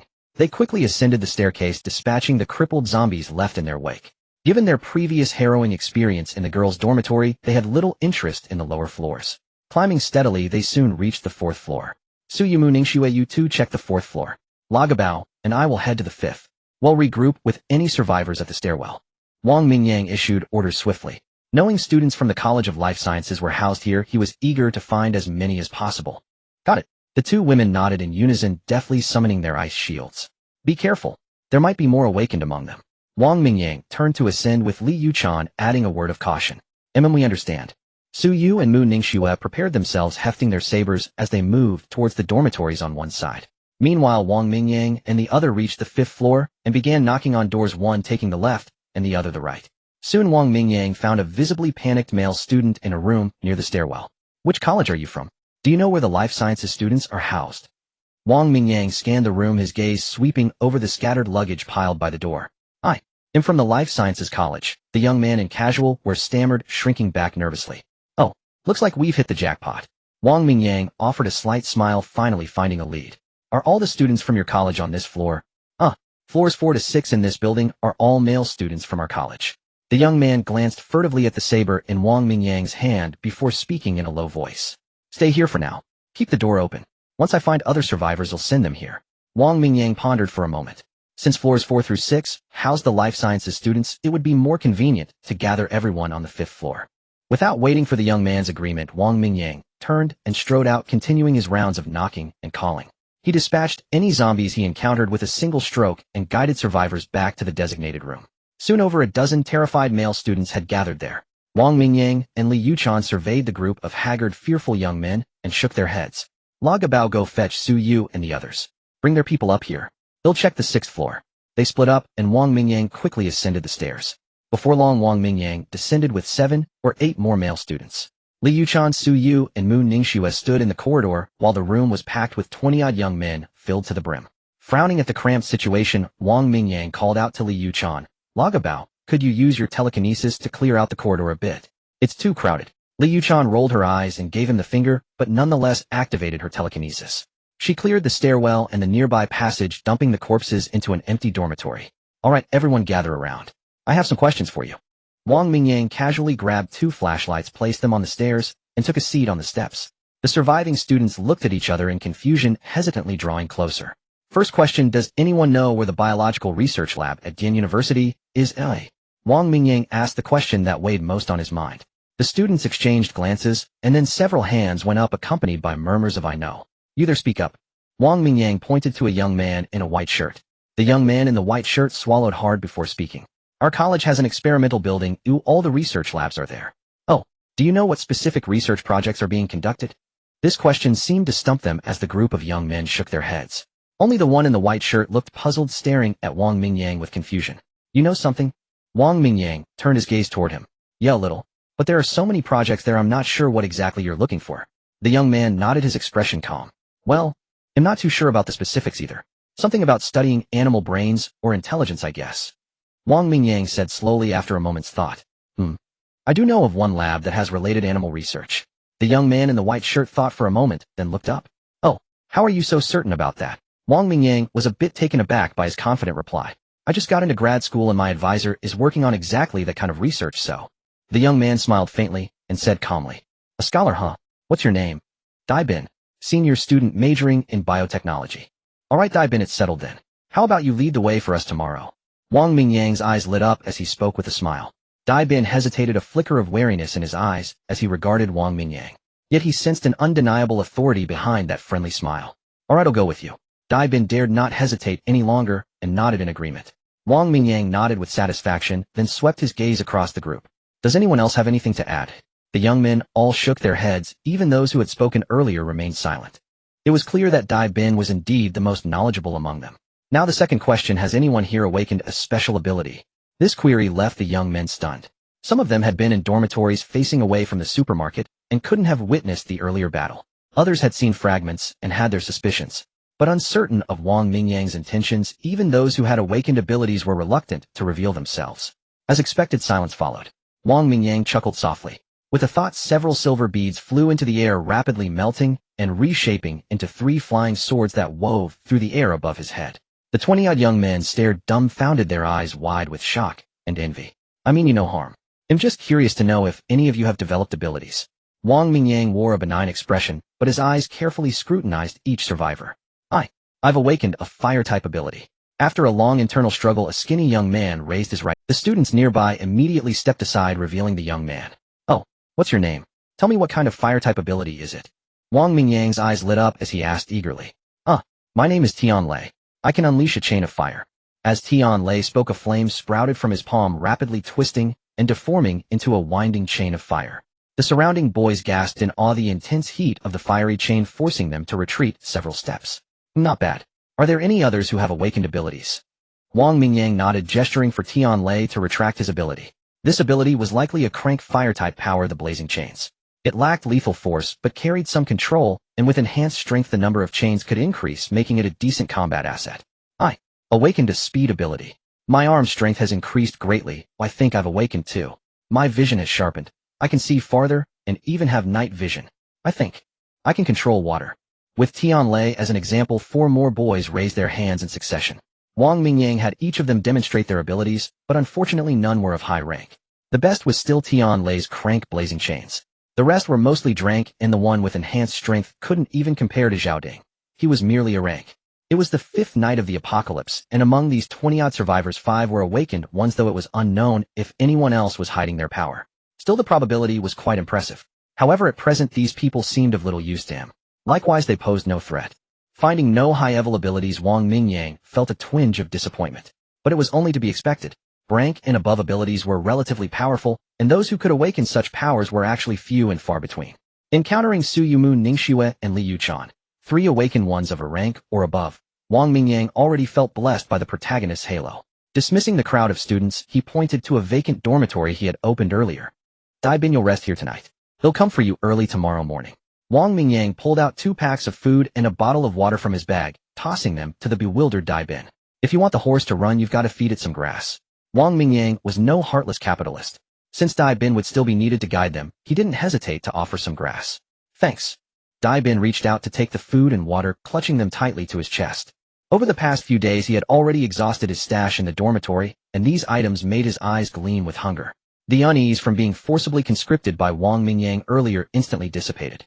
Turning to enter the dormitory, Wang Mingyang had opened Dai, Ben eagerly tore open the packaging and stuffed a piece of bread into his mouth, chewing voraciously. Mingyang, are we staying here for the night? Seeing the door close, Suyu stepped forward to ask. Yeah, it's already dark, not a good time to head out. Well, stay the night, and set off at dawn. Wang Mingyang nodded, stowing his flashlight and rising from the steps with a pat on his pants. Leading the three, he found a relatively clean dormitory and casually tossed the slain zombie inside out the window. Wang Mingyang leaped onto a bed with a burst of force, stretched, and lay down. The other three, without hesitation, each picked a bed and jumped on. Su Yu and Mu Ningxue habitually began practicing their abilities, while Li Yuchan watched them with curiosity. Wang Mingyang hung his flashlight on the bedpost and pulled out the book Flatland from his bag, a book he had yet to read. Running his fingers over its cover, he hesitated for a moment, then tucked it back away. Closing his eyes to scan the system's library in his mind, Wang Mingyang felt it was time to change his approach. He now possessed a rank Metal Mastery, a rank Mustard Seed Space, and Strength Spatial Slash. These three abilities should suffice for the battles ahead. So it was time to extract abilities to strengthen himself. The Art of Speed Reading, Deep Reading, a practical guide to reading. Wang Mingyang searched the library for books on improving reading speed and comprehension. From his past reading experiences, head found his mind utterly insufficient. Those profound knowledge points without a foundational base were as incomprehensible as celestial scripts. Since the All Heavens reading system could extract abilities, perhaps these books could grant him a buff. This one, then hope it boosts my intelligence. Wang Mingyang finally selected a book and issued the command in his mind. Materializing the book, a practical guide to reading, deducting 10 reading points. Host current reading points 6,611. A book rapidly materialized in Wang Mingyang's hand, and by the light of the flashlight, he entered reading mode. Hey, you're still reading at a time like this? Li Yuchan looked up at the neighboring bed, surprised to see Wang Mingyang buried in a book. Wang Mingyang rolled his eyes, ignoring him. Don't disturb him, he's into this stuff. Suyu said softly, not lifting her gaze from the dark flames shifting in her hand. Seriously, that dedicated to studying. No wonder I met him at the library. Li Yuchan was astonished, but then turned to see Suyu and Mu Ningxue still up fiddling with their abilities. What are you two doing? Training. Mingyang said we must constantly hone our abilities to grow stronger. Suyu replied matter-of-factly. Does that work? Aren't abilities fixed? Obviously you know practice makes perfect, right? Mu Ningxue rolled her eyes, an ice spike in her hand continuously compressing its color, deepening to a richer blue. Got it. Li Yuchan rubbed his nose, feeling he ought to do something lest he seem out of place. Hey boss Wang, how should I train? After pondering for a moment without finding any clue, Li Yuchan decided to just ask Wang Mingyang. Your ability is telekinesis, so you need to focus on tempering your mental strength. Try using your telekinesis to control heavy objects, persisting until your mental energy is depleted to train the resilience and power of your telekinetic force. Wang Mingyang looked up, thinking for a moment before replying. This method was simple but practical for now. After all, Li Yuchan had only recently awakened, his power still low. Building a solid foundation now was key. The insights and experiences Wang Mingyang had gleaned from Taoist texts in his past life weren't quite applicable yet. That works. Let me try. Li Yuchan considered it and found it somewhat reasonable. He scanned the room but found nothing too heavy. Just then the guttural roars of zombies drifted in from outside. His eyes lit up, and he immediately jumped off the bed, rushing toward the balcony. Gently sliding the window open, Li Yuchan peered down. Under the hazy moonlight, the dense throng of zombies had gradually dispersed as the sound of the cymbals faded. Fixing his gaze on the zombies nearest to the dormitory building, he focused his mind, and his telekinetic power burst forth. In an instant, a zombie floated up from below, rising 6 or 7 meters before stopping. The zombie flailed and howled in the air, but couldn't break free from the invisible force. Li Yuchan narrowed his eyes, feeling no strain, and promptly lifted another zombie into the air. It wasn't until 10 zombies hovered outside the window that Li Yuchan paused. Now he had to simultaneously control the forms and support the weight of 10 zombies. This was far more difficult than simply moving a car, since a car wouldn't struggle. Though he couldn't see what Li Yuchan was doing, Wang Mingyang, watching him stand by the balcony, could guess. With a faint smile, he continued, burying himself in his reading. It was not until late into the night that Li Yuchan finally gave out the spectral figures in the air, falling one by one. Damn it. My head is killing me. Wang Mingyang, are you messing with me? Li Yuchan rubbed his temples, grumbling as he returned to bed, collapsing onto it with heavy breaths. That's normal. Anyone would feel awful after being drained dry. Wang Mingyang replied without looking up.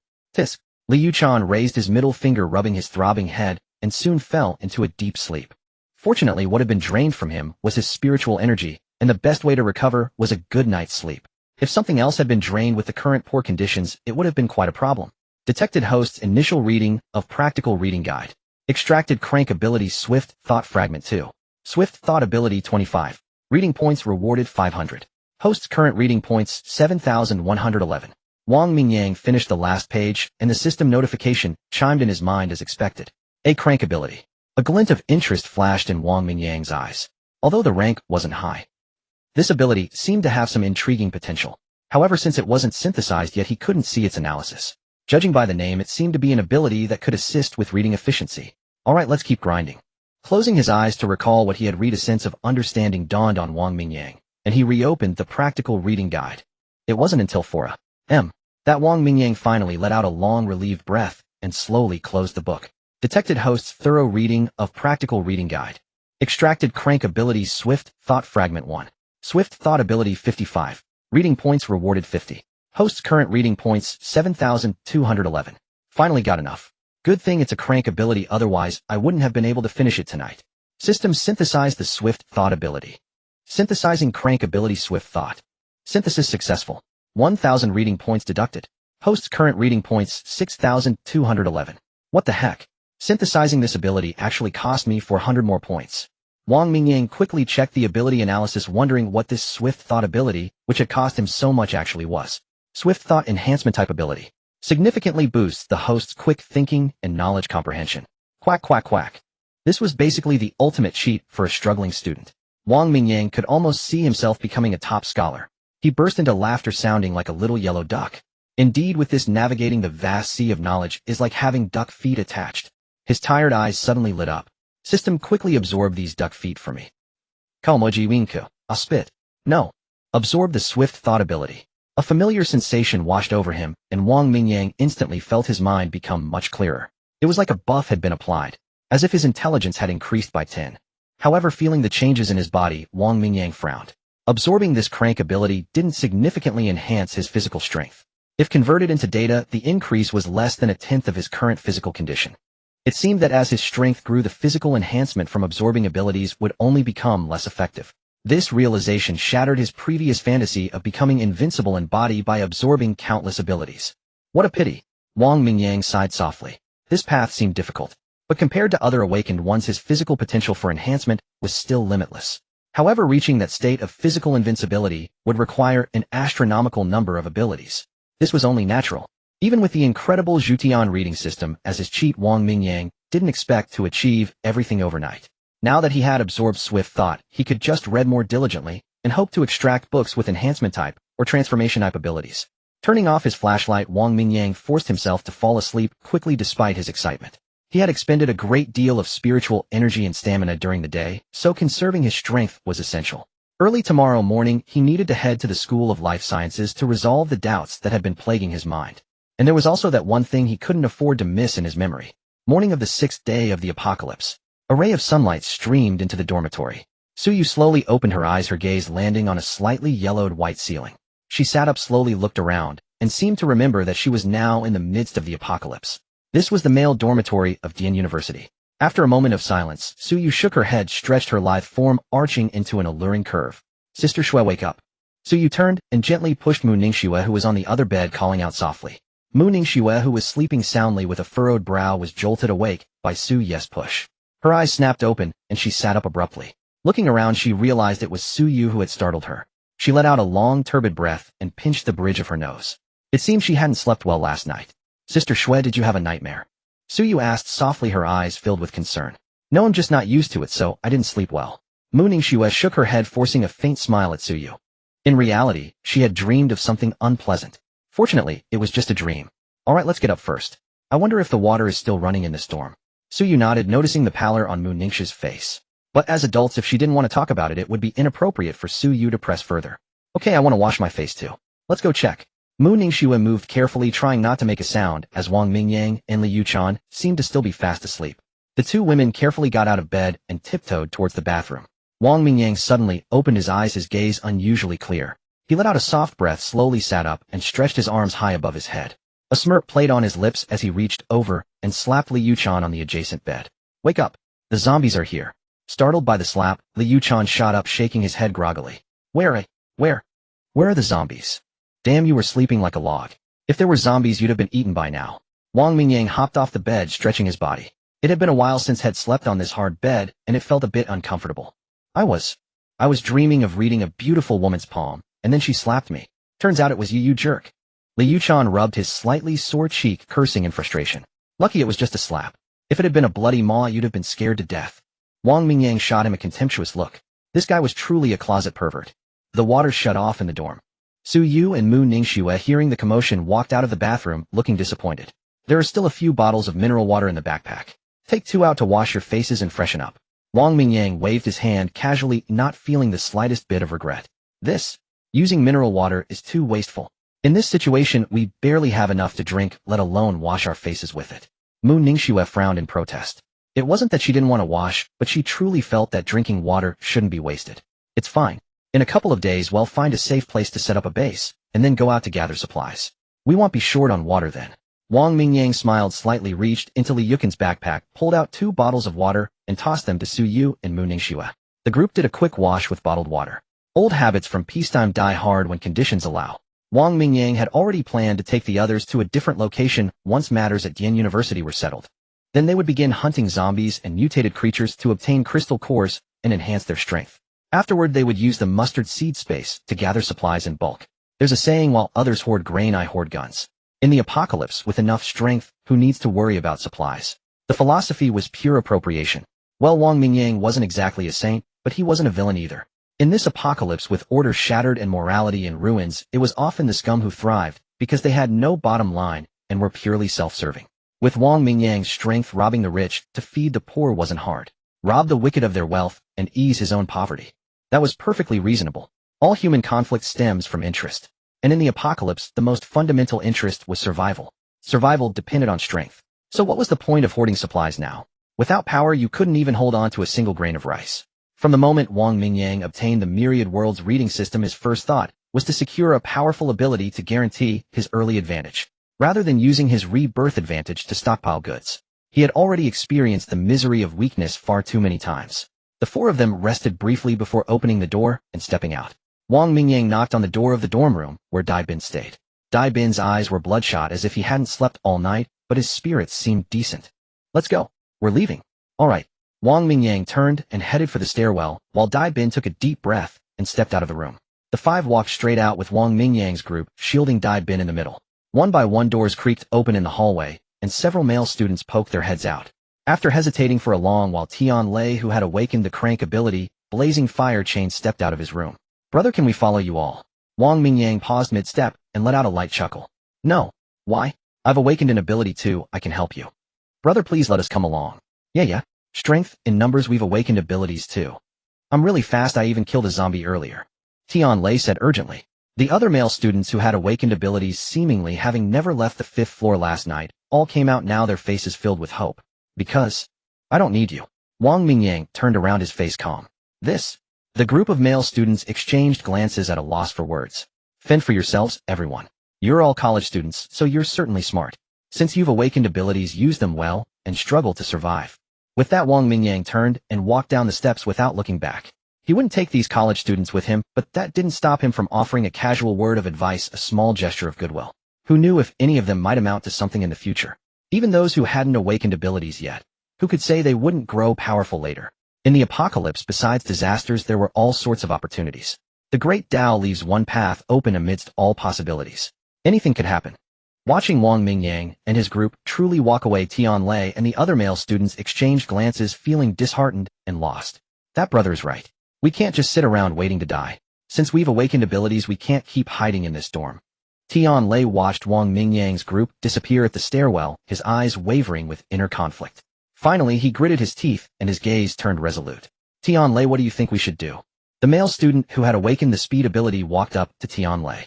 Among all of them, only Tian Lei had received the not bad evaluation from Wang Mingyang. The others' abilities had gone unremarked. These people silently acknowledged Tian Lei as the strongest. My ability has a control effect. Zhuangguang, yours is speed. Yaoji, yours is strength amplification. Lu Hui, yours is farsight and night vision. Tian Lei pointed at each of the ability users one by one, then his fingers suddenly paused. Who was it that awakened water control? That's me. A young man with a crew cut raised his hand.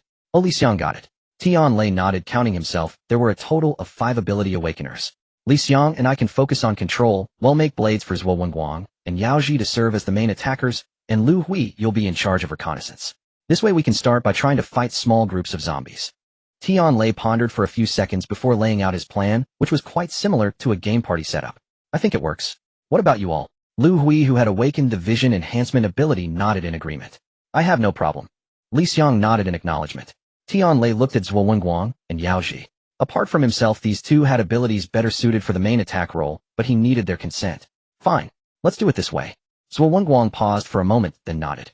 Alright, let's take a gamble. Seeing everyone agree, Yao Ji gritted his teeth and nodded after a moment of thought. Then consensus reached. Tian Lei extended his right palm and looked at the others. For palms stacked on top of his one by one, and the 5-man squad was officially formed. What about us? One of the students who hadn't awakened an ability asked in a low voice. Those with guts can come with us to kill zombies and find food. Those without, fend for yourselves. Tian Lei swept his gaze across the room and said calmly. The male students murmured among themselves, and then 4 more chose to join. As for the rest, Tian Lei could only shake his head and ignore them. With the squad formed, Tian Lei led the group to quickly scavenge supplies from the empty dorm rooms. Fortunately, the zombies on these floors had all been cleared out by Wang Mingyang and his group the night before. They could now search freely without worry. Wang Mingyang and his group quickly made their way to the first floor. After the whole night, the gathered zombies had dispersed quite a bit. However, there were still many zombies at the main entrance, so Wang Mingyang chose a dormitory on the other side and led the group to jump out from the balcony window. After silently eliminating the zombies beneath the window, the group shielded the defenseless Dai Bin and hurried toward the School of Life Sciences. Wang Mingyang had checked the signs, and the direct route was already mapped out in his mind. There was no need for Dai Bin to guide them now. The group moved in stops and starts following the wooded area along the university wall until they reached a small hillside. The tallest building over there is the experimental building of the School of Life Sciences. Dai Bin stood beside Wang Mingyang, pointing at a distant building. Wang Mingyang nodded. The location Dai Bin indicated matched what the signs had shown. However, there were still several teaching buildings over there, so zombies would certainly be plentiful. Are there many people in the experimental building on weekends? Wang Mingyang asked. Not many. On weekdays, when there are lab classes, there would be more people. On weekends, it's usually just the professors and graduate students from the various research labs. Dai Bin shook his head. Good. We'll just circle around from here. Wang Mingyang pointed to a patch of woods below the slope where a path connected to the south gate of Dian University and ran east all the way to the experimental building. The group nodded and, led by Wang Mingyang, crept toward the experimental building. A 6-story building rose abruptly from the ground. The laboratory structure, combining red brick and white paint, was simple yet elegant, exuding an air of solemn grandeur. On the rooftop, lush wisteria vines bloomed abundantly, cascading down the side walls and lending the building an air of ancient refinement. Wang Mingyang and his 4 companions crept along the treeline until they reached the building's base. Through the glass windows, they could see zombies clad in white lab coats shuffling aimlessly within the laboratories. A few of the labs appeared to have been scorched black, likely due to chemical reactions triggered by the undead. Where is your mentor's laboratory? Wang Mingyang asked, frowning at the building before him. It's room 315, on the 3rd floor at the back, Dai Bin replied. Then we'll circle around. Having confirmed the objective, Wang Mingyang signaled for the group to prepare for combat, as the number of zombies was noticeably increasing. Swords materialized and hovered around Wang Mingyang and Li Yuchan, while ice shields revolved in defense. A layer of frost spread from beneath Moon Ningxi's feet, and dark crimson flames coiled around the horizontal blade in Su Ye's grasp. This was Dai Bin's first time witnessing the powers of the others, and he was utterly stunned. Wang Mingyang glanced at him casually, drawing several nearby fence segments toward himself and melting them into a light, thin shield which he handed over. Take this shield, and be careful. All right. Okay. Dai Bin quickly took the shield, finding it pleasantly solid, yet well balanced in his hand. Let's move. Wang Mingyang took the lead, crouching low as he skirted along the building's wall toward the rear. As they rounded the side, he suddenly noticed numerous bodies clad in white lab coats lying on the ground. Yet these corpses were eerily withered, all reduced to desiccated husks. His brow arched slightly as he surveyed the area, but he found nothing unusual. As zombies began to converge on them, Wang Mingyang had to set aside his doubts and press forward. Cutting down the undead along the way, the group reached the stairwell at the back door without major incident. Climbing the stairs, they quickly reached the 3rd floor. Wang Mingyang peered down the corridor, his brow furrowing slightly. A zombie dressed in a white lab coat, but crawling on all 4s, was facing away from them. A first-order hunter zombie. A hunter? There's a first-order zombie here. Mu Ningxue whispered upon hearing this. Yeah, there's one hunter. Everyone stay alert. There might be other first-order zombies lurking around. Wang Mingyang nodded. Over the past couple of days, they had only encountered ordinary zombies. He hadn't expected to run into a first-order zombie in this modest lab building. What's a hunter? What's a first-order zombie? Li Yuchan asked, clearly puzzled by the evolved undead. You'll see soon enough. Just focus your psychic energy on defense. Wang Mingyang said offhandedly, then in a flash he dashed forward with his blade, mo-ing at the ready. Hiss! Sensing the danger, the hunter lunged forward, its sharp claws gouging deep scratches into the floor. Huh! Wang Mingyang's slash met only air. The hunter's reaction speed was faster than had anticipated. He stepped forward again, mo-ing tracing an arc as it swept upward like a phantom. The hunter spun and swiped, but its razor-sharp claws were cleanly severed by the blade along with a chunk of its arm. Before the hunter could retreat, a flying sword pierced down from above, driving straight through its skull. Instant kill. The sword probed around inside the hunter's head, but found no crystal core. Wang Mingyang clicked his tongue in mild disappointment, twirled his blade to flick off the tainted blood, and then wiped the flying sword clean on the zombie's white coat. The others finally caught up. Liu Yuchan looked at the hunter's remains with curiosity, then scoffed. That's it. After all that caution, I thought it'd be something special. You don't get it. This hunter excels at ambush tactics, its frontal combat ability isn't that impressive. Wang Mingyang smiled, slightly oriented himself, and headed straight for their destination. There weren't many zombies in the corridor, but the commotion had attracted the attention of nearby undead. As a series of hisses echoed through the hall, the group efficiently cleared out the ordinary zombies. That's room 315 up ahead. Dai Bin pointed with his shield covering his mouth. Quick, let's get inside. Mu Ningxue sealed the corridor with ice walls. Wang Mingyang cut down a zombie with a casual swing, while a dozen flying swords darted back and forth, clearing the path ahead. The group swiftly navigated through the scattered corpses. Wang Mingyang reached the door and used his metal power to forcibly break the lock. Mu Ningxue stood at the entrance, spreading her arms wide as a half-meter-thick ice wall materialized in the corridor, blocking the horde of pursuing zombies. Once Mu Ningxue was inside, Wang Mingyang quickly shut the door and sealed it with his metal ability. Before them lay a vast research room, with various flasks and containers neatly arranged on the lab benches. Against one corner wall stood a row of sleek high-tech cabinets, their shelves lined with jars preserving the brains of various creatures. The lab was filled with experimental instruments that Wang Mingyang couldn't even begin to comprehend. Yet there was no sign of any living person or zombie. Isn't your mentor here? Wang Mingyang asked Dai Bin, puzzled. It's the weekend, no experiments scheduled. He probably didn't come in, Dai Bin replied, scratching his head. What research topic are you working on here? He never told me the specifics. My job is just to assist in cultivating some neuron cells. Dai Bin said with a hint of embarrassment, pointing to the various petri dishes on a corner work table. Having just been accepted as a graduate student, he was already quite accomplished. But being directly involved in his mentor's cutting-edge experiments was still beyond his reach. Why cultivate neuron cells? Wang Mingyang asked, baffled by the intricacies of scientific research. Neuron cells are mainly found in the brain, spinal cord, and nerves. I'm not entirely sure what they're for, but my mentor needed a lot of them, so he put me in charge of cultivation. My guess is it's related to some kind of brain research. Dai Bin was also puzzled. Such experimental preparations were common, but the possible research directions were far too numerous. Does your mentor have other research facilities? I think so. I've heard there's a highly secretive underground lab beneath this building. Do you know where it is, eh? No, I don't. I'm not qualified to know. But once when my mentor was talking with another professor, I accidentally overheard a bit of that information. Dai Bin shrugged. Wang Mingyang scratched his head. Clearly this place didn't hold the answers he was seeking. But he felt as though some crucial piece of information was slipping past him. He scanned his surroundings, pacing back and forth with a furrowed brow. The others looked equally confused, their eyes tracking his movements. His gaze swept over a glass enclosure holding a few white mice. It then passed over the array of jars containing various brains, and finally landed on the petri dishes Dai Bin had pointed out in the corner. A sudden flash of insight struck Wang Mingyang. Neuron cells. Brain, spinal cord, nerves. Brains. Rats. A black rat suddenly materialized in his mind. It was that second-order mutant rat king. Dai Bin, for your experiments.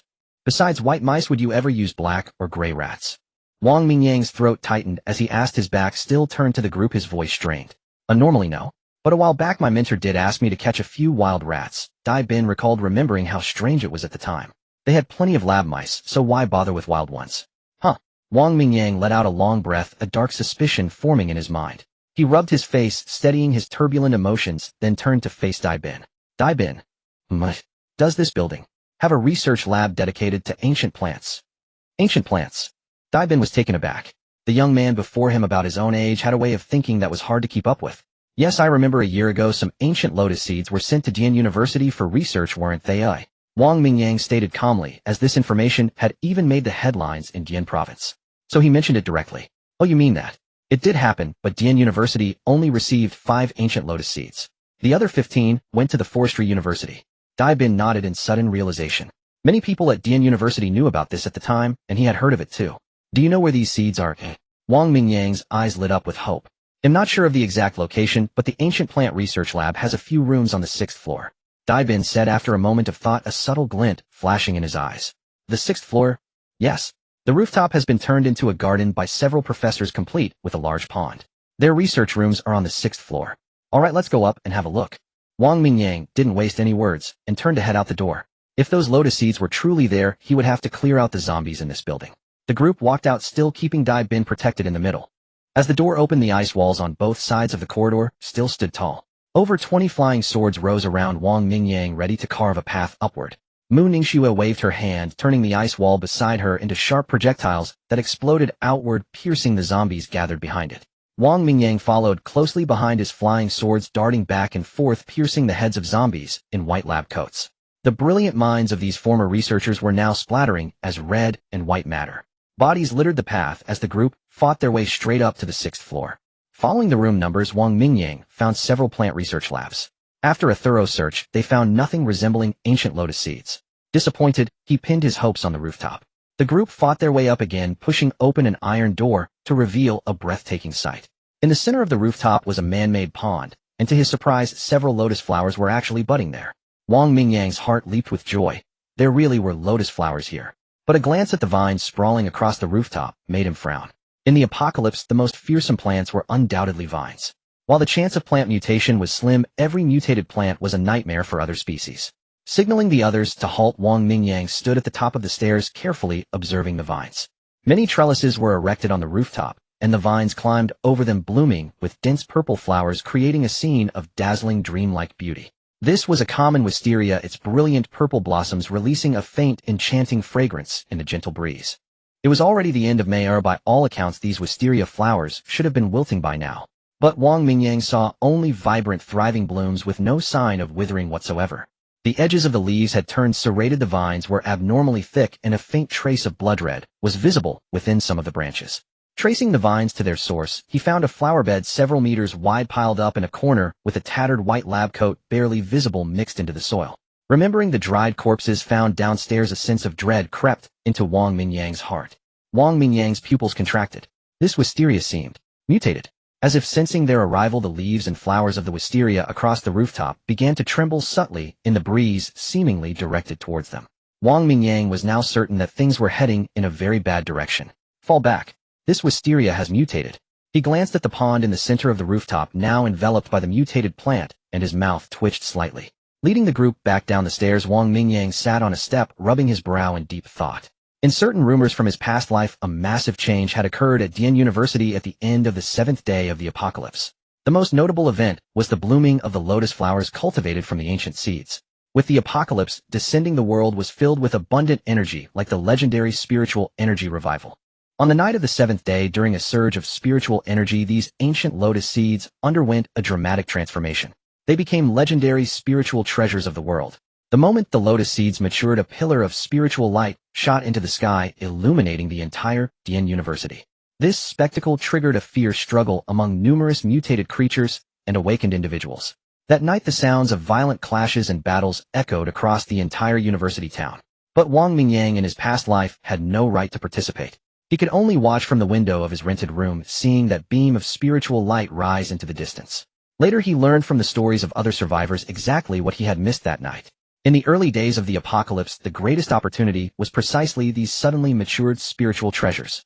The most powerful protector of the shelter later established by the provincial army was a special forces soldier who had managed to seize a portion of those spiritual items. Having been reborn, I must seize this opportunity for myself. Wang Mingyang clenched his fist secretly. No one else knew that a spiritual treasure was about to form here. This was his greatest advantage. And at the Forestry University, there were still 15 ancient lotus seeds. Yet for some reason, he had never heard any legends about a spiritual treasure emerging from the Forestry University in his past life. This was exactly why Wang Mingyang had chosen to come directly to Dian University. If not for this, he could have stayed home, studied hard, and absorbed more high-level abilities to strengthen himself. Wouldn't that have been better? But no number of abilities could compare to the direct boost in power that such a spiritual treasure provided. With this in mind, Wang Mingyang decided he wouldn't go anywhere for the time being. He would stay here, guard this place, and find a way to eliminate the mutated wisteria first. Lejbeo Suyumu Ningxue, let's clear out the zombies on the 6th floor first. Wang Mingyang stood up, looking at the others. Are you sure? Mingyang, are we staying here? The three looked at him. Mu Ningxue remained silent, but the question in her eyes said it all. Yes, I plan to stay here for a couple of days to find something. Wang Mingyang nodded. He couldn't explain the specific reason, but his tone was filled with determination. All right, we can treat it as training. Suyu smiled softly. Whatever Wang Mingyang decided, she just needed to support him. Fine, you're the boss. Li Yuchan shrugged, already getting used to Wang Mingyang's unpredictable ways. Dai Bin will take you back to your dorm first. Wang Mingyang looked at Dai Bin and said calmly. Can I come with you guys? Dai Bin was stunned at a loss for words. If given the choice, he would definitely prefer to stay with Wang Mingyang and the others. All four of them were awakened individuals with incredibly powerful abilities. He envied them and desperately wanted to remain part of their team. Know there will be intense battles ahead, and I won't be able to protect you. Wang Mingyang made up an excuse. He couldn't just say get lost, you can't have any of the spoils. It's okay, I can take care of myself. You don't have to worry about me. Dai Bin tried to argue, but Wang Mingyang just shook his head calmly. The indifferent look in his eyes made Dai Bin afraid to press further. After everything was settled, Su Yu and the others went to clear out the zombies on the 6th floor, while Wang Mingyang led a dejected Dai Bin straight downstairs. A silver steel wire was attached to the corridor railing, and Wang Mingyang, using his metal manipulation ability, slid down quickly with Dai Bin. They reached the corner of the 1st floor in no time, and Wang Mingyang casually killed the few zombies nearby. He was about to head back the way they came when a loud rumbling sound like a lawnmower filled the air. Wang Mingyang looked up to see an armed helicopter speeding directly towards them.